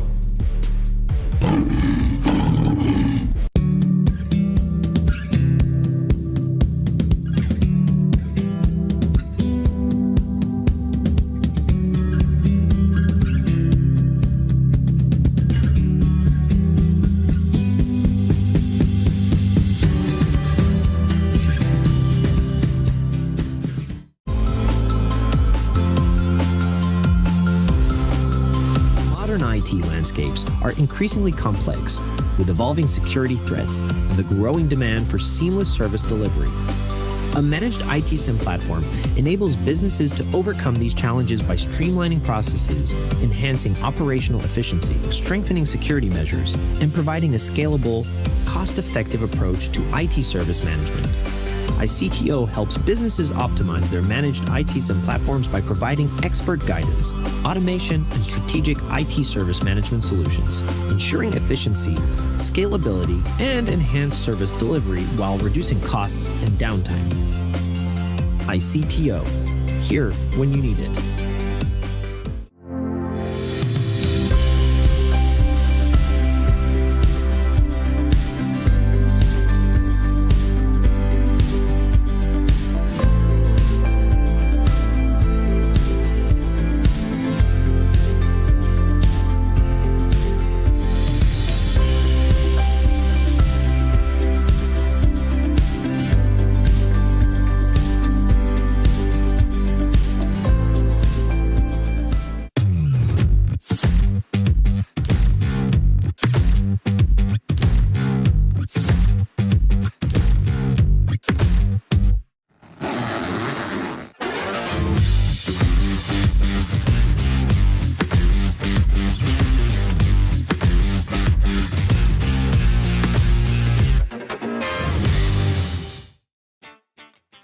Pro 4. I'm super excited to talk about this. This is my baby. 3S is and was a great paddle, but the 4 I think is even better. Our main focus going into the Pro 4 was fixing the overall solidity of the paddle, and so we added some supports near the throat area, and that has made the outside edge extremely consistent. Where you're going to see this really affect in real gameplay is you miss it, you don't hit it in the middle, and then it's extremely forgiving. You're really not going to make a lot of errors even when you miss-hit it. It's a pleasure to play with, and I'm really excited for you guys to try this.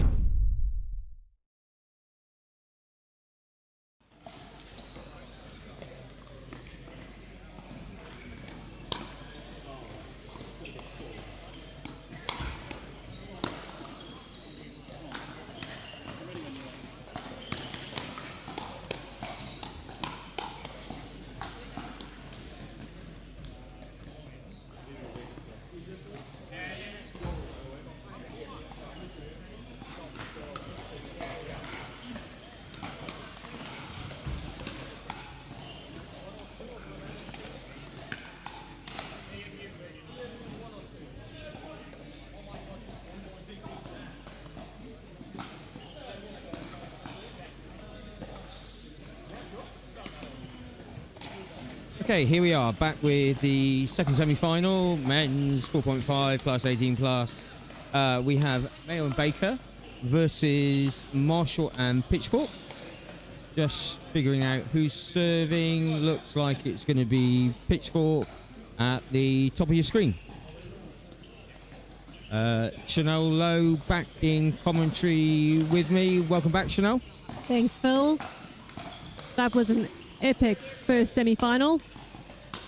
Yes, it was, and I think we can expect more of the same. Well, I hope we can. Well, there we go. Yes, I think we can. I think we can. You did not speak too soon.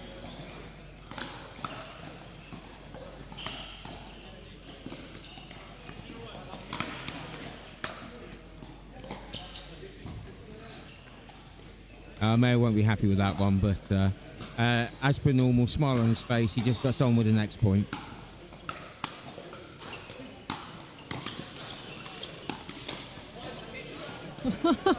Wow. I mean, great shot, great cross-court from Marshall, great pick-up and ATP from, and really unlucky Pitchfork that he didn't get that one in.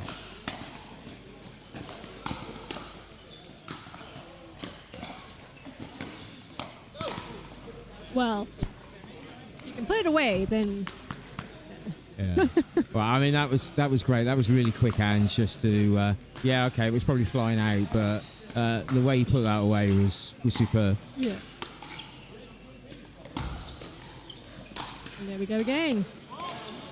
He likes those, doesn't he? He likes those pop-ups. I definitely think it's a tactic. Okay, yeah, right, yeah. Got you, yeah. So Scott Mayo Creating forcing the pop-up and Baker putting it away. Oh, wow. But nearly.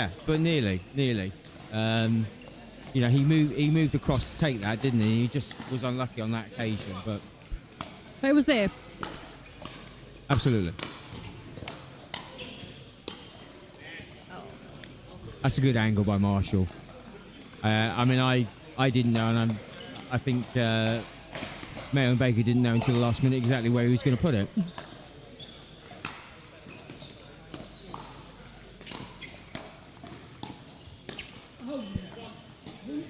Trying a bit too hard that time, do you think? He anticipated it. Unfortunate.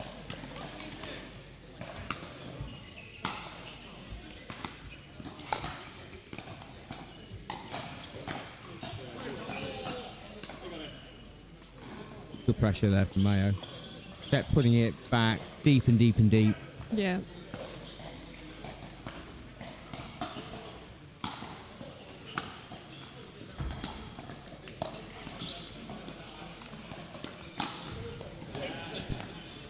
What a response from Mayo. Saw that one coming.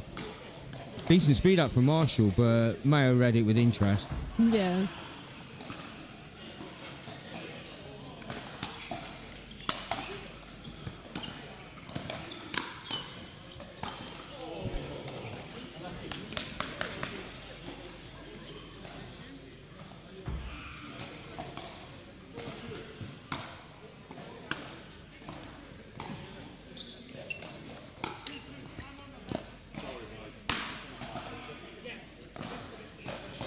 Sorry, but not sorry, eh?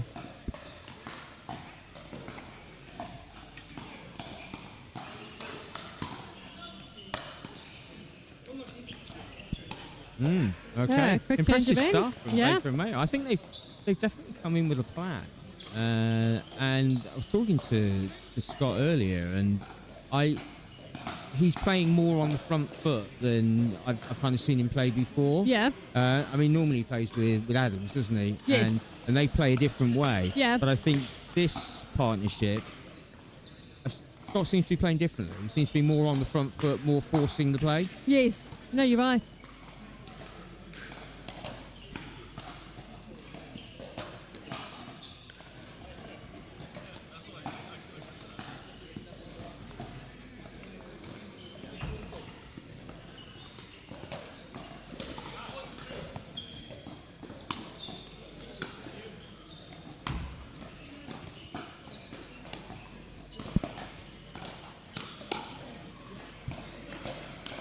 Really good anticipation. There's no answer He was at just the moment. he was just all over that. Yeah.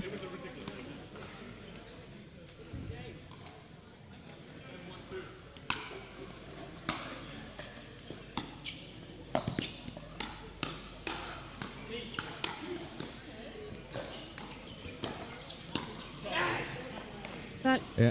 They No, that have- was good. yeah. They stayed in the rally well, and I think they got their just desserts.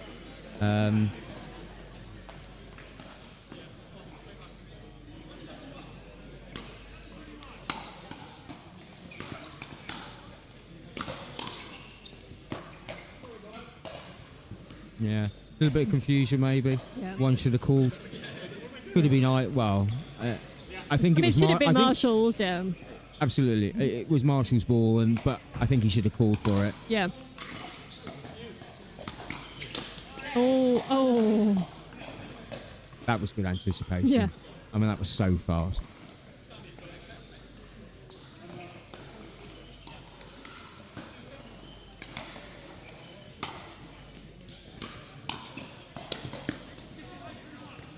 Interesting. Took the pace right off of that, but went for the angle, or went for the feet, steepness. Yeah, went for the feet.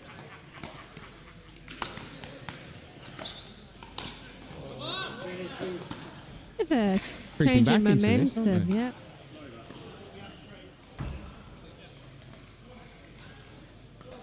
Three-point game.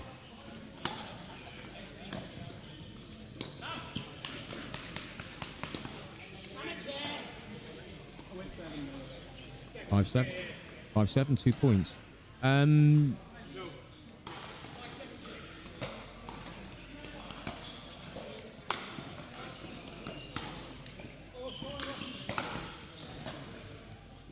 Question: does the ends play a big part? You've got obviously the light of the window. Yeah, so we would have, I would say that this side that Marshall and Pitchfork on is the less favourable end, but we said that in the previous match, well, not the semi-final, the one before that, and the team proved wrong. And I thought maybe it's a psychological thing. You know you're coming into a less favourable end, so you really have to work harder at tracking that ball. Yeah, good point. Good point. Because I mean, in this game so far, the Mayo and his partner got off to a flyer, hitting towards the windows, Yep. and now the Marshall team are doing exactly the same. They're accumulating points, hitting towards the window. So yeah, perhaps you're right. Perhaps it's it makes you focus more. Yep.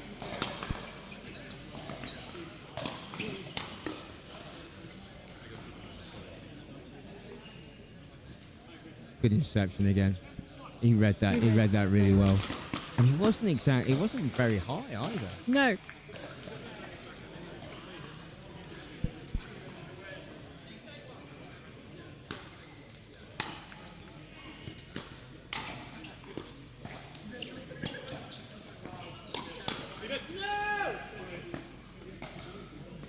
Maybe slightly softer hands needed there. He does like to be offensive on every ball. Yeah, he is extremely aggressive, which is great, and it's paid off in the second half. Yeah, absolutely. Just occasionally needs to take the pace off, but reset a bit. you know what? He's winning a lot of points by playing the way he plays. Yeah. So hard to criticise.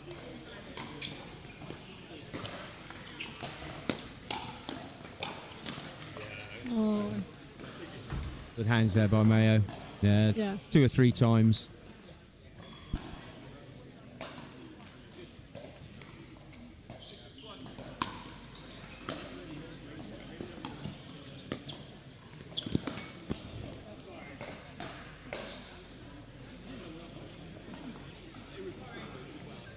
When the net works for you, doesn't it?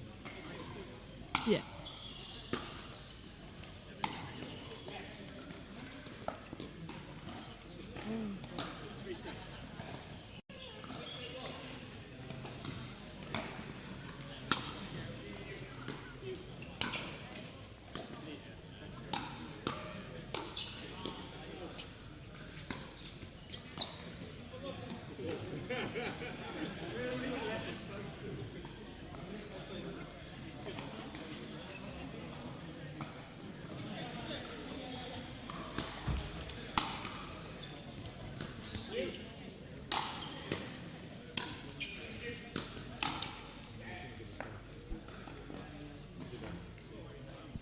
There was no thought of taking the pace off in that. No, absolutely. And it worked. Absolutely.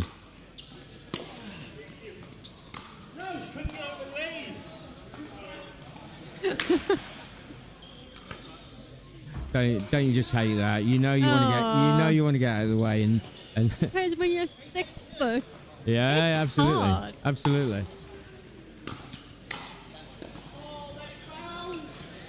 Yeah, for me it's not so much a problem because I'm not very tall and I get very low on the court, so quite often I don't have to move and the ball just sails over my head.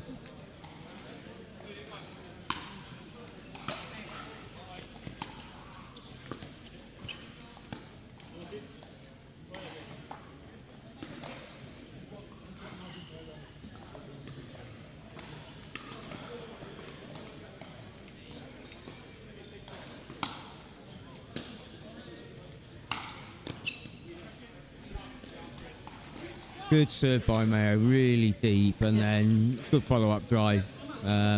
Pulls the miss shot, for want of a better word. Yeah.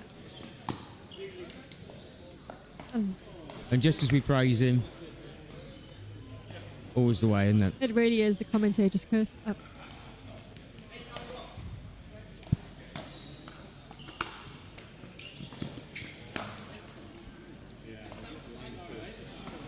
Frustrating, but you're going to take those, aren't you? You have to.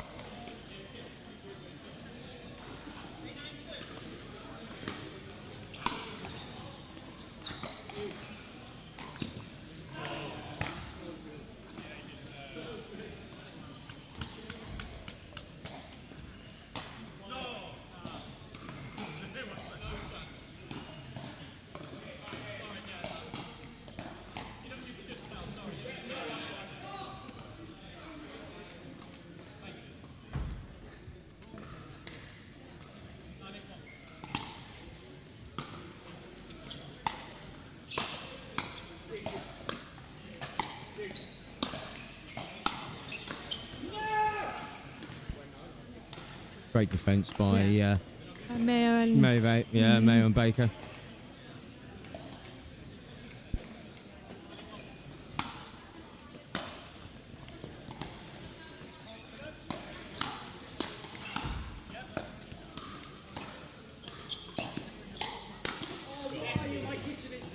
Response by Marshall. I thought, and I think Mayo thought he had that 0.1 coming in, but no. But I think as he hit it, you realise he's popped it up in Marshall's strike zone. He's and giving it too much air. Yeah. Okay.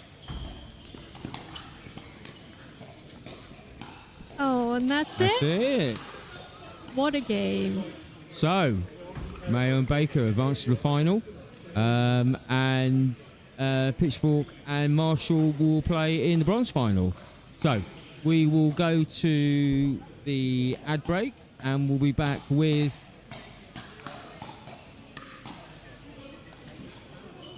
We'll be back with, I'm not quite sure yet, but oh no, apparently we will be back with the final straight after this, so don't go away or make yourself a cup of tea. We'll put some adverts on and we'll see you soon. Pro 4, I'm super excited to talk about this. This is my baby. 3S is and was a great paddle, but the 4 I think is even better. Our main focus going into the Pro 4 was fixing the overall solidity of the paddle, and so we added some supports near the throat area, and that has made the outside edge extremely consistent. The way you're going to see this really affect in real gameplay is you miss it, you don't hit it in the middle, and then it's extremely forgiving. You're really not going to make a lot of errors even when you miss hit it. It's a pleasure to play with, and I'm really excited for you guys to try this.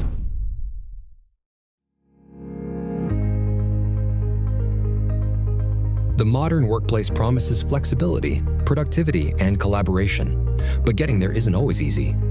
Many businesses struggle with outdated systems, security concerns, and the challenge of integrating remote and hybrid work environments seamlessly. ICTO delivers modern workplace solutions designed to tackle these challenges head-on.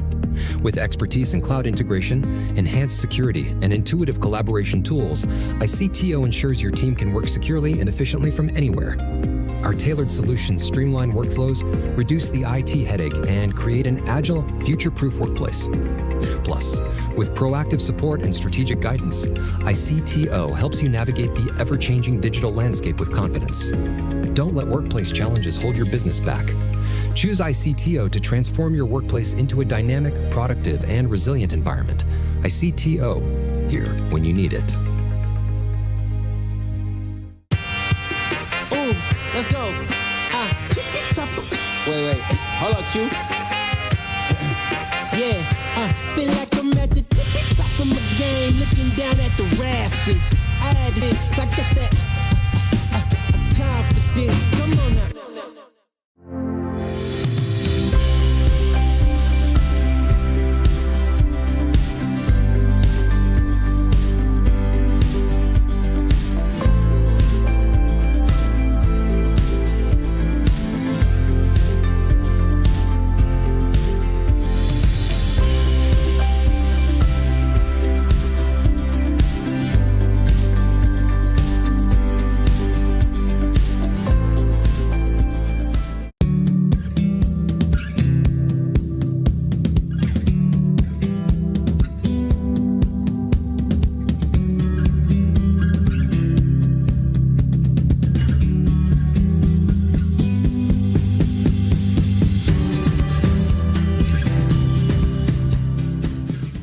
McGuffin here with JOOLA Pickleball. This is the new Magnus Lion CAS paddle, stands for carbon abrasion surface. Carbon abrasion on the surface here. It's a double frame carbon fiber construction, great for performance, very durable, and it's edgeless, it's lightweight, it's aerodynamic, and it looks the part, I'll tell you what.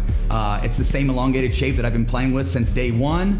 JOOLA did a great job with really making the hitting zone very forgiving, has a ton of pop, and it just seems like the hitting zone is very consistent. This paddle is going to take your game to the next level. Go JOOLA.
Okay, so welcome back. Here we go. Here's the final.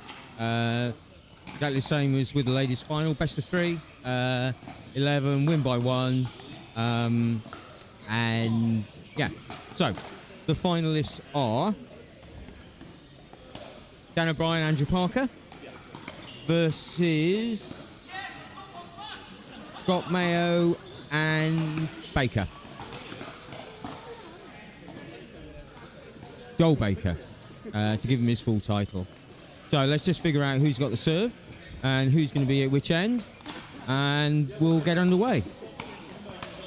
Mr. Nick Mays is back within the commentary area, so he'll be providing statistics and jumping in and supporting myself, Phil Nash, and Chanel Lowe on commentary.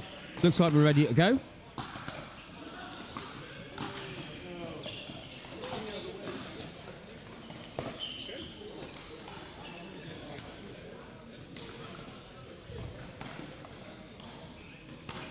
So we have O'Brien and Parker at the top of your screen. We have Baker and Mayo at the bottom. Baker to serve. Off we go.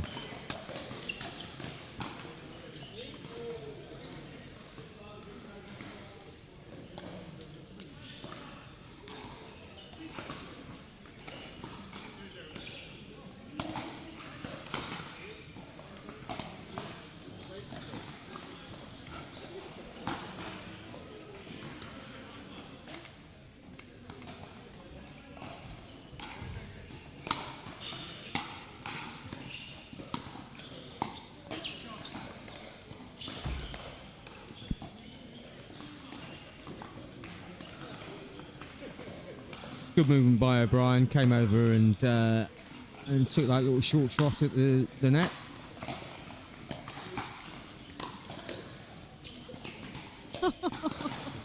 Oh, that was scary. That was scary. How did he ever get that? A bit of a, I don't know Bella, I was going to say pirouette, but there was a bit of a twirl there, wasn't there? It was very elegant, whichever way you look at it.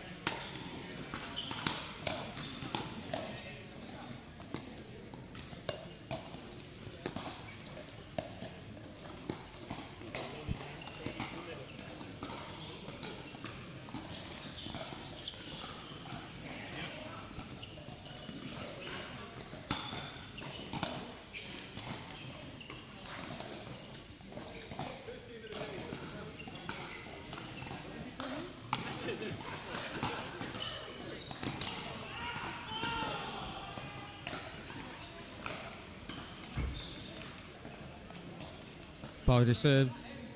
First serve.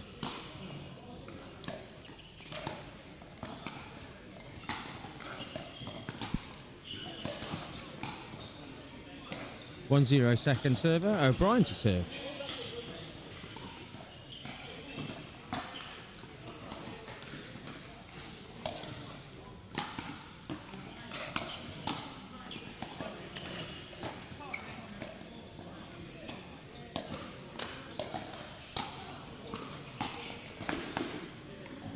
Pressure, Baker and Mayo. Even O'Brien with his acrobatics, elegance. Is that the right word? Couldn't get those back.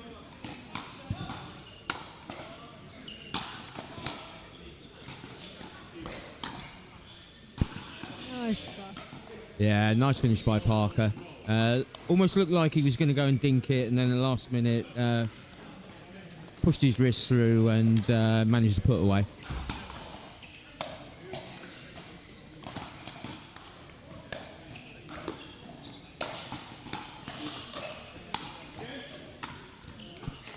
Wow, and he nearly got it. He nearly got it. I mean, to have an air shot like that and then nearly recover and get the ball back is pretty special.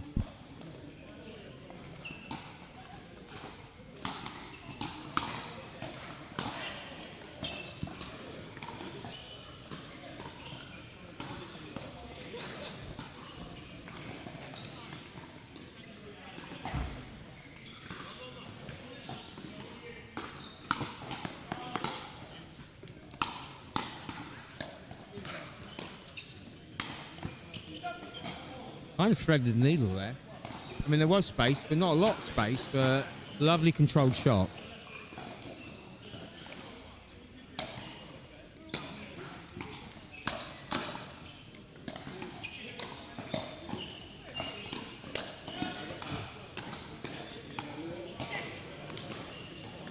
Yeah, nice put away by O'Brien. Yeah, okay, it was a little bit up in the air, but the angle it came down at, difficult to get it back.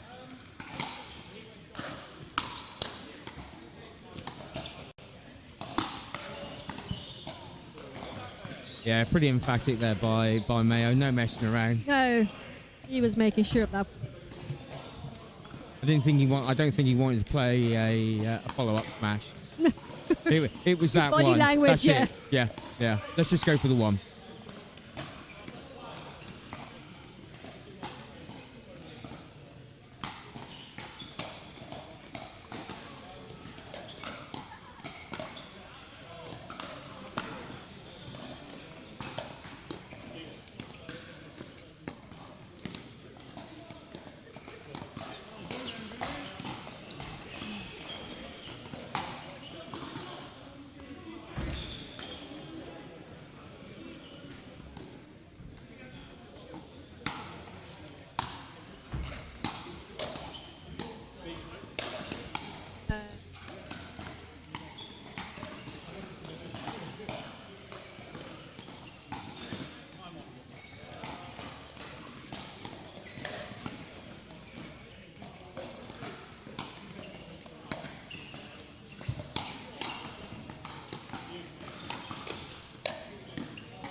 Wow. You know the net's on your side when that happens, don't you?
I mean, that was great footwork. It was great footwork. Great court coverage. Got themselves a little bit tangled up, but managed to get themselves out of it.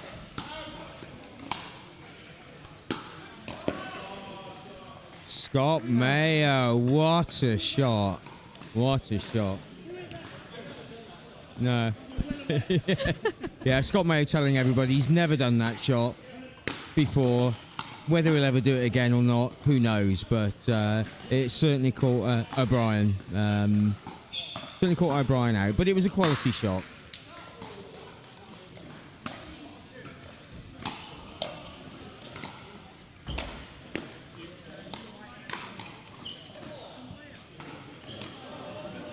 Wow, yeah, I thought that was going out, but so much dip on it.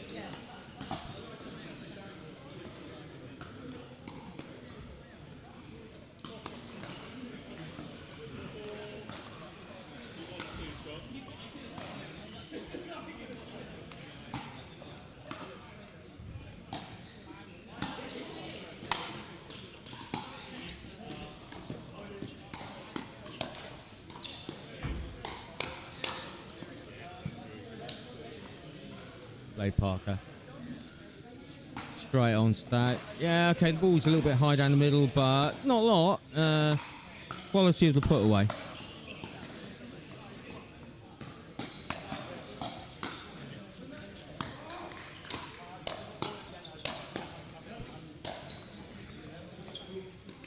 Up there in the end. He did indeed. He did indeed. Yeah, just wants to get value, doesn't he? Wants to play 3 shots.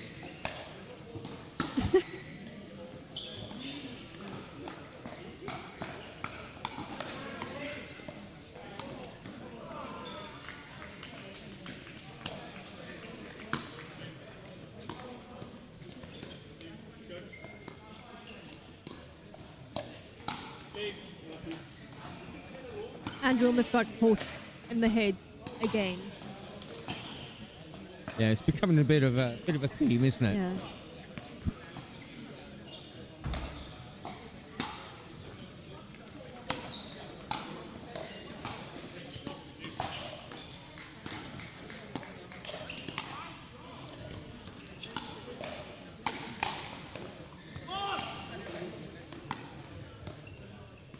Yeah, Baker made that almost impossible for O'Brien to do anything else other than pop it up. I mean, he did well to get a paddle on it, to be perfectly honest. Yeah.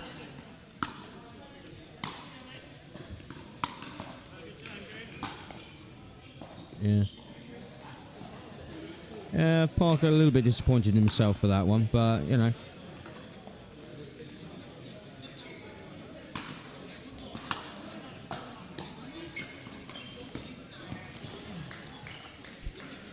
Quality drop.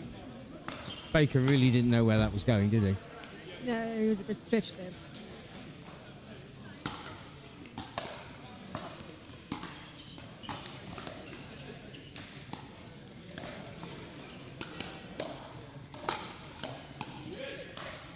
Oh, that was closer than what I... Again, amazing defence from O'Brien, but well played Mayo and Baker. They kept the pressure on.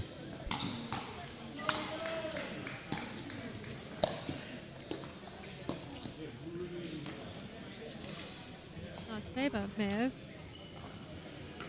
Yeah, I mean, O'Brien was quite rightly reaching over for the forehand, and Mayo spotted that and just went in behind him, didn't he?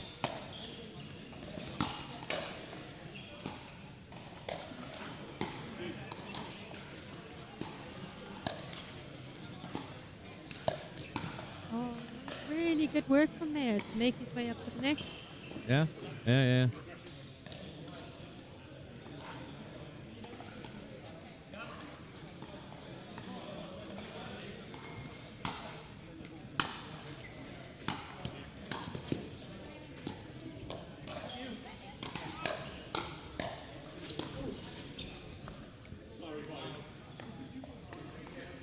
Wow, indeed. Yeah, a little bit of confusion there between Mayo and Baker, but I think so much confusion they confused the opposition as well and got away with a winning point. But hey ho, sometimes it's the result that counts, isn't it?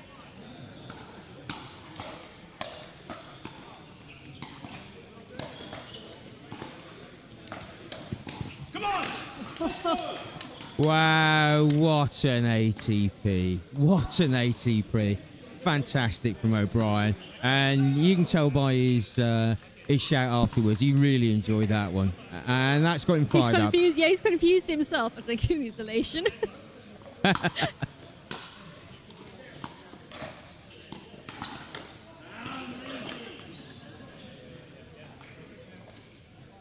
Yeah, Parker's called himself lazy, but I think he's been a bit hard on himself. I think quality from Mayo made it really, really difficult for him to get anything on that.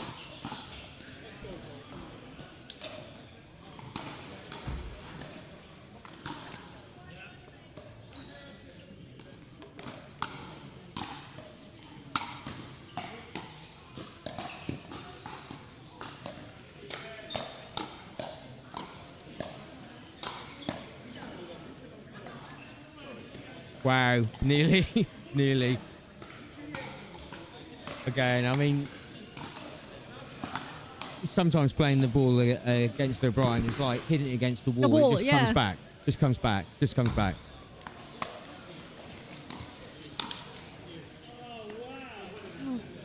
Yeah, Parker did everything right. Just the execution of the final shot. Movement was great. Interception was great. Yeah, he'll just be a bit disappointed in the final end product.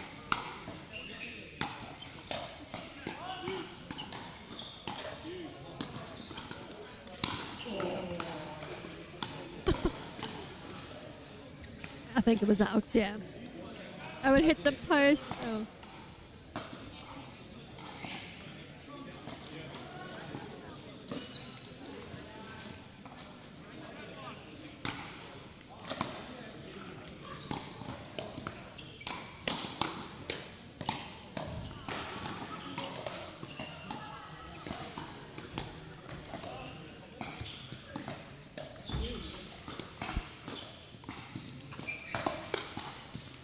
Oh. Wow. That was a great point. It was really good work by Brian. But that's So, first game First to Baker and Mayo. Insane the way he intercepted the ATP, I guess. Yeah. And just stood there. And it was like, knock it down nonchalantly, game over. Fantastic play. I bet, I bet Dan O'Brien thought he got that one. yeah, I think he did. Unlucky. But we have Nick Mays and stuff. So Absolutely, over to Nick. Thanks both. I mean, one thing that's showing pretty clearly here is that Scott Mayo, although he's covering a lot of court to take most of these thirds, he's also highly effective with them. So he's not missed a single one of them. And to cover that much court and still make them both on the backhand wings, backhand drops, we saw that backhand drive down the line, and on the forehand side, he's covering a lot of ground and he's doing it effectively. And when he plays the third, they are winning the point 55% of the time. So he's putting a lot of pressure on those, and they're not even actually having to get neutralised at the kitchen line. They're winning them with these kind of aggressive drops that cause a pop-up and then overwhelm from there. And that's also allowing them to get into the kitchen much more than the other team. I'm just pulling that stat up now. When Mayo and Baker are serving, they are getting into the kitchen, I think it's about 30%, so I'm just bringing up the stat. Yeah, over 30%, so 36% of the time, whereas O'Brien and Parker 22%. Actually, when it gets to the kitchen, it's 50-50, but it's just the fact that they're managing to convert these service opportunities into kitchen battles, that they don't need to win more than 50%, they're just getting in more. So for the other pair, I think, allow it into the kitchen so that they don't cause too many pop-ups pre that, but they need to work on transitioning in and being a little bit more patient rather than attacking the ball before it gets there, completing their transition and playing it out from there from a neutral ground would be my advice. Great stuff. Thank you, Nick. Insightful as always. Marvellous, marvellous. Right, here we go. Start game 2.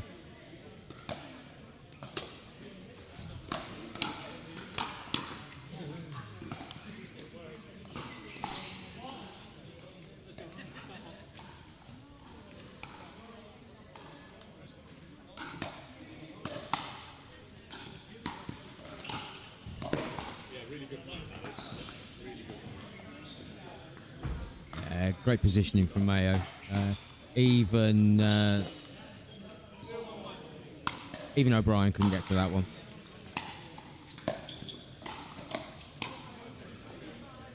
oh, that was a good lead. That was very close. That was an incredible lead. I mean, to me, that looked all day long that was going to be in, but yeah, brilliant judgment.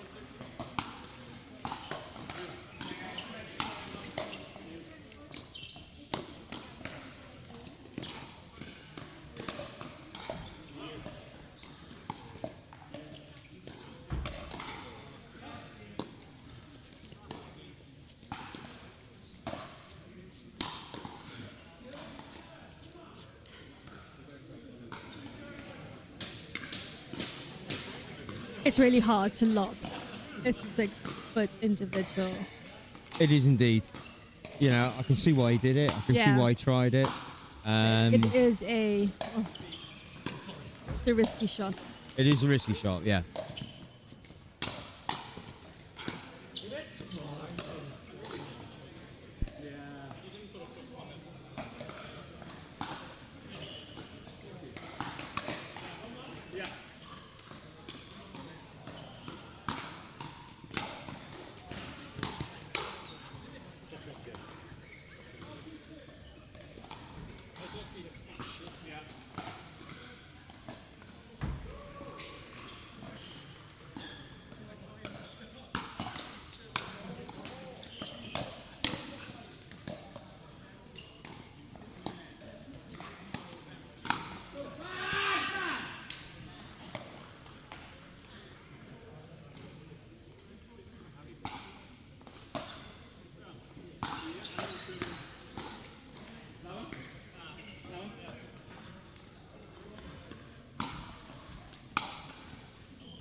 Well played, Mayo and Baker. I think they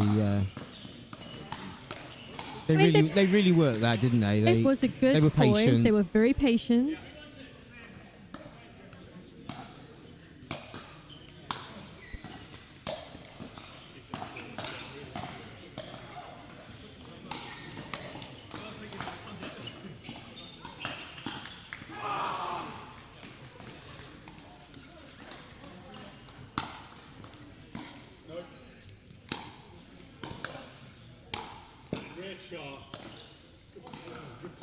Yeah, good put away from Risky.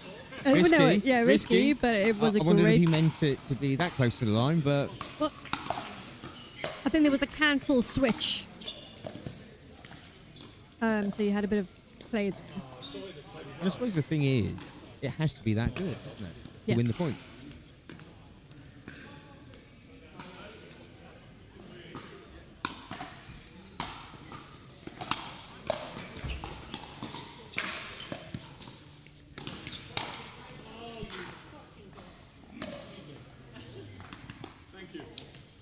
Apologies for any language you may have heard, but Parker quite rightly frustrated with himself. Yeah.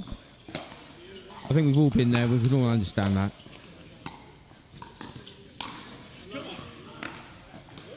Wow, that was hit. They've got a bit of momentum now, Mayo and Baker. Absolutely.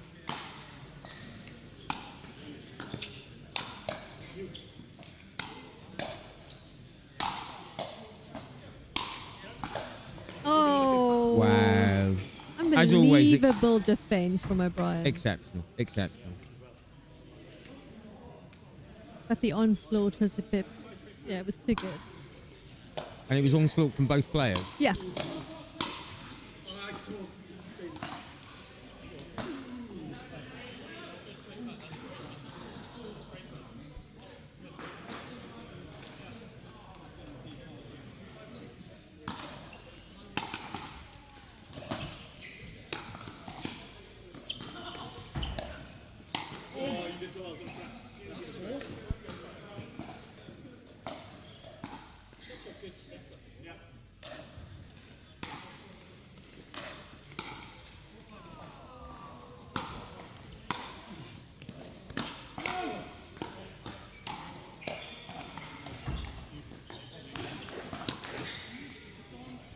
Oh, then Wow.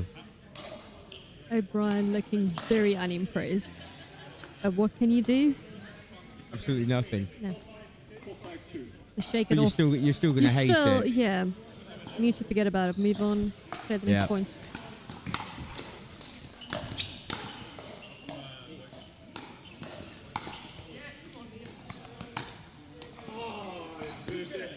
Yeah. Yeah, I think that's 1-1 in the space of 2 points. Yeah. Honours even.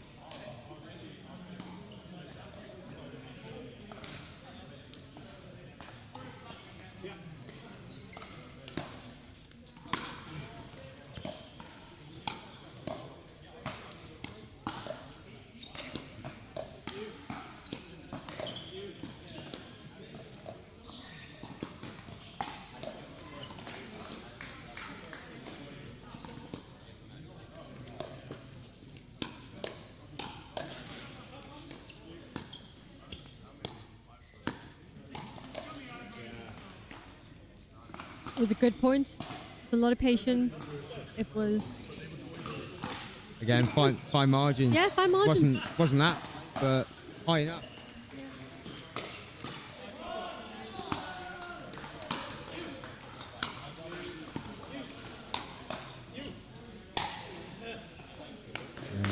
Again, an onslaught from both players.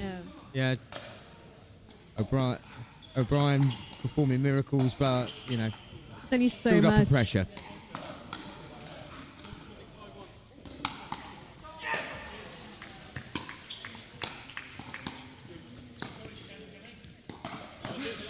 That was good from Parker. Yeah. Gave Mayo nothing to work with No. on that one, did he?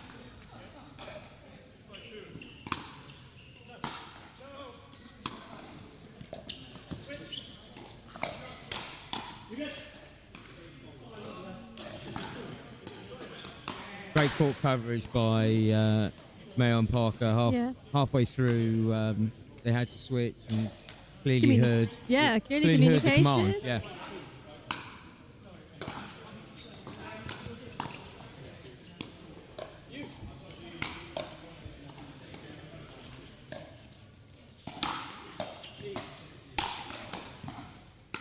Oh. Wow.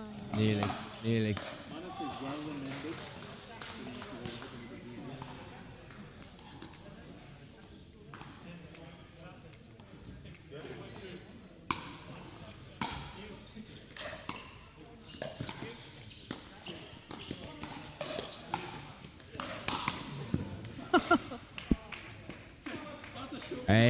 The strongest ATP. Yeah. By Parker. I think he meant that. I think he enjoyed that one. I think he really meant that did, one, don't you? Internalised that celebration, but he meant it.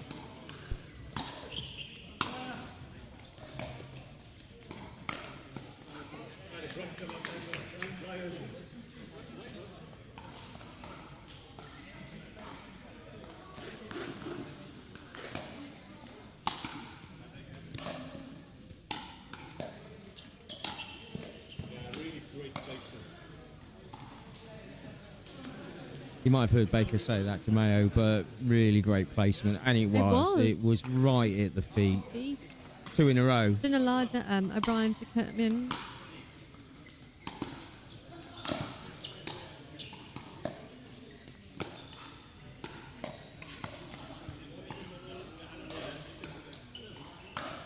And we have match points. Is it not? Apologies.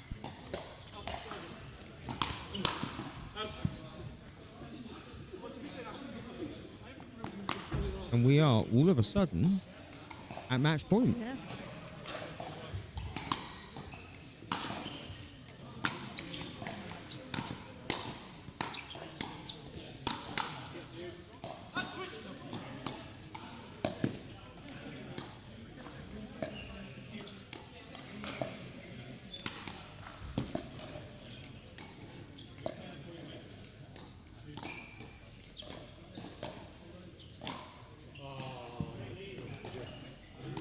Patience. They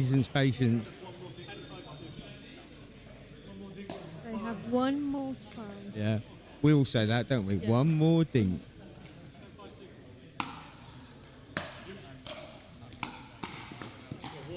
And there it What is. a drop. What a way to finish. What a match. And there we go. Your men's champions, 18 plus 4.5 place. Baker and Mayo.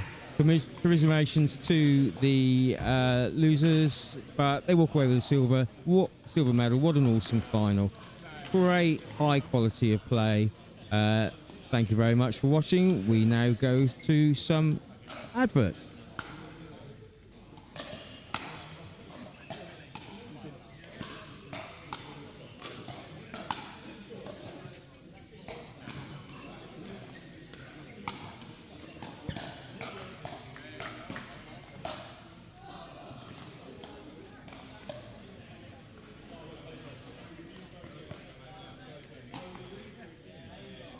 Thanks, Phil Nash, for a great stint of commentary. Thank you, Chanel Lowe, for a great stint of commentary. Thank you, Nick Mays, for some amazing stats. Jake Matthews for stream direction. Nia Rogers for scorebag. Emma Wrixon for commentary. And thanks for Pickleball for putting this great show on. So we will see you tomorrow at 9 o'clock bright and early for mixed 4.5. Thanks, guys, and have a good night.